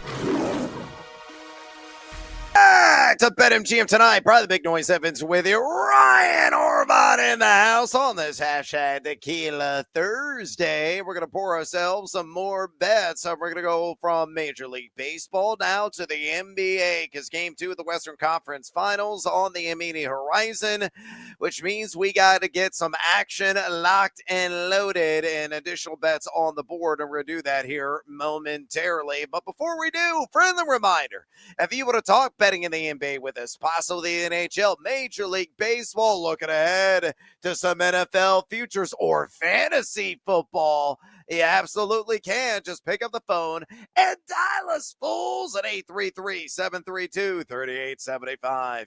833-732-3875. You can also hit us up on the X or the Twitter at BetMGM Tonight, where we have our pole dancing poll question of the day. And it's asking you this: which Philadelphia Eagle has the most fantasy football bust potential at his current position ADP?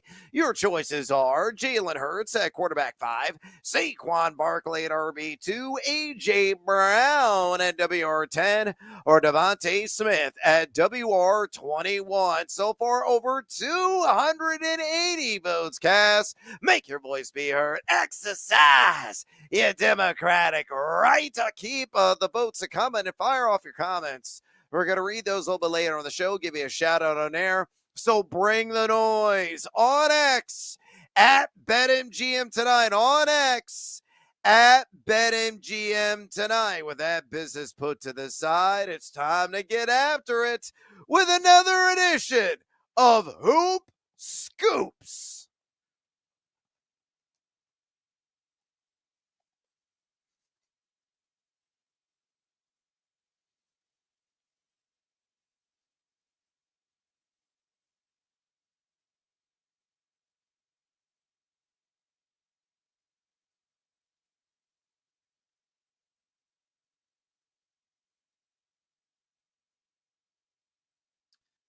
Oh, yeah. We got this segment in right before tip. So if you want to kiss it off the glass and hopefully score some winners, fade or follow, of course, that is entirely up to you and what we're going to be offering here.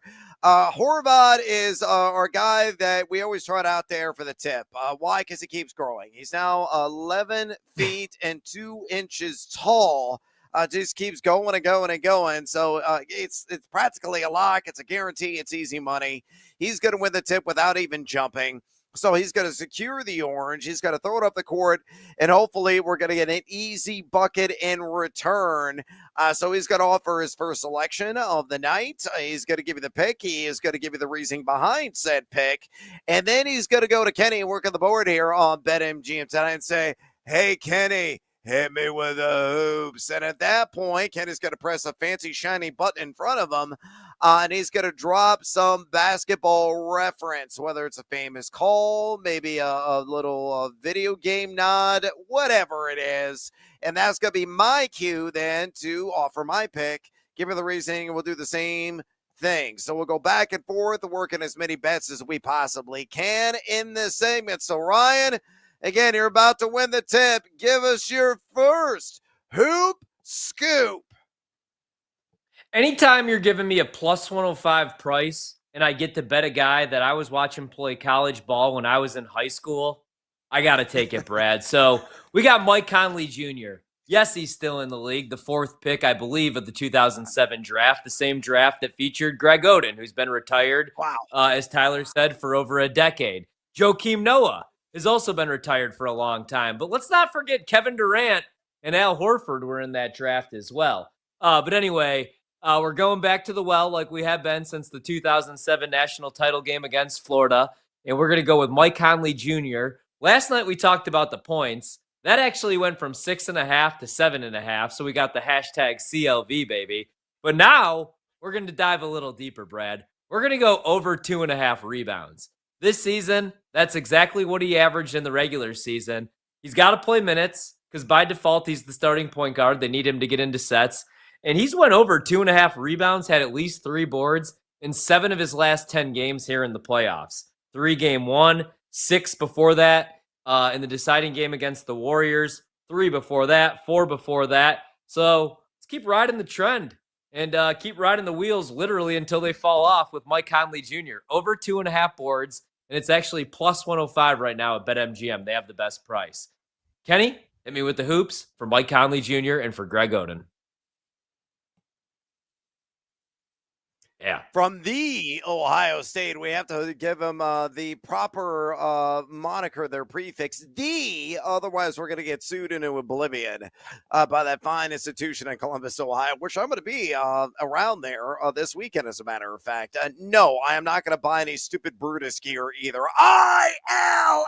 That's all I got to say about that. All right. I'm going to take the over in this game. It's gotten seamed up. I actually grabbed this morning at 214.5, and it's about to close at 217.5 there at BetMGM. I'd still play it on the over at the 217.5 number at a minus 110 juice there at BetMGM. And here's the reason why. Look, I understand game 1. And only went 2-0-2. He had some sluggish offenses to start the game, but they're really going to pick up the pace tonight. If you look at the regular season, it went 218, 253, 217, and 259. So even on the 217.5 number, went over in 3 of those 4 matchups. And I think you're going to see something in the 220s tonight in the end. Maybe we get a bonus session as well. And of course, if overtimes is where unders go to die. And that would certainly be the case in this instance. But you look at Minnesota, they've been excellent defensively. So is OKC. OKC's number 1 in defensive rating here in this NBA postseason. Minnesota at number 2 in defensive rating in the NBA playoffs. The T-Wolves giving up 102.3 points per game. OKC giving up 103.8 points per game. But I think the points are going to pile up. I think it's going to be a little bit of faster-paced game. The Butterflies all the way from game 1, game 2. I think these offenses are going to really fly high and take off. So give me the over. 217.5 is the number it's currently at. Again, I locked it in at 214.5 there at BetMGM. Kenny, hit me with the hoops. Potentially. All right, we got Rudy Gobert, who is in constant foul trouble, can't really stay on the floor. He's getting played off the floor. When he is on the floor, he's softer than Roseanne's son. And then you got the leading rebounder for Minnesota, his Ant, their starting shooting guard, who's averaging almost 9 in the playoffs. So what I'm going to do is look for Chet to show up. Only had 7 boards game 1, but I do think he goes over the 8.5 tonight. He's went over this number in 5 of 10 games. So, there's a 50% chance you're going to get full effort on the glass from Chet. But he had 11 and 11 before that. I like him tonight against this Minnesota team. I don't know about the scoring. I thought about the blocks. I'm going to stay away from both. I'm just going to go with the boards. Over 8.5 rebounds. I think he pulls down at least 10. So we'll go with that, and it's minus 110 only for Chet Holmgren tonight. Hit me with the hoops, Kenny. Oh, Herter put them on a flight like an IG model. Oh, wow. Shout out Kevin Herter in the house there, former Maryland great. Let's go with Julius Randle. I'm going to take the over on points and rebounds combined. I think it's a soft number at 26.5 at a minus 110 juice. Hell, he may even do this in points alone like he did in game 1, in which he had 28 points and 8 rebounds. I'm no math major, but that is a 36 in total, and a sale pass at 26.5 in game 1. I think it'll be more of the same in game 2. He has done this in 5 straight postseason games in the postseason. He's averaging just 24.3 points per game, for crying out loud, 6.1 rebounds per game as well. Again, this is 26.5. It's head scratching. It's mind-boggling that the number is this low, shooting 52.2% from the field. 39.3% from way downtown. I understand the Thunder are, excellent defensively, number 1 in defensive rating, as I already mentioned. 3rd fewest points per game they have given up. But on the rebounding side, they have gotten their glass waxed, to say the least. They've given up the most opponent rebounds per game in this NBA postseason at 47.2. So Julius Randle over 26, and screw it. Daddy want, daddy need, daddy gotta have it. Give it to me, Kenny. Give it to me, baby. If he can find the sounder, Kenny, I need the sledgehammer. He's doing it. There it is. Little audible. Oh, thank you, Jesus. Wow, my arm almost fell off from slamming the sledgehammer so hard, but I appreciate it, Kenny. Yes, over 26.5 points plus rebounds. Julius Randle at a minus 110, and Kenny hit me with the hoops.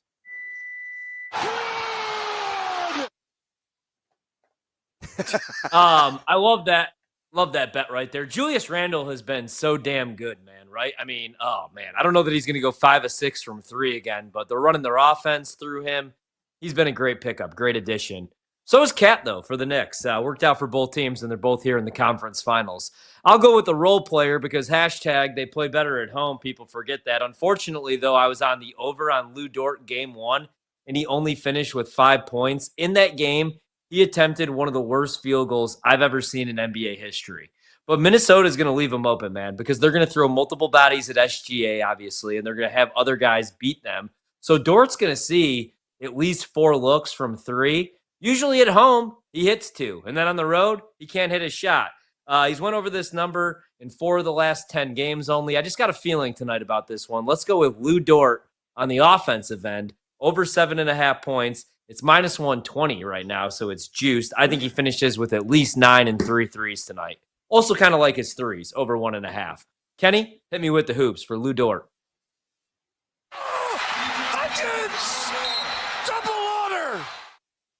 All right, you're trusting your gut, and I'm going to do a little TYG special of my own as well. Give me Chet Holmgren. I'm going to take the over on a category nobody is remotely betting or thinking about except for this idiot, and that is on assists. And all I need are 2 dimes, so give me the over on 1.5 assists at plus 100. So little baby seduced by the juice there at BetMGM. Game 1, he had 3 assists. And I don't know if he's going to be able to duplicate that number, but I think he will dish out at least a pair. Maybe an alley-oop to Hartenstein, maybe a cutting SGA, a little kiss off the glass. I don't care how he gets it, but I think he'll ultimately get the 2 that are needed. He's only averaging 1.1 assists per game in the postseason.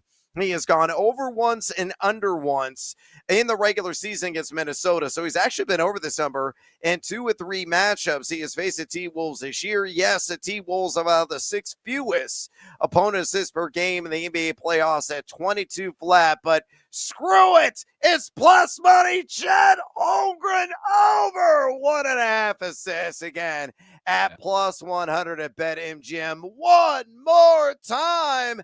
Kenny, hit me with the hoops. I'm not going to be here. Short and sweet, to say the least. What do you think about that Chet Holmgren poll? Am I absolutely cray-cray for betting the over on 1.5 assists with the big man? No, he's going to have the ball in his hands, right? I mentioned that earlier, the 2-man game that we see occasionally with him and Hartenstein, the little alley-oop passes that they throw, the little, Twin Towers thing that they got going on. Also, you'll have some opportunities, obviously, in the post. If he does see a double kicking out to shooters, a pretty good passer. I like that look quite a bit, man. I was playing SGA assists for a while there, but tonight I think he's going to look to score the basketball. Probably goes over his points. I'm done betting his points at 31.5 or 32.5. Seems about right. So I'd rather play these soft numbers. So I'm with you on Chet. I like the assist look quite a bit. All right, now it sounds like you were echoing the same sentiment I had with Julius Randle. How absurd is it that number is at just 26.5 and points plus rebounds? I honestly think it should be like 29.5, maybe as high as 30.5. Again, he's averaging over 24 points per game in the NBA playoffs, Horvey. Yeah, he could have 28, 30 just on the offensive end, just scoring the basketball, obviously. I mean, they're running their offense. You could get the assist numbers. I like that prop quite a bit. I figured it would be closer to 28.5, man. I mean, he just continues to go over this number, and he's looked excellent.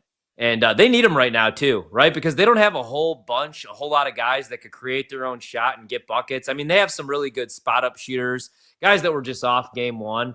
But hell, even if those guys, I mean, potential assists were there as well, too. So even if it's, he's got 8, 9 dimes, I think Dante and some of these other guys are going to hit some shots tonight. So I like that quite a bit. He's been excellent, really throughout the playoffs, but especially the last couple games here. Yeah, and I like your call on Lou Dort. I know you've continuously drank from that well, but look, he's a guy that's going to jack probably 3 or 4 threes. He hits a couple of them. There's 6 points right there. So is he going to get a layup, maybe a slam dunk, a pair of free throws later on in the game to get him to 8? Sure. I think that is entirely doable and very much on the table. So I think that is your best bet. And I love the Mike Conley action just because he's doing it for us old guys at 37 years old. I wish I was 37. I'm 10 years older than him, but I sure look a lot younger than Mike Connolly does at 37. All right, we got to take a little siesta here on BetMGM tonight. We come back. Jonathan Coachman is going to drop by. We'll talk NBA. We'll talk the NFL. Don't you go anywhere, fools. This is BetMGM tonight on the BetMGM Network. Don't go anywhere. You're listening to BetMGM tonight on the BetMGM Network.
in Vegas. Back to BetMGM tonight. Probably the Big Noise Evans with Ryan Orban in the house on this hashtag Tequila Thursday. We're going to be talking to the one, the only John the Coachman here momentarily. We're going to be breaking things down in the NBA, get his thoughts on Game 2, the Western Conference Finals, about to get underway in OKC. We'll get his thoughts in the NFL as well. I'm going to pick his brain about some of his favorite futures in the awards markets. I don't miss that conversation. By the way, if you want to converse with us, you absolutely can. You want to talk NBA betting, NHL betting, MLB betting, NFL futures, or some fantasy football? I know you do. All you got to do to contact Tori and I is pick up the phone and dial us, fools, at 833-732-3875.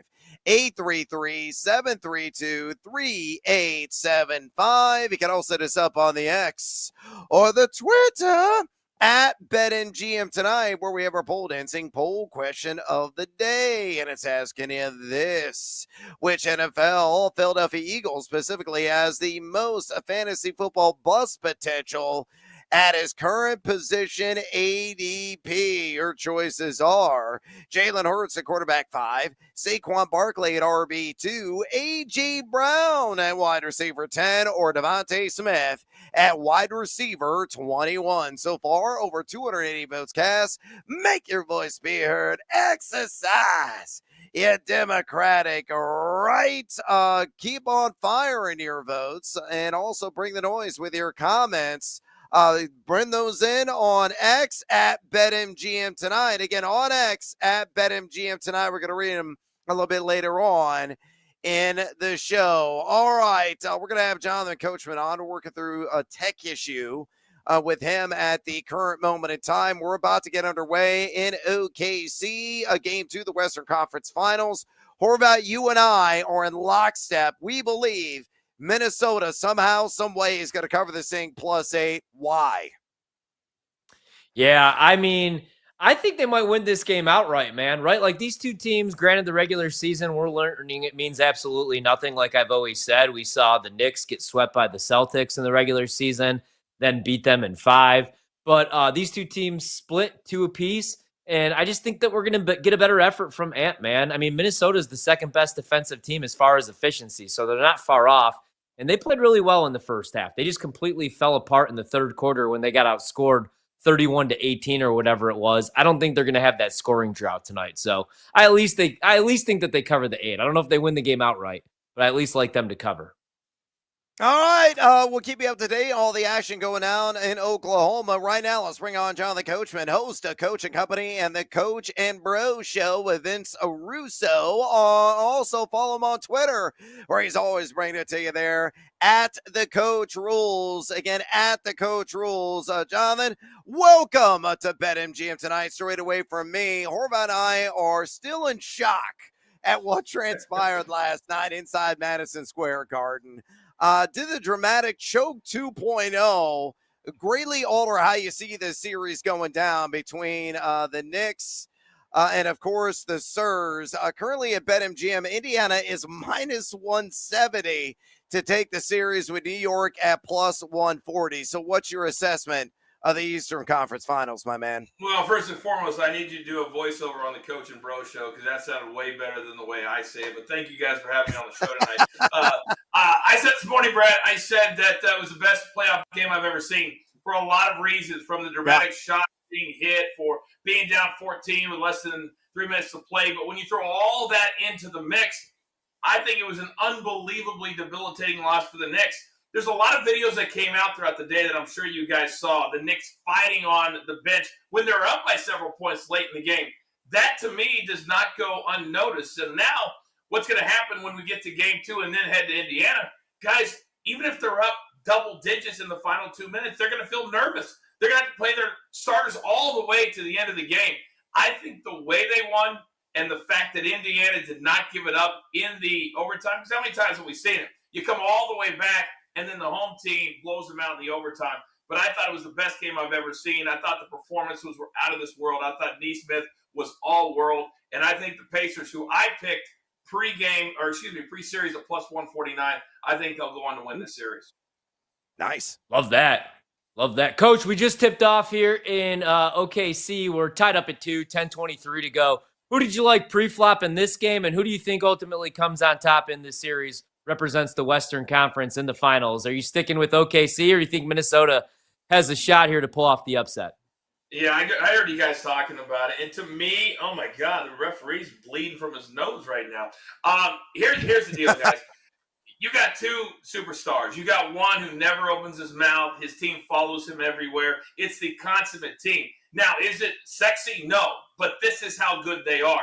Minnesota, you got a very immature star who's been fined over $400,000 for just stupid stuff. So to me, Minnesota doesn't have a shot. This is only going to go 5, maybe 6. But I don't even know when people evaluate this game why they think Minnesota even has a chance against them. I thought the Thunder were going to blow them out in game 1. They did. I think they blow them out again tonight. And I watched that locker room stuff, and I need a coach that gives me a little something. I always tell my guys on Coaching Company, don't be too cool for school. I watch you guys all the time. Give me a little bit of energy. Their coach in the locker room's like, guys, physicality. We got to do better than game 1. That's not what I need on the road. This Thunder team has been the best team all year. They will continue to be. The only discussion is, will they cover or will they not cover? I also like the under tonight. I don't know how closely you're following along day one at the Charles Schwab, man. Obviously, the PGA Championship last week, Scotty Scheffler gets the dub. He's the favorite right now. I'm looking at the odds at BetMGM. He's plus 250. He's 5 back. Would that be your looks, Scheffler? Is it that easy this week, do you think? Or is there anybody down the board maybe that you like or any looks that you like at the Charles Schwab Challenge? It's crazy, and I don't know if you guys know this, but I actually work for the PGA Tour. I just called the Truist on PGA Tour Live 2 weeks ago. And to me, when Scotty Scheffler's in a golf tournament, I don't bet. And here's why. Because the numbers are so bad. And then when he goes out and does what he did a week ago, you're like, why the hell didn't I pick him in my one and done? Or why the hell didn't I think he was going to get it done? This guy is so good. He is Tiger 2.0. And right now, you just said the number. Are you serious right now? Plus 250, I believe he's 4 shots back. If you really want to educate people, like you guys do every single night here on BetMGM tonight, you would never tell a person at home to bet plus 250 down 4 strokes at any point. And so to me, I looked at the leaderboard. There's not one person that the average golf fan would know at the top of the leaderboard, which tells you that by Saturday night, what's going to happen? You're going to see Scotty Scheffler at the top of the leaderboard. He's going, oh, shucks, I slept in my own bed tonight, and I'm going to have my second or third win with my son who doesn't want to go to his mom. I mean, it's a great story. He's a boring golfer, but my God, does he look – it looks a lot of fun. So to me, whenever it's like this, I mean, Pack, Rogers, Hitsasuni, Schmidt, who are these guys? And I work for the PGA Tour. So, no, I wouldn't bet on Scheffler, but I certainly wouldn't bet on any of these dudes at 4 under par either. Great advice there. We're talking to Jonathan Coachman, host of Coaching Company and the Coach and Bro Show with Vince Russo. Follow him on X, would you kindly? At the Coach Rules. Again on X, at the Coach Rules. Coach, we're diehard fantasy football players. Managers are drooling over the prospects of drafting Ashton Genty of the Raiders, who's currently going around the turn in 12-team half-point PPR drafts. What kind of splash do you see him making year one in Vegas? Is he your pick to win Offensive Rookie of the Year as well at plus 250? He's not, and I'm going to tell you why. Because the Raiders, I'm a diehard Chiefs fan. I come from Kansas. It's like my adopted home. When you got to be anything, Offensive Rookie of the Year, Offensive Player of the Year, MVP, whatever it is, most of the time you got to be on a winning team. And when you're a running back, you need carries, you need yards. What are the Raiders going to be this year? Behind a lot of the time. But it's not even so much, Brad, that. It's the fact that everybody's falling in love with the running backs now because of Saquon Barkley. To me, nothing really has changed. These are outliers to me. What's the easiest position, guys? And I'm not a fantasy guy, but I know the NFL. The easiest positions to translate from college to the pros is defensive back and wide receiver. You got all of that in Travis Hunter. And then you see some of the videos of him in the early camp with the Jacks. I mean, this dude is electric. He also is a very hard worker. He's also a team player. Hell, he's nice to old women on planes, for God's sake. So to me, it's a very easy pick. It's Travis Hunter. I definitely wouldn't go Cam Ward or Shedeur Sanders because quarterbacks also don't play well as rookies. This one is Travis Hunter's to lose, although I love Genty, but not for a losing team that's going to be throwing it for the last, 18 minutes of every single game. Yeah, don't sleep on R.J. Harvey as well at 22-1 to win the hardware and Offensive Rookie of the Year. Yeah, worth a sprinkle for sure. Coach, we'll get you out of here on this. Sticking in the NFL, Horvath and I are previewing the Philadelphia Eagles later on the program at BetMGM. The over-under on the reigning Super Bowl champs is set at 11.5 wins. It's slightly juiced to the over at -115 and -102 on the under. What do you say on Fly, Eagles Fly, over under 11.5 wins this year? Die, Eagles, die. This is what happens when you win the Super Bowl.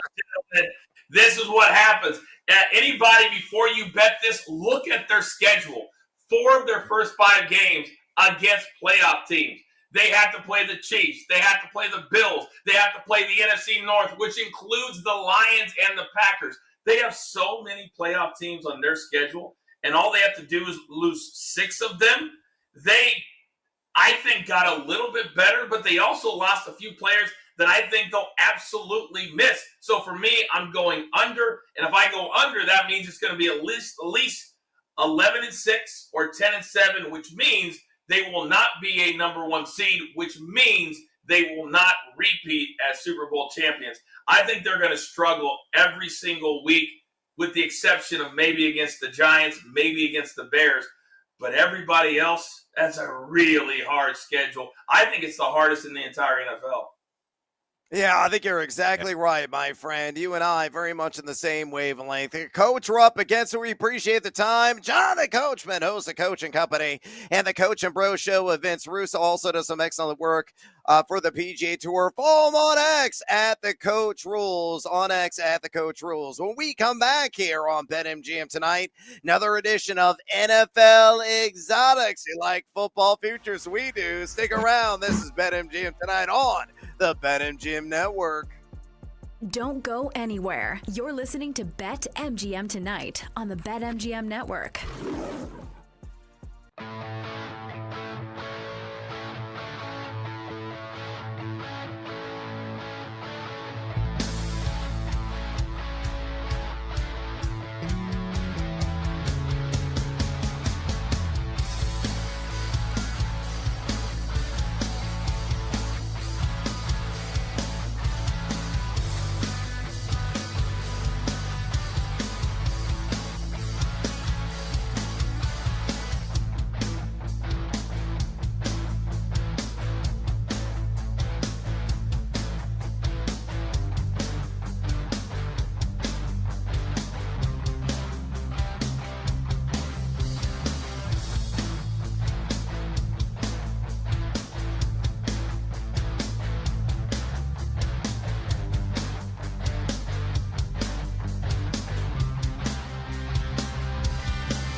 President that packs in more picks nightly. With the big noise, Brad Evans. Oh, sharp action!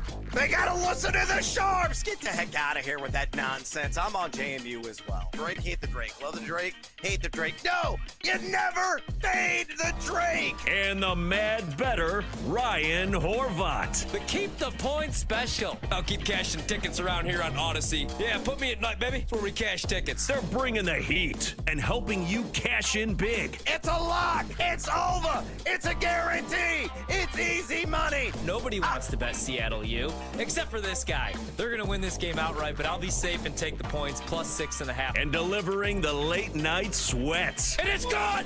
It's gone! Oh, and it's gone! No way! It's gone! Holy God! It is gone!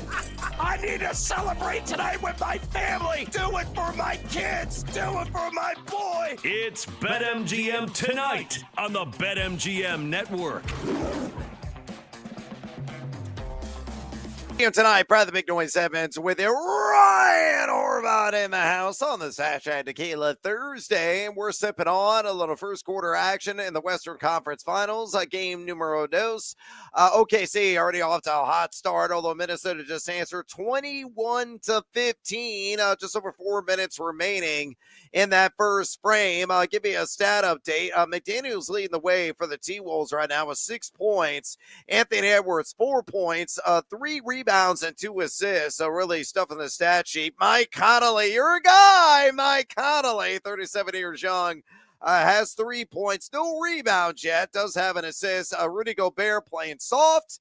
The dude is Sharman in a T-Wolves uniform. He's 0 for 2, missed a couple of bunnies. Does have 4 rebounds and an assist, though. And Julius Randle, naturally, I bet on him. I love the over on 26.5 points plus rebounds. 2 rebounds. Good start there. 0 for 4 from the floor. Not looking great. DiVincenzo with a pair. Meanwhile, for the Thunder, SGA, the MVP, living up to that hype. 7 points, 2 assists, and a rebound. Jalen Williams already with 6 points and 2 boards. Dort, your other guy that you love betting on, only needs 3 for you to cash, has got 5 points and a rebound. Yeah. Hartenstein, 2-2-2, and Chet Holmgren, 2-1, and what's it? 2 assists. I cashed already on the over. 1.5 assists with Chet Holmgren. Thank you, Chet. And nobody off the bench yet has scored. I'm waiting for Alex Caruso to get in the game and start gunning. I need a pair of threes. 23-15 OKC over the Minnesota Timberwolves with 3:17 remaining in the first quarter. Let me give you a live line right now at BetMGM. OKC laying 11.5 with an over-under at now 217.5. That's what it closed at. If you believe Minnesota's going to roar back and get the victory, they are plus 390 right now on the live money line. Anything of interest to you, Horvat, in the early going? Man, I should have waited. I could have got plus 390 with Minnesota. Yeah, maybe wait for a better price than 8.5 than I got with Minnesota. I do still think that they're going to make this a game. You know, in the last game, they were up the majority of the first half. Then they completely fell apart in the third quarter. So hopefully this is just the opposite. But I do think that they'll get back in this game here. It's really early. Still 3 minutes to go in the first quarter. Yes, indeedy. All right, we'll keep you up to date on everything going down at the Paycom Center.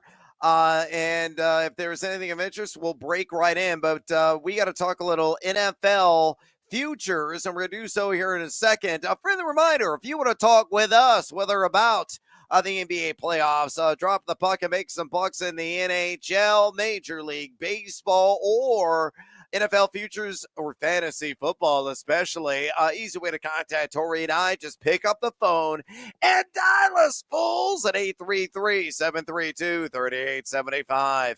833-732-3875. You can also hit us up on the X or the Twitter at BetMGM tonight, where we have our pole dancing poll question of the day. And it's asking you this: which Philadelphia Eagle has the most fantasy football bust potential at his current position ADP?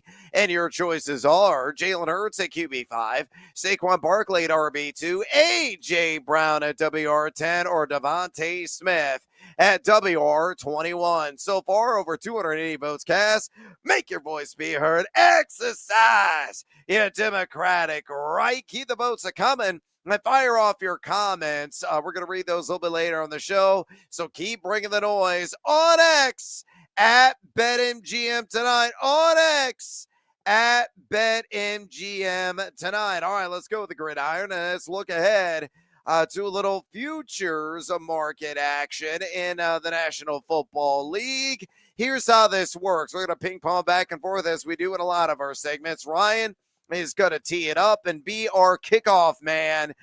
He is going to give his first prop or whatever is tickling his fancy in the futures market. He'll give him the reasons behind it. And then he's going to say to Kenny, a little footballism of sorts. Kenny is going to hopefully find some sounders and a folder there on his computer and fire off a football-related sounder. I will pick up the baton and run with it and do the same thing. We'll squeeze in as many NFL bets as we possibly can in this segment. So, Horby, you're up first. What do you like as your initial NFL exotic? All right, let's go back to quarterback props, man. And earlier tonight, I gave out a bet on those scrappy underdog Dodgers to win the World Series at plus 260. I'll go with another one of America's favorites, Pat Mahomes, over 27.5 touchdown passes. I actually found the price at minus 105. I know that's a big number, and their schedule is ruthless with all these primetime and standalone games and holiday games, but I feel like the Chiefs are going to get up for this season, and I know they just went back to the Super Bowl last year, but the way they lost, the way that he was running for his life and getting destroyed by that Eagles front in that pass rush, I think he's going to have a chip on his shoulder, man. He's got his dad out here now doing celebrity boxing, and it's going to be his final year most likely with Travis Kelce, who looks like he's been spending the summer working out rather than on tour with Taylor Swift. Looks like he's lost a ton of weight. He's in game shape already. That's a good sign. Hollywood Brown, fingers crossed, will be healthy to start the season this time around. Xavier Worthy should be an even better player year two with an expanded role. And Rashee Rice is the X factor, man. He could be a top 10 receiver in this league still if he's back and he's right and he's healthy and he's staying out of trouble. Last year was the first time that Mahomes hadn't thrown at least 27 touchdown passes, and he finished with 26 since 2019. In the year before that, in 2018, he threw 50. And I know the offense has changed, not as many deep shots, more dinking and dunking. But if you look at the last 9 games of the season, when Xavier Worthy took on a bigger role, and when they finally got Hollywood Brown back, he had an 18-2 touchdown to interception ratio. So you got a healthy lineup, healthy roster, healthy players, and you look at those numbers in a 17-game season, he would have finished with 34 touchdown passes, over 4,000 yards, only 4 picks. So I think Mahomes will be just fine. I'm not writing off the Chiefs. I still like them to win the division, even with the tough schedule, and the Broncos getting better, and the Chargers getting better. And I think he throws at least 30 touchdowns. So I think 27.5 is a perfect number. Kenny, set the edge. You kidding me? Playoffs? Nice. Shout out to Jim Morris Sr. All right, I'm going to go with Brock Bowers. Give me the over on 4.5 touchdowns at a minus 115. The tight end de jour for Viva Las Vegas, I think is going to cash in for his backers. Numbers 2. Now, Mike Clay at ESPN's got a projected for 133 targets, 98, 1,022 yards, and 5 touchdowns, barely squeaking by the 4.5 and that line, but he's got him as the best tight end in all of fantasy football. You look at the strength of schedule among tight ends, the second easiest in the NFL among fantasy plus-size targets. He was number 10 among tight ends and red zone targets last season with 14, number 1 in Yak. Only had a 92.9 quarterback rating when targeted a season ago. Thank you, Aiden O'Connell. Thank you, Gardner Minshew. Now you get an upgrade with Geno Smith. Now, Geno was only quarterback 19 in red zone completion percentage, but I feel that Brock Bowers will be better than his number 19 catchable target rate from last year. And I think the red zone connection will be front and center between him and Geno. So Bowers, I say at a minimum, he's going to score 6. And all I need is 5 to cash. Give me the over. Make me some bank. Brock Bowers on that over 4.5 touchdowns, minus 115. Kenny, hot, hike. All right, now I don't want them to gain another yard. I love that one. I bet that pretty big too. Bowers over 4.5 touchdowns. I love that. I'm gonna go with one that probably doesn't hit, but I just love the price. I know they drafted Amarion Hampton, but I had to go with Najee Harris, 10 rushing touchdowns at 4-1. J.K. Dobbins came back from the dead last year, missed time, and still rushed for 9 touchdowns, man. So Najee Harris. I was also looking at him to rush for 1,000 yards, which was plus 160. The only active player, here's a trivia question for this weekend at the bars. The only active player to rush for 1,000 yards in each of the last 4 seasons. No more J.K. Dobbins or Gus Edwards. And it's a 1-year deal. So I think that could be a motivating factor. So again, I don't know that it happens, but I do think he gets the goal line work. 4-1. Couldn't pass that up. Just a small little bet. Najee Harris, 10 rushing touchdowns. Kenny, go long. We're going to get up, and on the way up, we're going to bite a kneecap off. A little kneecaps from Dan Campbell. He loves to snack on him. I am going to go to Carolina. We've been talking this guy up. At least we did a couple of weeks ago when we started somewhere NFL preview kind. And I'll do it again and go back to it because I think the waters are so replenishing, not only in fantasy, but also in betting. Ted McMillan of the Panthers. He's going to be the cat's meow. Give me the over on 4.5 touchdowns for him. Super low number at a minus 110 juice. And here's the reason why I like it. Clay's got it projected for 110 targets, 68 receptions, 926 yards, and 5 touchdowns. Again, similar to Brock Bowers, I think it's going to be minimum of 6 touchdowns. He's got him as wide receiver 34, so back in WR3 in 12-team leagues. He has the 6th easiest strength of schedule among wide receivers, and he's a long drink. 6'5", 212 pounds. He was number 3 in contested catch rate among all FBS wide receivers last season, playing for Arizona. He had a very high quarterback passer rating when targeted on slant routes at 138.4. I think that's where he can do a lot of damage in the NFL, getting that separation, getting that step. Because of his size, he'll have an advantage and just basically be like a power forward and post up dudes inside the red zone. And Bryce Young really improved in his red zone accuracy, finished the year at number 17, respectable in red zone completion percentage in 2024. So Ted McMillan, make me some money on the over 4.5 touchdowns in your inaugural campaign at a minus 110 juice there at BetMGM. Kenny, hot, hike. The Bears. I love that one as well. Also bet that. All right, here's one where maybe this comes back to haunt me or burn me, and we could replay the tape. But I was looking at sack props. A couple of them I think are way too inflated. Even Aiden Hutchinson. To deliver me from pick sixes. And I know that that's a great clip. I know that Hutchinson was leading the league in pressures and had 7.5 sacks or whatever it was before he got hurt last year. But man, his number is 14.5. But the one I went under on, Chase Young, his sack prop 6.5. We've talked a lot about the Saints. We think there's a chance that they are the worst team in the league this season, especially with veteran players. There's a good chance that there's going to be some quit in that locker room, some injuries and whatnot, but his number is 6.5. Great year last year for Chase Young, kind of a bounce back year. Had 5.5 sacks.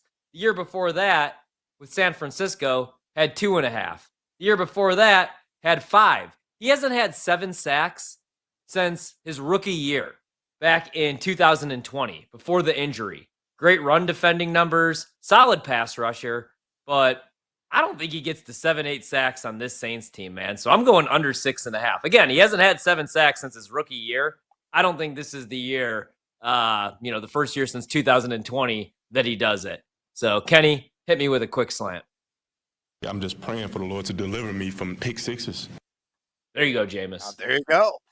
All right, we've been talking about the NFC East all week. I'm going to give you the exact order of finish this year. And yes, you can bet on that right now on BetMGM. I think the Eagles will lead the conference in wins. And I'm going to go with Dallas to finish in second place. Yes, over Washington, I think it's going to be a close third. And the Giants are going to be bottom feeders. It's going to come down to Dallas and Washington, in my opinion, who's going to be second and third. So, again, I think it's Philadelphia, Dallas, Washington, and the G-men in that exact order. That's 4-1 odds if it shakes out that way. and I believe it will. You look at the overall strength of schedules. You look at the projections. Now, Mike Clay's only got Dallas winning 7.7 games and Washington win 8.7, but I'm worried about that Commanders defense, which could be a bottom 5 unit overall. Despite how explosive that offense is, Dallas has got their own defensive issues, but I think the offense is going to be spectacular, and I think the defense will be a little bit better than the Commanders. So again, Philly, Dallas, Washington, the G-Men, that exact finish in the NFCs, 4-1 right now at BetMGM. Speaking of the NFC East, we're going to do another 3-point stance on Fly, Eagles Fly. Coming up next, right here on BetMGM tonight on the BetMGM Network. Don't you go anywhere, fools. Don't go anywhere. You're listening to BetMGM tonight on the BetMGM Network.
to the madness. This is BetMGM Tonight with Brad Evans and Ryan Horvat on the BetMGM Network.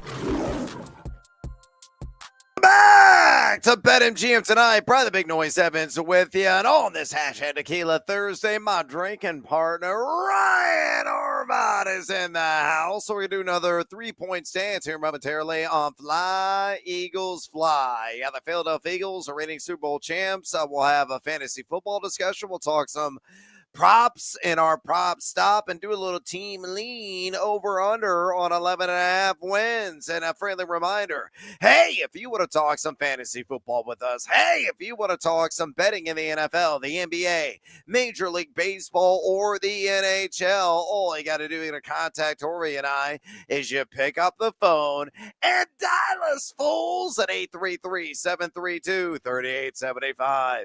833-732-3875. You can also hit us up on the X or the Twitter at BetMGM Tonight, where we have our pole dancing poll question of the day. And it's asking you this: which Philadelphia Eagle has the most fantasy football bust potential at his current ADP? Your options are Jalen Hurts at quarterback 5, Saquon Barkley at RB2, A.J. Brown at WR10, or Devontae Smith at WR21. So far, over 280 votes cast. Make your voice be heard. Exercise your democratic rights. I keep those votes coming and fire off your comments. We're going to be reading them in the next segment, so give you a shout out on air. So bring the noise. On X at BetMGM Tonight. Again, on X at BetMGM Tonight. Update inside the Paycom Center. 37-36 T-Wolves. 8:17 remaining in the first half. Right now, live line at BetMGM. OKC laying 5.5 at a -125 juice. If you like the T-Wolves plus the 5.5 at a lighter -105.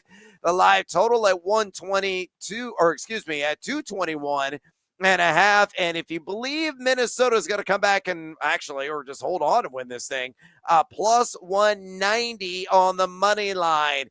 Any enticements there for you, Horvey? I'm riding it out right now with the Timberwolves. I love the run that they're on right now, man, right? Like, we got guys like Dante DiVincenzo stepping up, finally knocking down some jumpers. Anthony Edwards, the rebounds, the gift that keeps giving, man. He's already, I believe, got 6 or 7 rebounds. That number closed at 7.5 juice. So feeling pretty good about that. But yeah, I would live dive right now still on Minnesota, unless maybe you want to get a little hedging opportunity, but I don't think the number is good enough yet. I would want a cheaper money line price if I was going to buy back any OKC.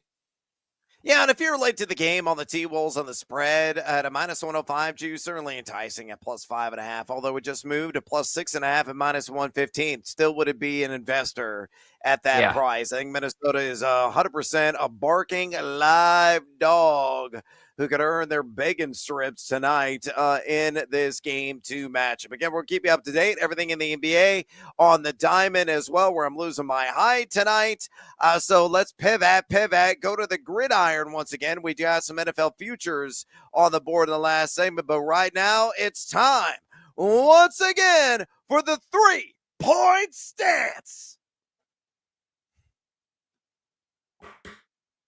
Boom. I don't think we have the intro from Kenny. Either the board can't find it, so we have a fancy introduction for that. I can't play it right now, so let's go ahead and just dive right in.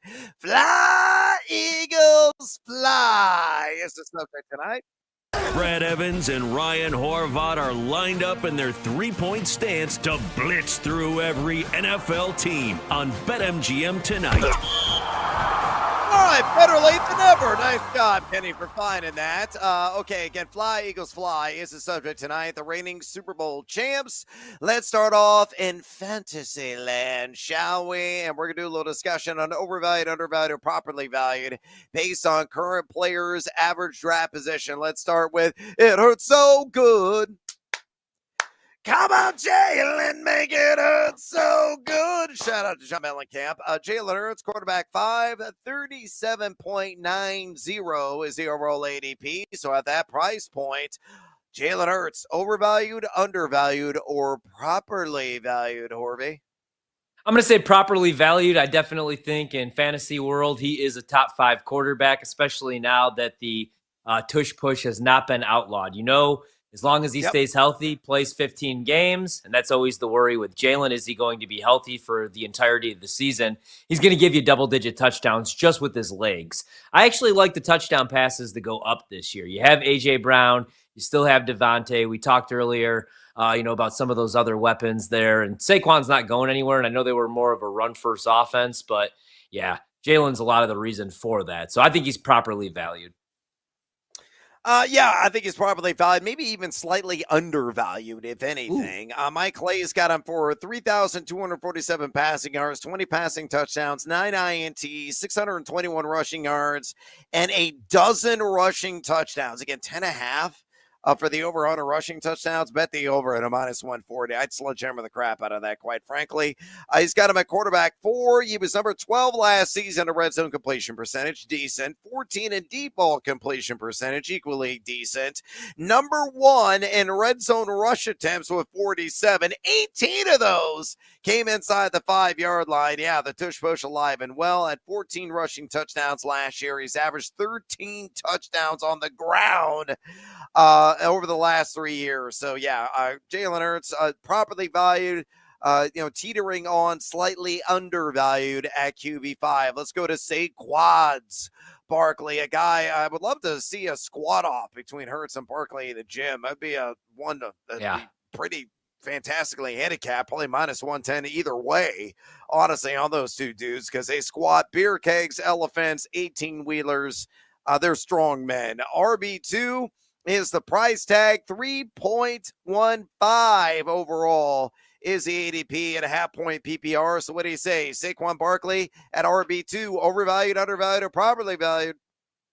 You know what? I want to be picky here because when it comes to these top 3, 4, 5 backs really in fantasy football, you kind of have to be. I think he's a little overvalued coming into this season. Last year, he would have broke records if they didn't sit him in that final game because they already had the NFC wrapped up. I just think it's going to be hard to duplicate that. You look at that workload, man. And if I'm ranking them, I would have Bijan into the season as number 1. And I'd have Jahmyr Gibbs at number 2. I know they still have Montgomery and Detroit, but I talked about his offensive player of the year numbers, his rushing numbers, and his touchdown numbers.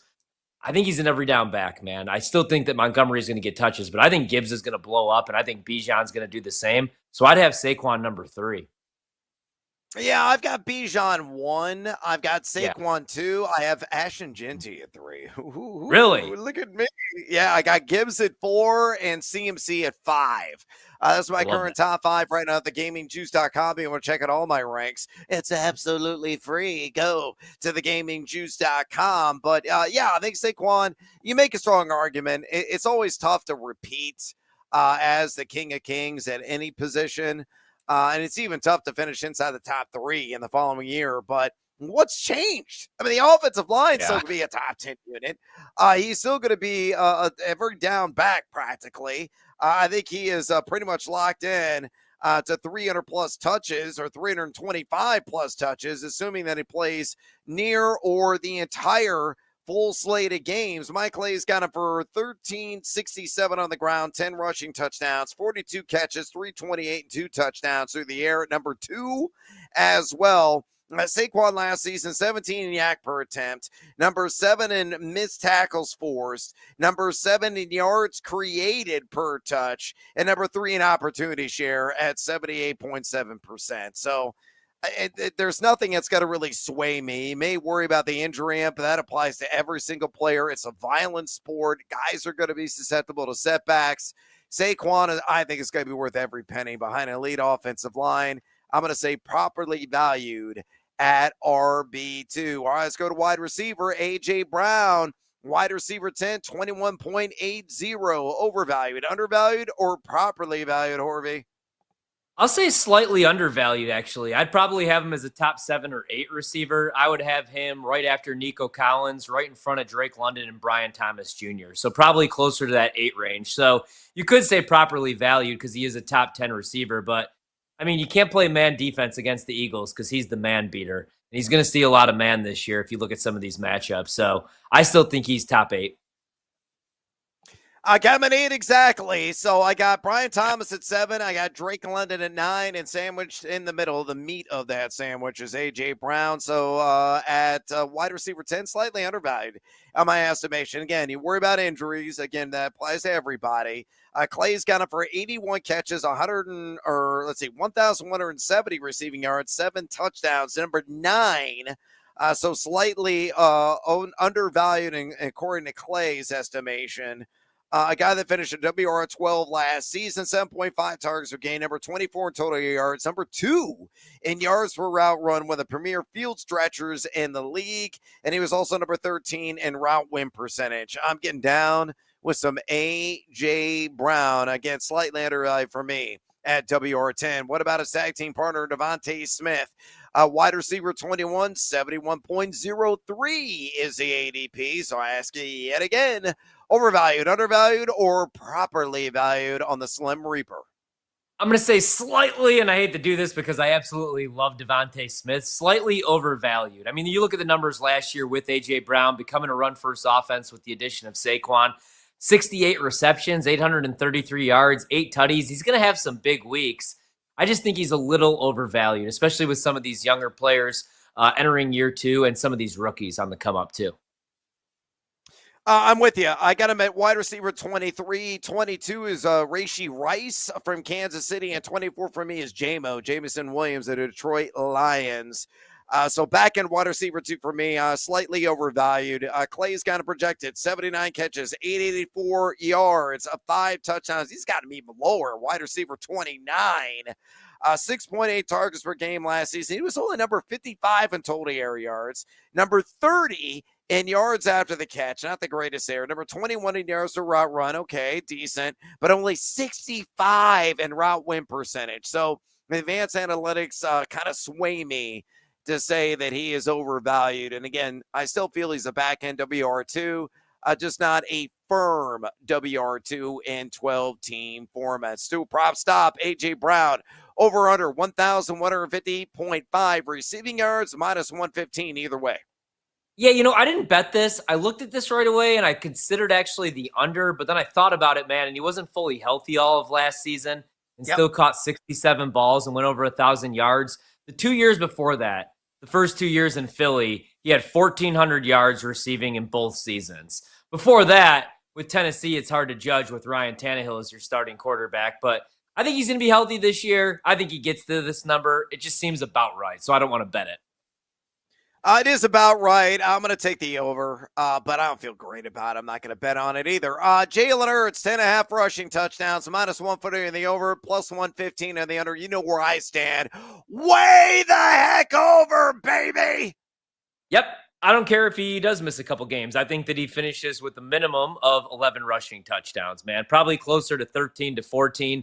You can't stop it, especially when they are there in the red zone around the goal line at the 1. So, yeah, over. Slam dunk the over.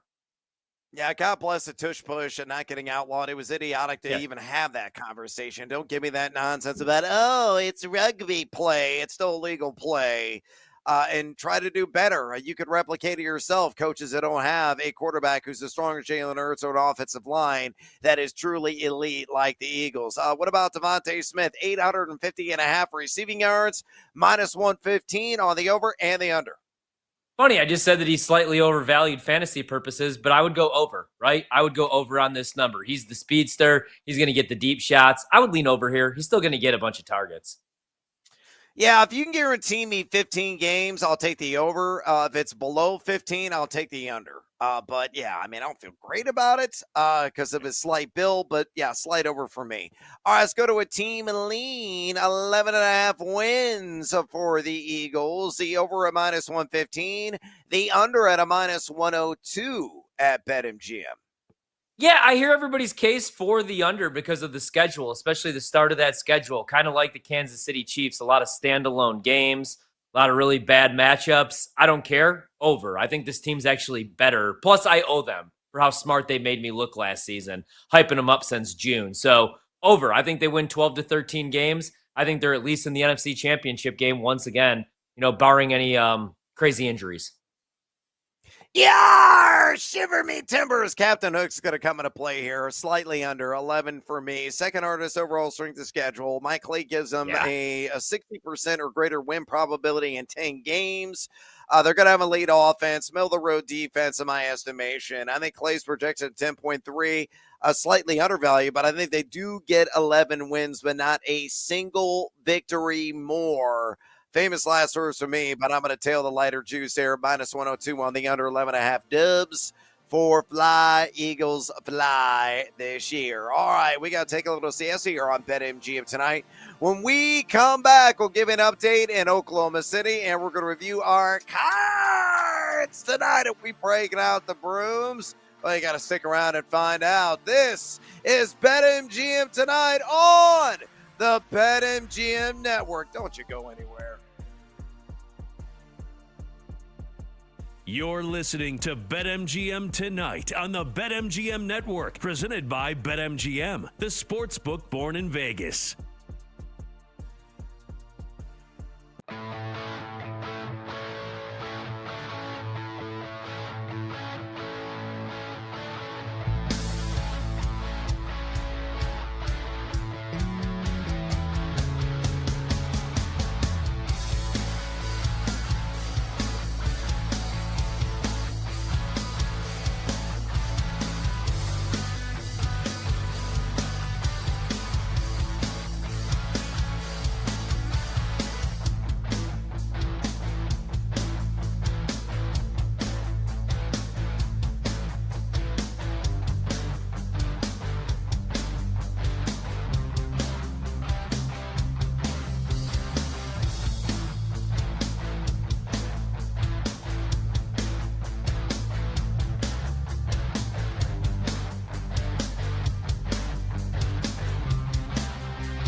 tonight with Brad Evans and Ryan Horvat on the BetMGM Network.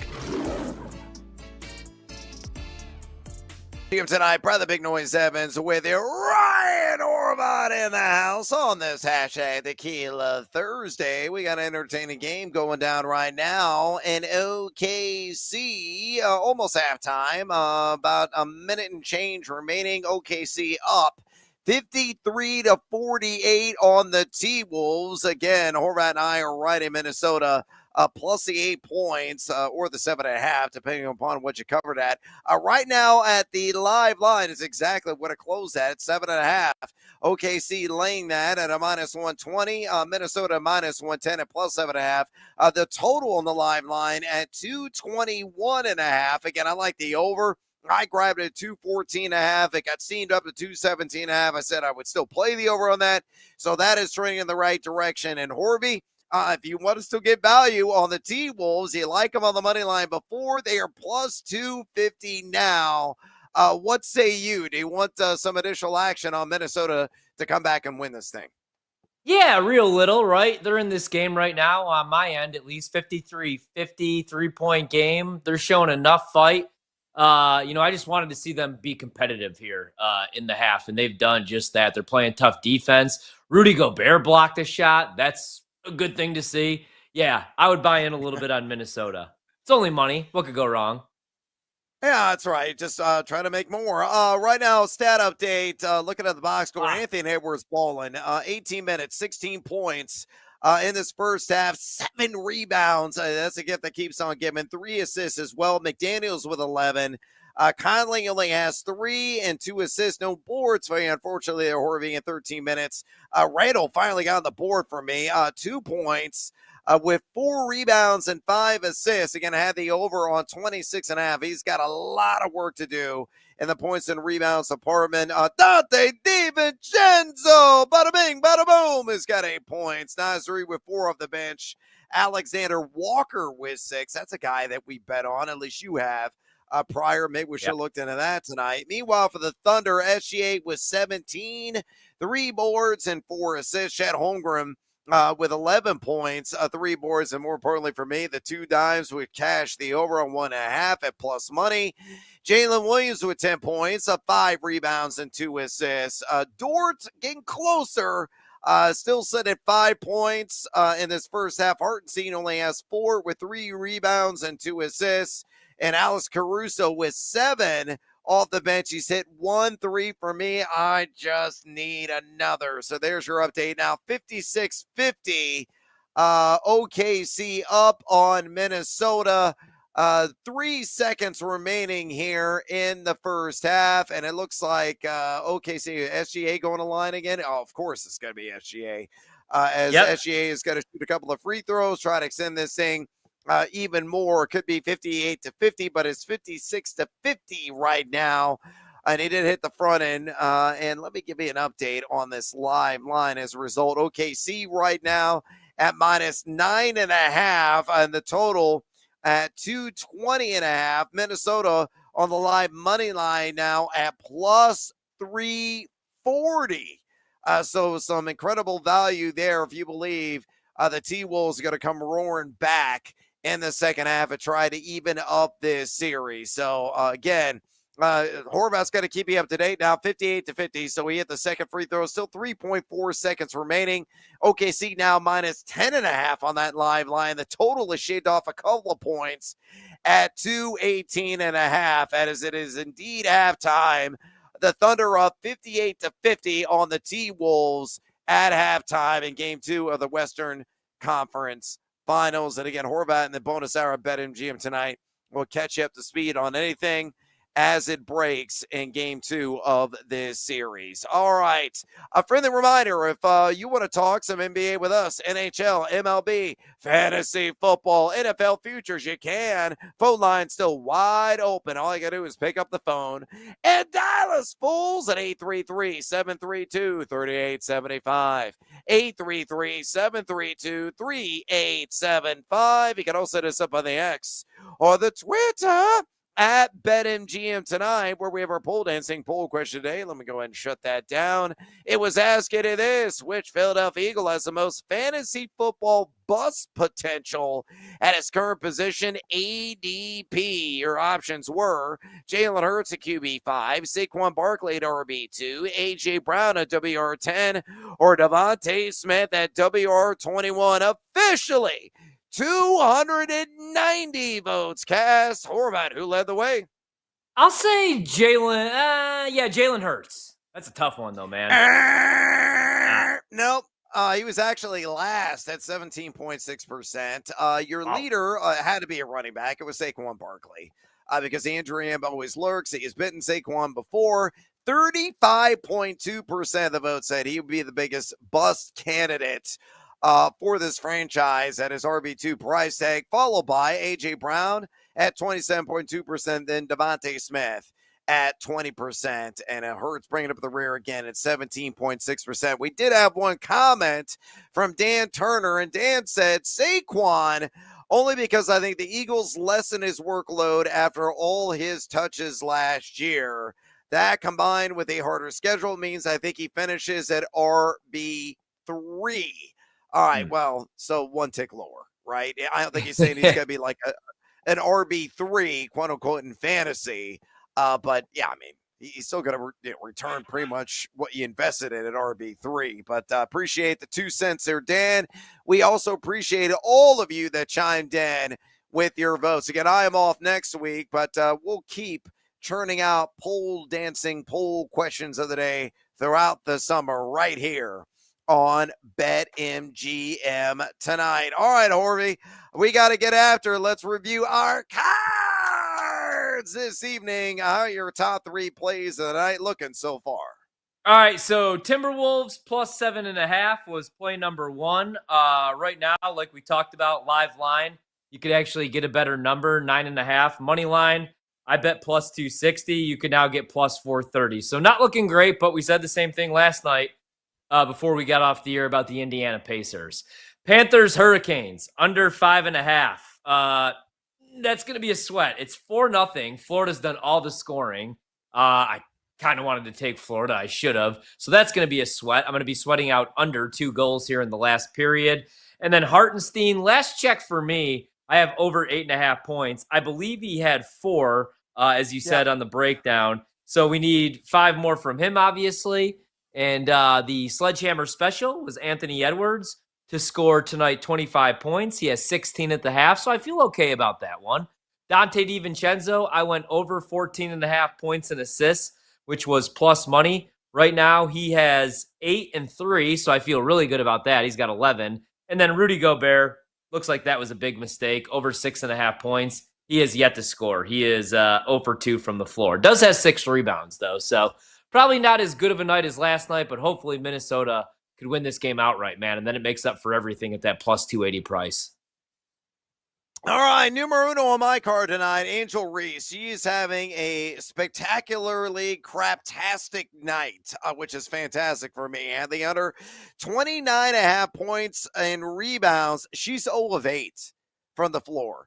There is only about 5 minutes ago against the New York Liberty. The Sky are down 31. Horvat, it is 91-60. She does have 2 points. Came with a free throw line along with 11 rebounds. Again, I had the under 29.5 points and rebounds. She's only got 13. There's not enough time, and she couldn't hit the broadside of a barn from about 5 feet away. So Angel Reese is going to pay me a divine dividend on that under tonight. I'm also on the T-Wolves plus 7.5. So you and I are going to sweat out the second half together.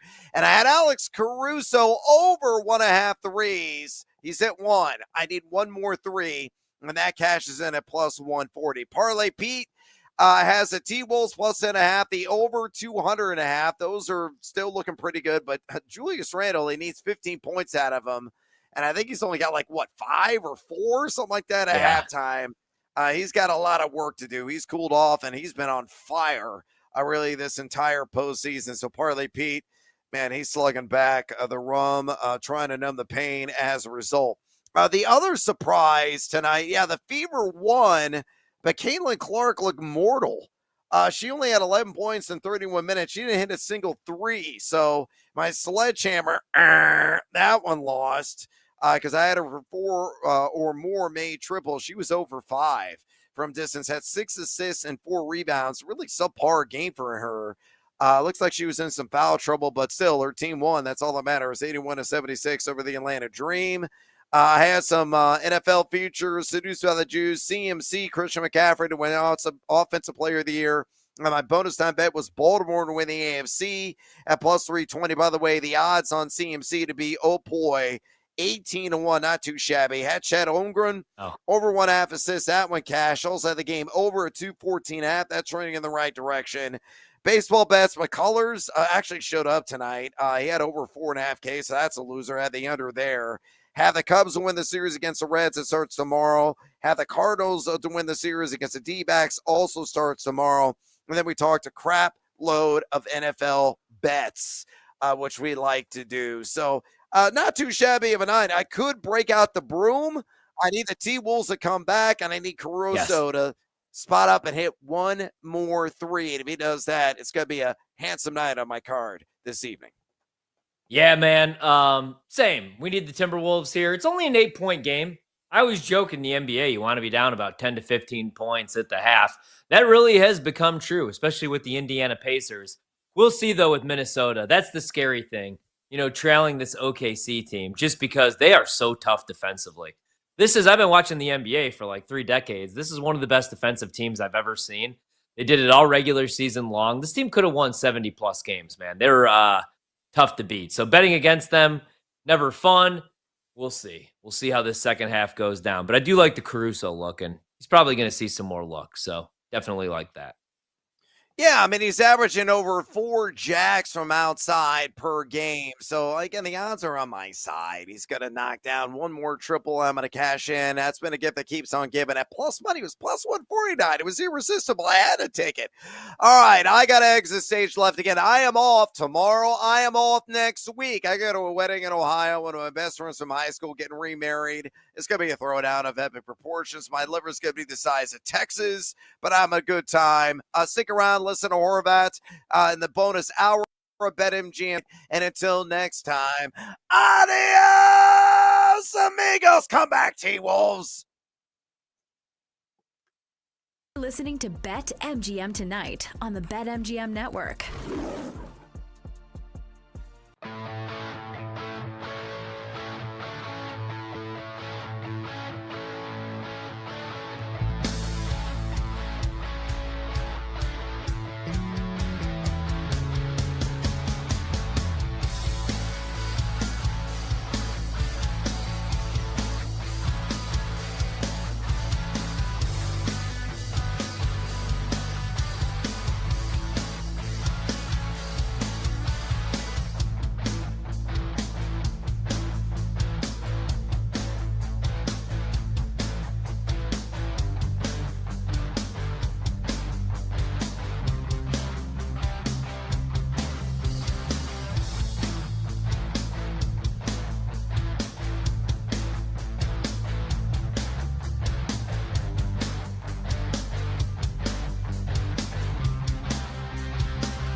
It's BetMGM Tonight After Dark with Ryan Horvat. Some zig, I'm gonna zag. All right, the theme of the night is all dogs hopefully take us to heaven. Nobody wants to bet Seattle U, except for this guy. Presented by BetMGM, the sportsbook born in Vegas.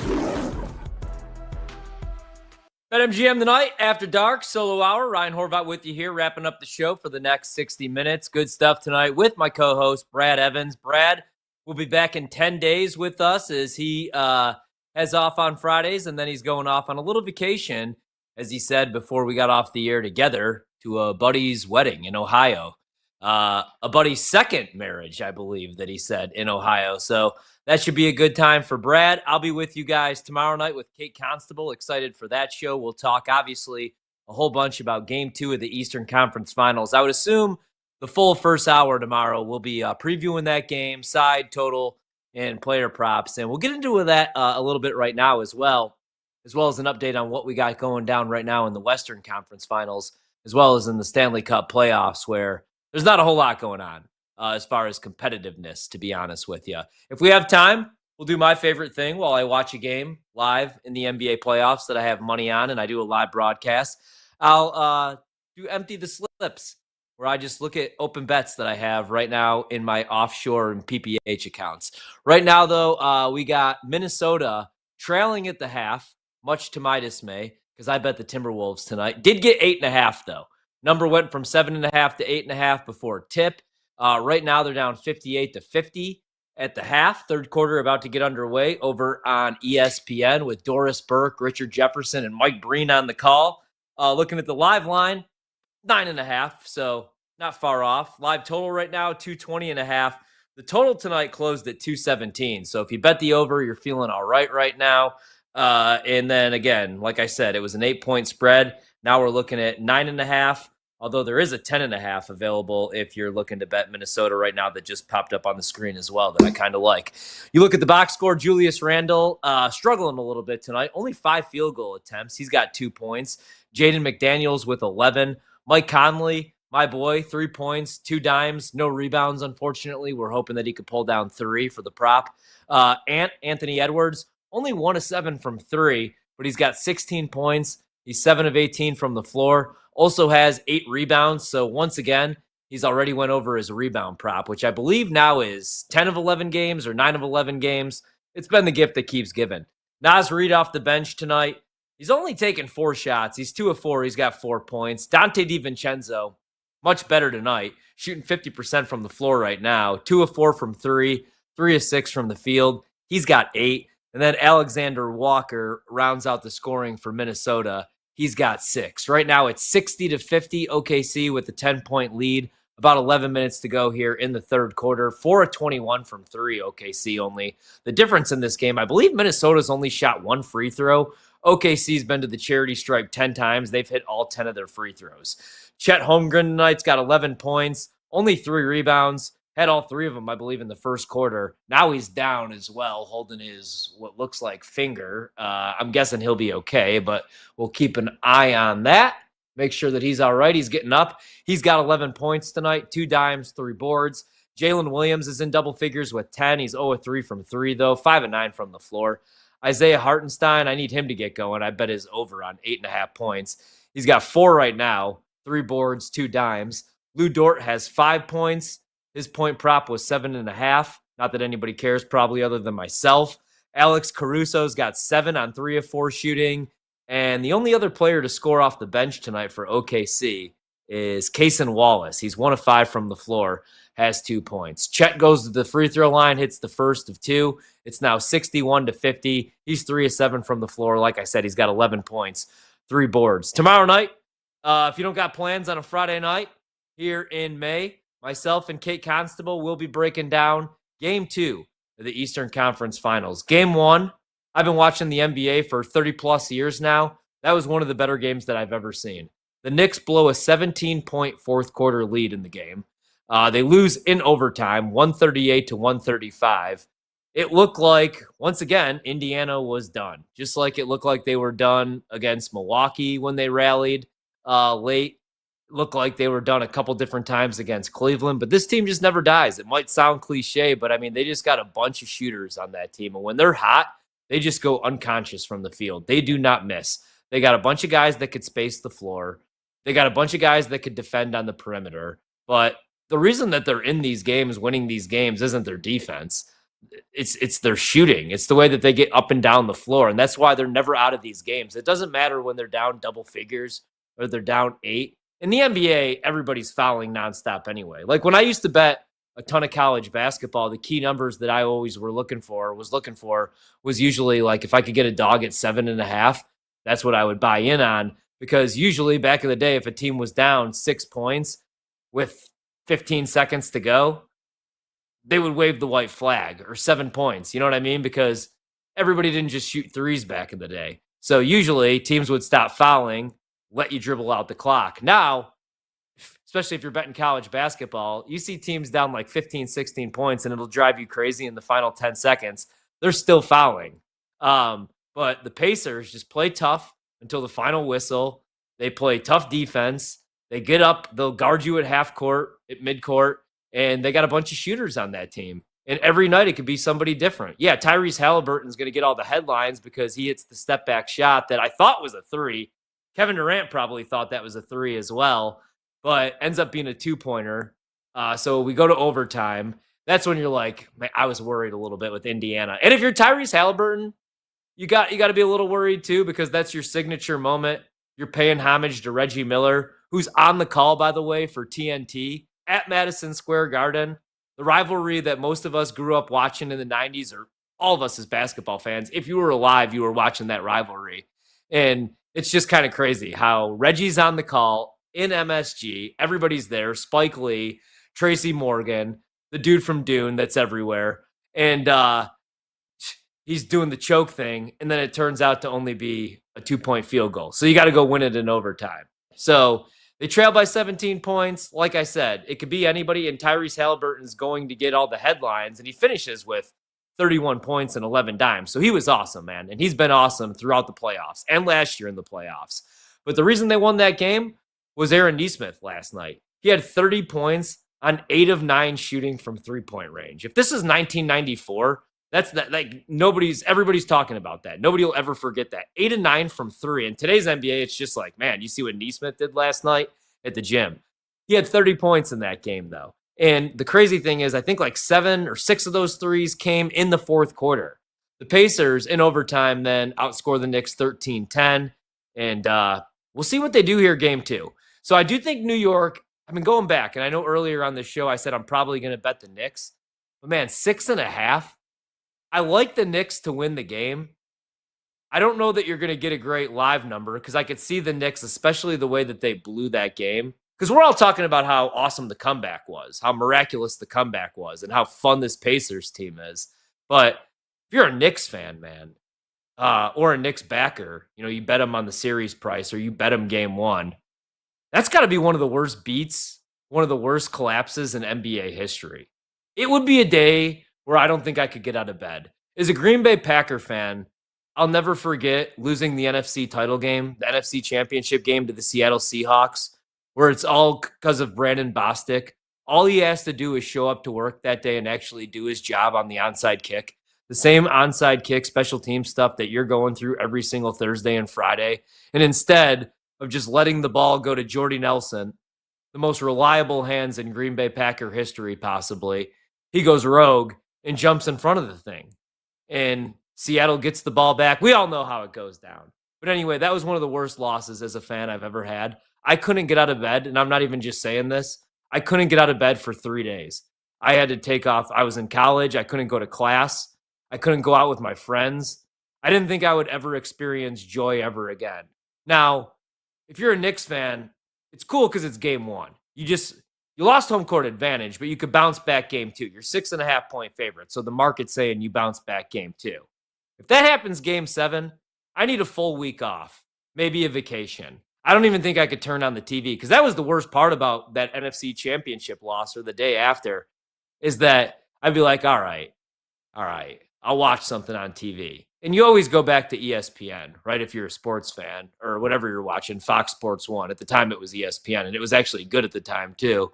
And every single highlight is obviously that epic collapse.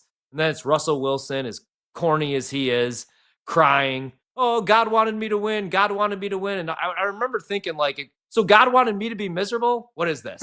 Anyway, all that to say, I think the Knicks win game 2, but 6.5 is a big number, man. The Pacers are 9-2 in the playoffs. In the playoffs, they're shooting 50% from the field and 40% from 3. This team is so efficient on the offensive end that they're never out of games. And it's tough to bet against a team. It's tough to lay big numbers, I'll say. You know, anything over 4.5, 2 possessions with a team like this. Because it just every night. I mean, I know it sounds cliche and boring, but every night it could be somebody else. It could be Tyrese Halliburton. Pascal Siakam was the second best player already on a championship team. Like, did you ever think the Toronto Raptors were going to win an NBA championship? They did. Now, granted, it was with Kawhi Leonard, but Siakam was awesome.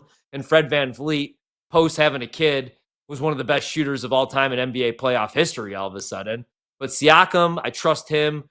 Good defender, good playmaker, can rebound, can facilitate, could knock down enough shots. I mean, you get that kind of stuff from Nesmith. What if Nebhard actually shows up and does something? I know he's been a little bit of a liability, in some of these matchups, but I like the Knicks to win the game. Maybe you go money line. Maybe you throw it like in a parlay with something. You look at the baseball slate maybe tomorrow, but it's 6.5. I feel like I would have to take the points with Indiana. I think the Knicks win the game. I just don't know that they win it by 3 possessions. The Knicks are 7-4 in the playoffs. Weirdly enough, all their losses, I believe, have came at MSG. They're 3-4 at Madison Square Garden.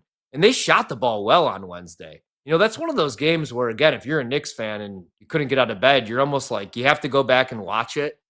It's either you destroy the evidence, you destroy the tape, and you never watch it again, or you go back and you watch it because you probably look at the box score, or you're just remembering like partying in the 3rd and 4th quarter with your buddies, or with 5 minutes to go when you're up double digits and you're like, wait a minute, how did that happen? You're probably a little hungover and you're like, how did that happen? We shot 51% from the floor.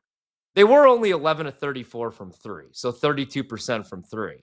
But man, they shot 52%. They had a 14-point lead with 3 minutes to go, and they still lost that game.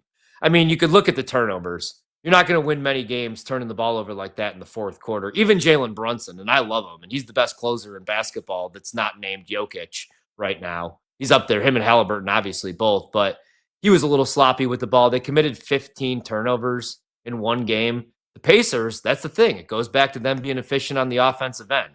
Not only do they shoot 40% from 3 and 50 from the floor, they also only turned the ball over 7 times. So they won the turnover battle 15-7. So it doesn't matter if Jalen Brunson's scoring 43 points and Cat's dropping 35. You got to protect the basketball. I feel bad for Tibbs watching him after the game, man. You could just see him watching that lead, watching his team collapse. He was just spiraling, and we'll see if they could bounce back. Again, we'll have more on that. We got a whole night to talk about it tomorrow, but that would be my early look. I like the Knicks to win the game. Maybe, let's pull up the slate really quick. Major League Baseball tomorrow. Who did the Dodgers got this weekend? Mets. Never mind. It's Kershaw coming back. He's got 11.25 ERA right now, and he's 55 years old, and his back is about as good as mine. Going against Canning, too. Never mind on that. Who's a favorite that I would actually like to pair him with? How about the Yankees? The Yankees head to Coors. It's Schmidt on the mound, but they're minus 320 favorites. Maybe you parlay the Yankees minus 320, and I'm not a big parlay guy, but if I did want to play the Knicks, I don't know that I trust them at 6.5. Does look like there's a 6 available right now, but you go minus 230 on the Knicks, minus 320, you get minus 115. That might be one way of going about it. I don't know. I got to be honest. I'll probably just play the Pacers at 6.5. I find myself almost cheering for the Pacers in this series. Growing up as a Bulls fan, you hate both of these teams, right? I hated Reggie Miller, hated the Knicks, although I kind of saw them as harmless usually because the Bulls usually won that series in 5. Pacers, 97, 98 conference finals. That was probably the toughest out that the Bulls ever had. They had to go to 7 games in that one. So I hate both of these teams, but man, this has been an enjoyable playoff series. Excited for game 2 tomorrow night. All right, when we come back, we'll keep you updated on what's going down game 2. We'll talk with Jonathan Coachman from a little bit earlier as well, and also update you on what's going on in the Stanley Cup playoffs, as well as Major League Baseball. Not a whole lot, not going to lie, in Major League Baseball. Spoiler alert, there's two games going down right now. It's the Brewers and the Pirates in a rain delay still in the 6th, 5-3 Brewers, and the Mariners getting beat up on by the Astros, which is good for me. I took the Astros 6-2. All right, we'll take a quick break. We come back. BetMGM tonight here on the BetMGM Network. Ryan Horvath with you.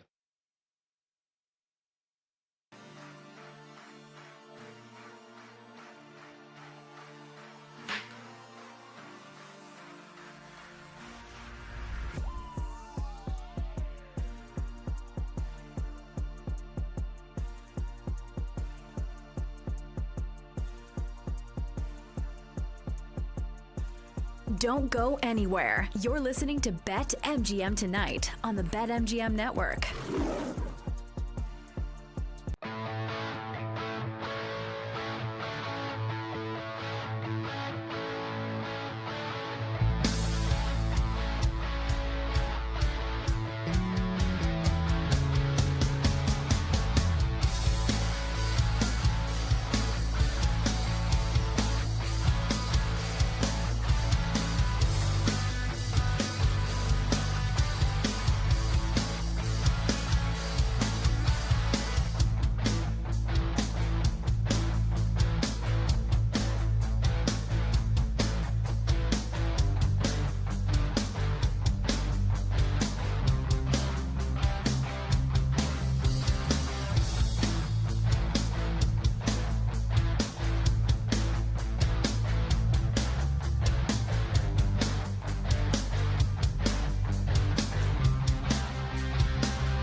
Let's get back to the madness. It's BetMGM Tonight After Dark with Ryan Horvat.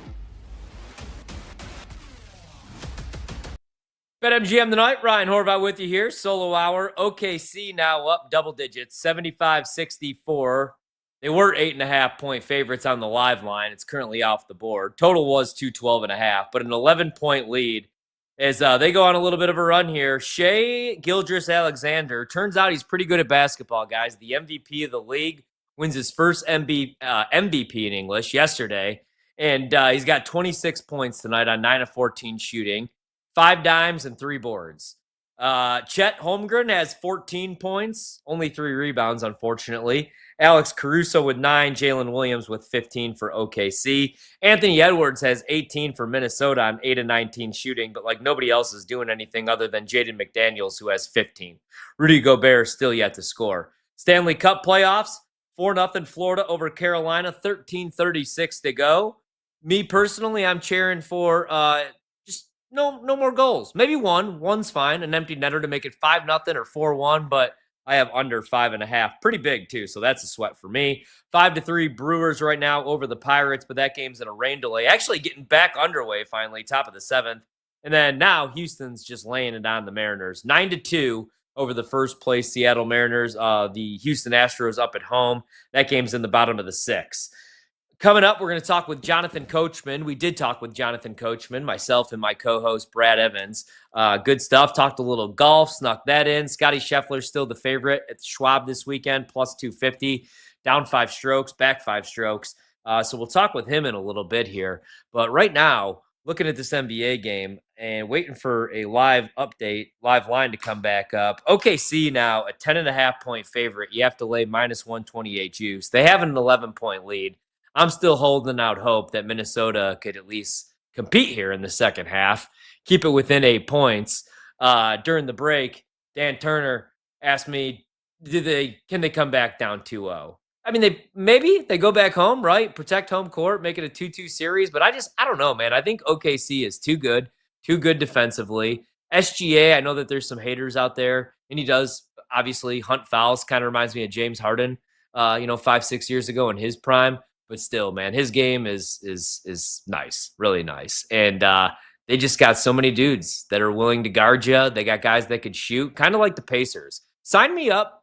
I know the national media would hate it because everybody wants the Knicks, man. From Stephen A. to Greeny to everybody that you're watching middays, mornings, whenever you're watching TV, everybody wants the Knicks. Nobody wants to be in Indiana for the NBA Finals. The reporters, they're fine in New York. There's a lot to do in New York. Not quite sure there's a whole lot to do in Indiana.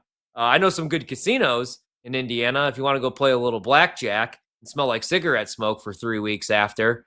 But I guarantee you that nobody wants a Pacers Thunder NBA Finals, except for me. Sign me up for that all day long. Again, like I said, 4-0 Panthers over Carolina. They're looking to take a 2-0 series lead. Speaking of protecting your home ice, Carolina now in danger of going down 2-0 in that series. And then 75-64 OKC. We're in a timeout, and it's still a 10.5-point spread. Live total, 214.5. Before we get to Jonathan Coachman, one bet that I made today, and I've already placed it, but did it again a little bit after a solid night where I was like, all right, I didn't expect to get the Pacers home last night on the money line. Feel like I need to reward myself. Like my wife likes to go out shopping, buy a nice pair of shoes. I like to play futures in the NFL. Sign me up for the Cardinals to make the playoffs plus 150. I like the division price, man, but I'm pretty high on the Niners. Spoiler alert, I think they're back, right? I know everybody's got a lot of love for the Rams. They could be really good, man. It's McVay, it's Stafford, it's Puka, it's the Davante Adams. I actually like that defense. I really like Jared Verse. But the division's tough, and I feel like there's a little bit too much love for the Rams. This is a big year for Jonathan Gannon. I feel like Arizona needs to make the playoffs, man. Defense is obviously his forte. He didn't have a whole lot to work with. I like their offseason. They signed Josh Sweat, 4 years, $76 million. I thought that was a little high of a price tag, but good move. They bring in Browning, another edge rusher, 2 years, $11 million, I believe they paid him. And then I like what they did in the draft. Walter Nolan, The run defense was horrendous last year, 27th in the league. You draft Will Johnson. That could be a steal. I know there's some injury concerns, but I think he's one of the better corners coming out of college football. Marvin Harrison on the offensive side of the ball enters year 2. Trey McBride's one of the best tight ends in the league. James Conner, every year I'm like, for fantasy purposes, all right, this might be the year he falls off a cliff. Never happens. And then with Kyler, I said it with Jonathan Gannon, it's almost a make or break year with Kyler too. And even my fantasy buddies, like my text thread, everybody laughs because I did take him into Dynasty League. It's a 2-quarterback Dynasty League. But we got to remember, granted, it was now like 3-4 years ago. Remember the year that the Cardinals were, I think it was 22? I don't know. I got to go back and look now. 23, when they started 7-0. And then they lost to the Packers on Thursday Night Football. Kyler got dinged up in that game. And then they completely fell off a cliff. They made the playoffs that year. It was the first year we had that wacky wild card or whatever we were calling it, year 1. It was the Monday night game. They lost to the Rams. But I think the Cardinals at least make the playoffs. I don't want to go with the division price. I like the win total a little bit, but just to make the playoffs, plus 150, plus 160, I think I saw elsewhere, I think is worth the stab on Arizona this year. 2021. Thank you, Dan. That's what I thought. I was right the first time. Never second guess yourself. That's what Miss Elliott taught me in the 6th grade, at least. All right. Earlier, we talked with Jonathan Coachman. I grew up watching him get tombstoned every once in a while by The Undertaker on the call on the WWF, now the WWE. Talked a little sports with him, NBA playoffs, and a little bit of golf. He joined us earlier, myself and Brad Evans. You could hear the full interview as well. BetMGM tonight, wherever you find your podcast. Here's what Coach had to say to Brad about that shocking finish in the East last night. All right, we'll keep you up to date. All the action going down in Oklahoma right now. Let's bring on Jonathan Coachman, host of Coach and Company and the Coach and Bro Show with Vince Russo. Also follow him on Twitter, where he's always bringing it to you there at the Coach Rules. Again, at the Coach Rules. Jonathan, welcome to BetMGM tonight. Straight away from me, Horvath and I are still in shock at what transpired last night inside Madison Square Garden. Did the dramatic choke 2.0 greatly alter how you see this series going down between the Knicks and, of course, the Sirs? Currently at BetMGM, Indiana is minus 170 to take the series with New York at plus 140. So what's your assessment of the Eastern Conference Finals, my man? Well, first and foremost, I need you to do a voiceover on the Coach and Bro Show because that sounded way better than the way I say it. But thank you guys for having me on the show tonight. I said this morning, Brad, I said that was the best playoff game I've ever seen for a lot of reasons, from the dramatic shot being hit, for being down 14 with less than 3 minutes to play. But when you throw all that into the mix, I think it was an unbelievably debilitating loss for the Knicks. There's a lot of videos that came out throughout the day that I'm sure you guys saw. The Knicks fighting on the bench when they're up by several points late in the game. That, to me, does not go unnoticed. And now, what's going to happen when we get to game 2 and then head to Indiana? Guys, even if they're up double digits in the final 2 minutes, they're going to feel nervous. They're going to have to play their starters all the way to the end of the game. I think the way they won and the fact that Indiana did not give it up in the overtime, because how many times have we seen it? You come all the way back, and then the home team blows them out in the overtime. But I thought it was the best game I've ever seen. I thought the performances were out of this world. I thought Neesmith was all world. And I think the Pacers, who I picked pre-series at plus 149, I think they'll go on to win this series. Nice. Love that.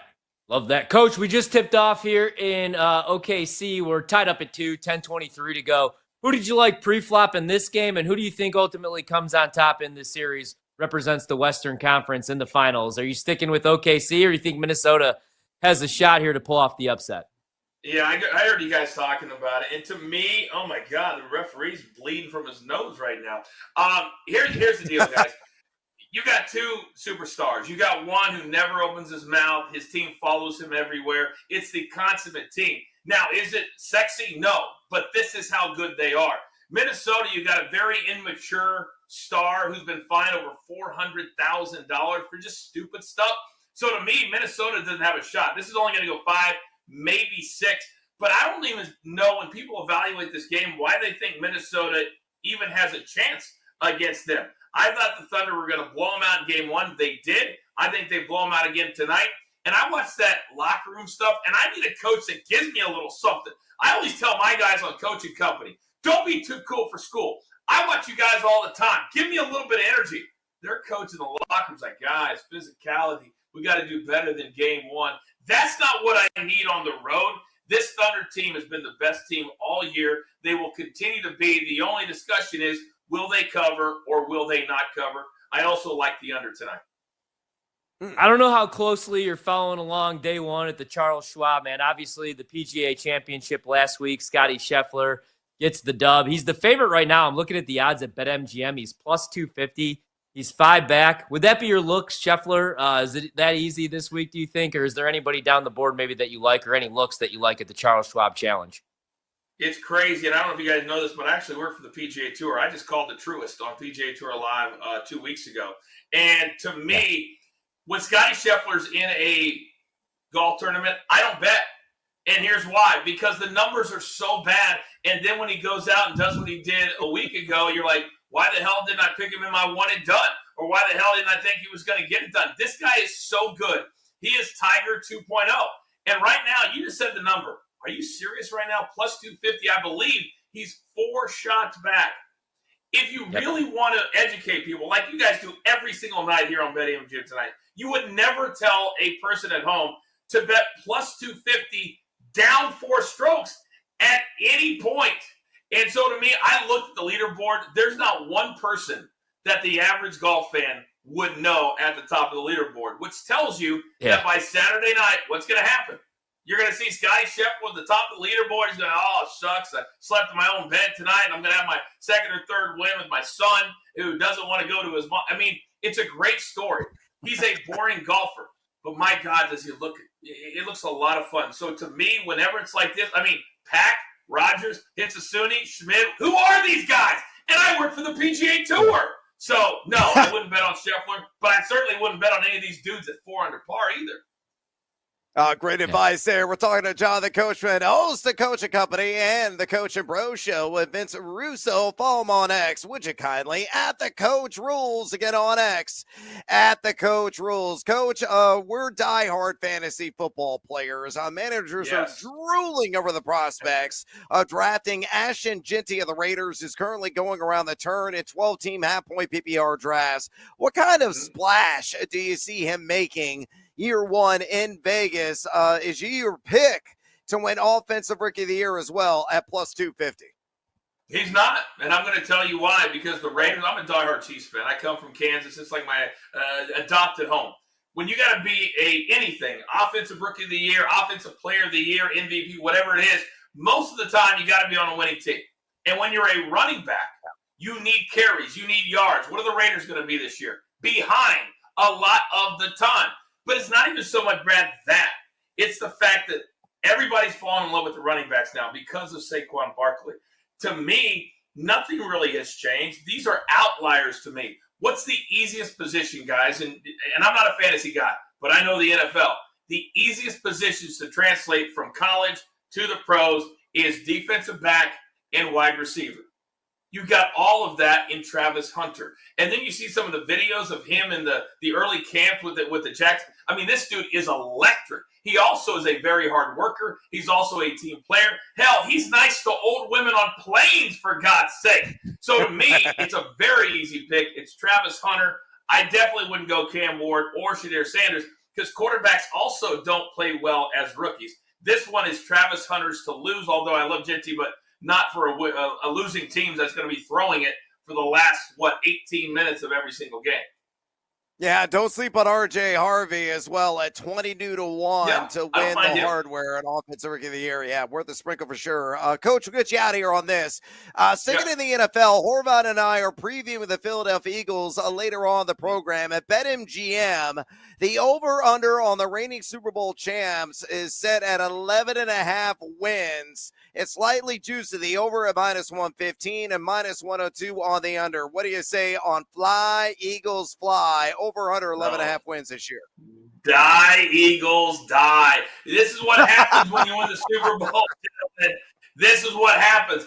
Anybody, before you bet this, look at their schedule. 4 of their first 5 games against playoff teams. They have to play the Chiefs. They have to play the Bills. They have to play the NFC North, which includes the Lions and the Packers. They have so many playoff teams on their schedule. and all they have to do is lose 6 of them. They, I think, got a little bit better, but they also lost a few players that I think they'll absolutely miss. So for me, I'm going under, and if I go under, that means it's going to be at least 11-6 or 10-7, which means they will not be a number 1 seed, which means they will not repeat as Super Bowl champions. I think they're going to struggle every single week, with the exception of maybe against the Giants, maybe against the Bears. But everybody else, that's a really hard schedule. I think it's the hardest in the entire NFL. Yeah, I think you're exactly right, my friend. You and I very much in the same wavelength. Coach, we're up against it. We appreciate the time. John the Coachman, host of Coaching Company and the Coach and Bro Show with Vince Russo. Also does some excellent work for the PGA Tour. Follow him on X at the Coach Rules. On X at the Coach Rules. On the BetMGM network.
Dark with Ryan Horvat.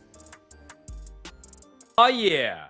Last segment on here Thursday. Had to think of what day it was. It's Thursday, and thank God it is, because that means obviously tomorrow is Friday, and I'll be live 7 p.m. to 11 p.m. right after You Better You Bet. And I'll be with Kate Constable. We'll be talking Game 2 of the Eastern Conference Finals. And I can't wait because Game 2 of the Western Conference Finals, unless we get a miraculous comeback here in the fourth quarter, has been absolute dump. It's 93-71 OKC. Current live line, they are 20.5-point favorites over at BetMGM. Current live total, 217.5. So we'll see. I don't know that we got to run in this Timberwolf team. They are down 22 points with 11:40 to go here, and they're about to go down 2-0 in the series. You're not going to want to miss Friday's edition of the Daily Tip, bright and early, 6 a.m. Eastern Time until 9 a.m. Eastern Time with Michael Jenkins, my guy, and Chelsea Messenger, my girl. ESPN's John Buccigross is going to join Jenks and Chelsea at 7:40 to talk NHL playoffs. And not going to lie, I'm pretty jacked. I'm actually going to write this in my calendar. Bucci, 7:40 a.m., talking NHL playoffs. Great get. John Buccigross from ESPN with Jenks and Chelsea, the Daily Tip, tomorrow morning, 7:40 a.m. You could also check out other great interviews from today, yesterday, all the days, and ours as well, BetMGM Tonight. Wherever you find your podcast, all you got to do, type in BetMGM Tonight, Daily Tip, You Better You Bet, Bet Sweats, Sunday Tip, all the shows. I'm just making up shows now, What more betting reference could we throw into a show? Bad Beats. Can't take that from SVP. Would never take it from SVP, especially because he lives right down the street from me here in Bethesda, Maryland. In fact, my wife saw him at the Apple Store. His favorite Italian restaurant is my favorite. He's my favorite broadcaster, and still, I never run into the guy, unfortunately. 93-76. Mike Conley now all of a sudden has 2 rebounds. Rebound god, Mike Conley. He's actually, I think, got more than Rudy Gobert. Rudy Gobert has been awful. Just terrible. 3 points. Not that that's his forte, to score the basketball, but just non-existent. 1 of 4. He's got 9 rebounds. He's got 1 block shot. His PRA right now, 13. He's got 2 fouls. He's been terrible. McDaniels has 15. Mike Conley has 3. We got Naz Reid with 6 points. Alexander Walker has 9. Ant has 24. Need 1 more point from him. But not a whole lot of scoring output from a lot of these guys on Minnesota tonight. Meanwhile, for OKC, this is why they're the best team in the league. Williams has 15. Hartenstein, unfortunately, only has 4 for my sake. Kaysen Wallace has 8 off the bench. Alex Caruso has 9 off the bench. SGA scored 30 on 10 of 15 shooting. Also had 6 assists and 3 rebounds. Lou Dort does go over 7.5 points. Thank God he's got 9. Chet has 18, 3 and 2. And, a little bit of a balanced attack, but mainly SGA tonight with the 30. Going over to hockey, it is a final. Florida wins 5-0. So the total does go under 5.5. I'll take that. That was a little bit of a sweat, obviously. 4-0 going into the third period. I figured we'd get a couple empty netters. Instead, we get another Florida win. They now lead the series. They're plus 117 on the money line winners tonight. Total goes under 5.5. Major League Baseball, Brewers up 8-3 on the Pirates. That game's going into the 9th inning. And in the top of the 8th, Houston's all over Seattle 9-2. Earlier today, the Yanks beat Texas 1-0 in a high-scoring game. Total went over 8.5, obviously. Blue Jays beat San Diego 7-6. Philadelphia over Colorado at Coors today. The total was 11.5. Goes well under. 2-0 winners were the Phillies. They were minus 278 winners on the money line. The Angels stay hot. 10-5 winners on the road against the Sacramento A's. Plus 120. They cash on the money line. Total goes over 10. Detroit finally loses a baseball game. Is Cleveland wins 7-0. They were plus 110 on the money line. Total goes under 8. Washington here in D.C. wins 8-7 over the Braves. They were plus 131 dogs. Total went over 8.5, and then Boston and Baltimore was postponed. Tomorrow, no day. Actually, we do got one baseball game. We got the rained-out Baltimore-Boston game. That'll be, I believe, at 1:35. Other than that, first pitch between Milwaukee and Pittsburgh at 6:40. Cubs take on the Reds. Pretty excited for that series. The Reds getting hot. I still think that the Reds are going to be contenders in the NL Central. We'll see, man. I know a lot of people thought that this was going to be just a complete rebuild year for the Cardinals. The Cardinals just don't rebuild. That's a great organization. As a Cubs fan, I absolutely hate them, but they always have a solid farm system, top 10, top 15, and they just make the right decisions. And every year you think that they're going to go away, there they are, contending. It's still early. We're not even in June yet, I get, but the Reds now 25-26 on the season. Before the year, they were 6-1 to win the Central. As a Cubs fan, and they were the favorites, I believe, -120. That was the team that concerned me the most, and now they're playing pretty good ball. They got Hunter Green on the bump tomorrow with his 2.37 ERA. I actually like the Reds in that game tomorrow at home. -103 is the price going against Boyd. He's been pretty good for the Cubs as well with a 2.98, but I think it'll be a lower scoring game. I would bet the under 8.5, and I would actually lean Reds tomorrow. That's a 6:40 first pitch, but we'll have plenty of time when we get in tomorrow to talk about that one. All right, we got 97.80 right now, so I'm just going to write off Minnesota covering. Still 9:13 to play. I'll keep you guys updated here. Talked a little bit about one bet that I placed, the Cardinals to make the playoffs at +150. Another one that doesn't make a whole lot of sense to me, and I could be burned because the way that I would lose this bet would be the defense just bounced back and lived up to the hype. Last year, Sauce Gardner was terrible. Not so bad in coverage. I know the guy is just not willing to tackle. I still love going back and watching him just get dragged for like 15 yards by Trey McBride, who we just talked about with the Arizona Cardinals. I just don't see a world where the Jets win 6 games. I don't know that the Jets want to win 6 games. Next year's quarterback class is going to be much deeper than this year's quarterback class, which it was Cam Ward, and that was and Jackson Dart only as first rounders. I don't think Arch Manning comes out. Now, don't get me wrong. Like if Texas wins a national title for Sark next year and Arch throws 55 touchdown passes, he's probably going to come out if he's the number 1 overall pick. But I believe the family when I don't think he's going to come out till 2027. So I think Arch goes back to Texas for another year. So you're talking Lenora Sellers, Cade Klubnik, Garrett Nussmeier, one of those guys, maybe still a deeper class than we had this year. If I'm the Jets, I don't know that I'm trying to win 6-7 games. Unless, again, the defense is awesome. You go with like a run-first offense, with Justin Fields taking over as your starting quarterback. But I look at their offseason, and I'm like, this doesn't seem like a team that wants to win 6-7 games. Like, this seems like the NFL version of, hey, we're trying to pretty much tank without tanking because you can't tank in the NFL because somebody will literally die. But their offseason is saying goodbye to Aaron Rodgers, Devontae Adams. Okay, I get that, right? You're trying to build new culture. First-year head coach in Aaron Glenn. He doesn't want Aaron Rodgers and Devontae Adams in his young locker room. I understand that.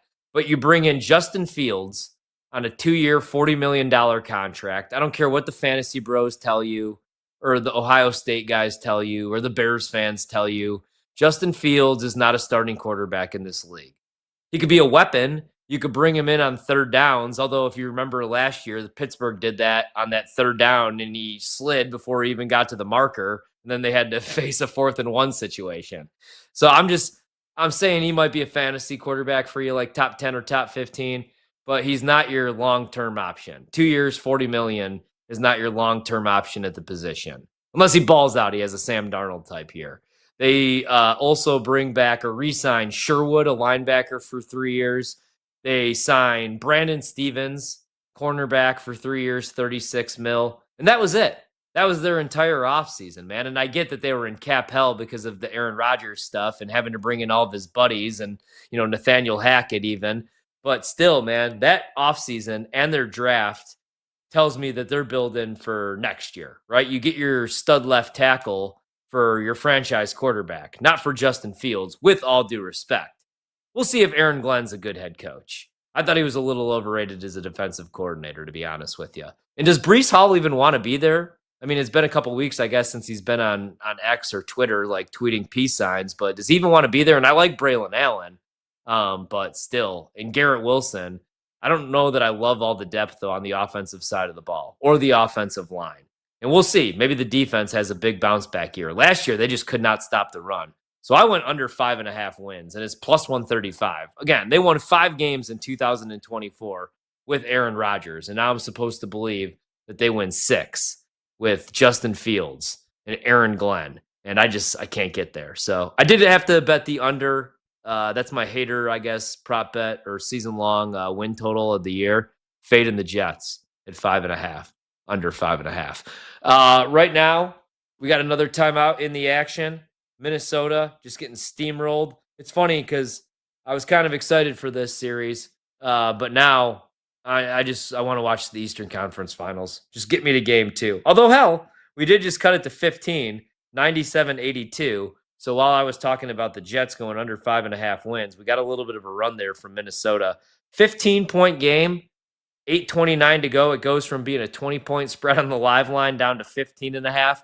So maybe the 8.5 isn't dead yet. Live total is going to be a sweat if you bet the under or the over. Closed at 217. 218 was as high as it got.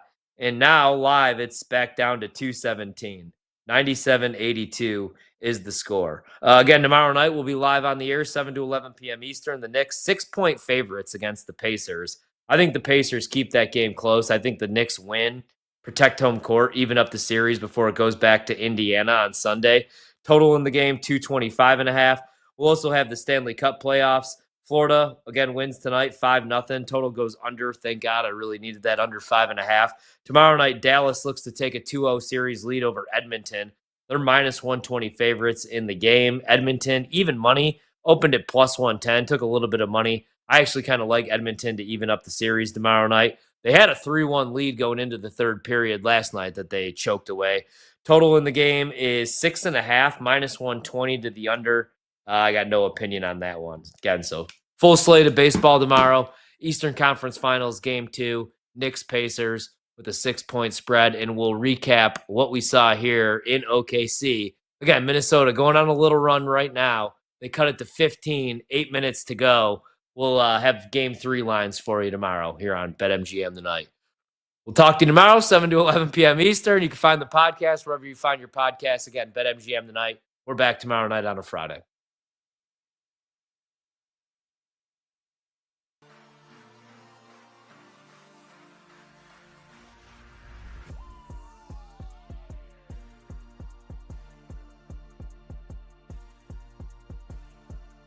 That's a wrap. Come back for more Wagertainment on BetMGM tonight, Monday to Friday, 7 to 11 p.m. Eastern on the BetMGM Network.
Get ready to experience the ultimate fusion of wagering and entertainment. This is the BetMGM Network. Kicking off your morning with the Daily Tip with Michael Jenkins and Chelsea Messenger. Over.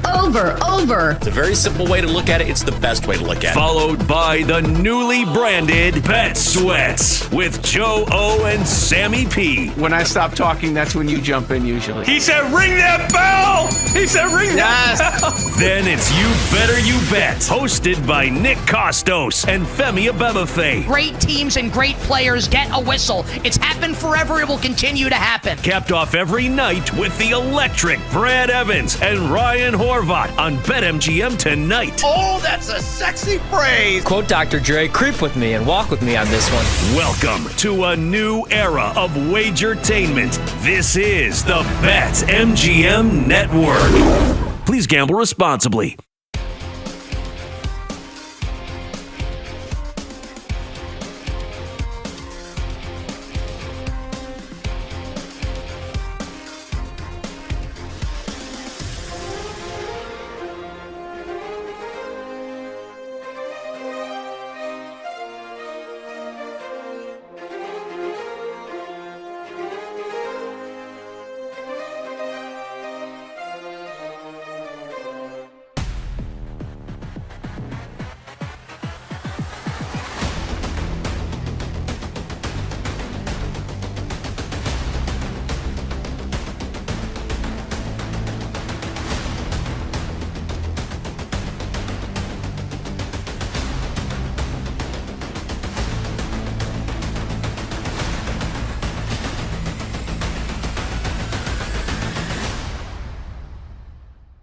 Get ready to experience the ultimate fusion of wagering and entertainment. This is the BetMGM Network. Kicking off your morning with the Daily Tip with Michael Jenkins and Chelsea Messenger. Over. It's a very simple way to look at it. It's the best way to look at it. Followed by the newly branded Bet Sweats with Joe O and Sammy P. When I stop talking, that's when you jump in usually. He said, ring that bell! He said, ring that bell! Then it's You Better You Bet, hosted by Nick Costos and Femi Abebefe. Great teams and great players get a whistle. It's happened forever. It will continue to happen. Capped off every night with the electric Brad Evans and Ryan Horvat on BetMGM tonight. Oh, that's a sexy phrase. Quote Dr. Dre, creep with me and walk with me on this one. Welcome to a new era of Wagertainment. This is the BetMGM Network. Please gamble responsibly.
And now it's time for Back to the Futures on the BetMGM Network with Brandon Sprague and Will Ortner. Hey, welcome in. Back to the Futures is back again. Brandon Sprague out here in Portland, Oregon. My great co-host, as always, Will Ortner, the pride of Hockinson High, the 62nd greatest offensive line prospect in Hockinson High School history. Look it up. Google, fact check it. You will find that I am correct. It is good to be with you here this evening on the BetMGM Network. Will, good evening. How was the old gambling weekend? Did we partake much in the gambling? And how you doing? Not doing too bad. Got out on Saturday morning, first golf round of the new summer. Not too bad. You got to start the golf season off with a best ball. I think that's the best way to kind of work your way back in. You need spring training. You can't just go out there and try and shoot your best round ever. You need to be with the buddies, kind of ease your way in. You're going to have some bad shots. You're going to have some real bad shots, and you'll have one or two good shots. Are you disagreeing with me? I'm seeing you're making faces. You don't think best ball is the way to start off your golfing season? So you guys collectively each hit a tee shot, and then you all just choose the best tee shot and then hit from there? Well, it was a tournament. It was a best ball tournament. I think the best way to sign up. You didn't specify that it was a tournament. You said I got out from my first round of the year, and it's the best way to do it is best ball. Which it's like if that's just a regular round, that's bullish, man. You got to go out there and golf for yourself. And if you shoot on 110 or you shoot a 90, your score is what your game is at. So like you didn't specify it was a tournament. Had you said got out, golf round, good tournament, we did a best ball style, I wouldn't have given you a face, but you made it sound like it was your first round with just your boys with no real stakes. And I'm sitting here going, why would you play best ball? What a ridiculous way to play with a round that doesn't matter. You've never wanted to go out with your boys and tried to shoot a course record? Like every once in a while, we used to do that all the time. But it's not a record. It's cheating. It's not cheating. It's just a different way of getting to the course record. Like, let's see if we can What? if 4 of us together can beat one guy. Come on, man. If you're in That's a tournament, sure. That's how we do our radio station tournament out here in Portland. You know that at the Fan Golf Classic. Yes. But if you're just you and your boys at your local muni and it's just a regular foursome at 1 o'clock on a Saturday, I'm screaming at you guys if you're playing best ball if I'm behind you. Like, get this amateur hour stuff out of here. What are we doing? Have some course etiquette. Have some respect for your golf game. That is respect for the course, and it has great course etiquette because we're not searching for balls that are lost in the woods. We're motoring through. We're probably done in less than 4 hours. You're still You know looking what for the this ball. is? No. You know Everybody what looks this for the is? ball. This is the 100 men versus the gorilla, except we're just doing it 4 men versus the golf pro. That's all that it is. It's just, your Tiger Woods or whatever your course record champion is versus us 4. And that's a fun way to get going. It's a nice way to ease into your season. If you're doing it in August, that's different. Probably don't do that then. But if you're doing it at the beginning of like May, end of April, when the golf season just starts, I think that's perfectly fine.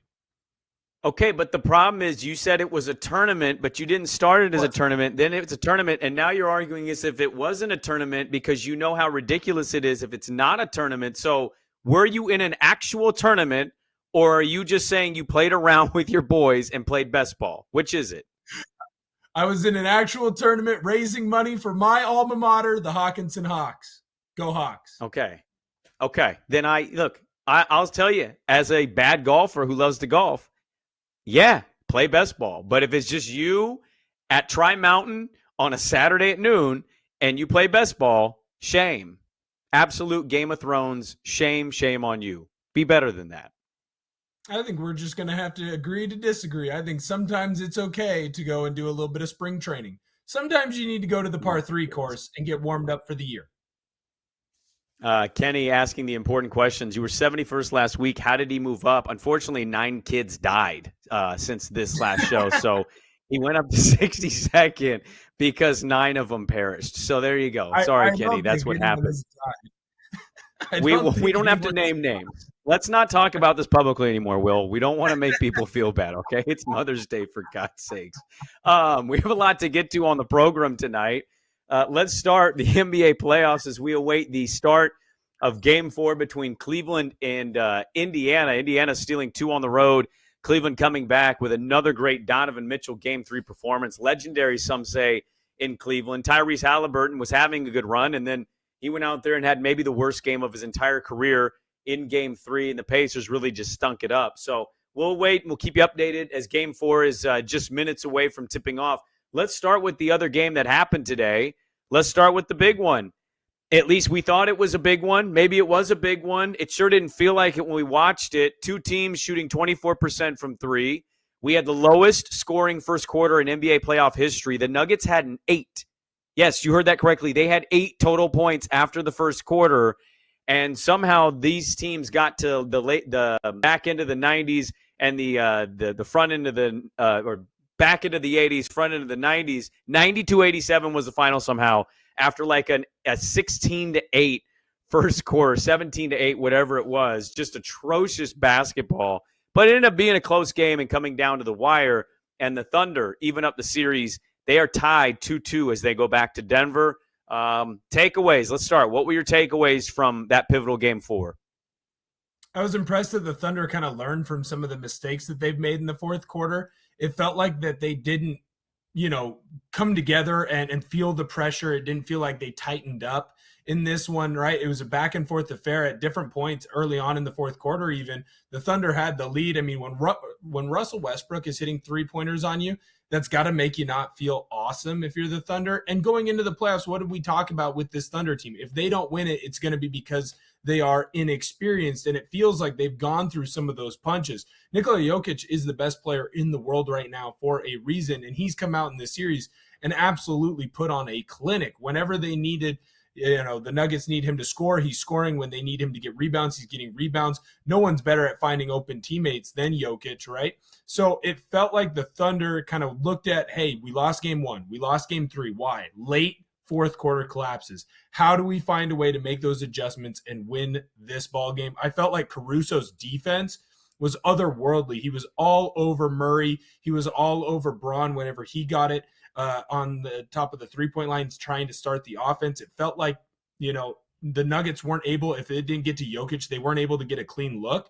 So I was just very impressed on the changes that the Thunder made to make sure that they got out of Denver tied up with this series. Yeah, what's interesting is like SGA was seen smiling at the end of Game 3. He played just an awful game. I know it's SGA. I know he's going to be the MVP. I really wish Jalen Williams would have got the look at the end of the ball game SGA just didn't have it going at all. They go to overtime, they lose. Aaron Gordon was amazing in that game. He like kind of vowed that he was never going to be that bad. I actually didn't think he was much better, except when it mattered, and that was the fourth quarter. OKC outscored Denver 29-18 in the fourth quarter. He talked in the postgame like what was the difference? It was their defense. Their defense came out today. Now, look, I say this understanding how ridiculous the box score looks versus what reality is. Jokic has had a struggle here now for 3 games. Now, he still finishes with 27-13, which is like, we all grew up seeing centers get that stat line and be like, oh, what a monster. And it's a good stat line. But he's not shooting very efficiently. His percentages are dipped. He's 5 points per game less in his last 3. And I don't know whether this is a combination of OKC throwing 2 to 3 at him every other and getting him to throw out. You know, it's interesting. I was talking to a friend of mine, and we both love basketball. And, like, I grew up with Shaq and Duncan and Dream and, you know, all these bigs, back to the basket, traditional bigs. They get that ball on the low block, and sometimes they initially throw 2, and they'll throw it back out. And then sometimes they get that second defender off. They'll throw it right back in, and then the big will operate. Denver's not doing that. I find that very interesting. Like, Jokic should be getting more looks, better looks. He outweighs Chet Holmgren by 380 pounds probably. Like, when he gets rid of it the first time, Denver doesn't go back to him. And I find that odd because, like, that seems like a recipe that should work. And they went away, and you know what? He was awful. They were collectively awful. It was finally the bad Russell Westbrook game. Christian Brown wasn't really efficient for them. Watson couldn't do much of anything. Porter had a big game 3, couldn't do much in game 4. And, you know, Jamal Murray was inefficient as well. So it's a combination of stuff, and I don't know how to exactly pinpoint the Jokic stuff other than to say maybe it's the combo of great team defense, swarming, mixed with this dude's 7'1", 300 pounds. Like, it's just natural for these guys to wear down, especially playing the style that he plays. Yeah, I think the other thing, too, with the Thunder is the amount of bodies that they have. I mean, you go through the stat line, and it's like SGA has 25 points, but then it's like you get a little bit from Hartenstein, right? He's got 8 points, 14 boards. You go to Chet, he's got 8 points. He's got 13 boards. Wiggins had a big 3, right? When it seemed like Denver was coming back in at the end of that fourth quarter. You know, you're going through Jalen Williams, the smaller one. While he's not having his typical, what people were hoping he would step up to and be in that second scoring option, it still feels like when he needs to get a bucket, he has the opportunities to go get him. Alex Caruso gets a steal late in the game that leads to a foul, right? That gets Denver in the bonus early. So it just feels like, too, the Thunder, well, maybe it's not one player truly asserting themselves up above everyone else. It's that depth that we always talk about with this team of everyone is doing a little bit more of their part. Now, I understand that, hey, this could all flip back on its head in game 5 if Jokic goes off, or you have another big Aaron Gordon game where it just seems like whenever their back's against the wall, he makes a big crucial play late to help push them to victory. But I wonder, too, if not just the bodies that are being thrown at Jokic is wearing down Jokic, but it's the bodies that are being thrown at the Nuggets as a whole. Because right now, I mean, you've got half of a Michael Porter Jr., and then everybody else, yeah, Russ is back from his injury, but he's not at 100%. Murray's had moments where he looks like he's healthy again. He has moments where he looks like he's not. I just wonder if the depth of the Thunder is just going to overwhelm this Nuggets team, and that's going to be the difference in who wins the series and who doesn't. Yeah, I mean, I've looked at this series a million different ways, and everybody can come to similar or if not slightly different conclusions. And I'm like, OKC probably should have won game 1, choked it away. Aaron Gordon 3. All right, they blow him out in game 2. And SGA just was like all-time bad. That's one of the worst games I've seen him play this season. I'd say one of the worst games I've seen him play the last 2 years. In game 3, blown opportunity to lose. This one, it felt like they were trending towards that loss. And then in the fourth quarter, the updated series odds are Thunder minus 620, Nuggets plus 460. I just want to add before I ask you where you lean, because this is a no-brainer decision for me. I thought everything that those role guys did that you named off, their numbers won't jump out. It was when they did it, at the moment they did it, right? So, like, Jalen Williams did not have a great game by Jalen Williams standards. I thought he made a lot of plays, though, without scoring and even necessarily getting the technical assist. I thought Cason Wallace and Joe, and they come out there. They're not afraid to shoot a three. They let it fly. You mentioned Caruso and his help side defense and ripping Murray a couple times. I thought it was kind of the collective throughout that ended up wearing out. Chet also at the end of the first quarter was like, kind of a short rest. It feels like a back-to-back for them because they had a late overtime game 2 days ago. Then they turn and burn, and they get the early game on Sunday. And it's like it physically looks like everybody was kind of going through it. And the Thunder are younger. They're deeper, as you mentioned. Now, the series odds are Thunder minus 620 again, and the Nuggets plus 460 at BetMGM. I personally think this is going 7 games. I know what I would do if I was to have to lay a bet now. What would you do? I bet the Thunder before the playoffs started to win the whole thing. I put money on the Thunder to beat Memphis, and I put money on the Thunder in a couple different parlays to beat the Nuggets, and that's where I'm going to stick with my money. I understand why the Nuggets could force this to Game 7. You have the best player in the world right now on one side, and it feels like whenever there's a close game, Aaron Gordon seems to take a big step up. This is the one game in the playoffs this entire season where he hasn't taken that gigantic step up. And as far as Russell Westbrook goes, look, this is probably his first bad Russell Westbrook game in a crucial game in this playoffs. It felt like in that first series against the Clippers, like when they needed a big play, he found a way to make it. In this game, he didn't. I'm not saying that good Russ is going to come to stay and we should bet on Russell Westbrook being good. The only worse bet than that is James Harden in an elimination game being good. But I do feel like the Thunder are going to be able to get it done simply because of that depth. And yes, they are younger, so they haven't gone through some of the hardships, but they also don't have the scars. They don't have the wear and tear. They don't have those injuries that are lingering, right? They haven't been beaten up. So I think that the Thunder are going to be able to use their youth to get steals, to make big plays, to make hustle plays. And then I think with their depth, they are going to be able to overwhelm this Denver team. OKC in 7, according to BetMGM and our super producer, Zach. OKC in 7 is plus 175. I have the Thunder in this series. I took them before it started. I have the Thunder getting to the Western Conference Finals. I think they're going to take on the Timberwolves, which we'll get to because, unfortunately there's an injury in that series that's kind of changed the landscape of it. I still think Thunder can get to the finals. Now, that being said, this is a show where we talk about futures. And if you want to talk about futures and you want to talk about value, I don't know how you don't toy with Nuggets plus 460 to win the series. I just don't.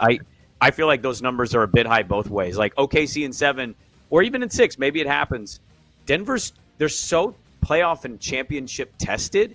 And I think OKC in a lot of moments in this series are still looking like that young team that are figuring this out. And so if the other team has the best player in the world and then other veterans that know how to get it done, I think plus 460 is insane value. We got a lot to get to here, Will. Give you an update on this Indiana-Cleveland game as it's already had a timeout for one team. And we'll get some NFL stuff today and some of the other playoff conversations to be had. It is a loaded show. Back to the Future's back with more on the BetMGM Network.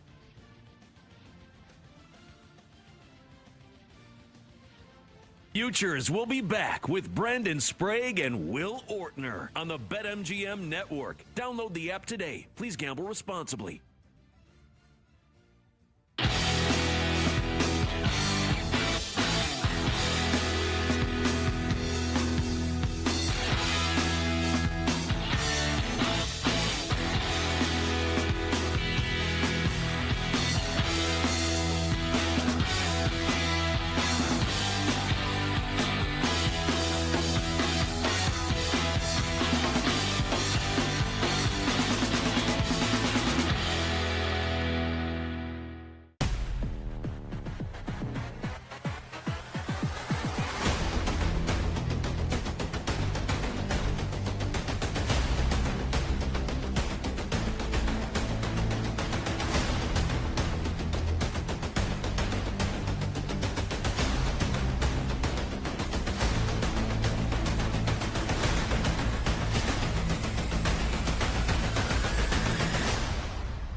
Get ready to experience the ultimate fusion of wagering and entertainment. This is the BetMGM Network. Kicking off your morning with the Daily Tip with Michael Jenkins and Chelsea Messenger. Over. It's a very simple way to look at it. It's the best way to look at it. Followed by the newly branded Bet Sweats with Joe O and Sammy P. When I stop talking, that's when you jump in usually. He said, ring that bell! He said, ring that bell! Then it's You Better You Bet, hosted by Nick Costos and Femi Abebefe. Great teams and great players get a whistle. It's happened forever. It will continue to happen. Capped off every night with the electric Brad Evans and Ryan Horvat on BetMGM tonight. Oh, that's a sexy phrase. Quote Dr. Dre, creep with me and walk with me on this one. Welcome to a new era of Wagertainment. This is the BetMGM Network. Please gamble responsibly.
Get ready to experience the ultimate fusion of wagering and entertainment. This is the BetMGM Network. Kicking off your morning with the Daily Tip with Michael Jenkins and Chelsea Messenger. Over. It's a very simple way to look at it. It's the best way to look at it. Followed by the newly branded Bet Sweats with Joe O and Sammy P. When I stop talking, that's when you jump in usually. He said, ring that bell! He said, ring that bell! Then it's You Better You Bet, hosted by Nick Costos and Femi Abebefe. Great teams and great players get a whistle. It's happened forever. It will continue to happen. Capped off every night with the electric Brad Evans and Ryan Horvat on BetMGM tonight. Oh, that's a sexy phrase. Quote Dr. Dre, creep with me and walk with me on this one. Welcome to a new era of Wagertainment. This is the BetMGM Network. Please gamble responsibly.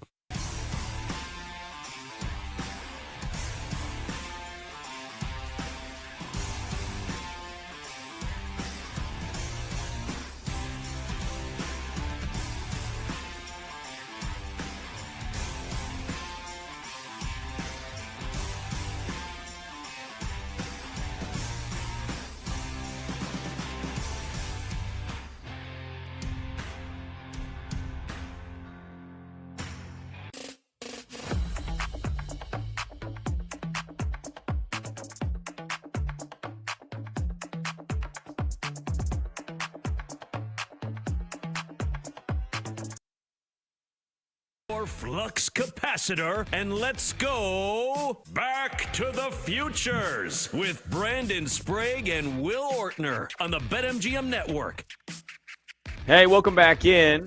Nice little off-air conversation involving Bill Belichick and everything going on there. We won't get into that today. But update on the Indiana-Cleveland game, 16-10. They're challenging an out-of-bounds call. Halliburton claims he did not touch it. They ruled it Cleveland's ball, but it looks like on the replay that Indiana should get this back. Let's dive into the Celtics-Knicks game.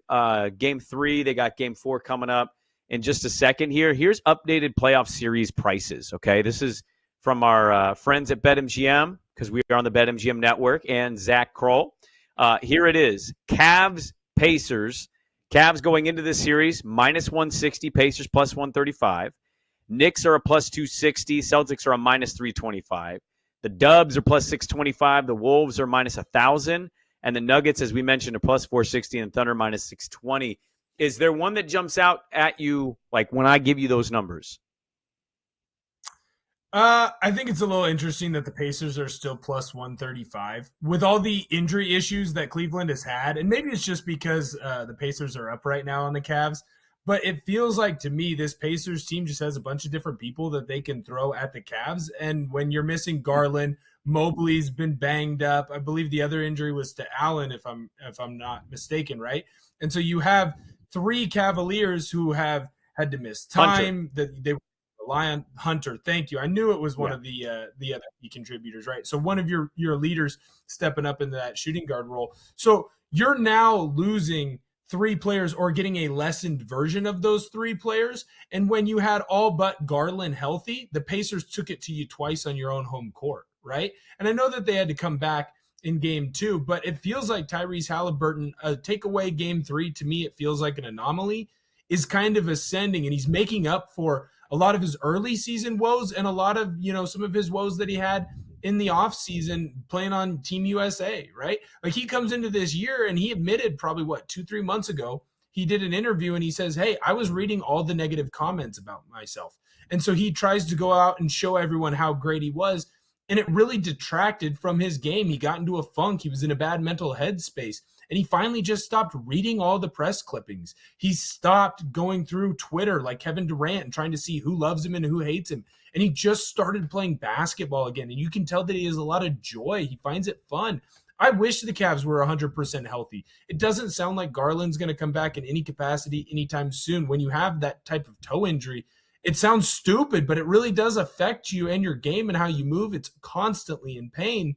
And if he does come back, you're going to get a lessened version. I just think the Pacers, they're ascending at the right time. And unfortunately for Cleveland, you have that injury luck that just didn't go your way. And I thought I was smart. I went in and I bet money on the Cavs after they lost game 1. I was like, ha, ha, ha, I'm going to buy the dip. And instead, I'm the dip because I bought the wrong team. I think I'd put money on the Pacers. Well, yeah, no, I mean, look, Garland was not very good in game 3. He was out there, but he wasn't really effective. You could tell he bothered him. Mobley's out there. They're playing tonight, but they're only down 6 as we start early. The funny thing about the dip is it didn't dip. They lost game 1 and they were still favorites. It didn't change all that much. And now it's just changing.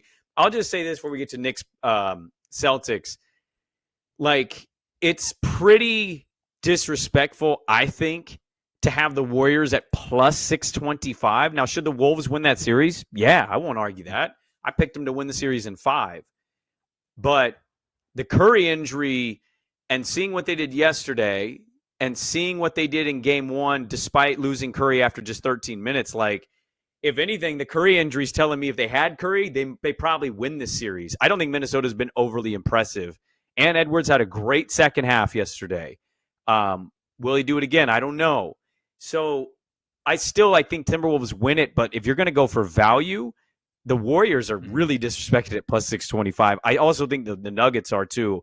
I have the Thunder and the Wolves, and I'm telling you as a better of both those teams, that is value worth jumping at, worth putting a unit on. If I was to actually lay a bet, because I don't want to fade myself yet, the Pacers, I'm with you at plus 135. I go there.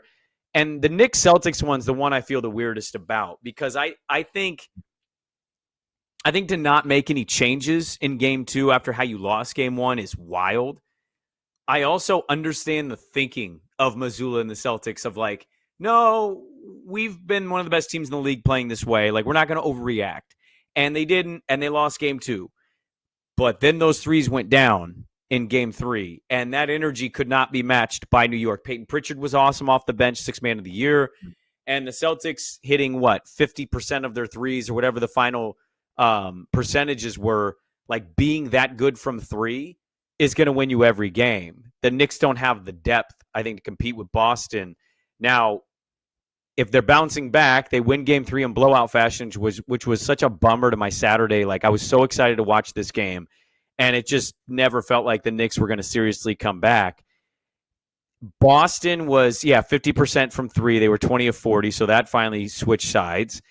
And I just ask, have the Celtics regained control for you? And where are you at as a series better as the Knicks are plus 260 and Boston right now is a minus 325?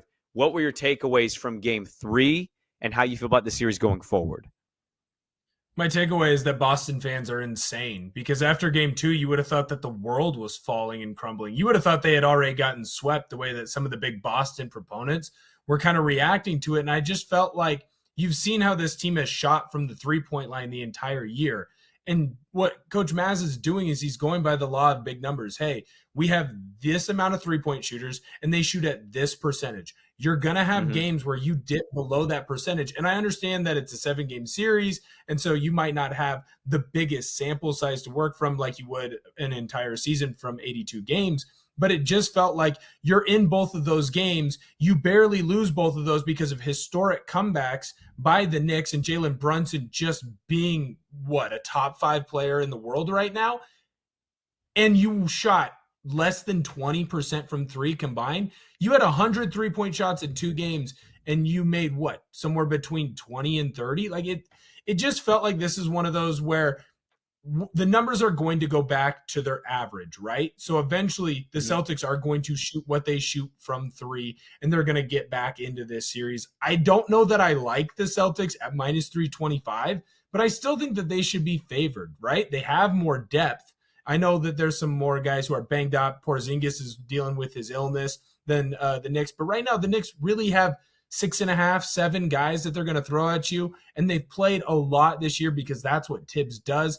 I just feel like eventually, as long as the Celtics can get back to more of what their average is from 3, and I trust that they will do that, especially since they are a former, NBA champion. They're the defending NBA champions. I think I'm still going to side with the Celtics. You just went through 2 games where you shot well below your mean. Sometimes that happens.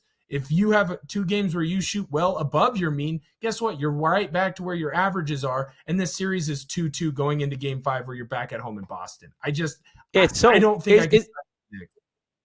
Yeah, no, is it not weird though? Like I don't disagree with you. What's more likely, I guess, is there's a little brouhaha going between Indiana and Cleveland. Sorry for looking away from the camera for a second. I just wanted to see what was happening between Hunter and Mathurin. But what's odd is like I have a lot of Knicks friends in my life somehow, way out here in Portland, Oregon, but I got them. And I always usually give them crap, but like I'm rooting for them more than I am Boston in this series just because I'd rather see Brunson versus like having everybody shove Tatum down my throat as if he's the real face of the league, which is ridiculous. But like what's more likely? Boston losing 20-point leads the rest of the way, or Boston winning by 10 or more because their threes actually go in? And like as much as I enjoyed those first 2 games, I think I agree with you that Boston should be the favorite. Now, I don't know what that number should be, but it's 325 because it's like the math won't math. They're going to lose 4 games after blowing. They're going to blow 4 20-point leads. I don't know if I mathematically am in on that. So like it was fun. Brunson and Bridges, who was 0 in the first half of game 2, just absolutely ignited that flame in game 2 in the second half and got it going. And then Brunson got it going late. And like, that was fun, but it doesn't seem likely to gamble on the fact that like Boston is going to blow 4 leads of 20 plus in a series. Whereas like, it feels like that's the only way the Knicks are winning because they haven't won a different way. We haven't seen it. If it gets in the final 5 minutes and it's within 5 and it's clutch time, you're going to like having Jalen Brunson for sure. But the depth of Boston and just what surrounds the Brown and Tatum combo is just like, it's hard to get by that. So to your point, they should be favored. I don't know if I'd want to bet them because that's not insane value. I'm betting $325 to win 100. But like, you just got to take math, and just like 20-point leads blown 4 times in a series doesn't seem likely. Now we'll see what game 4 ends up being, but Boston being the favorite shouldn't be a surprise, but it does make sense for sure. I also think too that like you talked about the way that they win, right? Like Knicks had to come back from 20 points down twice. How often does that really happen? Look at the 3-point, percentage from Boston shooting in that series. They shot 2 of their worst statistical games from 3 all year. Are you banking that they do it 2 more times in this 7-game series? Are you really banking on them doing that? Are you banking on the Knicks saying, we're going to come back in the 4th quarter where we're down by 20 and just go off. It's clear that the Knicks have some clear matchups that they're exploiting right now. OG Anunoby is doing fantastic work on the defensive end against Tatum. For whatever reason, Tatum really seems to struggle against OG. So there's a hat tip there, right? Jalen Brunson, he has been one of it. Well, he was the clutchest player this year in the NBA. And you can see why, because he's finding different ways. Some games he's doing it from the 3-point line. Some games he's doing it with intelligence, getting to the foul line, right? Sometimes he's doing it by finding the open man and they're making shots. Mikal Bridges has been great in crunch time defense. That steal that he had to end game 2 on Tatum, I don't know many players that can make that play, and he put himself in the right position there. But to continue to bank on the Knicks finding a way, thinking that the Knicks have found the secret recipe, the winning formula to beat this Boston team again and again and again, I just don't think that I've found it. Like right now, your recipe is what? We're just going to bank in the second half that they don't make any three-pointers, and then in the fourth quarter they get tight, and Tatum and Brown take ill-advised shots the entire time? I just don't see that being a winning formula for the rest of this series. It doesn't make sense in my head. Maybe it happens. It just doesn't make sense in my head.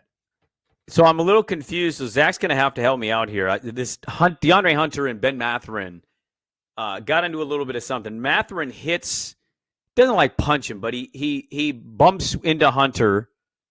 Hunter walks up to him, just two-hand chest pushes him to the ground. Mathurin sells it a little bit. They then have to come together and separate. The ref reviews something, and all I have seen is that Mathurin got ejected. Now, look, I'm not a fan of these players getting ejected, especially for that. Mm-hmm. But I'm confused why Matherin's ejected and Hunter didn't get any. Hunter just shot free throws. I'm very confused what the official call here was, because you can say that Matherin's in the wrong, but Hunter straight up went up to him and just shoved him to the ground. I'm just very confused by what the official call was here. So Zach's going to look it up as we do little play-by-play. Let's talk about the other game. Golden State, Minnesota. Now, I had Minnesota in this series. I had Minnesota in 5. That could still technically happen, but I don't know how likely it is because Golden State had opportunities in game 3. Ant Edwards was awesome. He went absolutely insane in the second half, and his 30-plus burger carries the T-Wolves to a series lead. Now, there's still no Steph Curry. I don't think we're going to see Steph. I think if we do, I'm not convinced he's going to be Steph. So, if anything, he's a distraction that Minnesota will quickly figure out is a distraction. But where are you at on Minnesota? They're a minus 1,000 to win this series now, and Golden State's a plus 625. What did you think of game 3? And are you expecting Minnesota to win this in 5? What do you expect for game 4? Monetarily, I'd like this game to get to game 6 just because I have this series going over 5.5. But I also bet that before Steph Curry got hurt. And not to be, the fat, out-of-shape sportscaster who's going to tell you how long an injury is going to make an elite athlete sit out of a series, it's going to be a lot longer than we think. And even if he does come back, like I had a grade 1 strain of my hamstring, right? It bothers me to this day, and I did it when I was 20 years old. And I understand that, I'm not Steph Curry, and Steph Curry isn't me. What's Steph Curry known glad you best understand for? that. Right. Well, I'm a little bit taller, so you know what I figured out? I'm not Steph Curry. And a shocking development. Guess what? We're a little different. But he's known for his ability to run around the court and use his speed and his quickness to get open looks. He's not going to have that ability with the hamstring, right? And so he's going to turn into more of that distraction, like you said, or a spot-up shooter. And that just completely changes what this Warriors team is. Now, I do worry about the Wolves playing with their food, right? Like it took Ant Edwards waking up and going off for 28 in the second half for that Wolves team to get going and win this game. And it was much closer than it should have been. And the Wolves seem to do this, right? They play up or down to their opponent. So I just worry about the Wolves playing with their food a little bit, making this series go long. I still think the Wolves win. I think they're the surest bet of anyone. I get why they're minus 1,000, but I worry about playing with their food. I want to carry something over on that series, and then we got some NFL to talk about, give you a score update as well. Our last segment of the show, Back to the Futures, Will Orton and Brandon Sprague. We're back with more on the BetMGM Network.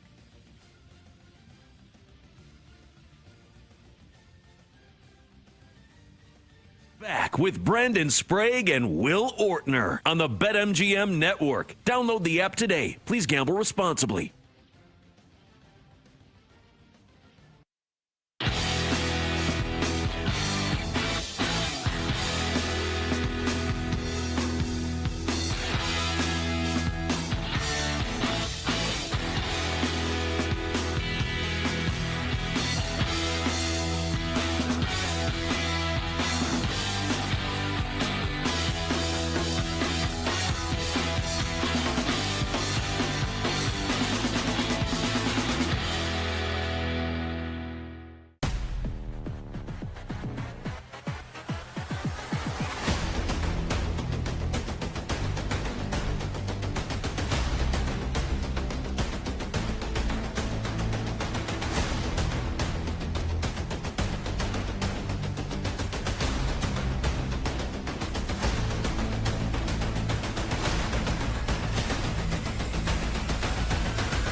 Get ready to experience the ultimate fusion of wagering and entertainment. This is the BetMGM Network. Kicking off your morning with the Daily Tip with Michael Jenkins and Chelsea Messenger. Over. It's a very simple way to look at it. It's the best way to look at it. Followed by the newly branded Bet Sweats with Joe O and Sammy P. When I stop talking, that's when you jump in usually. He said, ring that bell! He said, ring that bell!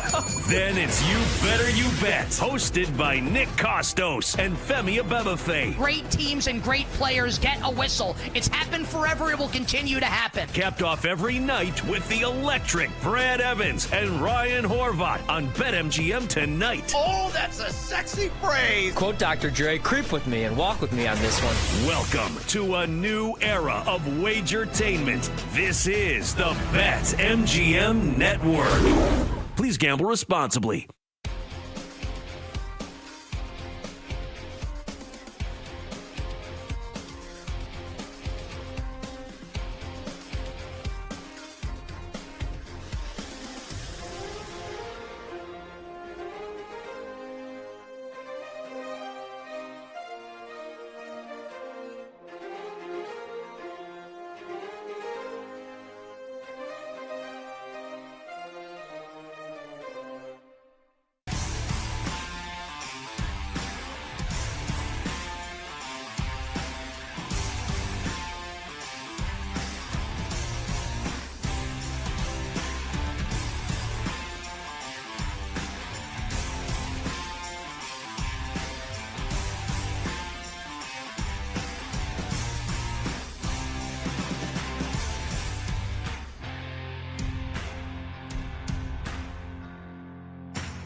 Get ready to experience the ultimate fusion of wagering and entertainment. This is the BetMGM Network. Kicking off your morning with the Daily Tip with Michael Jenkins and Chelsea Messenger. Over. It's a very simple way to look at it. It's the best way to look at it. Followed by the newly branded Bet Sweats with Joe O and Sammy P. When I stop talking, that's when you jump in usually. He said, ring that bell! He said, ring that bell! Then it's You Better You Bet, hosted by Nick Costos and Femi Abebefe. Great teams and great players get a whistle. It's happened forever. It will continue to happen. Capped off every night with the electric Brad Evans and Ryan Horvat on BetMGM tonight. Oh, that's a sexy phrase. Quote Dr. Dre, creep with me and walk with me on this one. Welcome to a new era of Wagertainment. This is the BetMGM Network. Please gamble responsibly.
Grab your flux capacitor and let's go back to the futures with Brandon Sprague and Will Ortner on the BetMGM Network.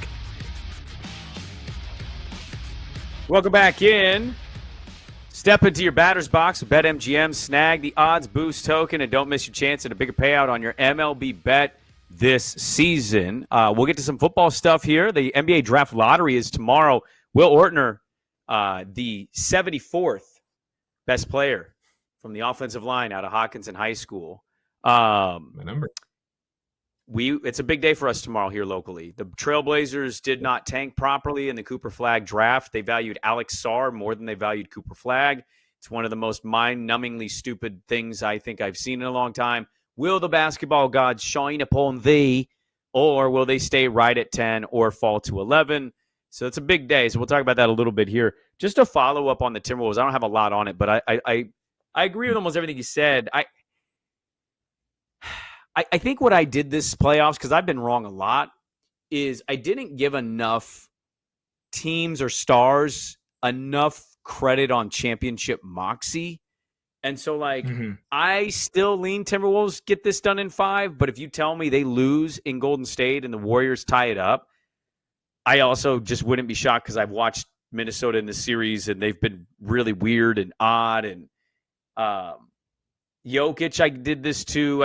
I haven't given enough stars, and I've leaned a lot on the younger teams taking that step, whereas sometimes the league tells us they need to take 2 to 3 years before they take that step. So I've given these star players a little bit of LeBron treatment of, yeah, you're 22, you can get it, when most of the league history says that's not normal. And I've overlooked, I guess, championship moxie, right? Aaron Gordon's been big. Murray's had mostly some good moments. Jokic, even though he's slumping a little bit, has had good games.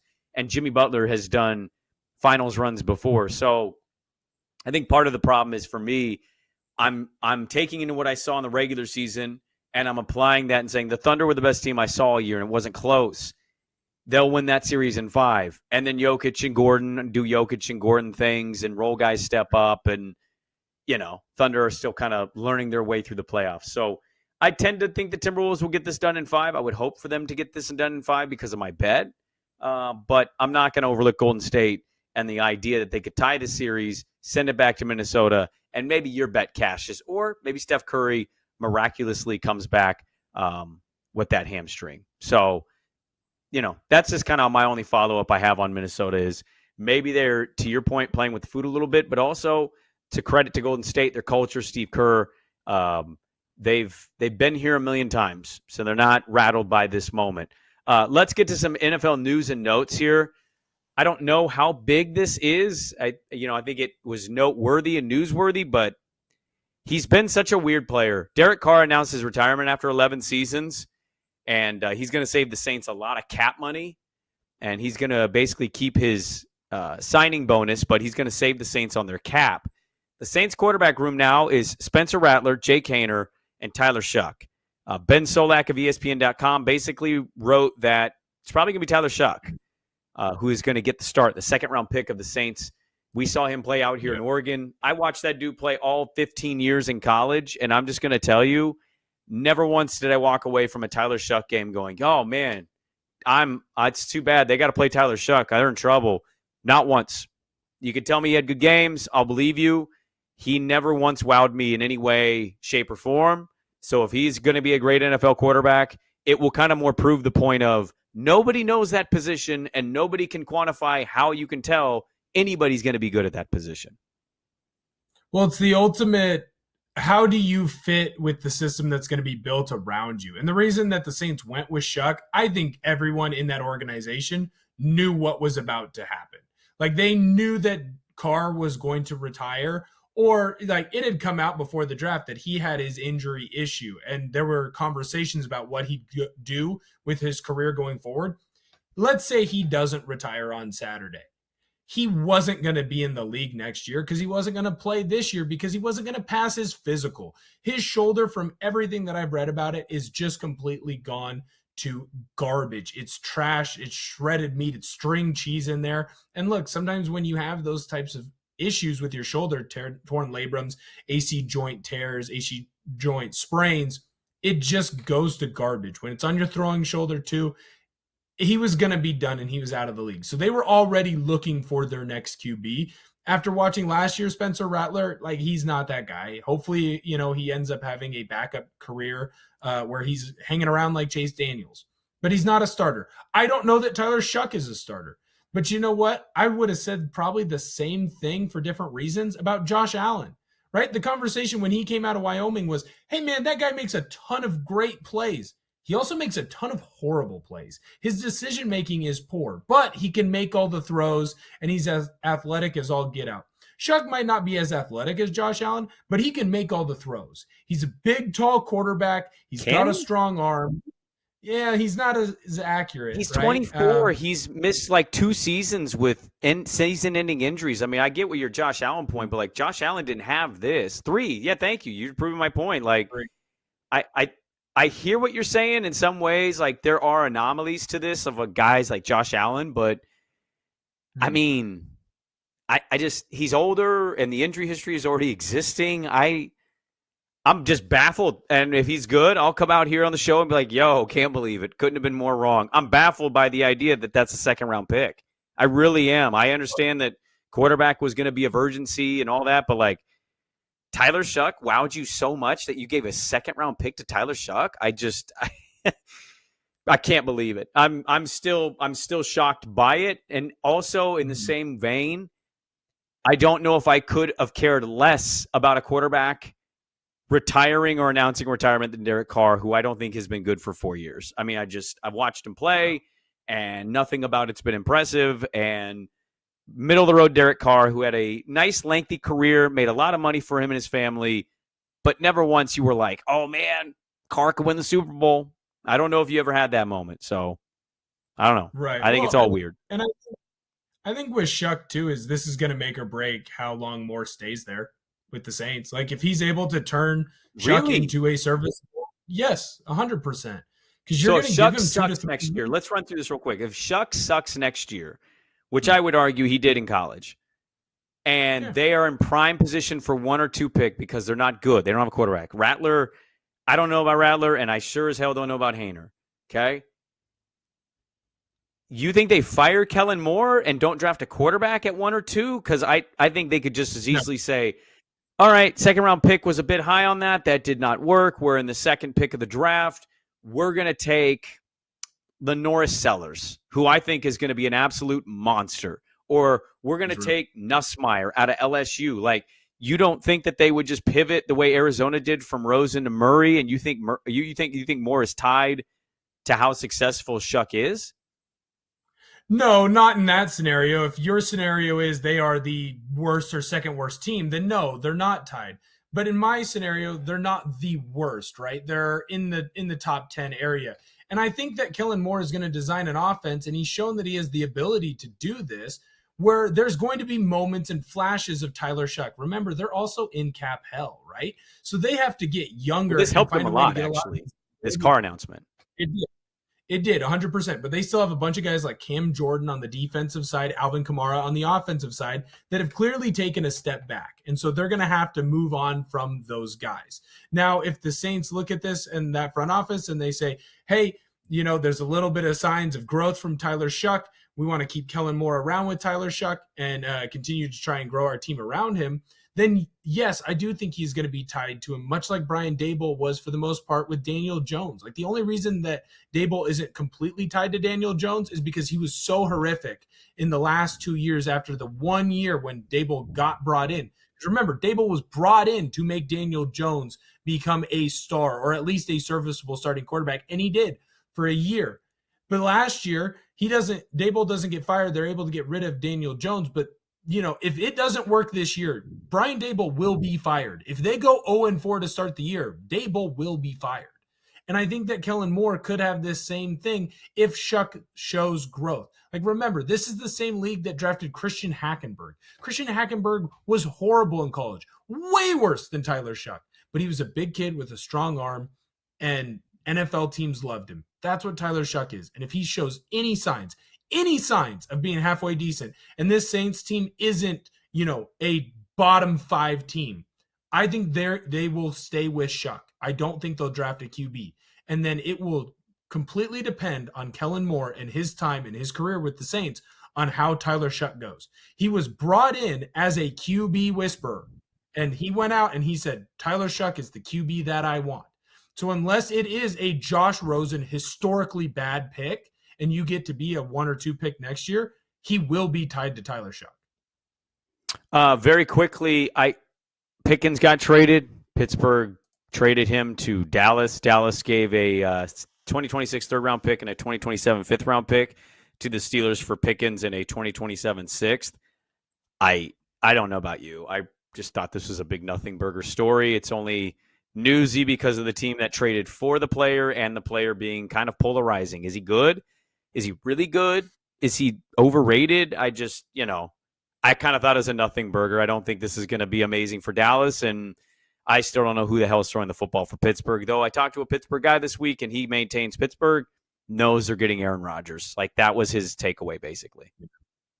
Yeah, I've never really been on the George Pickens bandwagon. I don't think he's very good. I think he's like a lot of wide receivers in the NFL. Chase Claypool was another version of this, where they have all the talent in the world, but they have a 2-cent head, and it's different. Chase's or Claypool's issues were his own issues, and George Pickens' issues seem to be a little bit more aggressive towards others than necessarily what Claypool's issues were. But I think he's got a 2-cent head, and that's going to be the difference between him being successful in the league and being successful with the Cowboys and him being out of the league in a couple of years, just like Claypool is. Like when Mike Tomlin says, hey, you're too much of a problem for me to deal with you, you're out of here at his age, I think that tells you all you need to know. Just a team. Give me the team that wins the Cooper Flag sweepstakes tomorrow. Just a team. Just the team, Blazers. Wow. I'm going Hornets. I think he's going to stay in the state of Carolina. He'll stay in that area, and he'll be a Hornet. Thank you to Kenny. Thank you to Zach for the 88th greatest offensive line prospect, Will Ortner and Hockenson High. I'm Brandon Sprague. Thanks for hanging out with us. It's been a lot of fun. It always flies by. And we'll catch you guys next week. This is Back to the Futures on the BetMGM Network. Back to the Futures. We'll be back.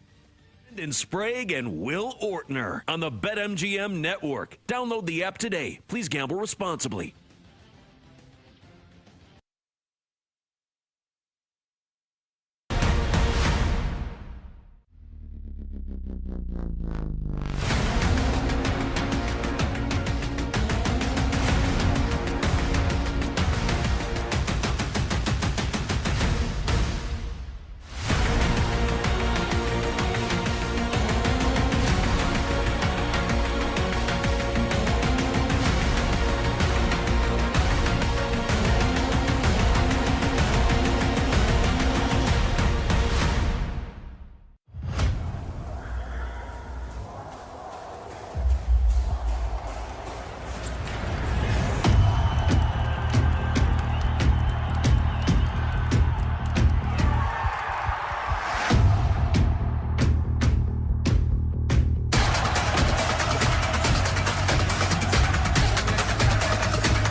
Get ready to experience the ultimate fusion of wager